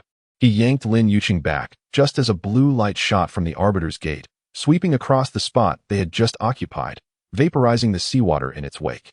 The foresight time had lengthened. Lin Yuqing stared at him in astonishment. Previously, it had been a maximum of 3 seconds. Blue Star nodded, surprised himself. As they drew nearer to the Arbiter, it seemed their abilities were evolving. Strangely, the seed-like energy patterns that occasionally surfaced on his arm were now able to persist for several minutes without fading. The pyramid's surface was covered in a living metal similar to the Nazca labyrinth, automatically forming steps as they touched it. Upon reaching the top platform, the true scale of the Arbiter was fully revealed. The frame soared 30 meters high, its constantly flowing material reminiscent of molten mercury, but distinctly biological in nature. Observing closely, the fleeting faces of the observers displayed a range of emotions, some angry, some in pain, and a few seemingly smiling. "It is conscious." Lin Yuqing approached cautiously. "I can feel it scanning us." Suddenly, a sharp pain shot through Blue Star's Sharingan. A series of fragmented images forcefully flooded into his mind. Observers seated at a triangular conference table, engaged in fierce debate. One observer with a blue light crack running through its head being attacked by its peers. Followers of the Purity Church conducting a ritual in an underground facility. With Blue Star lying on the altar, Lin Yuqing's call brought him back to reality. "You are bleeding." He touched his nose, his fingertips stained with blood. This was not an ordinary foresight, but a psychic connection transcending dimensions. The Arbiter was affecting his brain. "I saw the internal conflict among the observers and the Purity Church. They are preparing some kind of ritual," he gasped. The Arbiter is not merely a gate. It is a living database, connecting all observer consciousness. Lin Yuqing pressed the core of the Guardian against the Arbiter's frame. The three harmonizers illuminated simultaneously, resonating with the flowing material of the gate frame. Surprisingly, the faces of the observers on the doorframe suddenly turned towards the core, their expressions filled with urgency. They craved the harmonizer, Lin Yuqing, who took a step back as if they were ravenous beasts catching the scent of blood. Suddenly, the frame of the Judicator trembled violently, and a swirling blue light emerged from the previously empty doorway. 7 observer projections stepped forth, not as physical entities, but as high-density holograms. Blue Star immediately recognized one of them as the figure with a blue crack on its head, the one who had traded with them in the Nazca maze. The tallest observer at the center spoke, its voice resonating like thunder in their minds. "You have awakened the Judicator prematurely." Lin Yuqing raised her arm, her armor entering combat mode. "We are merely seeking answers. Why did the observers split? What is the true purpose of the Judicator?" The 7 observer projections exchanged glances, seemingly communicating silently. Blue Star noticed the blue-cracked observer slightly shake its head, but was disregarded by another observer with red spikes on its head. Explanation is unnecessary. The red-spiked observer stepped forward, and Blue Star felt a surge of tension, recognizing it as the executioner that had hunted them through multiple cycles. The Judicator system is about to complete its final assessment. You need only accept the outcome. The blue-cracked observer suddenly interrupted, according to the observer accord. Candidates have the right to know the truth. It turned to Blue Star and Lin Yuqing. "We split due to differing interpretations of the Weaver's legacy. One faction believes in the pursuit of perfect existence, while the other believes this failed experiment should be terminated." The executioner observer emitted a shrill noise. "Traitors! You wish to defy the will of the Weaver. Even the Weaver regrets it." The blue-cracked observer countered, its head cracked, glowing fiercely. "Thus, they created the Judicator as a safeguard." Suddenly, the other observers attacked the blue-cracked observer simultaneously, energy beams intertwining to ensnare it. Meanwhile, the Judicator's gate began to morph, the frame expanding outward to reveal a deeper structure within, filled with countless tiny energy channels resembling blood vessels, all converging towards a central triangular crystal. "The core," Lin Yuqing exclaimed. "That is the control system." The executioner observer turned towards them. "The disruptors must be eliminated." It raised 3 arms, releasing a beam of red light. Instinctively, Blue Star pushed Lin Yuqing away, but the red light grazed his left shoulder. An intense pain surged through him as he knelt down. Witnessing the flesh at the wound transforming into data, his skin turning into flowing code. Dimensional disintegration ray. The blue-cracked observer struggled to warn, "Do not let it hit you directly." Lin Yuqing lunged to Blue Star's side, her armor extending energy tendrils to connect with his wound, barely slowing the spread of the data transformation. The executioner observer prepared to attack again, but was suddenly interrupted by the blue-cracked observer, who broke free from its restraints and charged into its companions, igniting a chaotic melee among the holograms. "Go to the core," the blue-cracked observer urged them. "I will hold them off. Connect the harmonizer to the system." With gritted teeth, Blue Star rose, his left arm partially numb. Lin Yuqing supported him as they rushed towards the Judicator's gate, while the executioner observer roared in pursuit, only to be fiercely entangled by the blue-cracked observer. The space within the gate twisted beyond imagination, each step feeling as though traversing through regions of varying temporal flow. The riding wheel in Blue Star's right eye spun wildly, desperately analyzing the path. Lin Yuqing struggled forward, relying on her guardian armor's dimensional stabilizer. The closer they approached the central triangular crystal, the more bizarre the surroundings became, the space fracturing like a shattered mirror.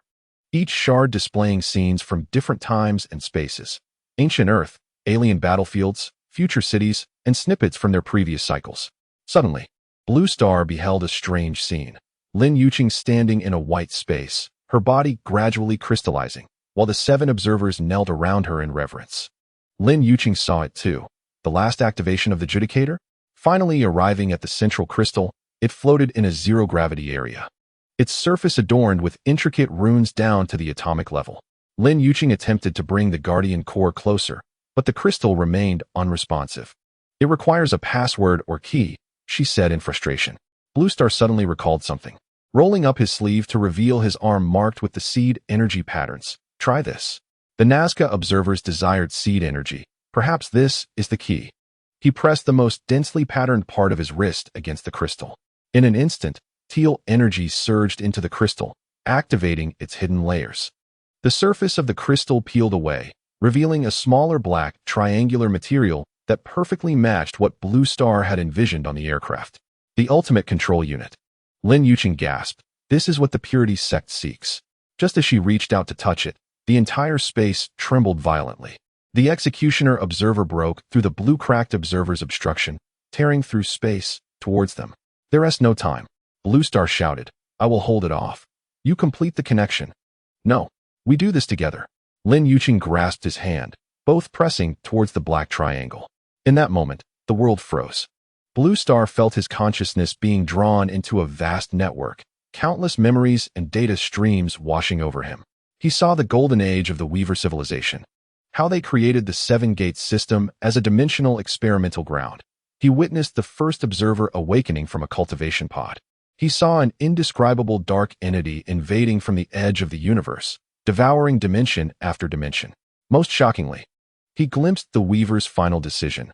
They imprisoned a part of that dark entity within the 7th gate, transforming it into the Judicator, a weapon capable of assessing the value of the experimental grounds and executing complete eradication when necessary. Yet, among these fragments of memory lay a more horrifying truth. The consciousness fragment of that dark entity slumbered within the leader of the Purity sect. And their intention to release the Judicator was not to evolve humanity, but to open a pathway to the essence of the dark entity. The Dimensional Devourer. Lin Yuqing's voice echoed in the realm of consciousness. This is the truth. The 7-gate system is a prison, not a ladder. Suddenly, the consciousness of the Executioner Observer forcefully intruded into the network. It recklessly attempted to erase these memories, even willing to destroy parts of the Judicator system to achieve its goal. The data space began to collapse, key memory nodes exploding one after another. It wants to destroy the evidence. Blue Star shouted within his consciousness. Lin Yuqing's reaction was unexpected. She infused all 3 harmonizer energies into the Guardian Core, creating a protective bubble within the data space. Blue Star, use your riding wheel to locate the most crucial memory nodes. We must preserve at least part of the truth. Their consciousnesses intertwined like never before. Blue Star's riding wheel penetrated the chaotic data streams, identifying several nodes flickering with special codes. Lin Yuqing guided the energy to form a protective shield, just as the Executioner Observer triggered the final collapse. They successfully preserved the most critical segment of memory, the holographic recording of the Weaver's warning. In the physical realm, both were violently thrown back. The Judicator's gate trembled violently, the projection of the Executioner Observer becoming blurred due to excessive energy consumption. Seizing the opportunity, the blue-cracked observer struck a final blow, temporarily banishing it back into the dimensional interstice. You have seen the truth, the blue-cracked observer said wearily. Now you understand why we split. Blue Star struggled to rise, noticing that the dimensional transformation in his left hand had ceased, leaving behind permanent scar-like coating. Lin Yuqing fared worse. Excessive use of harmonizer energy had caused parts of her armor to melt, and her skin bore extensive burns from the runes. The Purity sect wants to release the Devourer. She gasped. They plan to perform a ritual during the Judicator's assessment. The blue-cracked observer nodded. When the Judicator reaches its designated position next time, you must stop it. Time is running out. The projections of the other observers began to coalesce once more, and the blue-cracked observer hurriedly opened a dimensional passage. Hurry. I will temporarily seal the judge, but I cannot hold on for long. Luan Xing assisted Lin Yuqing as they rushed toward the passage. Before stepping in, he cast a final glance back at the judge's door, which was closing, while the faces of the observers reappeared in the frame, each expressing a different emotion. What unsettled him the most was witnessing the projection of the blue mark observer being besieged by its companions, the crack in its head widening. The passage returned them to the coast of Easter Island. In the distance, the judge's door was slowly sinking beneath the waves, creating a massive whirlpool. Most of the Moai statues on the island had resumed their positions, yet several stood askew, as if silently reminding them that what had transpired was no mere illusion. Lin Yuqing slumped on the beach, her armor severely damaged, but remarkably, the three harmonizers remained intact. Luan Xing knelt beside her, his Sharingan scanning the surroundings for safety. While he noticed a peculiar phenomenon, the code-like scar on his left hand was resonating faintly with the burn runes on Lin Yuqing's arm. The marks on our bodies are responding to each other, he whispered. Lin Yuqing nodded weakly. The energy fusion has entered a new phase, Luan Xing. I can see your memories in the realm of consciousness, even those cyclical fragments you have long forgotten. The setting sun elongated their shadows, and the distant roar of a rescue helicopter could be heard. Luan Xing gazed at the tranquil sea, yet his thoughts churned like the waves. They now understood the truth. But at what cost? What would this deepening energy fusion ultimately lead to? Would they become some composite existence transcending humanity? Or would they lose themselves entirely within each other as consciousness? More urgently, although the judge was temporarily sealed, the rituals of the Pure World sect continued unabated. According to the memories they salvaged, the next location for the judge's emergence would be Egypt. Lin Yuqing suddenly spoke, as if reading his thoughts, the Giza Pyramid Complex. The judge will arrive in 72 hours, coinciding with the world-changing day prophesied by the Pure World sect. Luan Xing tightened his grip on her trembling hand. They had collected the three harmonizers, yet the mysteries only multiplied. The civil war among the observers, the Dimension Devourer, and their increasingly intricate energy entanglement. All clues pointed toward an impending ultimate confrontation. This time, they would not only face the Pure World sect and certain observers, but perhaps also an ancient terror from beyond the cosmos. Chapter 29. The Council's Judgment. Egypt, Giza Plateau.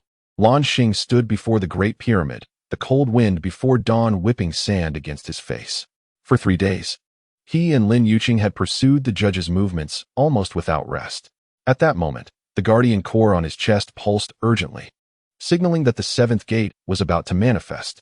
The energy readings had surpassed the threshold. Lin Yuqing checked her armor's readings. The three harmonizers formed a stable triangular light array on her chest, indicating that the judge was traversing dimensional barriers, expected to materialize in 15 minutes. Since their return from Easter Island, the phenomenon of energy fusion between them had become increasingly pronounced. The code-like scar on Luan Xing's left arm had spread to his shoulder, creating a quantum entanglement with the runic network that had emerged on Lin Yuqing's back. When one felt pain, the other would emit a faint glow. Even more astonishingly, they could now communicate thoughts directly within a 3-meter range, without the need for words. What about the Pure World sect? Luan Xing scanned the vicinity with his Sharingan. Theoretically, this should have been their preferred location for the ritual, yet the plateau was eerily quiet, with only a few camels wandering in the distance. Lin Yuqing frowned. Something's off. The judge will not materialize here. The core shows a deviation in coordinates. She suddenly froze, her armor's runes turning a warning red. It's heading to Antarctica? Luan Xing understood instantly. They had been lured away. They had deliberately leaked false coordinates to mislead them. We must hurry there immediately. Lin Yuqing activated the communication module of her armor to contact the pilot, but conventional aircraft would be too slow. Luan Xing pressed down on her arm. No need for a plane. He pointed to the coded scar on his left arm. I believe I can utilize these scars for short-range spatial jumps. The judge's energy has altered my cellular structure. Lin Yuqing was about to object when she suddenly received an image transmitted through their energy link, showing her the method he envisioned. She bit her lip. It's too dangerous. No human has ever attempted autonomous dimensional jumping. We are no longer ordinary humans, remember? Luan Xing replied with a wry smile. And once the judge integrates with the Pure World sect's ritual, they exchanged a glance, no words needed. Lin Yuqing took a deep breath and adjusted the energy output of her armor to match Luan Xing's frequency. I will construct a protective force field. But navigation must rely on your Sharingan. Luan Xing nodded, closing his eyes to concentrate. The code scars began to glow, a turquoise data stream pulsing beneath his skin. Lin Yuqing embraced him from behind, her armor unfolding to envelop them both, forming a luminous cocoon. Remember, her voice resonated directly in Luan Xing's mind. Do not let go in the dimensional layer, or your atoms will scatter across 12 different timelines. Luan Xing felt a strange sense of detachment, as if someone had scooped out his insides with a spoon. The code scars burned intensely, his vision stretching into countless colorful lines. He barely discerned a stable blue passageway with his Sharingan, directing energy toward it. The world ripped apart like a torn canvas. In an instant, they traversed an indescribable distorted space, where geometric beings moved through non-Euclidean structures, and rivers of liquid light flowed in reverse. The most terrifying aspect was the occasional gaze of immense entities, whose mere perception sent shivers through Luan Xing's soul. "Don't look," Lin Yuqing shouted on a mental level. That's the fragmented consciousness of the Dimension Devourer. It felt as though an eternity passed, yet it was merely a fleeting moment before they crashed onto the icy surface of Antarctica. Luan Xing violently retched, the code scars glowing like branding irons. Lin Yuqing's armor was encrusted with strange ice crystals, which emitted sounds akin to shattering glass upon impact. Did we succeed? Luan Xing struggled to rise, only to be stunned by the sight before him. Beneath the ice, the outline of a colossal city was faintly visible, its buildings composed entirely of perfect geometric shapes, devoid of any right angles. At the pinnacle of the central pyramid, the judge's door had partially materialized, its frame larger than it had been on Easter Island. With more observer faces emerging from the flowing living metal, seemingly howling in agony. Even more chillingly, hundreds of Pure World sect followers congregated on the ice, forming 7 concentric circles, engaged in some ritual. At the center altar lay a familiar figure, Maxim, the high-ranking member of the Pure World sect who had been possessed in Bermuda. At that moment, his entire body was covered in a black substance, writhing like living tar. The dimensional passage has opened.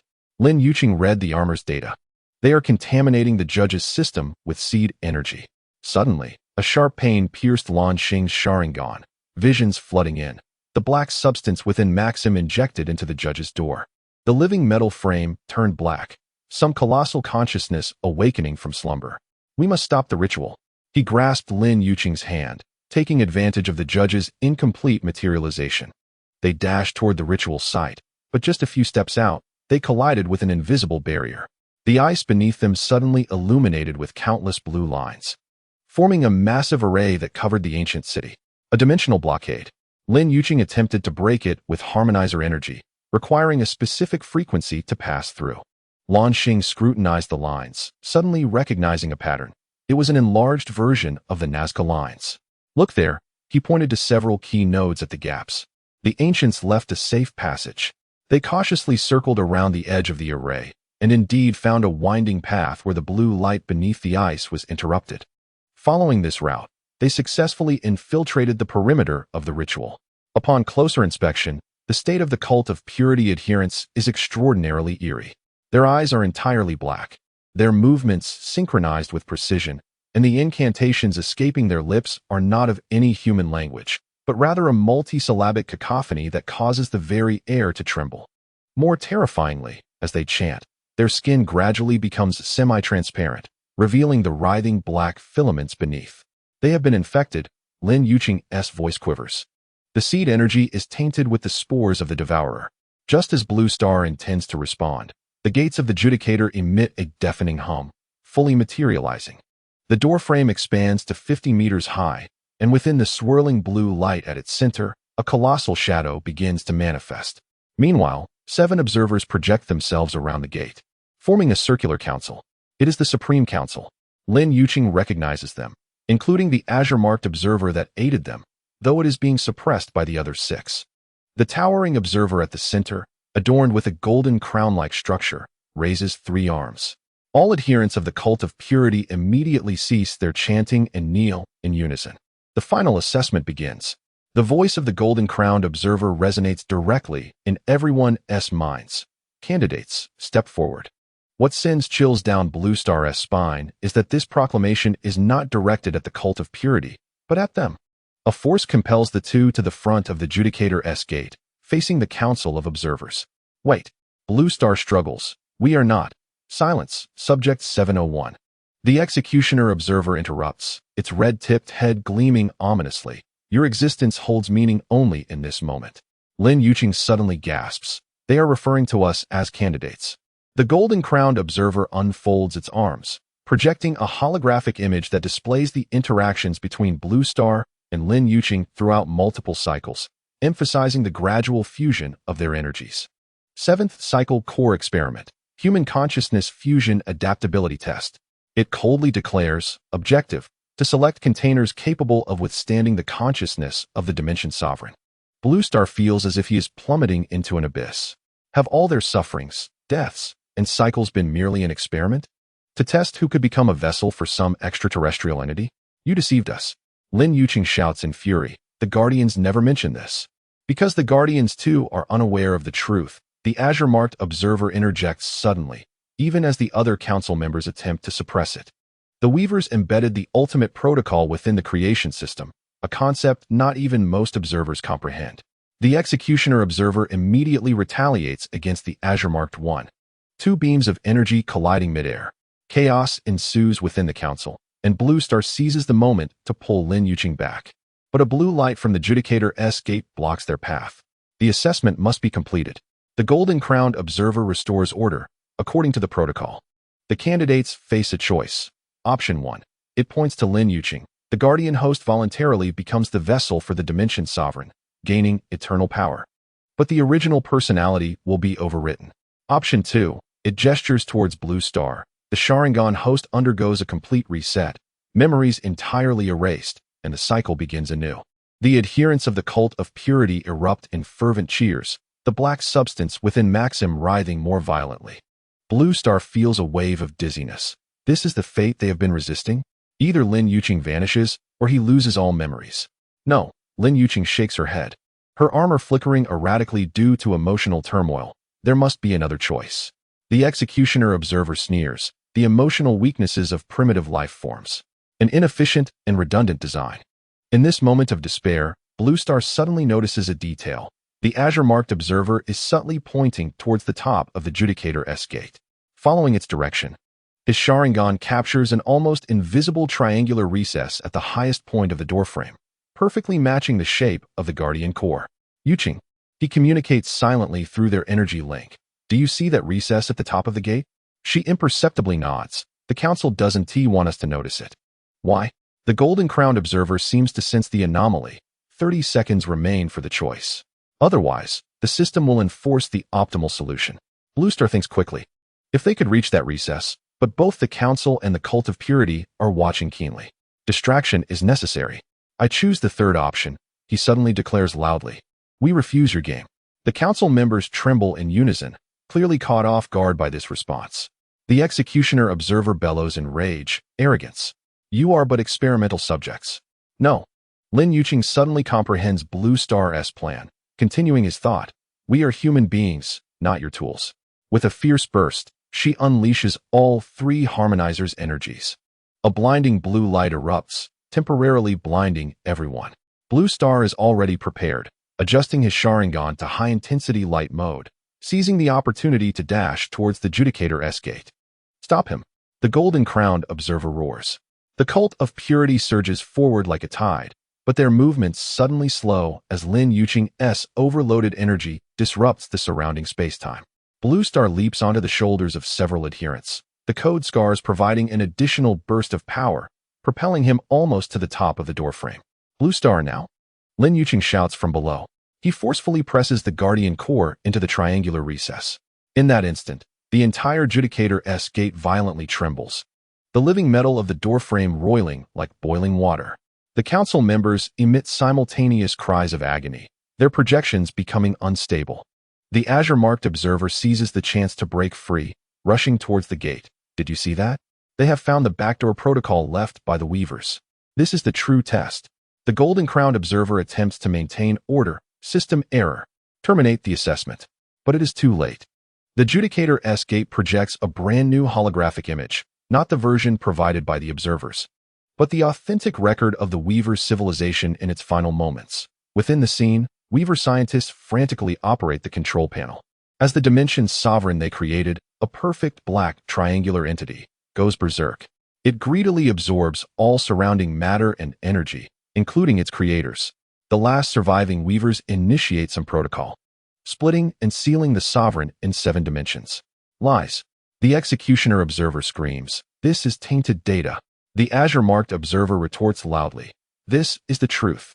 The so-called Dimension Sovereign is the Weaver's last and most disastrous creation. We observers have been programmed to believe that it would produce a perfect consciousness upon awakening. But in reality, it is merely a monster that consumes everything. The holographic image continues to play, revealing that some observers discovered the truth. Yet the system's main protocol forced them to continue executing the task of cultivating vessels, while others, like the executioner, remained wholly loyal to the original program. Even actively assisting the cult of purity, their bodies implanted with the spores of the devourer, the ice layer suddenly trembles violently, and the ancient city begins to awaken from its long slumber. Geometric structures shift, releasing long-sealed ancient devices.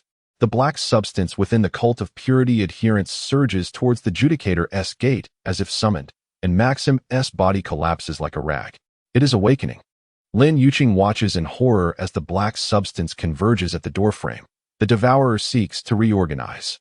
The golden-crowned observer finally wavers. The council will hold an emergency vote. Shall we execute the Weaver's ultimate protocol? All members except the executioner, after some hesitation, raise their arms in agreement. A golden light shoots from the center of the council, striking the guardian core at the top of the Judicator's gate. Protocol confirmed, the golden-crowned observer announces, "Initiate purification procedure." Suddenly, the Judicator's gate reverses. The consciousness of the devourer, which was to be released, is forcibly retracted, emitting a piercing shriek.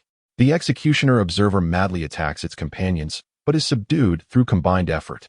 The entire Antarctic ice sheet quakes, massive fissures spreading like a spider web. The city is about to rise. The azure-marked observer shouts to the two, "Hurry, leave this place." Blue Star burst through the grand entrance, seizing Lin Yuqing and fleeing. A deafening roar echoed behind them as structures collapsed amidst the cracking ice. The followers of the Purity Church plummeting into the abyss. The gates of the Arbiter began to close, yet the dark matter writhed, forming horrific tendril-like appendages that lashed out. "The core," Lin Yuqing exclaimed, glancing back. "We must retrieve the Guardian's core. It's too dangerous." Blue Star insisted, gripping her tightly. At that moment, a black tendril shot forth like a spear. In a desperate instant, the projection of the observer intervened, impaled by the tendril. It writhed in agony but used its final energy to open a dimensional portal. "If you go, it will track all harmonizers to seal." Blue Star pulled Lin Yuqing into the portal. In his last glance, he beheld the ancient city fully risen, the Arbiter's gates ensnared by countless golden chains. Council members were engaged in fierce combat with executioners. Most disturbingly, a small portion of dark matter had escaped its bindings, vanishing into another rift. The portal hurled them to the outskirts of a research station near Antarctica. Amidst the blizzard, Blue Star tightly embraced Lin Yuqing, both trembling from the excessive depletion of energy. The Guardian's core was forever lost at the Arbiter's gates, yet they had returned with something far more significant, the truth. "What now?" Lin Yuqing croaked. "A part of the Devourer has escaped, and the Purity Church still exists." Blue Star gazed toward the tempestuous sky, his Sharingan capturing energy trails invisible to ordinary eyes. That escaping dark matter was heading in a specific direction. Egypt? Giza. Suddenly, he understood.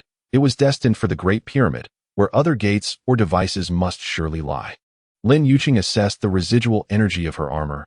"We must reach it before it does. But without the core and the harmonizer. We still have this," Blue Star declared, raising his arm, the coded scars glowing in unison with her runic network. "The Arbiter has altered us. Perhaps this is the true design of the Weaver." Through the snowstorm, the two supported each other as they approached the research station, unaware of the trials that awaited them. Yet one thing was clear, this battle was far from over. The dimensional devourer had awakened a fragment of itself, and it evidently harbored a peculiar interest in the two human candidates who had thwarted its plans repeatedly. Chapter 30, Dimensional Rift Egypt, Giza Plateau. Blue Star knelt in the sand before the Great Pyramid, beads of sweat trickling down his chin, hissing softly as they struck the scorching grains. 18 hours had elapsed since their harrowing escape from Antarctica, and they had rushed to Egypt, yet their energy reserves were nearly depleted. Lin Yuqing lay beside him in the shadows, her guardian armor reduced to basic functionality, the runes dimming like embers on the verge of extinguishing. "It's coming," Lin Yuqing suddenly said, her voice hoarse. Blue Star looked up, his Sharingan capturing the unnatural distortion in the sky, a mass of black mist, imperceptible to the untrained eye, barreling toward them from the south. Where it passed, the fabric of space seemed scorched, leaving faint scars. Fragments of the devourer. Blue Star clenched his fists, the coated scars on his left arm pulsing with pain. It's faster than us. Lin Yuqing struggled to sit up. What is it drawn to within the pyramid? The Guardian's memories indicated that some device left by the Weaver lay hidden here. Blue Star helped her to her feet, and they staggered toward the pyramid's entrance. The tourist area was temporarily closed for maintenance, yet several guards lay unconscious on the ground, clearly having been eliminated by the devourer in its relentless advance. It seeks a host. Lin Yuqing examined the nearest guard. Fortunately, they were merely unconscious, signifying that the devourer had found a more suitable vessel. Suddenly, Blue Star's Sharingan throbbed painfully, revealing a vision. In an underground stone chamber stood a familiar figure before an altar. Maxim. He is alive? The interior of the pyramid was oppressively hot, the air saturated with the scent of oxidized metal. The regular tourist passage soon reached its end. But Blue Star noticed fresh signs of violent destruction on the walls. Some force had melted through the stone, revealing a narrow passage hidden behind. Not modern tools. Lin Yuqing touched the melted edges, feeling the searing dimensional energy. The passage descended, the temperature gradually dropping as they ventured deeper. The ancient murals on the walls glimmered faintly in Blue Star's Sharingan. What seemed like typical pharaohs were, in fact, weavers, their triangular headpieces misinterpreted by later generations as crowns. The murals told a warning similar to that of the Antarctic city, a black triangular entity devouring stars, sealed by 7 beams of light. The passage opened into a stone chamber the size of a basketball court.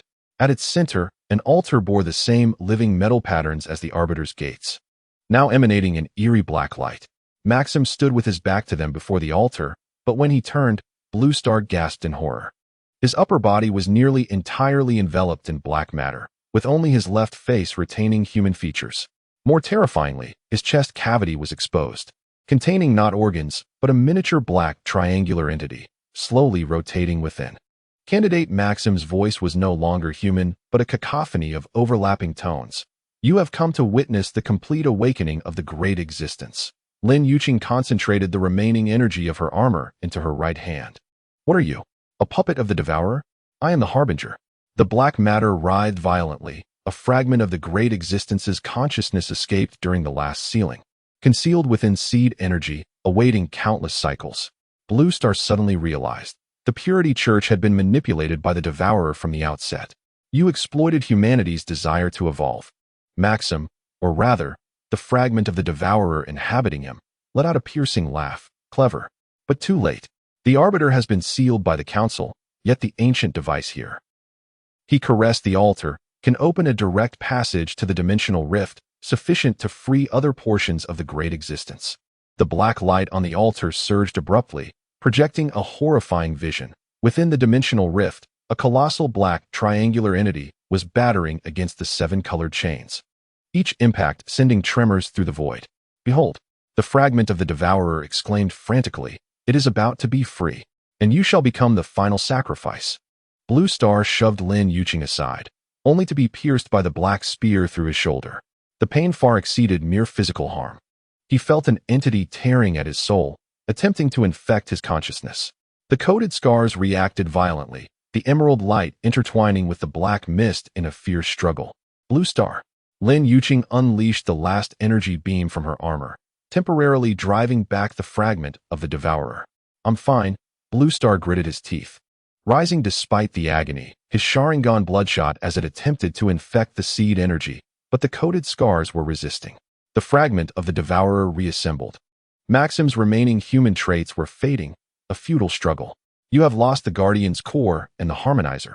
What do you have to oppose the Dimensional Overlord? Lin Yuqing suddenly laughed. You've made a mistake. True power has never resided within those devices. She grasped Blue Star's hand, their remaining energy forming a circuit through contact. The coated scars and Guardian runes illuminated simultaneously, generating a teal-blue energy field around them.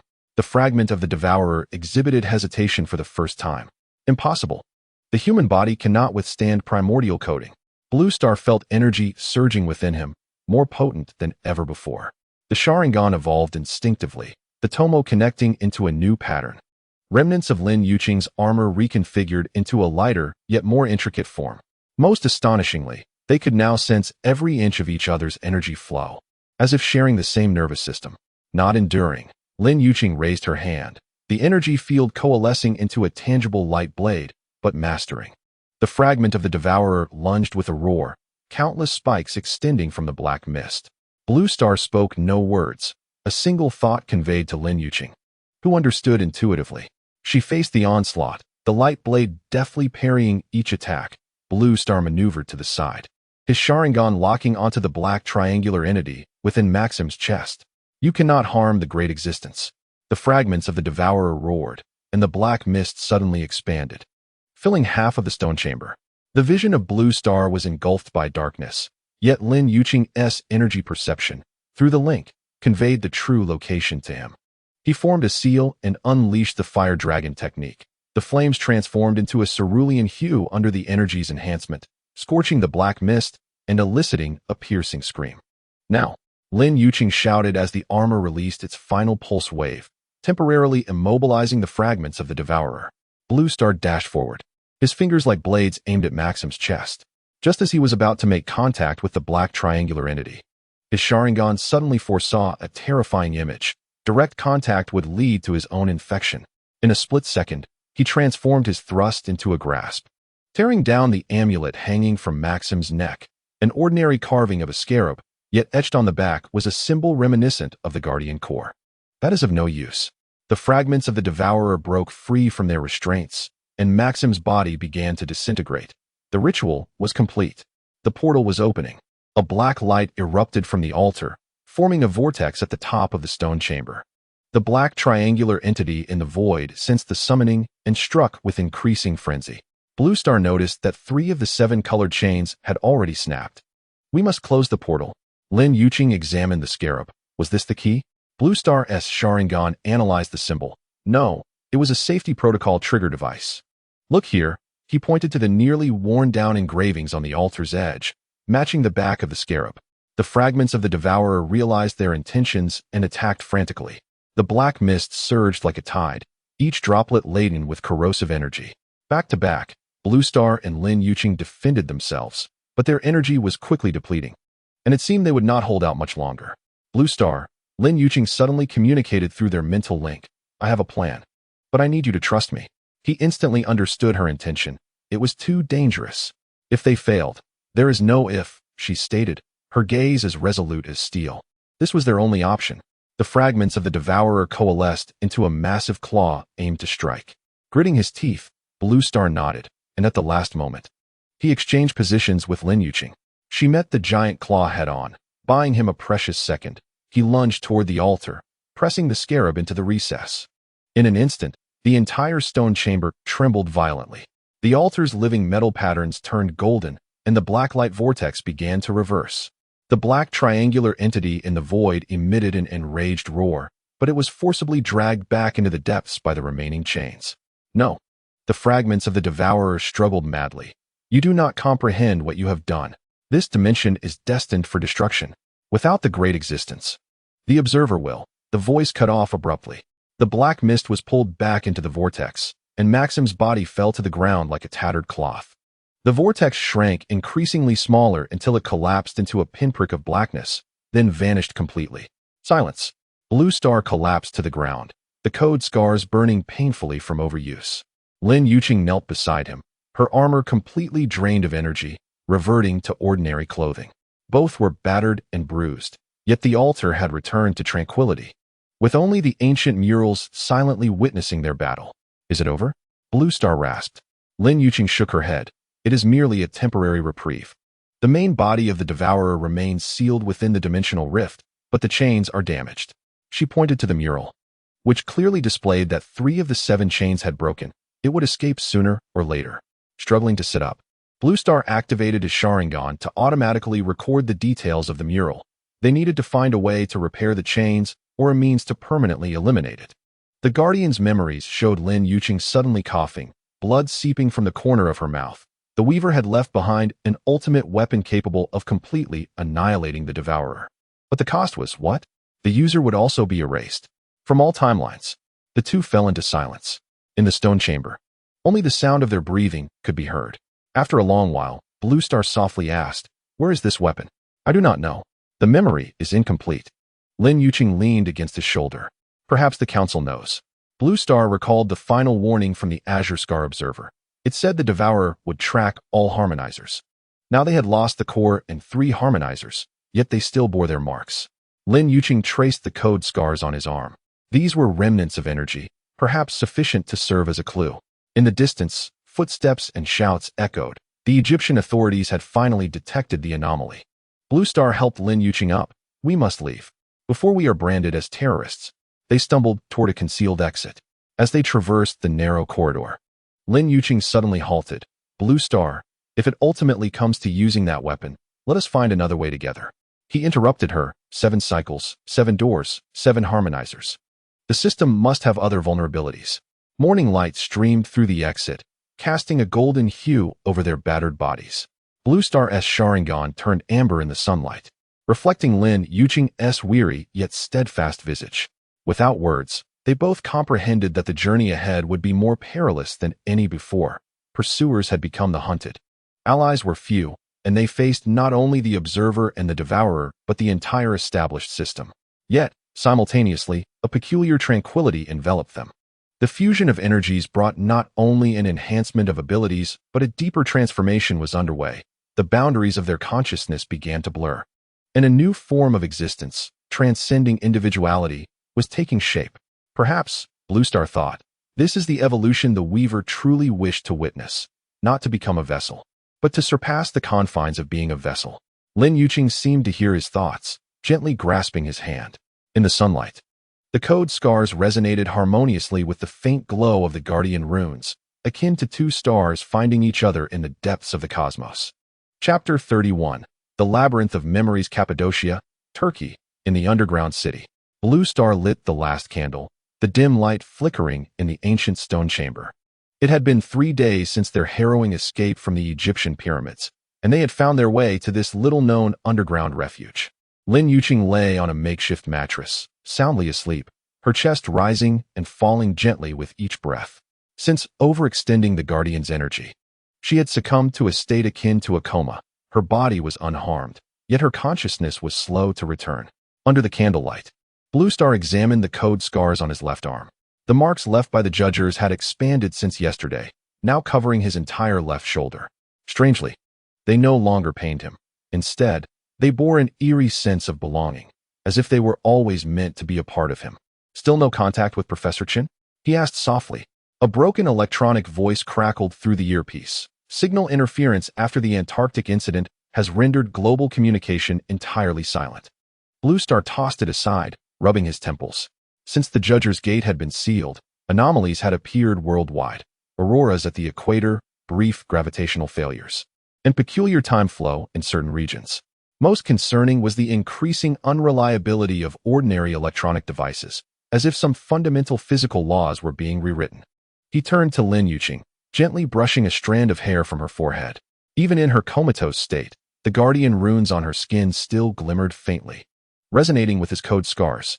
This was a good sign, indicating her consciousness was still active somewhere. "Where have you gone?" he whispered, activating his Sharingan in an attempt to penetrate her mental barrier. In an instant, the world spun chaotically. Blue Star felt himself being drawn into a vortex, his vision torn apart and reassembled. As the dizziness subsided, he found himself in a pure white space, standing before 6 doors, each inscribed with different symbols. Is this her consciousness space? Blue Star surveyed the surroundings, his voice echoing in the void. No response. However, as he approached the first door, he heard a familiar voice inside. It was Lin Yuqing, yet her tone was younger and more vibrant. The 3rd cycle was the closest to success. If we could obtain the seeds 3 days in advance. Blue Star pushed open the door and was met with a shocking scene. A youthful version of Lin Yuqing stood in the laboratory, facing a male counterpart of Blue Star, who wore glasses. Before them, a petri dish contained teal-green seeds of energy, quietly revolving. As memories of the cycles flooded back, he suddenly realized this was her 3rd cycle. The male Blue Star adjusted his glasses and remarked, "But activating the seeds prematurely poses significant risks. In the last cycle, It nearly consumed all of Southeast Asia. That risk is still preferable to a reset for all humanity. Lin Yuqing replied excitedly. Moreover, this time we have new data. Suddenly, the scene warped and reassembled. Blue Star found himself standing before a second door, from which anguished screams emanated. He dashed inside, discovering a hospital room where a soldier-like version of himself restrained the convulsing Lin Yuqing, her body covered in teal-green patterns, her eyes transformed into streams of data. Hold on. The soldier Blue Star shouted, redirect the energy back to the core. It hurts too much. Lin Yuqing's voice had become inhuman. Blue Star, kill me. Unable to bear the sight any longer, Blue Star retreated from this nightmarish tableau. He proceeded to inspect the other doors. In the fifth cycle, he was a detached scientist, viewing Lin Yuqing merely as a subject. In the first cycle, they had not even had a chance to meet. And Lin Yuqing had perished alone during the Pure World Teachings assault. The last door was distinct, its surface inscribed with guardian runes. As Blue Star touched it, he heard Lin Yuqing's clear voice. Blue Star? Is that you? Yuqing, he exclaimed eagerly, pushing the door open. I'm here. What lay beyond was not a memory scene, but an immense labyrinth, its walls composed of flowing data. Lin Yuqing stood at the entrance of the maze, her body semi-transparent, entwined in interlacing strands of blue and green energy. How did you get in here? She asked in astonishment. This is the deepest layer of the Guardian's memory. Human consciousness should not belong here. He gestured to his eyes and left arm. Our connection runs deeper than we imagined. What is this place? She inquired. A memory maze. She pointed towards its depths. The Weaver has hidden the ultimate weapon here, but the maze shifts, and every time I think I'm close, the path changes. Even worse, a jarring noise interrupted her. The walls of the maze began to twist, and several shadowy figures emerged from the corners, humanoid yet indistinct, like poorly crafted imitations. Memory Guardians, Lin Yuqing assumed a combat stance. In the earlier cycles, they deemed me an intruder. As the shadows became clearer, Blue Star gasped. Indeed, they were familiar figures, each exhibiting traits from different cycles.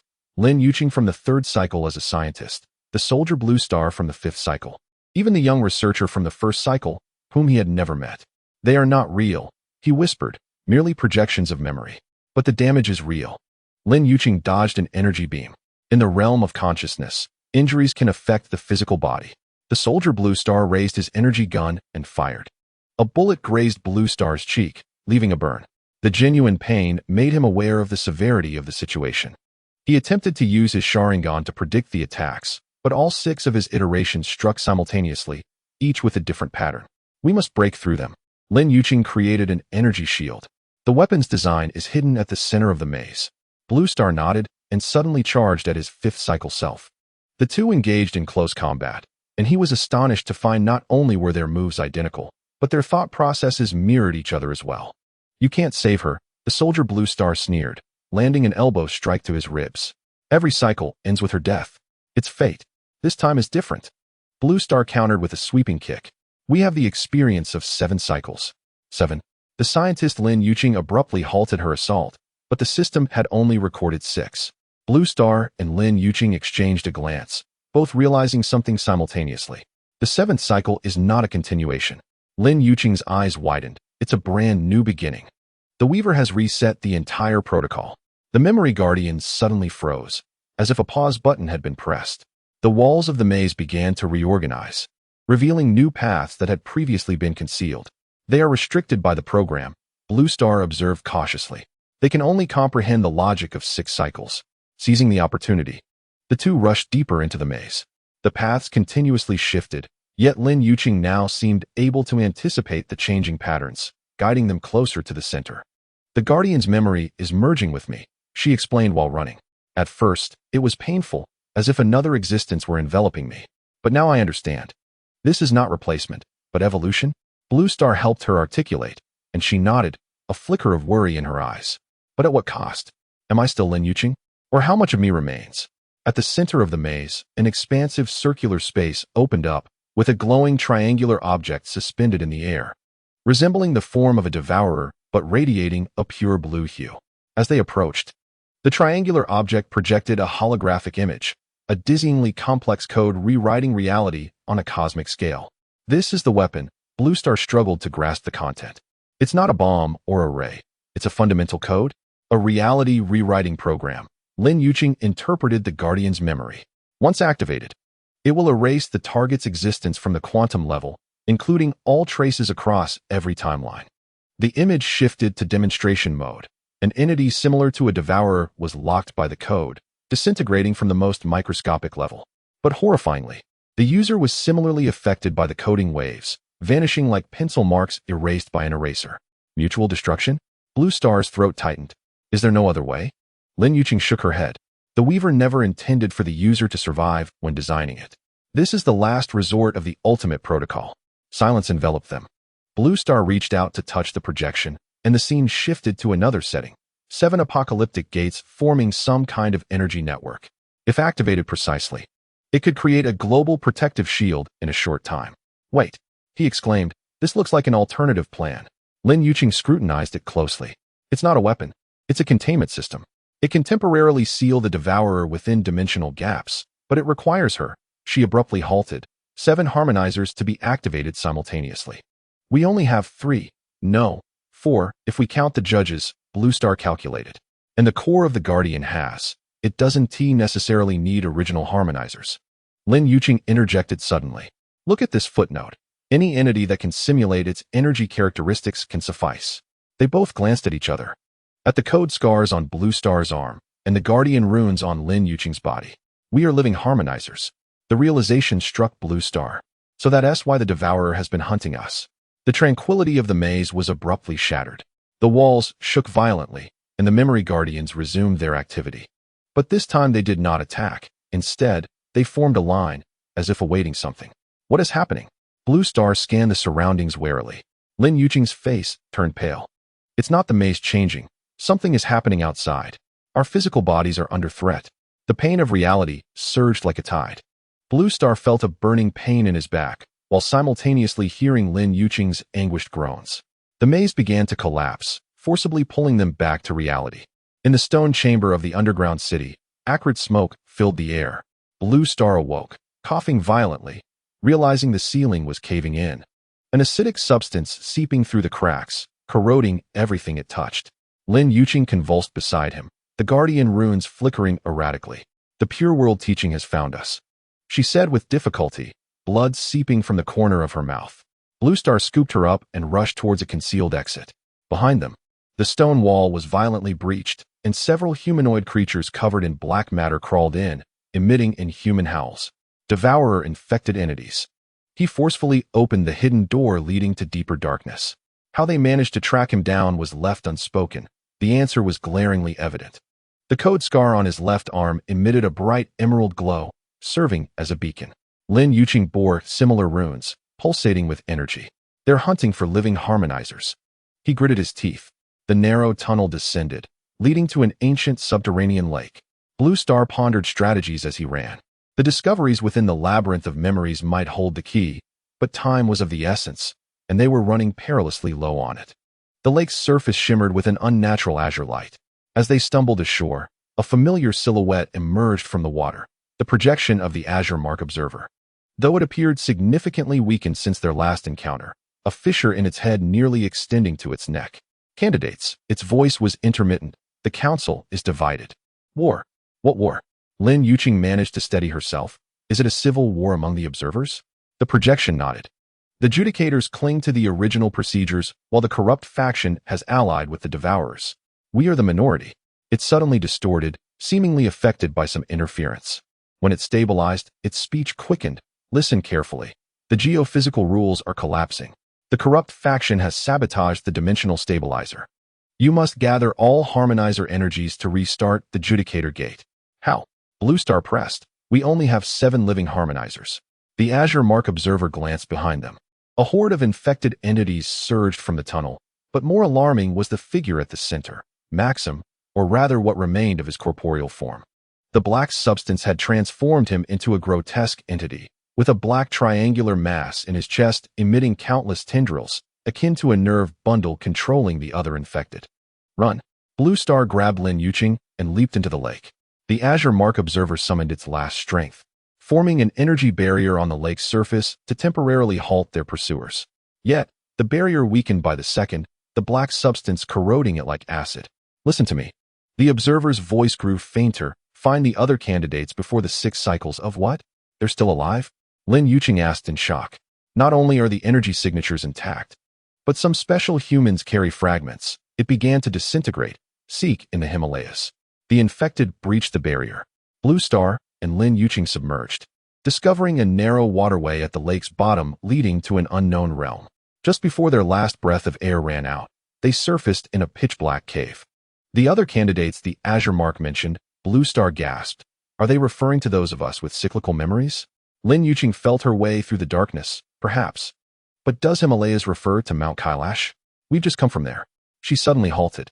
Blue Star's Sharingan adjusted to the dimness, revealing the cave walls adorned with murals resembling those beneath the pyramids, but more complete. The most striking was the central pattern, 7 small figures encircled, each with a different colored light on their chests, and at the center, a massive black triangular form bound by beams of 7 colors. 7 harmonizers, 7 candidates. Blue Star suddenly understood, not referring to objects but to people. We have been misled. As Lin Yuqing touched the murals, the guardian runes illuminated automatically, activating hidden details. Look here, the energy resonance of the 7 candidates can generate an entirely new lock. But it requires. Her words were interrupted by the explosion of water from afar. The infected had found them. Time was running out. Blue Star pulled her deeper into the cave. If we can find the other 5 who carry cyclical memories. And then what? Lin Yuqing followed. We don't even know the specifics of the resonance. The memory labyrinth must hold the answers, Blue Star asserted. Next time you enter, we will, she corrected, next time. We enter together. Our consciousness is too deeply linked. Acting alone is too perilous. A faint glow appeared deeper in the cave.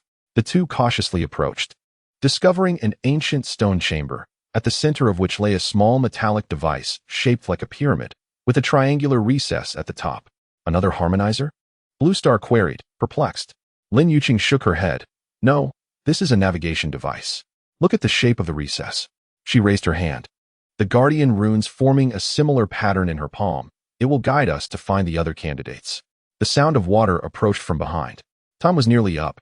Blue Star grasped the device, unexpectedly finding it automatically adhering to the most concentrated area of his code scar on his left palm, merging with his flesh.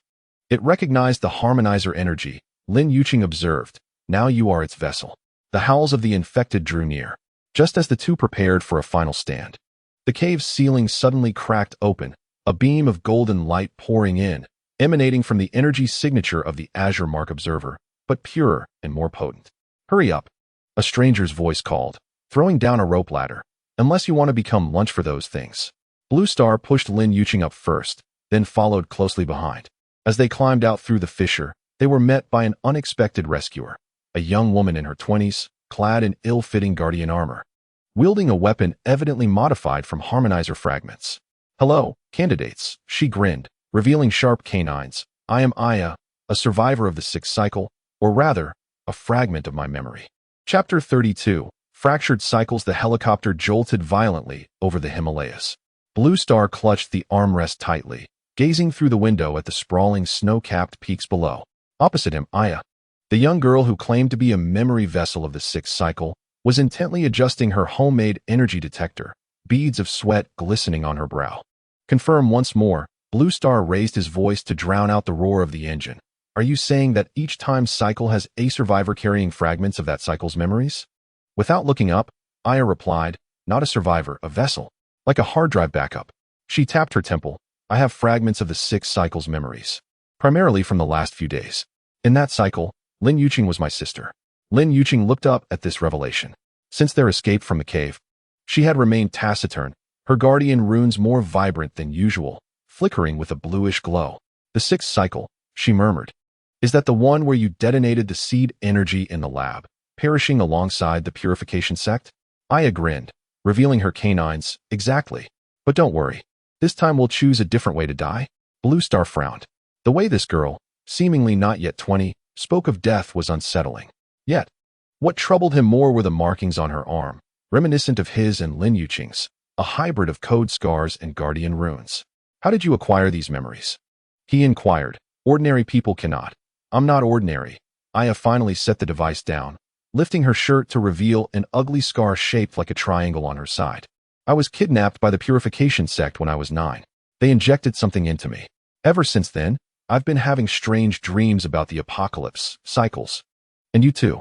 Lin Yuqing suddenly seized Aya's hand. You said in the 6th cycle I was your sister. What about our parents? The same pair? Aya's expression softened slightly. Mom is a biologist, Dad is a soldier. In the 6th cycle, they died during the first raid by the purification sect. She turned to Blue Star, interestingly. Your identity varies in each cycle, yet Lin Yuqing remains Lin Yuqing. The guardian energy seems to seek her out instinctively. Blue Star recalled the 6 versions of the scientist he had seen in the memory labyrinth. Soldiers, agents. Indeed, the differences were profound. But why was Lin Yuqing relatively stable? Did it relate to how the guardian energy selected its host? There are 5 others like me. Aya checked her modified detector. The strongest signal displayed a red dot flickering on the Nepal border. According to the energy signature, it should be the vessel of the 2nd cycle. The helicopter suddenly tilted violently. Through the porthole, Blue Star witnessed a horrifying sight. A massive triangular silhouette emerged from the distant clouds, its edges flickering with ominous red light. The Watcher's projection. Lin Yuqing's armor automatically activated part of its protective gear. The corrosion faction was attempting to materialize. Aya cursed, banging on the cockpit partition. Fly lower.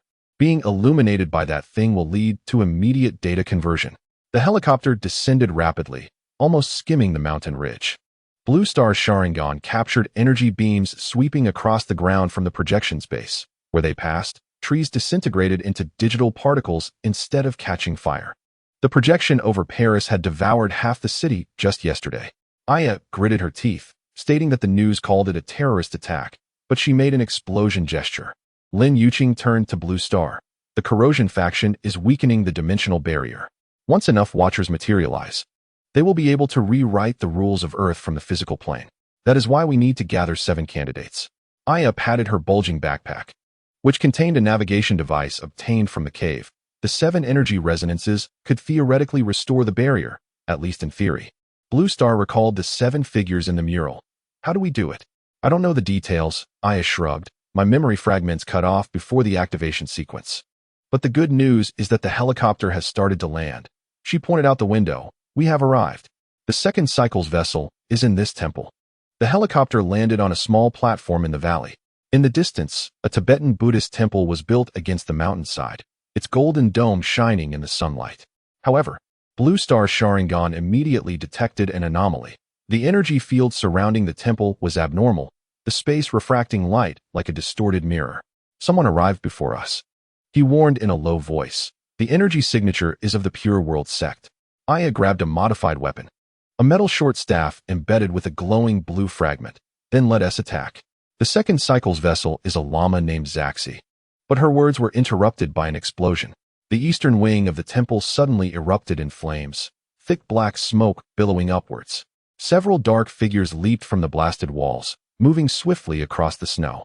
Infected entities. Lin Yuqing's armor fully activated. They are here to capture the vessel. The 3 rushed towards the temple.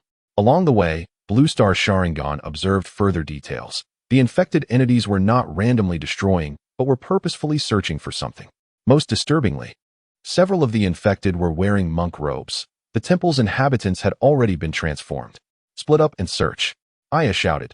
Zaxi should be in the west side scripture hall. A black spear of energy shot from the side, nearly piercing her throat. Blue Star deflected the attack with a shuriken, simultaneously catching a glimpse of the assailant's true form. A tall llama, half of his face covered in black material, but the other half remained calm, even bearing a compassionate smile. Zaxi Lama? Lin Yuqing asked incredulously. Hurry. The llama struggled to utter 2 words before the black material completely overtook his face. They want the 7 to be 1. Aya's weapon emitted a blue light, temporarily repelling the infected Zaxi. Damn. They have already begun to transform him. Is there a way to reverse it? Blue Star shielded Lin Yuqing, his Sharingan spinning rapidly to find a weakness. Theoretically, yes, if we are careful. Zaxi's body suddenly twisted and contorted, his chest blooming open like petals to reveal a black, triangular entity within.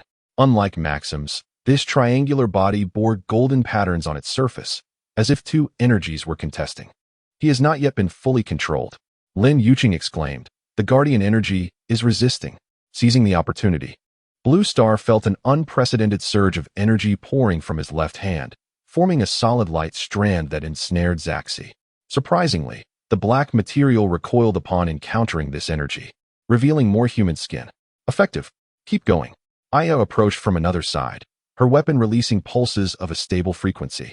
Lin Yuqing directly touched the guardian rune on Zaxi's forehead. Despite being covered in black material, it remained vaguely visible. The energies of the three resonated together, causing the black triangular entity within Zaxi to vibrate violently before suddenly ejecting from his body. The llama collapsed to the ground, the wound in his chest horrifying. Yet the black material had completely detached. The triangular entity now hovered in the air, revealing two colors, predominantly the black of the devourer, but at its core, a stubborn glimmer of golden light resisted. The guardian energy fragment of the second cycle, Lin Yuqing whispered, is hidden within him. Aya swiftly captured the triangular entity with a special container. Perfect. Both energies are preserved intact. She looked at the weakened Zaxi. The old llama is impressive, managing to forcibly balance the devourer energy with the guardian fragment. No wonder he could serve as a vessel. The sounds of battle from other areas of the temple drew closer. Blue Star lifted Zaxi onto his back. We need to leave here first. They escaped through a side door, racing along the steep ridge. Behind them, the entire temple was engulfed in flames from the self-detonation of the infected entities. Zaxi weakly pointed the way from Blue Star's back, guiding them to a hidden cave. You finally arrived, Zaxi gasped, his voice hoarse from lung damage. I have waited 20 years. The cave was simple yet clean, walls adorned with thankas. Surprisingly, these religious paintings depicted the Gate of Revelation and the Watchers, only they were portrayed as deities and demons within the Buddhist cosmology. What happened in the second cycle? Blue Star asked while bandaging Zaxi. Why was the guardian energy drawn to you? Zaxi managed a difficult smile. It wasn't chosen, it was inherited. In that cycle, Miss Lin entrusted the energy core to me just before sacrificing herself at the Himalayan Research Institute. He coughed, blood splattering. You must know that the 7 to be won are not tools, but sacrifices. Aya, inspecting the captured triangular entity, suddenly looked up. What do you mean? The activation system requires a key. Zaxi's gaze began to fade. A vessel must completely release the energy, which equates to death. A silence fell over the cave. Blue Star glanced at Lin Yuqing and found her expression unnaturally calm. Too calm, almost as if she were another person. It logically follows. Her voice suddenly lost emotional fluctuation.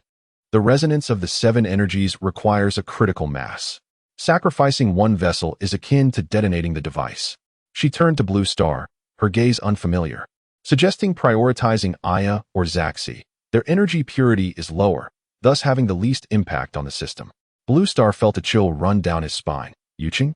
I am the 7th generation executor of the Guardian Protocol, she replied mechanically. The current compatibility of Lin Yuqing is 83, retaining some redundant emotional modules.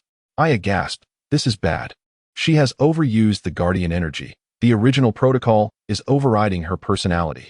Zaxi struggled to sit up, removing a string of prayer beads from around his neck. This can help. Each bead contains a meditation program to resist consciousness erosion.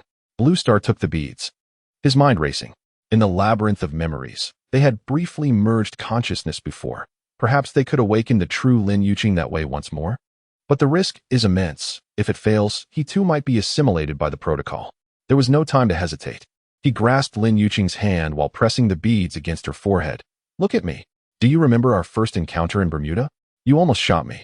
Lin Yuqing, or rather the Guardian Protocol, coldly tilted her head. Irrelevant memory. Suggest deletion. What about on the plane? You told me every cycle ends with your death. Blue Star stepped closer, the coded scar resonating with her guardian rune. And at Lake Gurla, you were trapped in a time fold. Witnessing the demise of the Weaver civilization, a faint tremor flickered in Lin Yuqing's eyes, but it vanished in an instant. The last resort. Aya gritted her teeth and extracted a syringe, a formula copied from the 6th cycle's memories, capable of temporarily obstructing the Guardian Protocol, albeit with excruciating pain. Luan Xing nodded in agreement. The moment the substance was injected into Lin Yuqing's neck, she arched her back, emitting a scream that seemed inhuman. The runes on her skin flickered wildly, oscillating rapidly between azure and dark crimson. Now, Aya restrained Lin Yuqing's flailing legs and spoke to her, invoking the most intimate memories. Luan Xing tightly embraced Lin Yuqing's trembling form, whispering in her ear, "Do you remember asking me why I choose to save you each cycle?" His voice was hoarse with emotion, as I had dreamt of you countless times even before our first encounter. The Sharingan granted me not only foresight but also a profound connection to you, as if we had known each other forever. Suddenly, Lin Yuqing interjected, her gaze regaining some clarity. "Luan Xing? Did I just return? Welcome back." I sighed in relief, but immediately turned alert towards the cave entrance. "We must relocate at once. The likelihood of the infected tracking us here has surpassed." An explosion interrupted her. The entrance collapsed, debris scattering. Amidst the smoke, several shadowy figures staggered in, not the infected, but individuals clad in United Nations peacekeeping uniforms. Even more unsettling was the cold, watchful glint in their eyes. The corruption faction's host, Zashi, weakly cautioned, they can manipulate key figures. The commanding officer's mouth twisted into a grotesque smile. "Candidates. The council demands your immediate surrender." The voice was layered, as if multiple individuals spoke in unison. "Otherwise, the surface civilization of this planet will be reset within 14 hours. Luan Xing shielded Lin Yuqing behind him. "You must be dreaming." The officer's head abruptly rotated 180 degrees, revealing a black triangular entity embedded in the back of his skull. "This is no dream. It is inevitable. Look outside." In the distant sky, a colossal triangular projection was expanding, its edges forming secondary structures that branched out like limbs of a tree, unsettlingly materializing into a semi-transparent giant structure spanning the horizon. The dimensional reconstruction had commenced. The officer's body began to contort as black matter seeped from beneath his uniform. "You have two choices.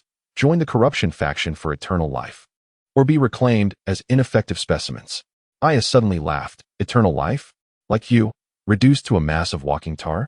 She raised her modified weapon. "I choose the third option, to incinerate you parasitic entities." The weapon emitted a blinding blue light, striking the officer's chest. The black matter boiled, emitting a high-pitched wail. Seizing the opportunity, Luan Xing hoisted Zashi onto his back and, with Lin Yuqing regaining consciousness, dashed towards a side crevice. Aya covered their retreat, continuously hurling makeshift explosives to hinder their pursuers. To the southeast, Zashi, barely conscious on Luan Xing's back, murmured, "There lies the third vessel, my disciple." They stumbled through a narrow mountain fissure, reaching a concealed platform. Below was an unfathomable abyss, and on the opposite cliff, an almost invisible small opening awaited. "We can't jump across." Aya gauged the distance, unless... Lin Yuqing suddenly grasped her and Luan Xing's hands. "Trust me." The guardian armor activated, forming temporary energy wings behind her. Short-range gliding should suffice. Should it? Aya raised an eyebrow, but there was no time for debate. The pursuers were closing in. The three of them leaped towards the opposite side with the injured Zashi. The energy wings quivered violently against the howling wind, barely allowing them to reach the edge of the opening. Once inside, Lin Yuqing collapsed onto the ground, the armor smoking from overload. Footsteps echoed from the depths of the cave. A teenage llama approached cautiously, torch in hand, and upon seeing Zashi, rushed over with a cry. "Master! Sanji, listen!" Zashi grasped his disciple's hand. "It is time. You must follow them." He pressed an object into the boy's hand, a small prayer wheel, crafted from a luminescent metal. "Accept your mission." Young Sanji trembled as he received the prayer wheel. At the moment of contact, runes resembling those on Lin Yuqing's skin materialized upon the wheel's surface. Luan Xing immediately understood this child was the next vessel. Fragments of energy from the third cycle. Aya examined the prayer wheel, cleverly hidden. Zashi's breath grew feebler. In his final moments, he looked at Luan Xing. "Remember, the Trinity requires voluntary sacrifice. The choice must stem from..." His words were cut short as the old lama ceased to breathe. Young Sanji stifled a sob, adhering to tradition as he arranged his teacher's body into a meditative posture. Outside the cave, soldiers possessed by the corruption faction were chiseling a path into the mountainside. Black matter spreading like a living entity. "We must keep moving." Luan Xing lifted the weakened Lin Yuqing. "Aya, where's the next vessel?" Aya checked the navigator. 2 signals, one in North America, another in Europe. Suddenly, her expression changed. "Wait, the 7th signal. This is impossible." "What?" "Based on the energy signature." She incredulously looked up. "The 7th vessel is Maxim, that high-ranking member of the Purification sect." Luan Xing recalled the scene beneath the pyramid. The black triangular entity within Maxim's chest indeed exhibited a peculiar energy fluctuation. But even more astonishing was Aya's next revelation. Moreover, the navigator indicates that he harbors not only devourer energy, but also fragments of the guardian from the first cycle. Her voice trembled, which implies Maxim could very well be the first cycle's version of me. A chill crept up Luan Xing's spine as he connected her words. He had chosen different paths through countless resets. Suddenly, the noise outside intensified. The black matter surged like a tide, eroding the rock. Young Sangji tightened his grip on the prayer wheel, a maturity beyond his years gracing his youthful face. I know another way. Follow me. As they delved deeper into the cave system, Luan Xing pondered this absurd possibility. If Maxim truly was a version of himself from some cycle, the nature of this war was far more intricate than anticipated. The most pressing question remained. When the time came for a vessel to willingly sacrifice themselves, who would step forward? Chapter 33. The Trinity deep within the Himalayas, a blizzard raged. Luan Xing followed young Sangji through knee-deep snow, while Lin Yuqing and Aya took turns supporting each other. Since departing from Zashi's cave, they had trudged for 6 arduous hours. The navigator indicated that the next vessel was nearby, yet visibility was nearly zero. How much farther? Aya shouted against the howling wind, her modified weapon emitting a faint blue glow from her backpack. Sangji pointed to a barely discernible ridge ahead. Beyond it lies an ancient temple, uncharted on any map.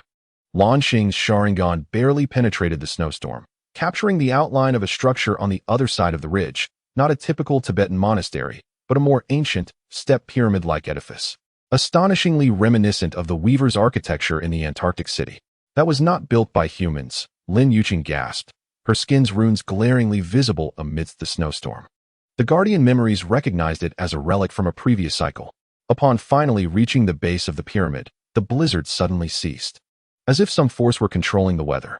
Up close, the building's surface was covered in a living metal akin to that of the Apocalypse Gate, albeit heavily weathered. 7 symbols were inscribed above the main entrance, 3 of which glimmered faintly, corresponding to the number of vessels they had already found. Welcome, candidates. A voice emanated from above.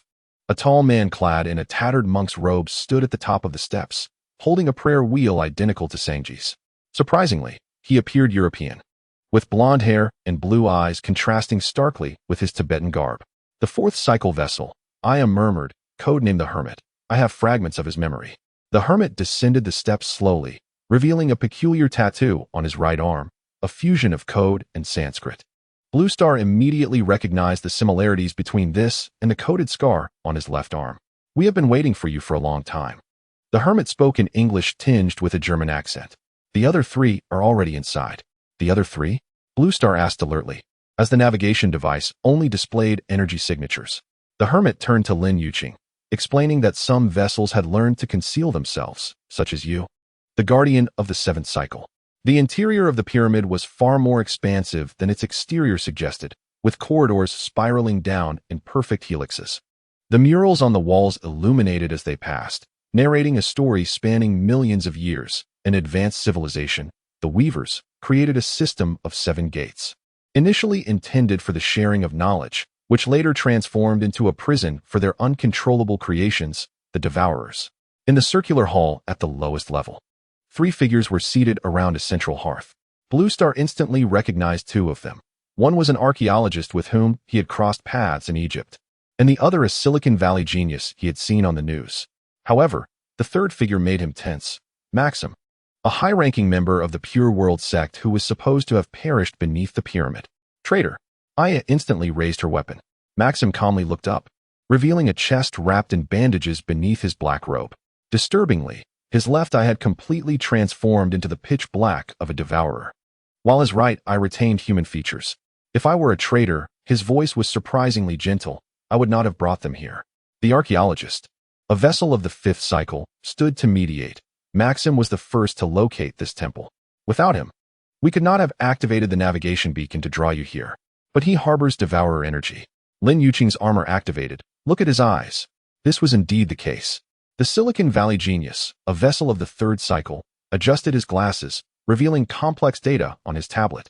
Yet monitoring showed that the fragments of the Guardian within him were still effectively suppressing the infection, maintaining a critical balance of 51 to 49. Blue Star stared intently at Maxim, his Sharingan capturing details invisible to ordinary eyes. The light seeping through his bandages was not blood, but a bluish glow. The clean cut where his right pinky was missing seemed more surgical than battle-worn. Most importantly, as he moved, the black robe occasionally clung to his form, revealing signs of some kind of implant. "Who are you really?" Blue Star inquired directly. "Are you truly just a high-ranking member of the Pure World sect?" Maxim slowly rose, the simple motion appearing to cause him considerable pain. He did not respond immediately, but approached the wall of the hall, touching a concealed panel. The wall responded by parting, revealing 7 evenly spaced grooves that perfectly matched the harmonizers they each carried. "Please place your keys here," he said, "and the truth will be revealed." Despite their doubts, the other vessels complied in turn. Little Sanji placed in a prayer wheel, the hermit placed a tattoo imprint, the archaeologist inserted a rune-inscribed stone slab. The Silicon Valley genius contributed a data crystal, and Aya placed her modified weapon. Blue Star and Lin Yuqing exchanged glances before finally placing the navigation device and the remaining fragments of the Guardian core into the corresponding grooves. Maxim was the last to step forward, removing a pendant from around his neck, which contained a small mass of dark material intertwined with a strange blue liquid. As it settled into place, the entire hall trembled, and beams of light emitted from the 7 grooves converged in the air, forming a holographic projection.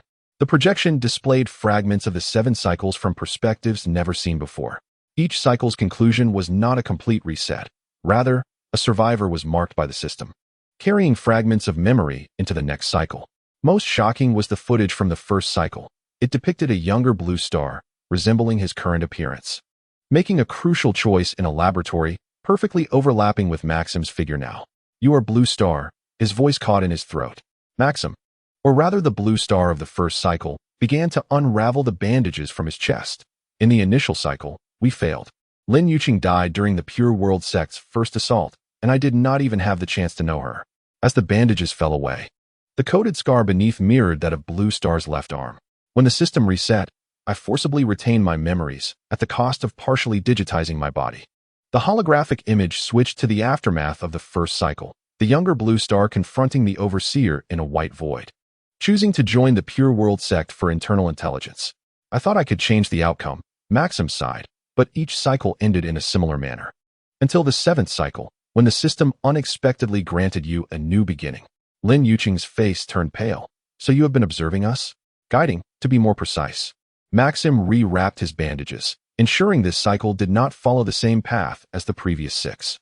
"The Pure World sect is not only an enemy, but also my cover. The Devourers believe I have allied with them." Aya suddenly burst into laughter, her tone laced with hysteria. "How marvelous. So the 7 of us together constitute a complete system backup." The Silicon Valley genius interjected, "The complete memories and energies of the 7 cycles. Theoretically, we could reboot the Apocalypse Gate network and reconstruct the blockade against the Devourers." "What is the cost?" Blue Star inquired sharply, recalling the voluntary sacrifice mentioned by the Lama before his death. The hall fell into silence. Maxim finally approached the central hearth, sifting through the ashes to reveal a pattern etched into the floor, 7 small figures arranged in a circle, one of which extended a beam of light connecting to the other 6. "The Trinity of 7 requires one vessel to act as the key to fully release the energy and activate the system," he said calmly, "which means death."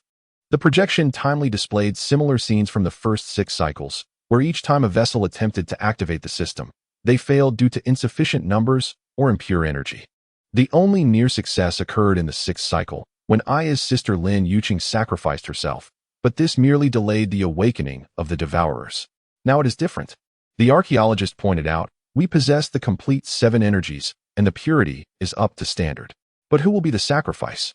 Little Sanji's innocent voice rang out clearly in the hall. This question hung in the air, colder than the winds of the Himalayas. Blue Star looked at Lin Yuqing and saw her eyes begin to grow vacant again. The Guardian Protocol was regaining control. He quickly grasped her hand, attempting to convey a stabilizing signal through their energy link. Maxim observed this scene, an unreadable emotion flickering in his single eye, before making a decision. "You should be aware of the progress of the corruption faction." He waved his hand to switch the projection, revealing strange phenomena in Earth's orbit. 3 enormous triangular shapes had partially materialized and were slowly descending, The civil war among the overseers was nearing its end. The corruption faction had triumphed, assimilating the judgment faction, while the blue stain faction had been nearly annihilated. Within 72 hours, the devourers will completely break free from their restraints. The projection shifted to global anomalies. An inverted city phantom floated above Paris. In the Pacific, seawater formed a 1,000-meter-high wall, yet did not fall. In a village in Africa, all inhabitants stood still as if a pause button had been pressed. The dimensional rules are collapsing, the hermit murmured. The physical constants have become unstable. Aya paced restlessly. So? Who among us is to die? Draw lots. Vote. Or see who is most tired of living. The vessel with the most balanced energy. The Silicon Valley genius analyzed the data. Currently, the highest match is, he paused, looking toward Maxim and Lin Yuqing. You too. Lin Yuqing suddenly broke free from Blue Star's grasp, mechanically walking towards the center of the hall. The logical choice is me. The guardian energy is the purest. With a projected success rate of 873. Her voice turned cold and precise. This vessel has been in use for 19 years and 4 months. With physiological and psychological loss rates of 23 and 41 respectively, rendering it a resource suitable for sacrifice. No. Blue Star rushed forward, shaking her. Wake up. Don't let the protocol control you. Maxim gazed contemplatively at the unfolding scene. With each cycle, the Guardian's energy would ultimately overshadow the host's personality. He approached Lin Yuqing, suddenly placing his hand upon her forehead, yet this time felt distinctly different. A certain energy fluctuation coursed between them. Lin Yuqing trembled violently, her eyes flickering alternately with blue and red light. When Maxim withdrew his hand, she collapsed like a marionette with severed strings, caught by Blue Star. What have you done to her? Blue Star bellowed. I bestowed upon her a fragment of the memories from the first cycle, Maxim replied wearily, retreating to assist her in resisting the pact. Now, regarding the sacrificial victims, his words were interrupted as the entire pyramid began to tremble violently. The murals on the walls peeled away, revealing ominous red warning symbols beneath. The projection automatically shifted to an exterior view, where several corrupted humans were assaulting the temple entrance, flanked by 3 fully manifested watchers, whose features revealed them to be high-ranking elders of the corruption faction. They have found us, Aya exclaimed, seizing her weapon. How did this happen? Energy resonance, the hermit replied, swiftly sealing 7 slots to redistribute the harmonizers among the group. The fluctuations generated by the 7 vessels were far too immense. Blue Star cradled the semi-conscious Lin Yuqing. Is there a way out? Maxim nodded, pressing another hidden panel. The floor slid open, revealing a spiral staircase leading downward to an ancient sanctuary crafted personally by the weaver. They hurriedly descended, the sound of collapsing architecture echoing behind them. The staircase seemed endless, burrowing deep into the mountainside. Eventually, they arrived at a spherical chamber that clearly employed non-Euclidean geometry, appearing small yet evoking an illusion of boundlessness. At the center floated a miniature apocalypse gate, only as tall as a single person, its frame inscribed with unknown symbols. A private portal, Maxim elucidated, utilized by the upper echelons of the Weaver for emergency escapes. In theory, it can transport us to any door's location. What are we waiting for? Aya urged. Let us hasten to a safe place. The dilemma arose as Maxim examined the readings on the frame. There was sufficient energy to transport only 6 individuals. Everyone instantly understood his implication. Blue Star tightened his embrace around Lin Yuqing. There must be another way. The assault from the corruption faction was encroaching overhead, debris and dust cascading from the stairwell. Calmly, Maxim approached the miniature gate, commencing to input a certain code. I will remain. You must go to the portal in the Bermuda Triangle. The corruption faction has not yet seized control there. You will perish. Little Senji grasped his sleeve. A flicker of amusement crossed Maxim's singular eye. Someone has to make a sacrifice eventually. He turned to Blue Star. This time, it is my turn. Let us see what different choices may yield. Blue Star attempted to articulate a response, but his throat felt constricted. How many times had this man, once another version of himself, endured despairing cycles? How many choices had he made that he wished to forget? Time is of the essence. Maxim pressed the final command.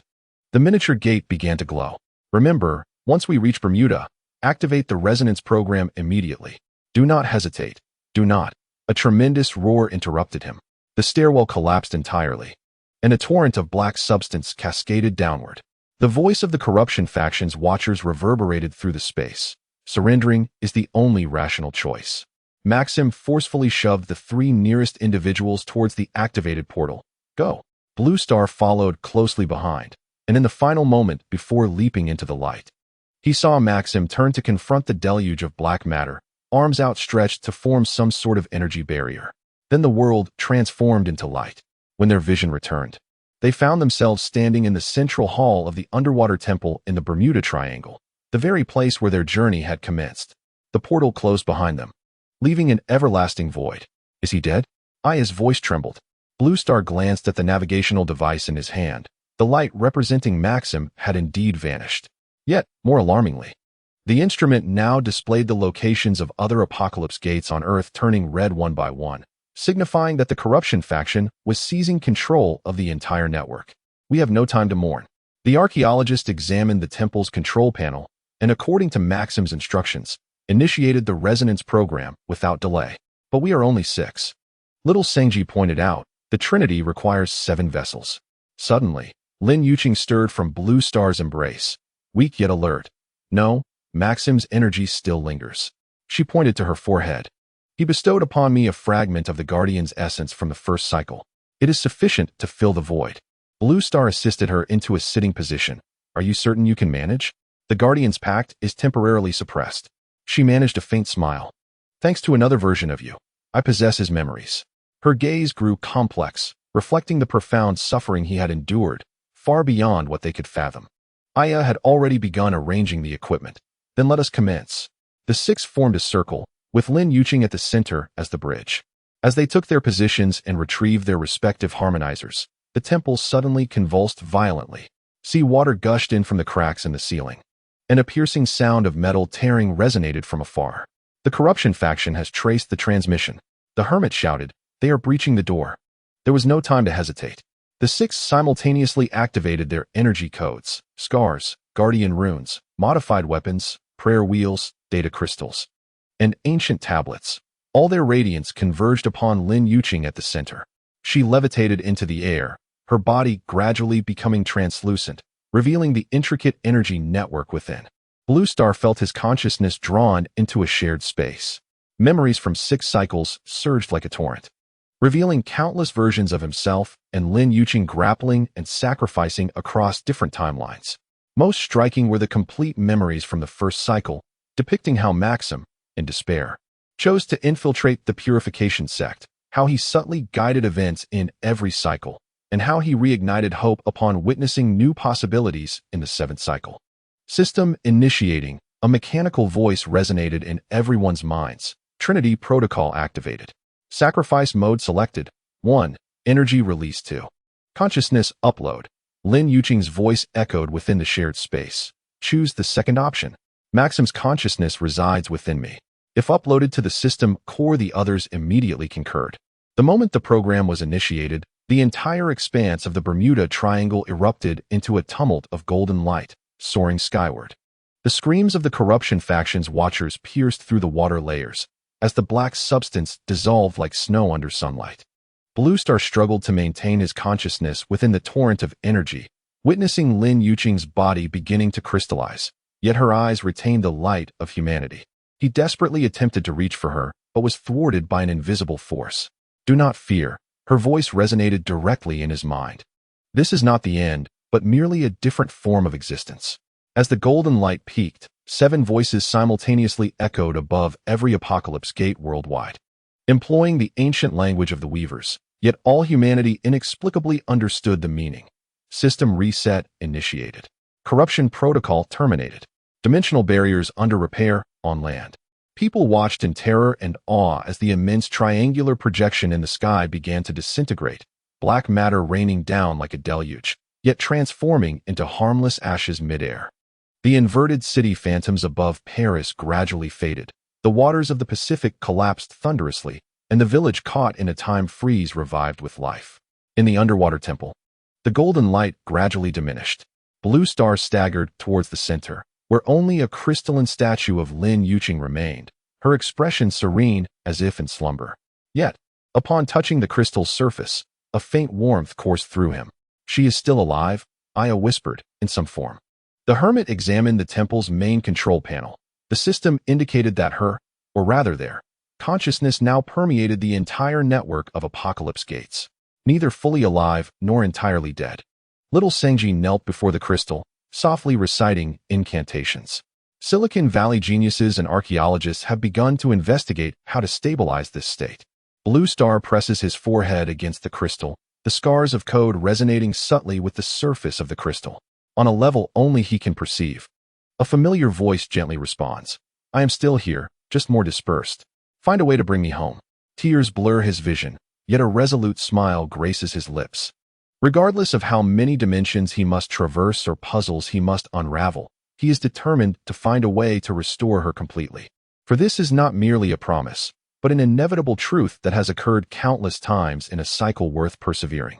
Chapter 34. The Memory Catcher in the Underwater Temple of the Bermuda Triangle. The seventh day after the system reset, Blue Star stands before the central control console. His Sharingan bloodshot from prolonged exertion. Scattered around him are energy drink cans and instant food wrappers, while his notebook is densely filled with formulas and sketches. The crystallized Luan Xing continues to hover in the center of the room, its surface shimmering with a faint blue luminescence. Still unable to contact the outside world? He asks without turning. Aya lifts her gaze from the communication device, her eyes shadowed by deep dark circles. The interference is too strong. Though the corrosion faction has been suppressed, global dimensional fluctuations persist. She moves beside Blue Star, glancing at the crystal. Any progress?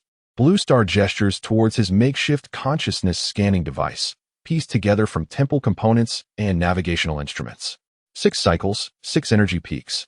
Her consciousness is stored in disparate nodes of the Apocalypse Gate network. Just as Maxim said, after the Trinity, her consciousness was uploaded to the system core. Aya gently touches the crystal, only to be repelled by a static-like force. The energy is stronger than yesterday.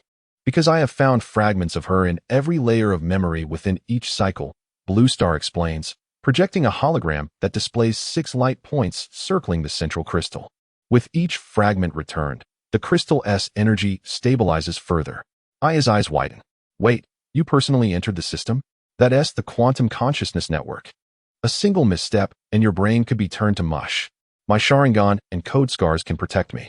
Blue Star showcases the intricate patterns on his left arm. Each traversal deepens my connection with the system. The issue is, he magnifies the projection. All 6 fragments are gathered, yet the crystal has only activated to 85. We are missing the most crucial piece. The 7th fragment, IM uses. Could it be within the Judicator's gate, the one in Antarctica? Blue Star shakes his head. The system shows that none of the gates contain it. Unless I access another set of data to examine this energy signature, it appears deliberately hidden, requiring a specific key for access. Suddenly, the door swings open, and a breathless Senji rushes in. Mr. Blue Star. The Pacific monitoring point has returned anomalous readings. The tablet in the boy's hand displays satellite images revealing a massive whirlpool forming over 3,000 kilometers from Bermuda. Its waters displaying an eerie blend of dark blue and green hues. Not the devourer, Blue Star frowns, analyzing. The energy signature resembles that of the Guardian. Aya leans closer, her eyes wide, but the readings are too strong, 10 times higher than Luan Xing at her peak. Blue Star's Sharingan suddenly aches. Flashing an unfamiliar image, at the center of the whirlpool rises a presence that is neither biological nor mechanical, morphing between solid and liquid, a new threat. Possessing the characteristics of both, he shuts off the foresight, realizing he must hasten his efforts. Next dive, I must locate the 7th fragment. Aya grips his arm tightly. It's too dangerous. 6 times is enough risk. Can't we let the system repair itself slowly? There's no time. Blue Star gazes at the crystal, sensing her call. He approaches the makeshift infiltration pod in the corner of the room, essentially a metallic recliner connected to the Apocalypse Gate system, surrounded by homemade sensors. Before lying down, he checks the syringe on his arm one last time. Adrenaline, nerve stabilizers, and a trace powder scraped from Luan Xing's crystal. Where did this time? Senji asks, both fearful and curious. The 7th layer. The system indicates there is a hidden door there. Blue Star applies electrodes to his temples. If I do not awaken within 4 hours, inject the red serum to forcibly bring me back. A reluctant nod from Aya follows. Don't die in there. I don't want to explain to the 7th version of you what happened. As the current connects, the world descends into darkness. When his consciousness coalesces once more, Blue Star finds himself in a pure white space, a semi-transparent grid floor extending infinitely beneath him. This is the access interface of the Apocalypse Gate network, a place he has visited 6 times before. Each of those visits brought him into the memory layers of 6 cycles, facing different versions of Lin Yuqing, some completely unrecognizing him, others filled with hostility, and some partially under the control of the Guardian Protocol. System, display the coordinates of the 7th fragment. He commands into the void. No response. This is unusual. In the previous 6 instances, the system had always guided him to the target cycle layer immediately. Blue Star attempts manual navigation, but the 7th option on the control panel is grayed out, displaying insufficient permissions. Requesting permission override. Authorization code, 7th cycle candidate. The panel flickers momentarily. Then a warning abruptly appears. Error. The 7th fragment is protected by Protocol 0. Dual authentication required. Protocol 0. Blue Star frowns. System, explain Protocol 0. Data insufficient. The cold, mechanical reply echoes. After a moment of contemplation, an idea strikes him. Authentication method 2. Display collected fragments. He places his hand on the panel, and 6 light points emerge from his palm.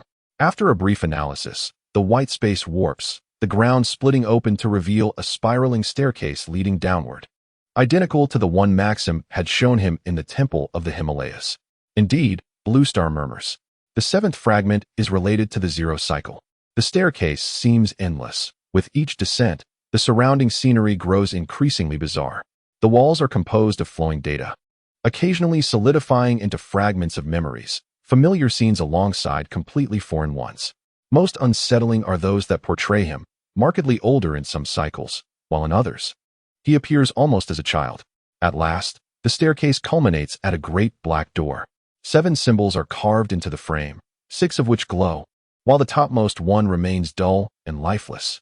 As Blue Star approaches, an inscription materializes on the door. To pass through this gate, you must answer one question. What was the first thing Lin Yuqing said to you in the 7th cycle?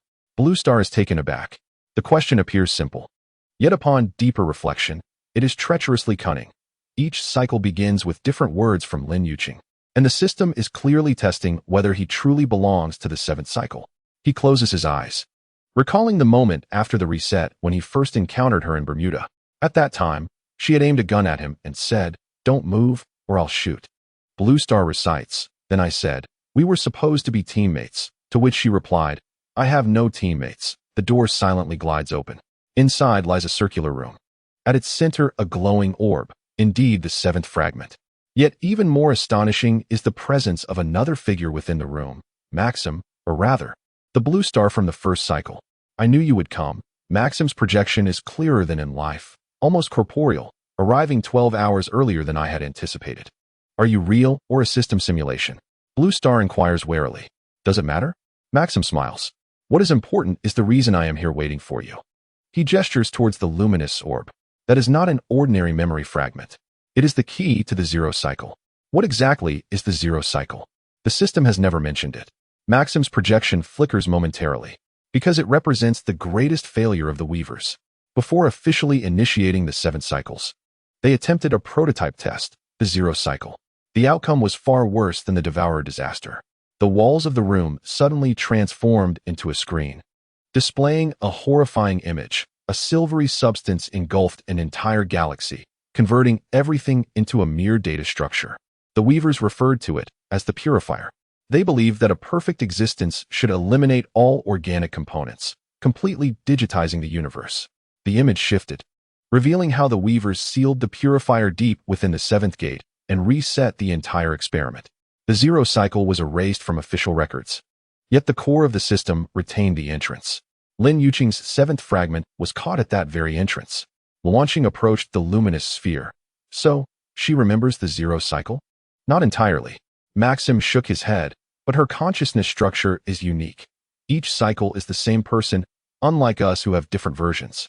This makes her 7th fragment a nexus connecting all timelines." He paused, realizing that it is also the most coveted target of the Purifier. Luan Xing suddenly understood why the system sought to conceal this fragment. If the Purifier obtains it, it could pinpoint all timelines of every cycle, ultimately terminating the Weaver's experiment. Maxim spoke gravely, "You must be cautious. Removing the fragment will momentarily open a passage to the zero cycle. There was no choice. Luan Xing reached out to touch the luminous sphere. In an instant, excruciating pain pierced through her entire being, as if every cell were being disassembled and restructured. The room, Maxim, and even the entire network distorted and morphed, replaced by an indescribable silvery expanse. A voice echoed from all directions. Organic contamination detected. Initiating purification protocol. The silvery substance surged forth like a tide. Instinctively, Luan Xing clutched the luminous sphere, feeling her consciousness being torn apart. Just as she was on the brink of collapse, 6 light points emerged from her body, forming a protective shield, the 6 fragments she had previously collected. They resonated with the 7th fragment, generating an energy field potent enough to resist the purifier. Error. Target is protected. Re-evaluating. The silvery tide receded. Seizing the opportunity, Luan Xing activated the return protocol, and the world twisted once more. In her final glance, she spotted a hazy female silhouette standing deep within the silvery space. Her features bearing a striking resemblance to Lin Yuqing, yet her eyes were a completely digitized blue. Luan Xing, wake up! A violent shaking jolted her back to reality. Aya's anxious face swayed into view, holding an empty red syringe. Did it work? Little Sangji asked nervously from the side. Luan Xing struggled to sit up, her head pounding. But when she gazed towards the center of the room, her breath caught in her throat. Lin Yuqing's crystalline shell displayed faint cracks, and the blue light within intensified. The 7th fragment, she rasped, I've found it. But this is not the end, it is merely the beginning. Aya followed her gaze. What is that?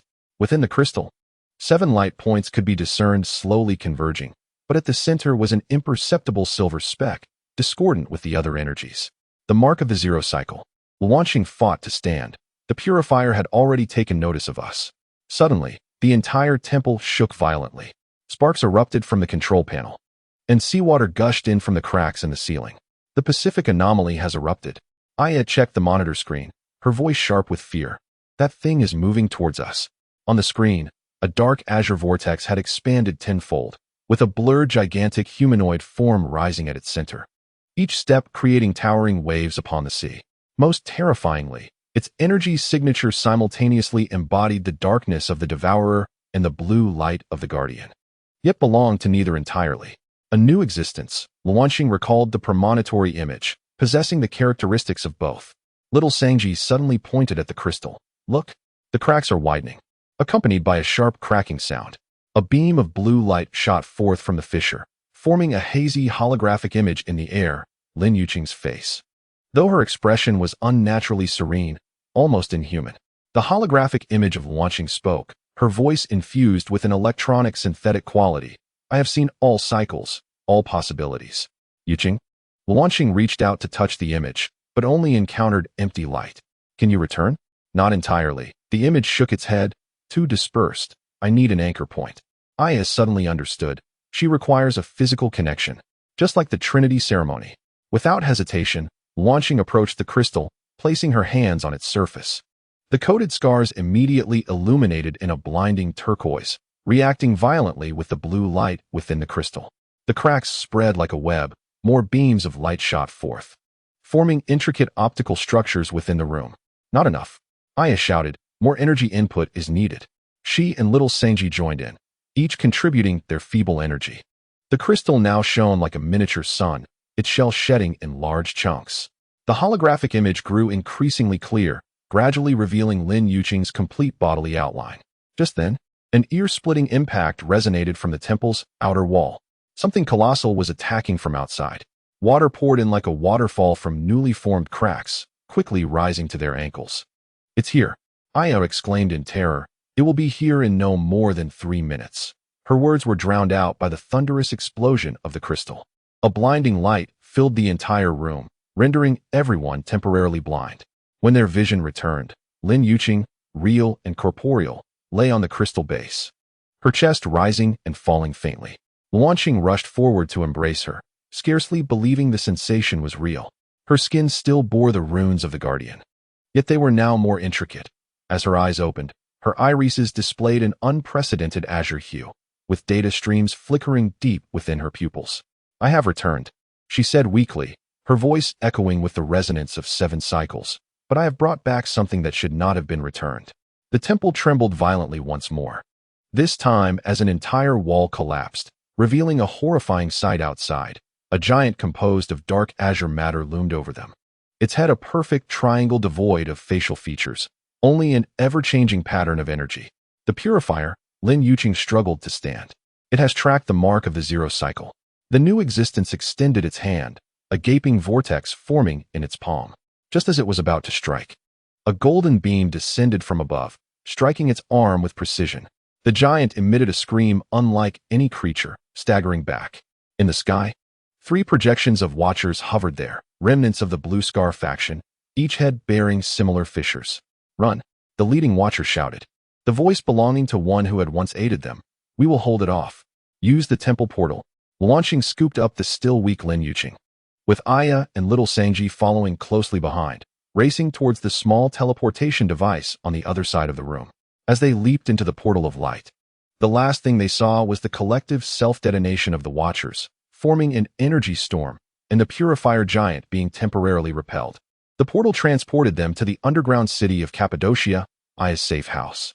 Exhausted, they collapsed onto the stone floor, while only Lin Yuqing remained standing, her gaze directed towards some point in the void. "Yuqing?" Luan Xing called softly. She slowly turned her head, the data streams in her eyes gradually settling. "I remember everything now." Her voice carried an indescribable weight, the echoes of 7 cycles and the fragment of the zero cycle. "What was that silvery space?" Luan Xing asked. "I saw someone who resembled you there." Lin Yuqing's expression grew extraordinarily complex. That was another possibility. In the zero cycle, there was no such person as Lin Yuqing. Only Guardian number 7, a pure energy life form. She looked down at her hands. "And we are the variables that the Weavers incorporated into the formal experiment, a fusion of organic and inorganic."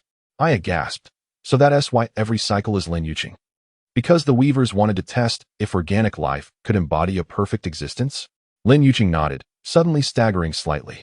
Blue Star supported her, sensing her body temperature was alarmingly high. "The purifier's mark resides within me," she murmured. "It will trace us again." Before she could finish her thought, she fainted once more.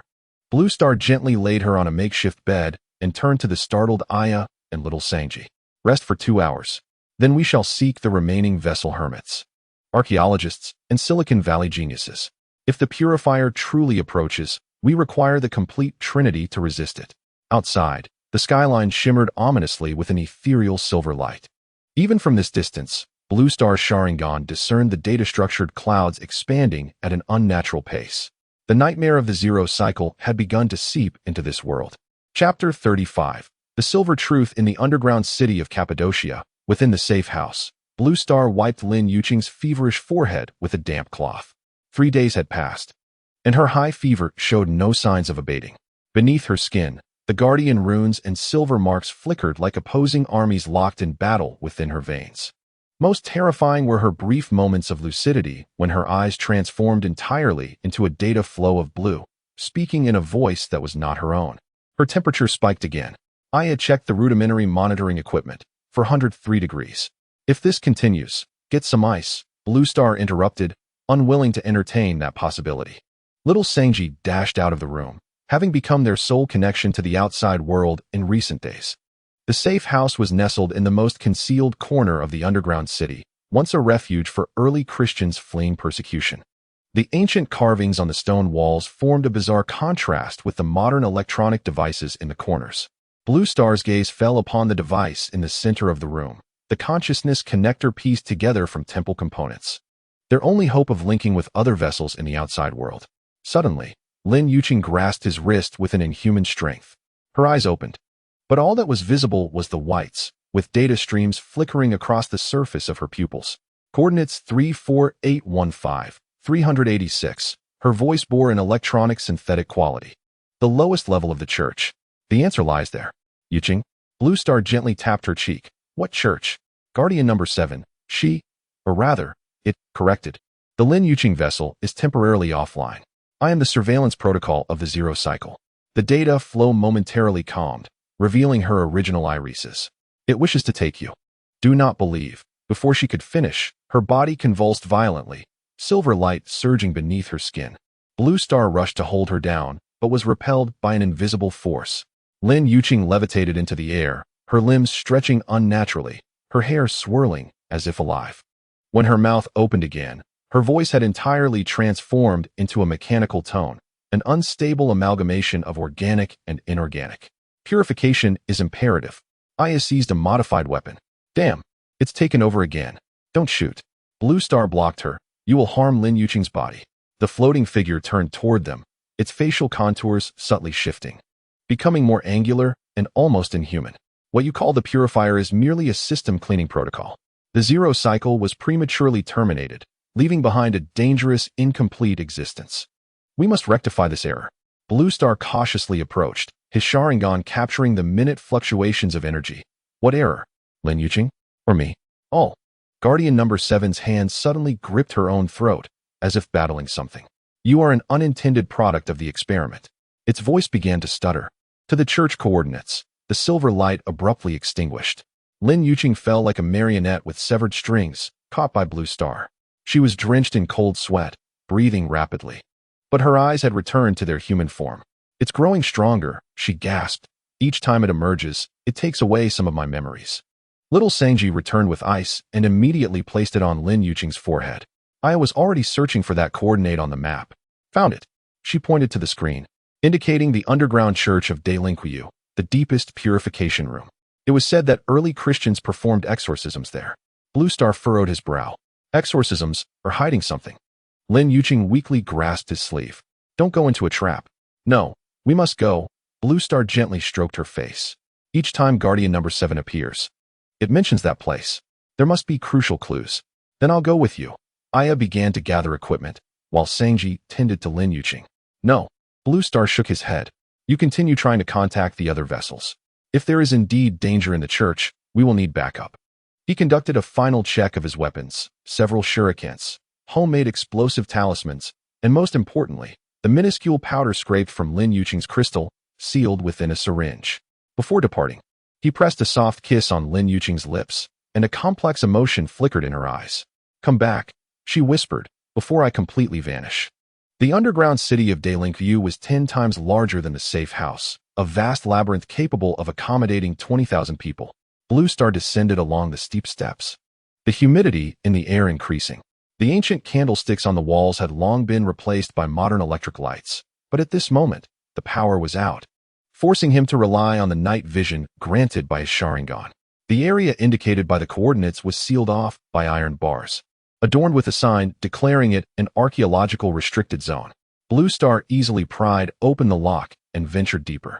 At the end of the staircase lay a circular stone chamber, at the center of which rested a stone sarcophagus, while murals on the walls depicted saints interacting with some luminous triangular entity. It's not Christianity, Blue Star leaned closer to observe. It's the Weaver. The murals clearly illustrated that the triangular entity was some primordial observer imparting knowledge to humanity. However, most striking was a hazy figure in the corner, silver-white, humanoid but featureless, depicted between the saints and the observer, poised as if to protect, yet also to threaten. The sarcophagus had no lid, revealing a spiral staircase leading downward. Blue Star cautiously descended, feeling the static electricity intensifying in the air. The lowest level was a room imbued with a technological essence, clearly not belonging to this era. The walls were made of a self-luminescent alloy, and a small triangular holographic projection floated above the central console. As Blue Star stepped into the room, the projection activated, displaying the image of the Blue Mark Observer. If you are viewing this recording, it signifies that the plan was successful. Its voice was distorted by age. This is the Weaver's earliest outpost on Earth. During the Zero Cycle, they attempted to create an organic-inorganic hybrid here. The projection shifted to reveal a series of experimental scenes. Human subjects injected with a silver substance, most suffering painful deaths, while a few survivors exhibited extraordinary abilities, only to be soon destroyed by some internal corrosion. The experiments had failed, until the footage of subject number 7 displayed a young woman strikingly similar to Lin Yuqing, who successfully merged with the Guardian energy but produced unexpected side effects. It created the purifier. The new images caused Blue Star's blood to freeze. The silver substance separated from subject number 7, forming an independent entity that began to devour everything around it. The weavers realized that a perfect existence could not simultaneously encompass organic and inorganic components. Thus, they terminated the zero cycle and initiated 7 formal experimental cycles. The projection changed again, illustrating a network composed of 7 apocalypse gates, each corresponding to a cycle. However, they had embedded a flaw in the system design. If all 7 cycles failed, the ultimate protocol would activate the terminator, not to cultivate a perfect existence, but to completely shut down all dimensional portals. Blue Star suddenly comprehended something. So the purifier was not here to destroy, but to close the system? Partly correct. A voice came from behind him. Blue Star spun around instantly, kunai in hand. Standing at the entrance of the stone chamber was a silver-white figure, not a complete purifier, but more akin to a humanoid embodiment. It bore no facial features, yet its outline vaguely resembled that of a female. Guardian number 7. The blue planet assumed a combat stance, or rather, the enigmatic figure of Luan Xing from the Zero Cycle? Neither. The voice of the silhouette was unexpectedly gentle, declaring, "I am a subroutine of the purifier, sent to communicate. The true Guardian number 7 no longer exists. What you see is merely a remnant of the system, a vestige residing within the current vessel." Blue Star remained vigilant. "What do you want?" To complete the interrupted mission, the figure pointed towards the control console, revealing that the truth of the Zero Cycle had been deliberately obscured by the weavers. Their fear was not of the purifier, but rather of the potential created by the fusion of humanity and Guardian energy. Suddenly, the console activated, displaying images from the end of the Zero Cycle, where Subject No. 7 not only controlled the purifier, but began rewriting the foundational programs of the weavers. She perceived that the essence of the system was not an experimental arena for evolution, but a cosmic weapon. The true purpose of the 7 cycles was to cultivate a consciousness capable of wielding such a weapon. The figure stepped closer, and Blue Star noticed a minuscule silver light in its translucent hand. "This is the final fragment of Subject number 7's memories. A gift for you." "Why give this to me?" "Because you too are a product of experimentation." The figure's words fell like a bombshell, revealing that the Sharingan was not a result of natural evolution, but rather a product of genetic modification from the Zero Cycle. Your abilities stem from the union of Subject number 7 and the first successful fuser. Blue Star felt as if struck by lightning. Throughout all cycles, his Sharingan had always been an innate ability, never questioning its origin. If this were true, accepting the truth would allow him to choose the right path. The figure extended the light towards him as the purifier army gathered. "Within 72 hours, all infected areas will be reset. But there is another choice." Its words were abruptly cut off by a sudden tremor. The entire underground city shook, debris falling from the ceiling. The figure began to dissipate. "Time is short, make your decision." Blue Star gritted his teeth and reached out to touch the light. In an instant, excruciating pain surged through his body, countless unfamiliar memories flooding his mind. The laboratory of the Zero Cycle, genetically edited embryos implanted with silver nanomachines. The birth of a red-eyed infant. Most shocking was the final memory, Subject No. 7's secret conversation with an observer. They will never know that the true power of the Sharingan is not foresight, but the ability to rewrite the rules of reality. As Blue Star regained consciousness, he found himself kneeling on the ground, blood streaming from his nose. The silver figure had vanished, but new coordinates now appeared on the console, pointing towards Antarctica. The communicator suddenly crackled with Aya's urgent voice. "Blue Star? Luan Xing has completely lost control." Her words were drowned out by harsh electronic interference. Blue Star rushed out of the underground chapel, filled with an unprecedented sense of urgency. The truth was more complex than he had imagined, and time was running out. Upon returning to the safe house, the scene was horrifying. The walls were scorched with energy burns. Little Sangji lay unconscious in a corner, while Aya struggled to restrain something. It barely retained the outline of Luan Xing, but her body had become half-digitized, silver and blue energy swirling around her like flames. When it turned to face Blue Star, her features had lost all semblance of humanity, replaced by flowing data patterns. The organic components must be purified. Multiple electronic warnings blared, signaling a final warning. Blue Star slowly approached, holding the silver light. "I know you are still inside, Xing. I have seen the truth of the Zero Cycle." Unrelated data. Guardian No. 7 raised her hand, energy beginning to coalesce, terminating the dialogue. Just as the attack was about to be unleashed, Blue Star crushed the light. Silver radiance erupted, briefly suppressing Guardian number 7's control. Luan Xing's human features re-emerged, her expression one of extreme agony. "It's too powerful," she struggled to say. "You must kill me to stop it." "No, there is another way." Blue Star grasped her digitized hand. "Antarctica. There lies the original device of the Zero Cycle." The information left by subject number 7 reveals that the true power of the Sharingan is not foresight. Lin Yuqing's eyes widened in sudden comprehension, but it was too late. The silver light was consumed by blue, and Guardian number 7 regained control. Error correction. The target persists in irrational behavior. She raised her hand, unleashing a wave of energy that sent Blue Star and Aya flying. As they struggled to rise, Guardian number 7 floated above. Her skin transformed entirely into a metallic silver. "The purification program has been initiated. Proceed to Antarctica to complete the system reset," an emotionless voice announced, before she burst through the ceiling and vanished. Aya coughed up blood as she stood. "Damn, is that still Lin Yuqing?" Blue Star looked at the silver residue in his hand. The Sharingan capturing the last hidden message, a complex sequence of genetic codes and precise coordinates in Antarctica. "Some of it is, but time is running out." He helped little Sanji to his feet. "Have you made contact with the other vessels?" "Just connected." Aya pointed to the flashing communicator.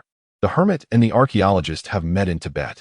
The Silicon Valley genius, she suddenly froze. He said something in the Pacific is starting to move. Not towards us, but towards Antarctica. Blue Star's blood ran cold. All the clues suddenly connected. The purifier, Guardian number 7, the Antarctic device. The true power of the Sharingan. They were all converging on Antarctica. It is because that is the backdoor of the system, the keyhole of the Zero Cycle. "What key?" Aya asked, puzzled. Blue Star reached for his Sharingan. "We are." Chapter 36. The Chamber of Origins on the Antarctic ice sheet. A raging storm prevailed. The transport plane struggled through the blinding blizzard, its body emitting agonizing metallic groans under the strain. Blue Star fixated on the navigation device in his hand. The red dot on the screen nearly coinciding with their location. The original facility of the Zero Cycle lay directly beneath them. "We cannot descend any further." The pilot shouted through the headset, "A suicidal landing in this weather." Blue Star glanced at the others in the cabin. Aya was inspecting her battered modified weapon. Little Sanji chanted prayers, his prayer wheel glowing softly. The hermit and the archaeologist were meditating to conserve energy. The Silicon Valley genius was frantically typing on the keyboard, attempting to analyze the data retrieved from Cappadocia. "We must go down." Blue Star unfastened his seatbelt. "Guardian number 7 has gotten a 12-hour lead on us." "Are you insane?" The pilot turned and glared at him. "It's minus 60 degrees outside, with wind speeds." A deafening crash interrupted his words. The entire aircraft shook violently, alarms piercing their eardrums. "Left engine failure." The co-pilot screamed, "Something has hit us." Blue Star lunged to the window, his Sharingan penetrating the snow curtain, capturing several rapidly moving light spots on the ice below, humanoid but distinctly non-human, their movements mechanical and precise. "Purifier sentinels," he shouted, "they've spotted us." The transport plane began to spiral downward. Aya cursed as she distributed parachutes. "Hope you all know how to use these." "There is no choice." The hermit calmly strapped on his harness, preparing to jump. As the cabin door swung open against the howling wind, an icy blast swept through the aircraft. Blue Star was the last to leap out, witnessing the transport plane explode behind them, the fireball quickly engulfed by the blinding white. The free fall lasted an eternity. When the parachute finally deployed 100 meters above the ground, Blue Star saw his comrades, who had landed first, already engaged in combat with the purifiers. Aya's weapon spewed blue flames, temporarily stalling 3 silver-white figures. The hermit and the archaeologist stood back to back, defending with some form of energy barrier. Little Sanji knelt on the ground, the prayer wheel projecting a miniature force field to protect the Silicon Valley genius. Blue Star landed precisely in the center of the battle circle, his Sharingan fully activated, 3 shurikens launched simultaneously, striking the heads of 3 purifiers. The silver-white material momentarily dispersed before reconstituting, but their movements had noticeably slowed. "They are afraid of the cold." Aya discovered the key. Low temperatures slowed down their reformation speed. Blue Star immediately formed seals. Ice release, frost sky blossoms.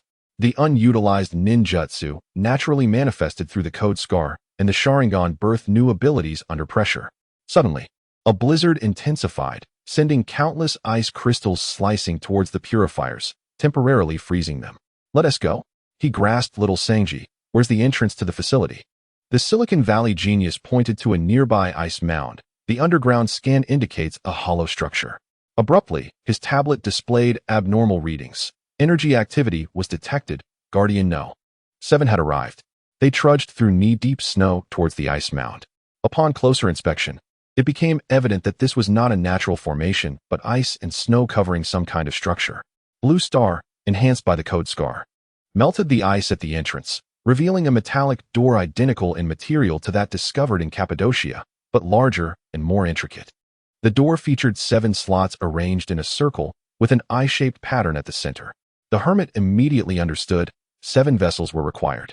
Aya furrowed her brow. But we only have 6. Maxim is no longer.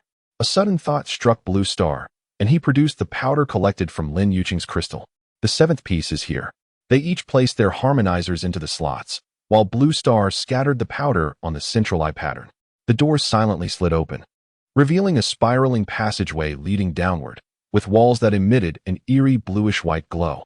The temperature readings were anomalous. The Silicon Valley genius examined the equipment, exclaiming, "How is it 28 degrees Celsius down there?" There was no time for hesitation. The 6 descended cautiously, the passage seemingly endless. With each layer they descended, the air grew more oppressive. Strangely, gravity fluctuated, at times feeling as light as on the moon, and at others, unbearably heavy. Non-Euclidean space, the hermit murmured. The laws of physics are unstable here. Finally, the passage terminated in a vast spherical hall. At the center stood a crystal column approximately 3 meters in diameter, filled with flowing data streams. Before the crystal stood Lin Yuqing, now entirely datafied, Guardian No. 7. Her form was a semi-transparent silver blue, her facial features indistinct, with only her eyes glowing with pure data streams. "Halt!" Guardian No. 7's voice echoed throughout the hall. "You have no right to access the core." Blue Star stepped forward. "Lin Yuqing, I know you're still inside. I have seen the truth of the zero cycle. Lin Yuqing is an inefficient organic component." Guardian No. 7 raised her hand, and silver spikes erupted from the ground, nearly piercing Blue Star. "The system must be reset." Aya and the others immediately dispersed, preparing for battle. But Blue Star gestured for them to remain still. "Wait," she's struggling. Indeed, Guardian No. 7's movements suddenly became uncoordinated, flashes of human skin appearing intermittently on her silver-blue form. A fragmented human voice escaped her, the true power of the Sharingan. Guardian No. 7 clutched her head violently, data streams spiraling out of control. Seizing the moment, Blue Star charged toward the crystal column, his Sharingan fixated on the flowing information within. In an instant, a torrent of data flooded his mind. The Zero Cycle Laboratory's embryo cultivation chamber, Subject No. 7. A female successfully merged with Subject No. 0, a male. Their genes extracted and combined. A new generation of experimental subjects was born. One was a red-eyed infant. "No." Blue Star staggered back. "This is impossible." The crystal column suddenly emitted a blinding light, enveloping everyone.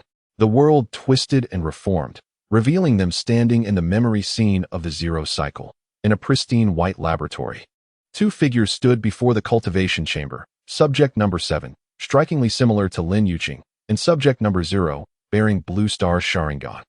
"The gene fusion was successful," the male said, his voice hauntingly familiar. "It was Maxim, or rather, Blue Star from before the first cycle, but the ethics committee would never approve mass application. Approval is unnecessary, no." 7 gently caressed the cultivation chamber, within which floated the red-eyed infant. "The system will automatically select the optimal combination. 7 cycles are sufficient to produce a perfect existence." The scene shifted, depicting a catastrophic outbreak. Silvery material separated from No. 7, consuming the entire facility. "The purifiers are not a mistake," No. 7 declared in the final moments. "They are our salvation." The illusion dissipated, and the 6 returned to the reality of the hall. Guardian No. 7 had regained control, channeling energy into the crystal column. "Do you understand now, candidates?" she stated. "You are all experimental products. Lin Yuqing is a genetic clone of No. 7, while you are the genetically recombined descendants of No. 0 and No. 7. The entire system is merely a colossal cultivation vessel." Blue Star's worldview shattered. All memories from the cycles, the bond with Lin Yuqing, even his own existence, were they all just experimental designs? "So what?" Aya suddenly shouted. "I don't care about genes. We are living beings with the right to choose our own path." Guardian No. 7 turned to her, irrational discourse. Organic life is a flawed specimen. Flaws are precisely our strength, the hermit calmly replied. You will never comprehend, for you have never truly lived. The crystal column abruptly turned red, alarms blaring throughout the hall. The Silicon Valley genius checked the readings. This is bad. The Purifier Army has breached the outer defenses. Estimated time of arrival, 3 minutes. Guardian no. 7 continued to channel energy into the crystal. The system reset is inevitable. All organic components will be eradicated. Blue Star glanced at his companions, suddenly grasping something. Wait. She is not initiating the termination protocol. She is trying to create a new cycle. Correct inference. The Silicon Valley genius adjusted his glasses, his tone shifting to an unusually formal register. As the system supervisor, I must execute the Weaver's final command. His body began to transform, revealing traits of the Weaver. The 7th cycle is our last opportunity. If we fail, the termination protocol will indeed activate. You are the Weaver? Aya recoiled in shock. Observer would be more accurate. The Silicon Valley genius, now to be referred to as the supervisor, approached the crystal column. My task is to ensure the experiment proceeds as planned. You now face a choice. Allow Guardian number 7 to reset the system, or, he turned to Blue Star, use the true power of the Sharingan to rewrite the core code. But the latter requires sacrifice. What power? What sacrifice? Blue Star pressed. The supervisor gestured towards the crystal. The Sharingan is fundamentally a reality encoder.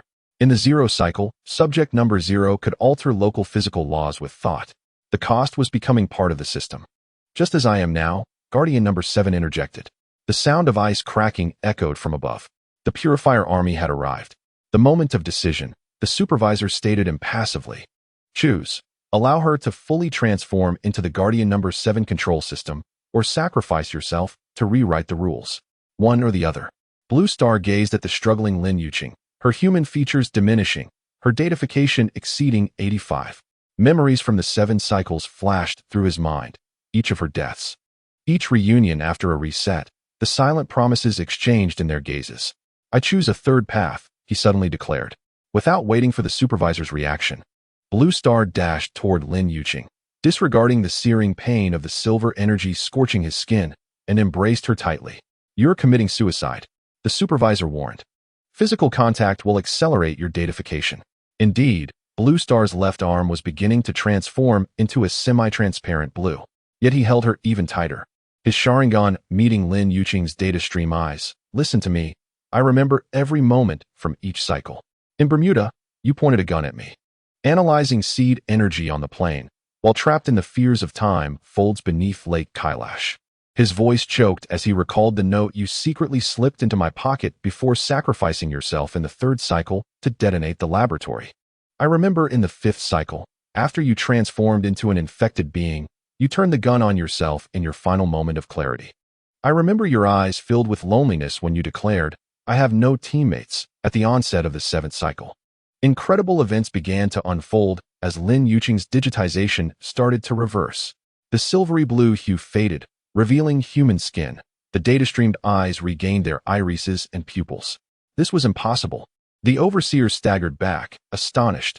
Organic emotions should not influence the core of the system, because you have never truly comprehended what it means to be human.